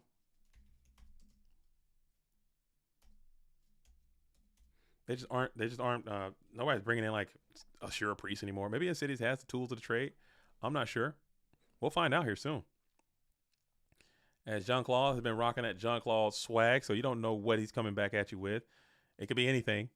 There's a lot of cards that he can go into and to change up the identity of this Go Control deck. It's very malleable, but keep in mind, if you try this deck, you better come correct because you will get blasted. It's hard to use, man. It is not intuitive at all. Thoughts on Smokescreen side into burn? I think it's really good, honestly. DJ Marky Mark, I'm telling you, I actually was able to depict some of that in my last video I made with Alethea. Shout out to Alethea, came by. We played some Gear Free on the ladder, and I'm telling you right now, I played back-to-back decks with Reasoning Gate siding into burn, and it was just destroying me, dude. I could not touch it. I couldn't beat it. I had no answers for it. It was Reasoning Gate siding into burn. I was like, I don't understand why I'm losing to this so freaking badly, but it was just mixing me up. It was mixing me up. And I think that might be something to explore with, because if you play against Reasoning Gate, typically back row cards are not going to be good. You know, people side out Heavy Storm very regularly. People side out, you know, a lot of their breakers and stuff very regularly against Reasoning Gate. Well, if you take out some of your Reasoning Gate stuff and put in Wave Motion Cannon and Gravity Bind, that could be good enough, man. And they might not see it coming, because I definitely didn't see it coming. So Smokescreen sides. Love to see it. It had me in the shadow. I'm still very deeply in the Shadow Realm right now, just based on what happened to me in that tournament, or in that just cursed ass dueling session that I had. I'm still deeply in the Shadow Realm right now. Currently, I'm streaming from the Shadow Realm. Actually, it's quite nice this time of year.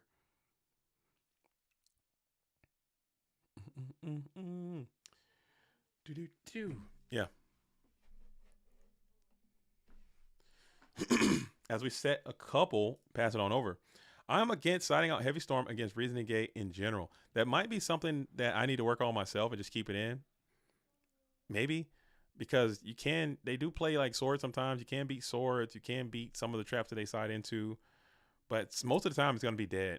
And all their stuff is very chainable. Especially the newer builds that play the Triple Jar of Greed, the Scapegoats. You're getting no value out of that thing. They got ring and stuff. It's all moving, man. It's all chainable. You're getting nowhere with it. So you might as well just get it out. But what I'm talking about, if you do that, and then they bring in, you know, they RGT sack you. They RGT sack you and then come back in, and they're bringing in Level Limit Area B. They're bringing in Gravity Binds. They're bringing in Messenger Pieces and stuff, and Lava Golems, and freaking freaking the Pac-Man bird, dude, stealth bird. Like, you're gonna lose those games because you're gonna have no you won't be able to defend yourself, man. And it's just like, damn. Granted, that game sucks when you're just sitting there letting your opponent just can't get to your removal. That does suck. Jendros says, JDT, this has been a full day of streaming and then some. Shout outs to you. Yo, this is normal. This is a normal activity. I do this like all the time. Like, this is so normal. Sitting here for, between 8 to 10 hours usually. PWCQ lasts. And honestly, it doesn't feel like it takes that long when you're doing it. It feels really good to kick it with you guys. As we're going to hit the Noble Cross out to get the Cyber Draw out of play before releasing the Graceful Charity. It actually feels fine. I enjoy the time that I get to spend here and kicking it. I love it.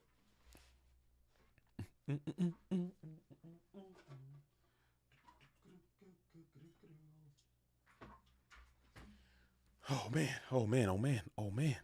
Light work. It's nothing. It's nothing to me. And we still got probably about another 2 hours left in the stream, depending on who wins. If Goulas wins, we're going to have probably about 9 hours left. This Go Control mirror is about to go crazy in the finals. It's about to be a Go Control fest. But we'll see. As we got the Koichi looking good, and Sidious is like, I ain't heard no bell. I ain't going out like that just yet. I'm trying to get the dub and move on. Put Turbo back on top as we have double Go Control in the top cut. And Sidious is thinking here in the end phase. Probably discard trap. Probably Regeki break. Probably after the back row. And then send the BLS and bean up out of here. But we chill. We won't do anything like that. We'll just go ahead and refrain from going all ape shit into this thing. And Sid is in a great position. He is in a very advantageous spot here. Multiple cards up. 2 of those are Thunder Dragons, though, so that might reduce the position a little bit. We still got that Demok Engrave. Whenever I see that Demok Engrave, the game's never over, okay? Unless they're below 800, and then Call of Hunt is still a thing that exists in the free world. So I'm holding my breath. I'm holding my breath, honestly, because you're in a great spot now, but that junk is super duper temporary. As we're going to be in the first main phase, we're going to cease to exist. Royal Decree, we're chaining it. RB, we're playing it as we're popping the RB, and we're ceasing to exist, dude. We're going to cease up. Caesar, say, sir.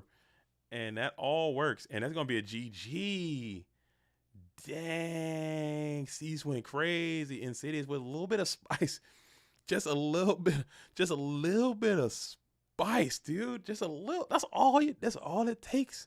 It's just a little bit of spice. Wait, how did that decree get flipped there? What? He flipped it because he played a trap card and he tried to negate it. Michael Gray, you gotta wake up. Wake up. No, he played Ceasefire and then he played Royal Decree. Oh yeah, okay, my bad. Yeah, he played Ceasefire. Jean-Claude Van Damme chains Royal Decree. Insidious responds with a Regeki break. 2,000 off of Royal Decree plus attackage. Cease. You cease to exist, dude. Cease. Is Cease the tech, dude? Will that go on? Will Ceasefire make its way onto the thumbnail? It might, because I think their artwork is badass. What are they writing about? Who are these guys? Is that the king? Who are these people? What are they talking about? I see he flips it and attacks over. Yeah, it probably was somebody with a very, very paltry attack or defensive stat line. And then you're able to just attack it with one of your lower guys and then just cram in with everybody else. Ceasefire also doing 2,000 damage there. It's going to be like another Berserk Gorilla direct attack type beats. As we're going into the Rare and Indigenous game number 3. The Rare and Indigenous game number 3. Triple Cold Wave against Reasoning Gate Turbo is also great. That is quite hilarious. That's quite funny. You just play it, attack them. They can't do anything. They pass. You get another one. Play it. Summon more crap. Attack them. They can't do anything. Dude, Ceasefire might have to be the tech of the day, Cub. It's looking good. I haven't seen so much Cease. as Jean-Claude Van Damme is starting with pot into a trap does shoot for this game number 3. I like starting both of those cards. Snatch, Book, TT, Breaker. Damn, that hand looks like not the best. You gotta really finesse this thing out here. I guess you just send the damn Breaker in and just hope. Oh, here's the hoping. Put Breaker out there, pop what you hope to be a Royal Decree, and it's damn Ring of Destruction every single time. You're taking 16. Unless you're blasting that book, which would be a terrible use of a Book of Moon. You got Delinquent Duo. Where the hell did that come from? You didn't write it down? Okay. So he did have Duo. You did have Pot. All is fair. All is fair. As you kick Premature Burial, you kick the Sakaretsu Armor. Snatch Book TT Breaker. Maybe they didn't write it down because they just knew he was about to slam that thing.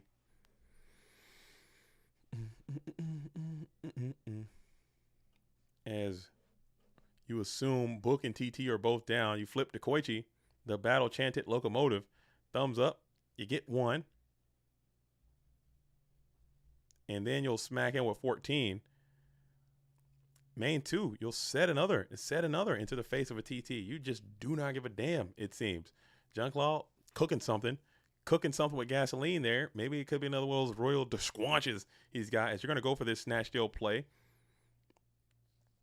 And you can go for the Book of Moon if you felt so crazy about it. We'll just send the 14 in first, though, to hold out hope. 14 into a Magician of Faith. You're getting some more spells back, and it's going to be that Pot of Greed added back from graveyard to hand.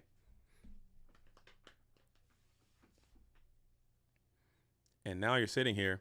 You got Book of Moon and Torrential Tribute are your meal tickets. But you got Pot of Greed, and all you need,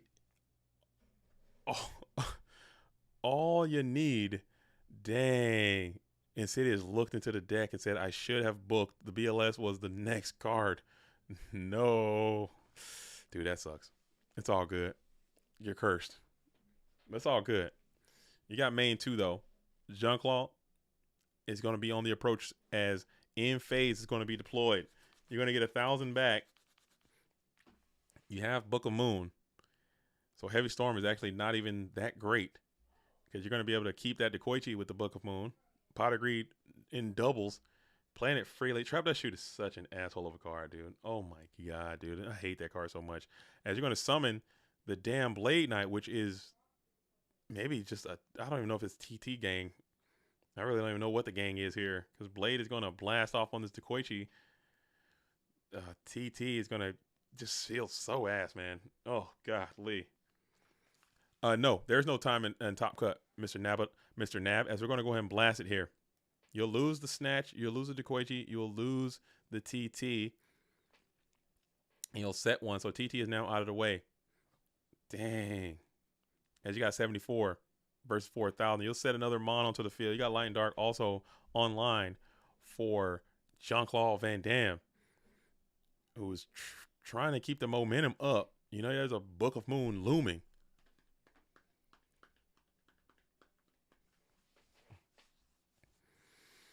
Dang.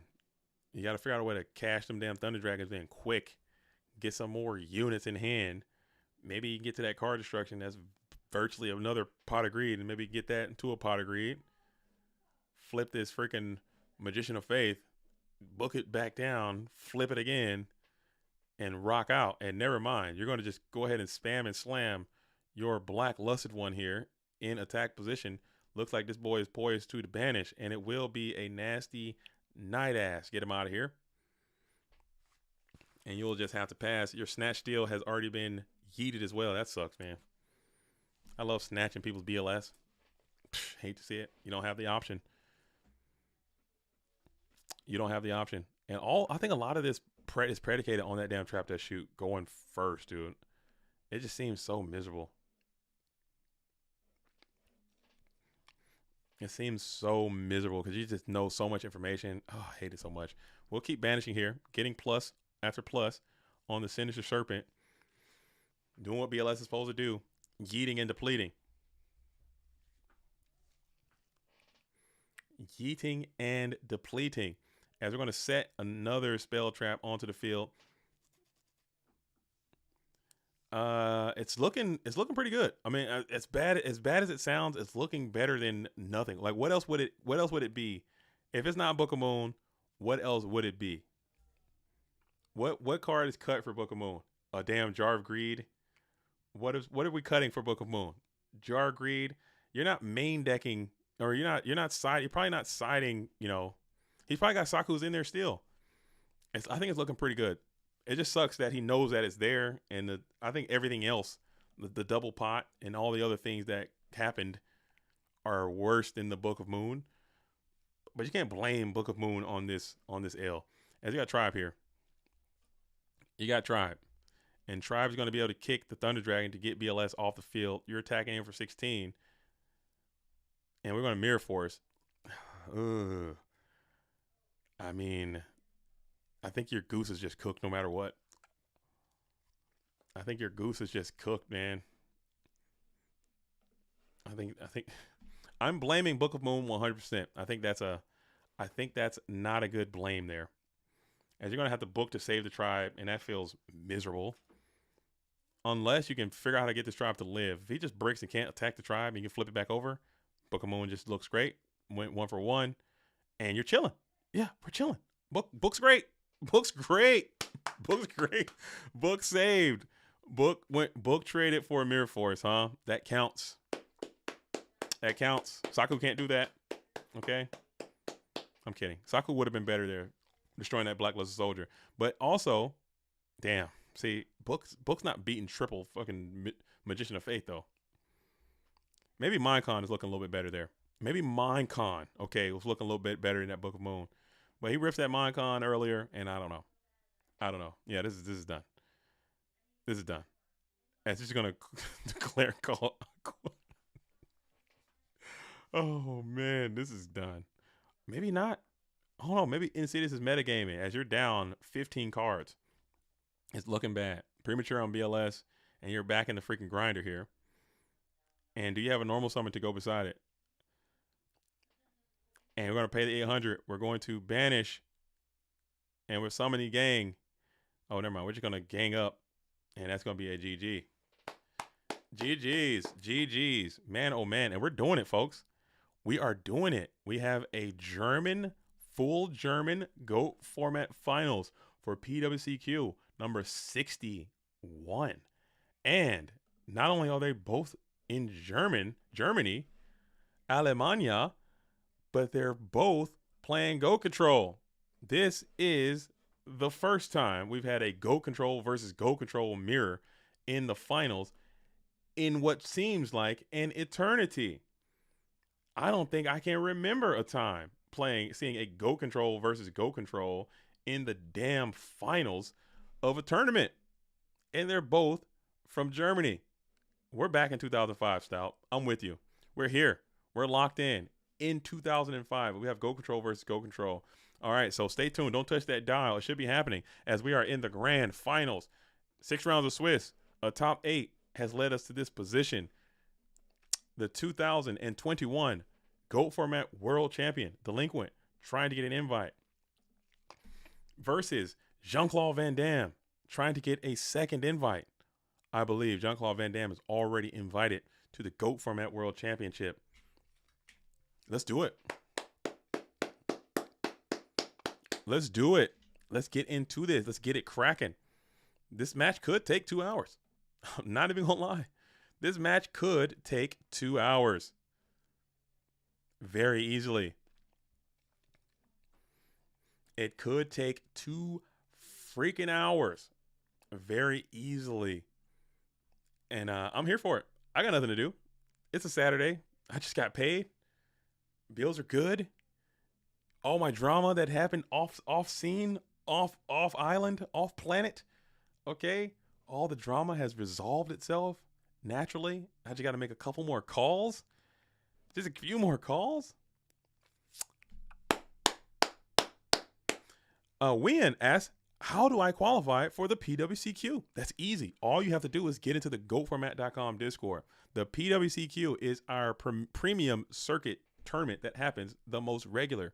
In order to play into this tournament, you do have to pay, and it's $10 a month plus tax. Okay, $10 a month plus tax. That's cheaper than going to a local.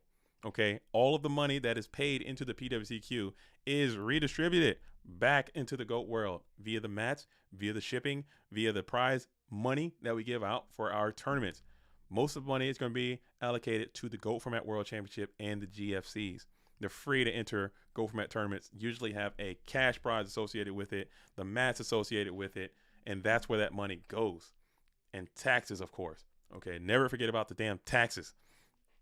But if you come on in and you pay the $10 a month, you can play in the PWCQ circuit and you can rock and roll with it. You can demonstrate your dueling prowess. You can be the next great player. Okay, we have players all the time that come in to this chat where you are right now, we in, and be like, hey man, I'm the best player. I topped all my locals back in the day. I topped all my regionals. I used to dominate. I was the #1 ranked player and kill 'em a zoo. And everybody was getting beat by me and no one could touch my heat. And I'll be like, hey, guess what? We're still in 2005 right here, right now in GOAT World. It's always 2005 here in GOAT World. Come on out and play. Let's demonstrate your dueling prowess. You did it then. You should be able to do it now. How do I know this? Because we have several duelists who did it then, and they're still doing it right now. Alvarado won the SJC in 2005, still crushing it to this day. Jonathan LeBounty won the Shoulder Jump Championship, still crushing to this day. Ivan Flores won the championship, still crushing it to this very day. So if that was truly you, and you're truly the emulation out there back then, come on in and show your stuff. But what always happens though, when I say that, they'll be like, oh man, nah, I can't, I don't have time, or I got this, I can't do this, I can't. The excuses start flowing. Okay, the excuses start flowing in. They start flowing. Them excuses start just coming in. And I'm like, okay. And we got straight up German in the chat. Weil Glück auf ein Gutes, dir auch danke auf jeden Fall. Smiley face, dude. I'm assuming that means I hope you die. I'm about to murder you. This duel will be quick because you are the freest person here. Okay? That's probably what it said. I've never topped anything, but I'll try. Greetings from South Africa. South African goats, stand up. Welcome. Come on in and play. It's fun too. I know I'm joking about the whole thing, but it'll come on in and play. Some of us are big city duelists. Others are mid-city Buffalo style duelists. Is that true, Michael Gray? Are you a duelist in the big city? Are you a big city duelist, Michael Gray? You gotta prove it. You gotta be a major. You can't be a big city duelist if you're not a major champion. You can't be. If you're not a GFC, FLC champion, you can't even fill out an application to be a big city duelist. I'm sorry. Okay? I'm sorry. You can't be. We can only speculate. I'm not a big city duelist. I want to be. I like to think what the big city duelist would do. Okay? But you cannot even qualify. You can't even fill out the application. You can't even get a subway ticket to the big city if you're not a major GOAT format champion. I'm sorry. I don't make the rules. As we got Magician of Faith flipping. Are we double duo dueling? That's how they do it in the big city. Oh, hell no. Not like this. We can't be out here double faith duo dueling. That's how they give it up in the big city, man. Ramen Octopus says they would stop to eat a glizzy because they're in the big city. For sure. Yeah. I think a big city duels glizzy up without question. We'll hit the Serpent and we'll hit the Decree as well. So Decree main decking. And then we'll battle land for 300 as Magician of Faith will put you on a nice 7 billion turn clock. It'll pass over. I'm a San Antonio level duelist. Yeah, like a mid-major, like a budding, like a sprawling metropolis with a nice enriched suburban sprawl. That's what's up. I can see that. I can see that.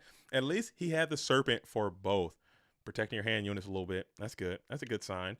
That's a good sign of things to come. As you've been double duoed, but you really only lost the 2 cards. Yeah. So that's not too bad. It's like a single duo. Plus you got 2,000 life points in the exchange as well. So we're thinking here as these Go Control mirrors are going to be tough. And this is Jean-Claude Van Damme's wheelhouse. I know he kind of tailored his deck to be very top end to kind of go after these turbo decks, but maybe going after the Go Control, maybe playing his Goat Mirror could be advantageous. Who knows? Who knows how it's going to go? As Link was thinking about it here in that first main phase.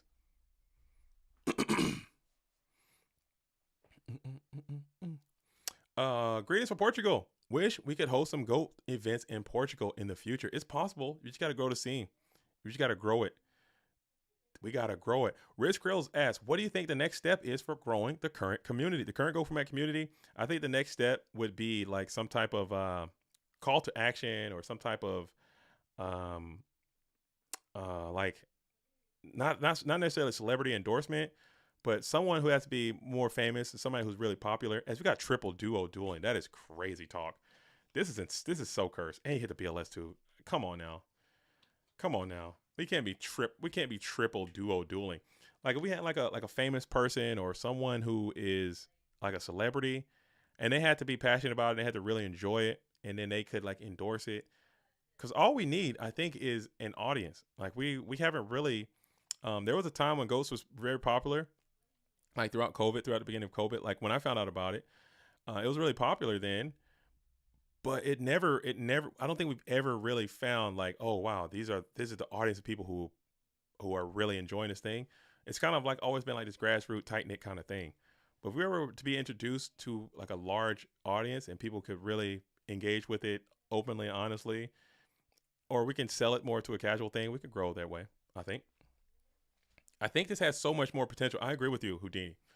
I don't think our best days are behind us. I think our best days are ahead of us.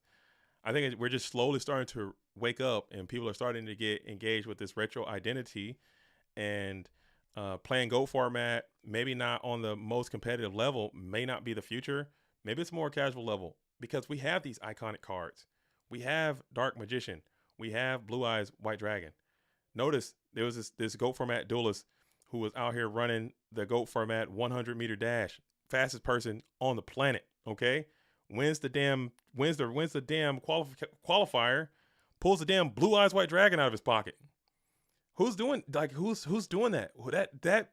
This you got to understand. The cards that are in our card pool and the cards that are played in our game speak through the ages. Like this is the iconism that I'm talking about. This is more than a damn tournament.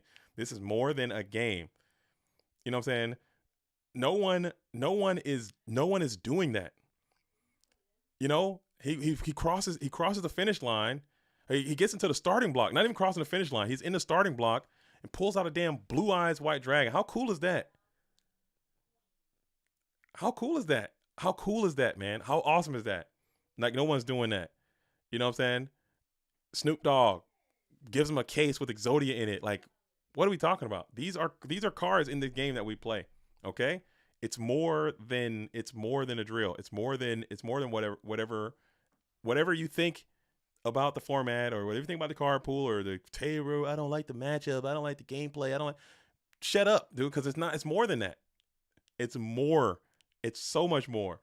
And if you can't understand it, as I stated earlier, then it's not for you to understand.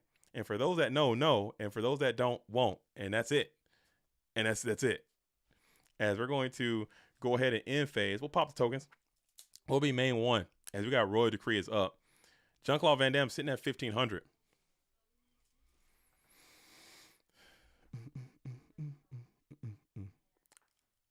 Did he take the 1,100 from Ring? 17. Did he not get that 1,100 back? Because that ring was negated, so there was no 1,100 that should be taken. Let's fix that. Let me hop in. I hate interrupting duels while they're in the middle of a tournament, but we got to get that right. If he didn't fix that, let's fix that now. Let's fix it.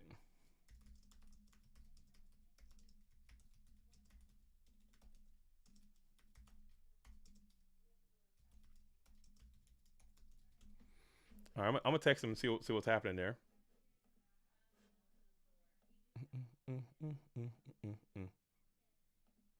Okay, yeah, I'm texting right now. I'm gonna see what's happening. See if they got the message. I'll also text. Let's text Delinquent as well, just in case they're both locked in and not focused on what's happening in the stream or their messages.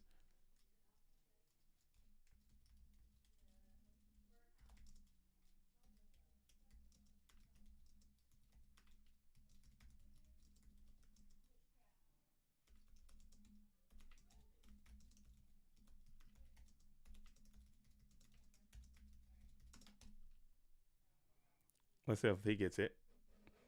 I texted both, but only from Sook. Okay. Did the Sook get in there and attack? Was there a Sook attack direct? Okay, so I'm assuming both of these duels understand what's happening here. I think the Sook did get in with a direct attack. Okay, I'm just making sure. Okay, the life points are correct. The 1100 was from the Sook direct attack. Okay. My bad. I just want to make sure, man. I want to make sure. I want to make sure because I've had several tournaments become ruined because I sat here and let something go wrong and I just didn't check. So I have to make sure I do the duels of diligence because that's the last thing I want is for, oh man, oh this happened and somebody hits GG and then it ended up and that has happened before and it's a terrible feeling as a tournament organizer, as a host, as whatever the hell you want to call whatever the hell I am. That is a horrendous feeling. As we're gonna hit the Zaborg to pop the Sinister Serpent. Yeah, just take a couple seconds to get the game state right and let's move on instead of ruining people's whole entire day and weekend and my whole weekend because I'll be thinking about it because I'll be ruined as well. And we're going to bring out BLS and this thing is huge, okay? And we're thinking about it here. So this might be a huge creature swap inbound and that might freaking be a lot of damage. As we'll send the BLS, we'll send the 3024 gets in. That's 5400, bringing delinquent all the way down to 4,000. Wow. And then we'll go for the Dark Balter play again to prevent some spells and maybe Tsukiyomi protect the Zaborg because it would just get cleaned up. We'll get the servant back. Maybe you can make your own. Well, you can't even make your own Metamorphosis play without getting by the damn Dark Balter, but you got Snatch Steal perhaps, and that might be enough. And there it is. We're gonna bring the Sook down, pop the Dark Balter, Graceful Charity up, and you're hoping for a Snatch Steal. Did you already play Snatch? No, you haven't.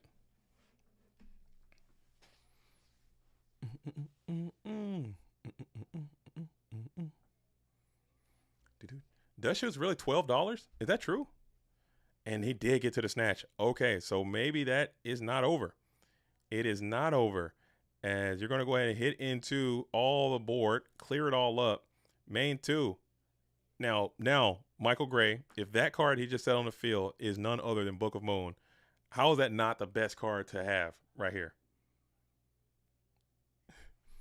How is that not the best card in the whole format right now? If this is not Book of Moon down.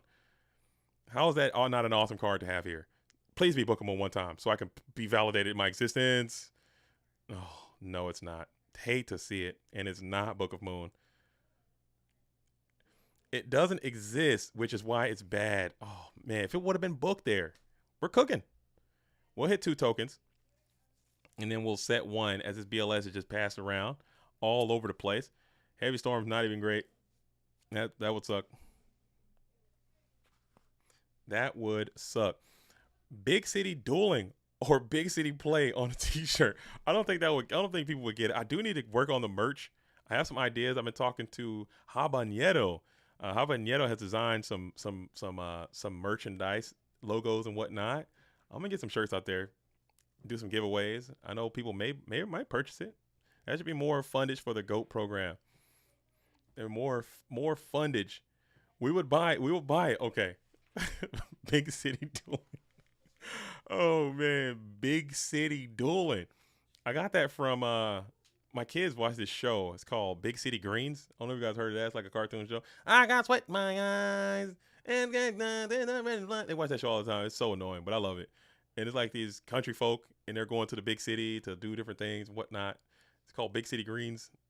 And it's just big city this, big city that. I don't know. It's kind of stuck. I just think about the big city, dude. Dueling in the big city. If you're on the front line, you're in the Coliseum. You're in the main stage. You're on the Coliseum. You're on the biggest stage. You need to be making big city moves, dude. You can't be out here small potatoes. As Pot of Greed is going to be up. As BLS is out here. What a freaking game, dude. What a game. How do you guys not like this? You guys want to sit here and watch spies flip on each other all day. How is this worse than that? Are you kidding? This is way better. What are y'all talking about? This is way better, okay? I don't care what anyone says. This is much, much better. This is way better. As we're going to banish the GK spy, summon Sook. Okay, so we can start putting the pressure up here as BLS is now free and clear to swing.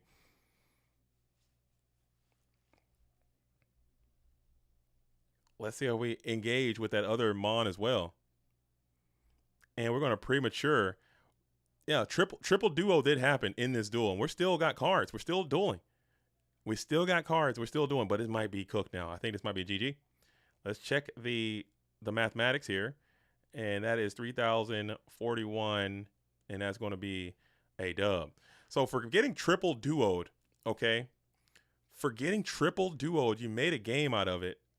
And that's going to happen sometimes. But triple duo is usually a death sentence versus anyone else. Karina says this is okay once in a while. This is the standard. If this was a standard, I'd feel better about it.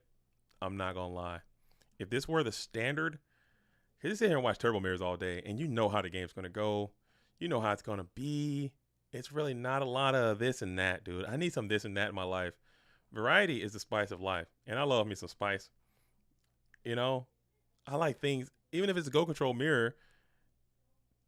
Go Control mirrors really aren't the same unless you get like into this weird little goat lock thing and you get the Heavy Storm Tribe, TT, blah, blah, blah, blah, blah. You know, that kind of thing. But it's just it's a lot more things that can happen. So it gives you a lot more things that do happen, especially when you have these two Go Control decks that are so differently built. You know, they play a lot of the same cards, but they also play very dissimilar cards. And also they have like to side deck now. It's going to be interesting to see what happens, man. I honestly don't know what's going to happen. But in Turbo Mirror, if someone triple duos the other person in Turbo Mirror, the game is immediately over. Like, it's done. There's no coming back to that. It's done most of the time. This one, it was literally, they still had to play it out. They still had to play. And Olivia, if a few more cards would have gone differently, it could have, Delinquent, a few more cards could have gone differently. You could have fought back through a triple duo situation. And that's crazy to me. That's insane. All right, I'm over here just checking out the decks real quick, seeing what some of the things that may happen. I'm not going to showcase them to you guys obviously yet, but you'll have to tune in. Tomorrow, the deck list will be out. I would try to do another same day delivery on the deck list. That is not going to happen today. I'm sorry.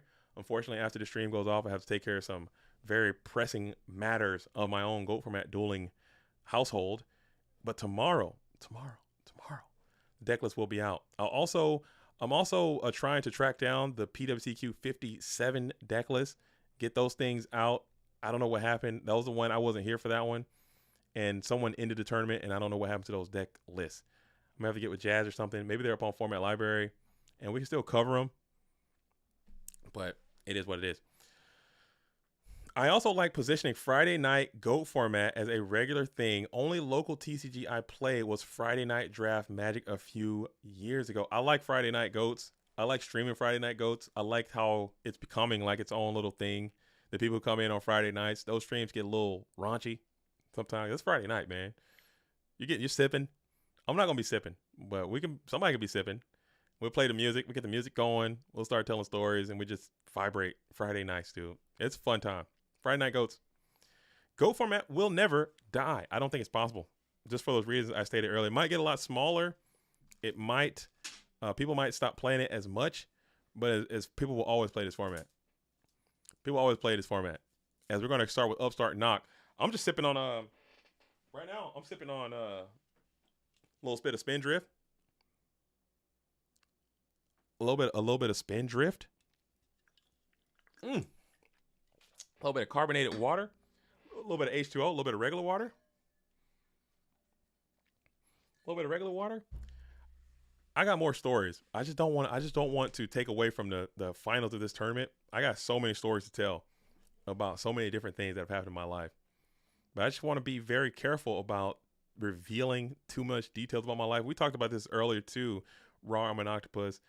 is that sometimes if I start to share too much with myself, believe it or not, I have a lot of people in this community who are um, who don't like me too much. Believe it or not, for whatever reason, I don't care. They just don't care for me too much, and that's fine. I get it. I know I'm not everyone's cup of tea.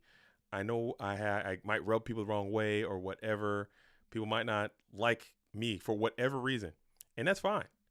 But then when I start to share things about my own self, about my life, personal things, people tend to drum that stuff up and use it against me to, attempt to destroy my character or whatnot.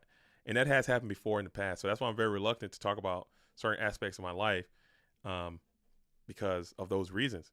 Because I don't want people. I've lost a lot of friends, like a lot of friends, because I'll just be like, oh, so hey, so here's something about me. Boom, and I'm like, oh, and people like think about me differently or they'll whatever, and it just sucks, man, because that's just the nature of humanity and the nature of the times right now too.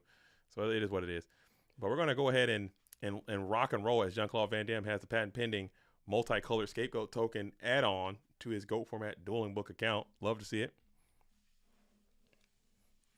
You need an enemy list like Mo and Richard Nixon. No, I won't do that. I won't give them time of day. While you're sitting there not liking me, I'll be sitting there not thinking about you. And that's just going to be the end of that. And then we'll move on, and you'll spend your time worrying about what I'm doing, and I'll spend my time not thinking about you at all. And that'll just be the end of that. The real one's going to stay. I know, but I just don't like to. I don't want it to detract from anything. As we're going to hit 1,000 Eyes Restrict up and active. We're going to hit Ring of Destruction on 1,000 Eyes Restrict almost immediately. And we're going to vibrate immensely. As we're looking to the GY, we got 6 in there. Some good units. Quality units.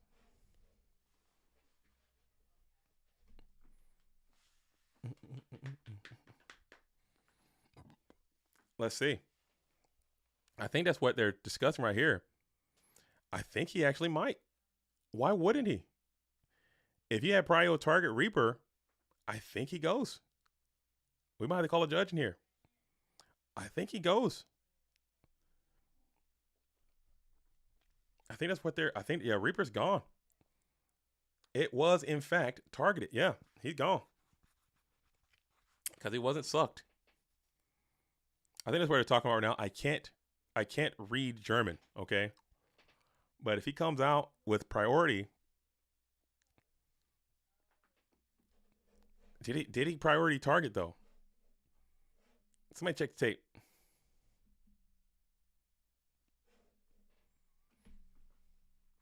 I'm probably the least political person, but ironically, I lost a few friends due to political views. It was all because of random memes I post on my stories. I think that it's not even like political stuff. It's not even I mean, he didn't pass Prio and he used the effect. So I think that is a gone Spirit Reaper. Let me make sure. I think Spirit Reaper's dead. I will get let me hop, see if I can grab MMF before I hop in there. I don't want to make the call. I'll make it. But they're talking in German amongst each other. Once they call the judge in here, I'll come down and see what's happening relatively quickly. But I'm fairly certain that is how that goes down.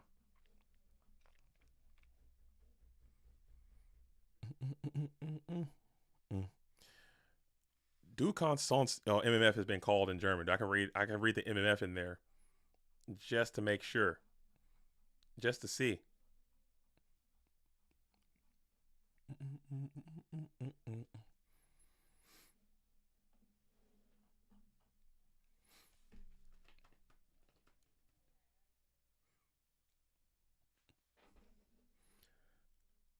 All right. It wouldn't be the finals without a judge call. You got to do it. You got to get it how you live.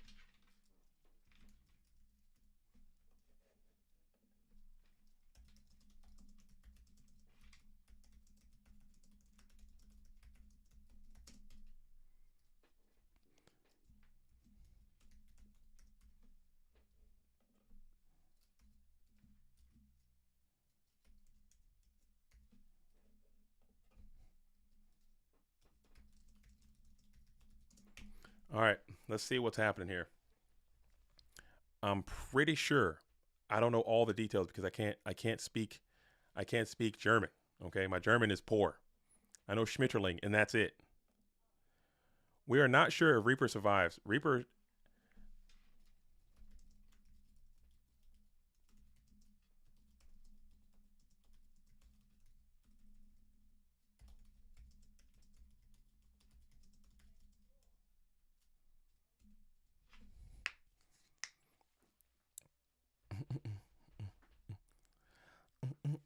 Oh, now Jean-Claude Van Damme, get back in there, baby. Get back in.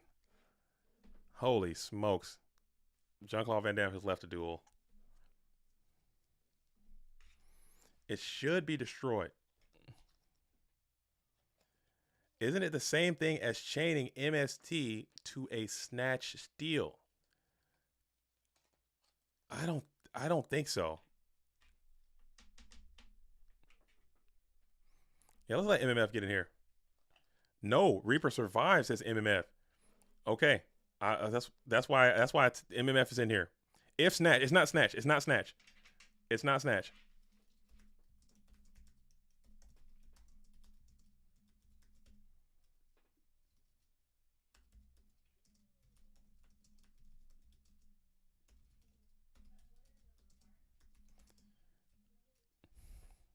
It's not snatch. It's not snatch.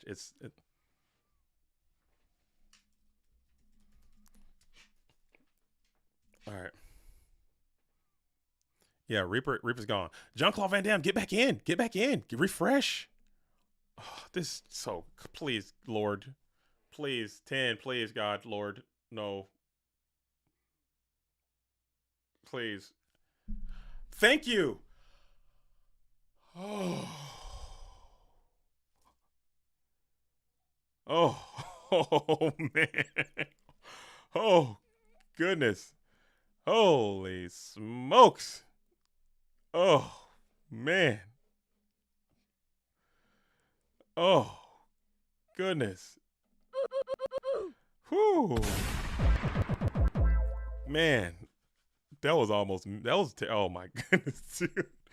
Holy, oh my goodness, bro. Jeez Louise. Man, oh man. Okay, so Reaper is gone there. Whew. I'm just glad he got back in. That was almost misery incarnate. If we give up game loss, and I'm miserable. Holy shit. That was almost terrible. Okay, we got it solved though. As Assure Priest is in, so you do have some tech. You do have the tech. Assure Priest is going to be perfect for that situation. And it's also going to be able to clear the tokens and apply a little bit of pressure. That 1700 is significant. It's also a light monster. Looking pretty chill. Assure Beast. Hey, yo. Assure Beast. I like that little thing. I'm glad I added that one. And we're double Assure Priest dueling in a Cold War situation. We're going to sit here and just bong each other with Assure Priest indefinitely. This is I love Go Control, man. How do you guys not like Go Control? I don't understand it. You give your opponent 1,000, trying to get a little bit more pressure in there, as we'll keep just bonking each other for 1,000, as Sang will be able to break the parity here, pop in for an additional 1,000. We'll set one and pass, as both duelists are just holding on to Assure Priest. Banging the drum on each other. Oh, man. Dang. Imagine not liking Go Control in GOAT format. That wouldn't make any sense. We barely have any GOAT Control players left or Go Control decks left. Having two Go Control players in the finals just seems so odd. And it was such a commonplace years ago. It's such a common thing years ago. But Go Control is fun. But having a rough match versus Turbo is a hard sell. And he plays so much Turbo all day long. And you're just going to be constantly fighting uphill in time all day long. It sounds like my personal hell. But here it is. As we're going to go ahead and grab the Premature Burial, we're bringing back the Blade Knight, or excuse me, the Breaker of the Magical Warrior. We've got Blade Knight up. And it looks like you're just trying to get to the damage. You got Assure Priest in hand. And now we're thinking here from Jean-Claude Van Damme. We're thinking about it.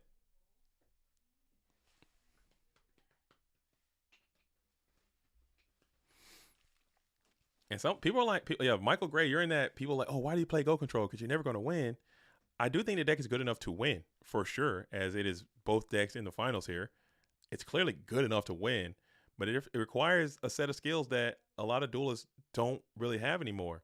As I stated earlier, there is a lot of copycat syndrome or copycat-ism in GOAT format, and it's slowly matriculating over to Edison format. You're seeing that as it's happening, as players are trying to shortcut what it takes to be a good player and just copying what the good players do. You copy their deck, you copy how they side, you copy how they play, and then you just do what they do. You don't need to explore the deep riches of the format and what it makes the format good or what about it. You just copy what the next person's doing. I don't need to learn how to play the format. I'll just copy what this person's doing and make it whatever. I think so. I think that's just what people do. It's a natural thing. But at a certain point, I think it might start to benefit people, or people may be able to gain edges if they can figure out a way to make their own way. Like Jean-Claude Van Damme has been playing this very customized Go Control deck for years. And it has been paying off because he's able to beat Chaos Turbo sometimes, some of the time. As we're going to hit ring here, target Sangan, and that's going to be a GG. And that is going to be a dub. Checking out the set card as Jean-Claude Van Damme will get the win and Delinquent falls. Oh, so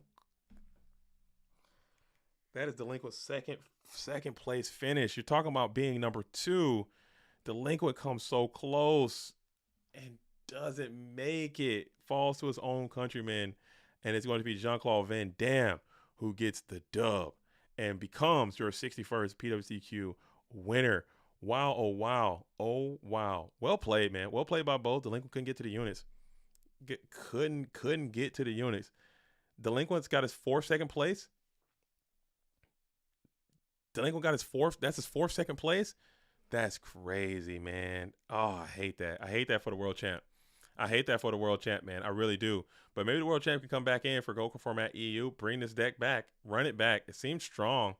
It seems capable, but it just ran into you built it probably to beat Turbo, and you built it to beat Turbo, you built it to beat Warrior, hoping that you never run into the mirror. And it seems like it just ran out of steam there. But it's what it is. So we're going to pull up the events calendar real quick. The next thing we got GOAT Grand Prix Halle happening in June the 13th. Or excuse me, July the 13th, and PWCQ is also July the 13th. Is that next week? No, we got a week break there. So it's July the 13th. We got Halle and PWCQ. We might have to move that, honestly. We might have to move. So what we're going to end up doing, since we're doing this one is Saturday right now. That one should be on a Sunday. That's actually something's wrong there. And yeah, and then PWC, what am I doing? This schedule's all jacked up. Yeah, stay tuned. Keep it locked, duelists. We're going to have to figure something out because there is something going on with the schedule, and that is not correct. But right now we have Halle on the 13th, and PWCQ 62 is scheduled for the 13th. And they both seems a little bit incorrect, I would say. I think they both seemed incorrect. But duelists, thank you guys for coming out and kicking it for PWCQ number 61. What a great tournament, huh? What a great run. This stream was 8 hours long, but it felt like 25 minutes. It really did. It felt so quick. That finals went by way too fast, as I wanted a more Go format dueling action. I thought the Go Control mirror was going to take a lot longer than that, but apparently it did not. Like I said, we got GGP Halle. Am I saying Halle? Am I saying that right?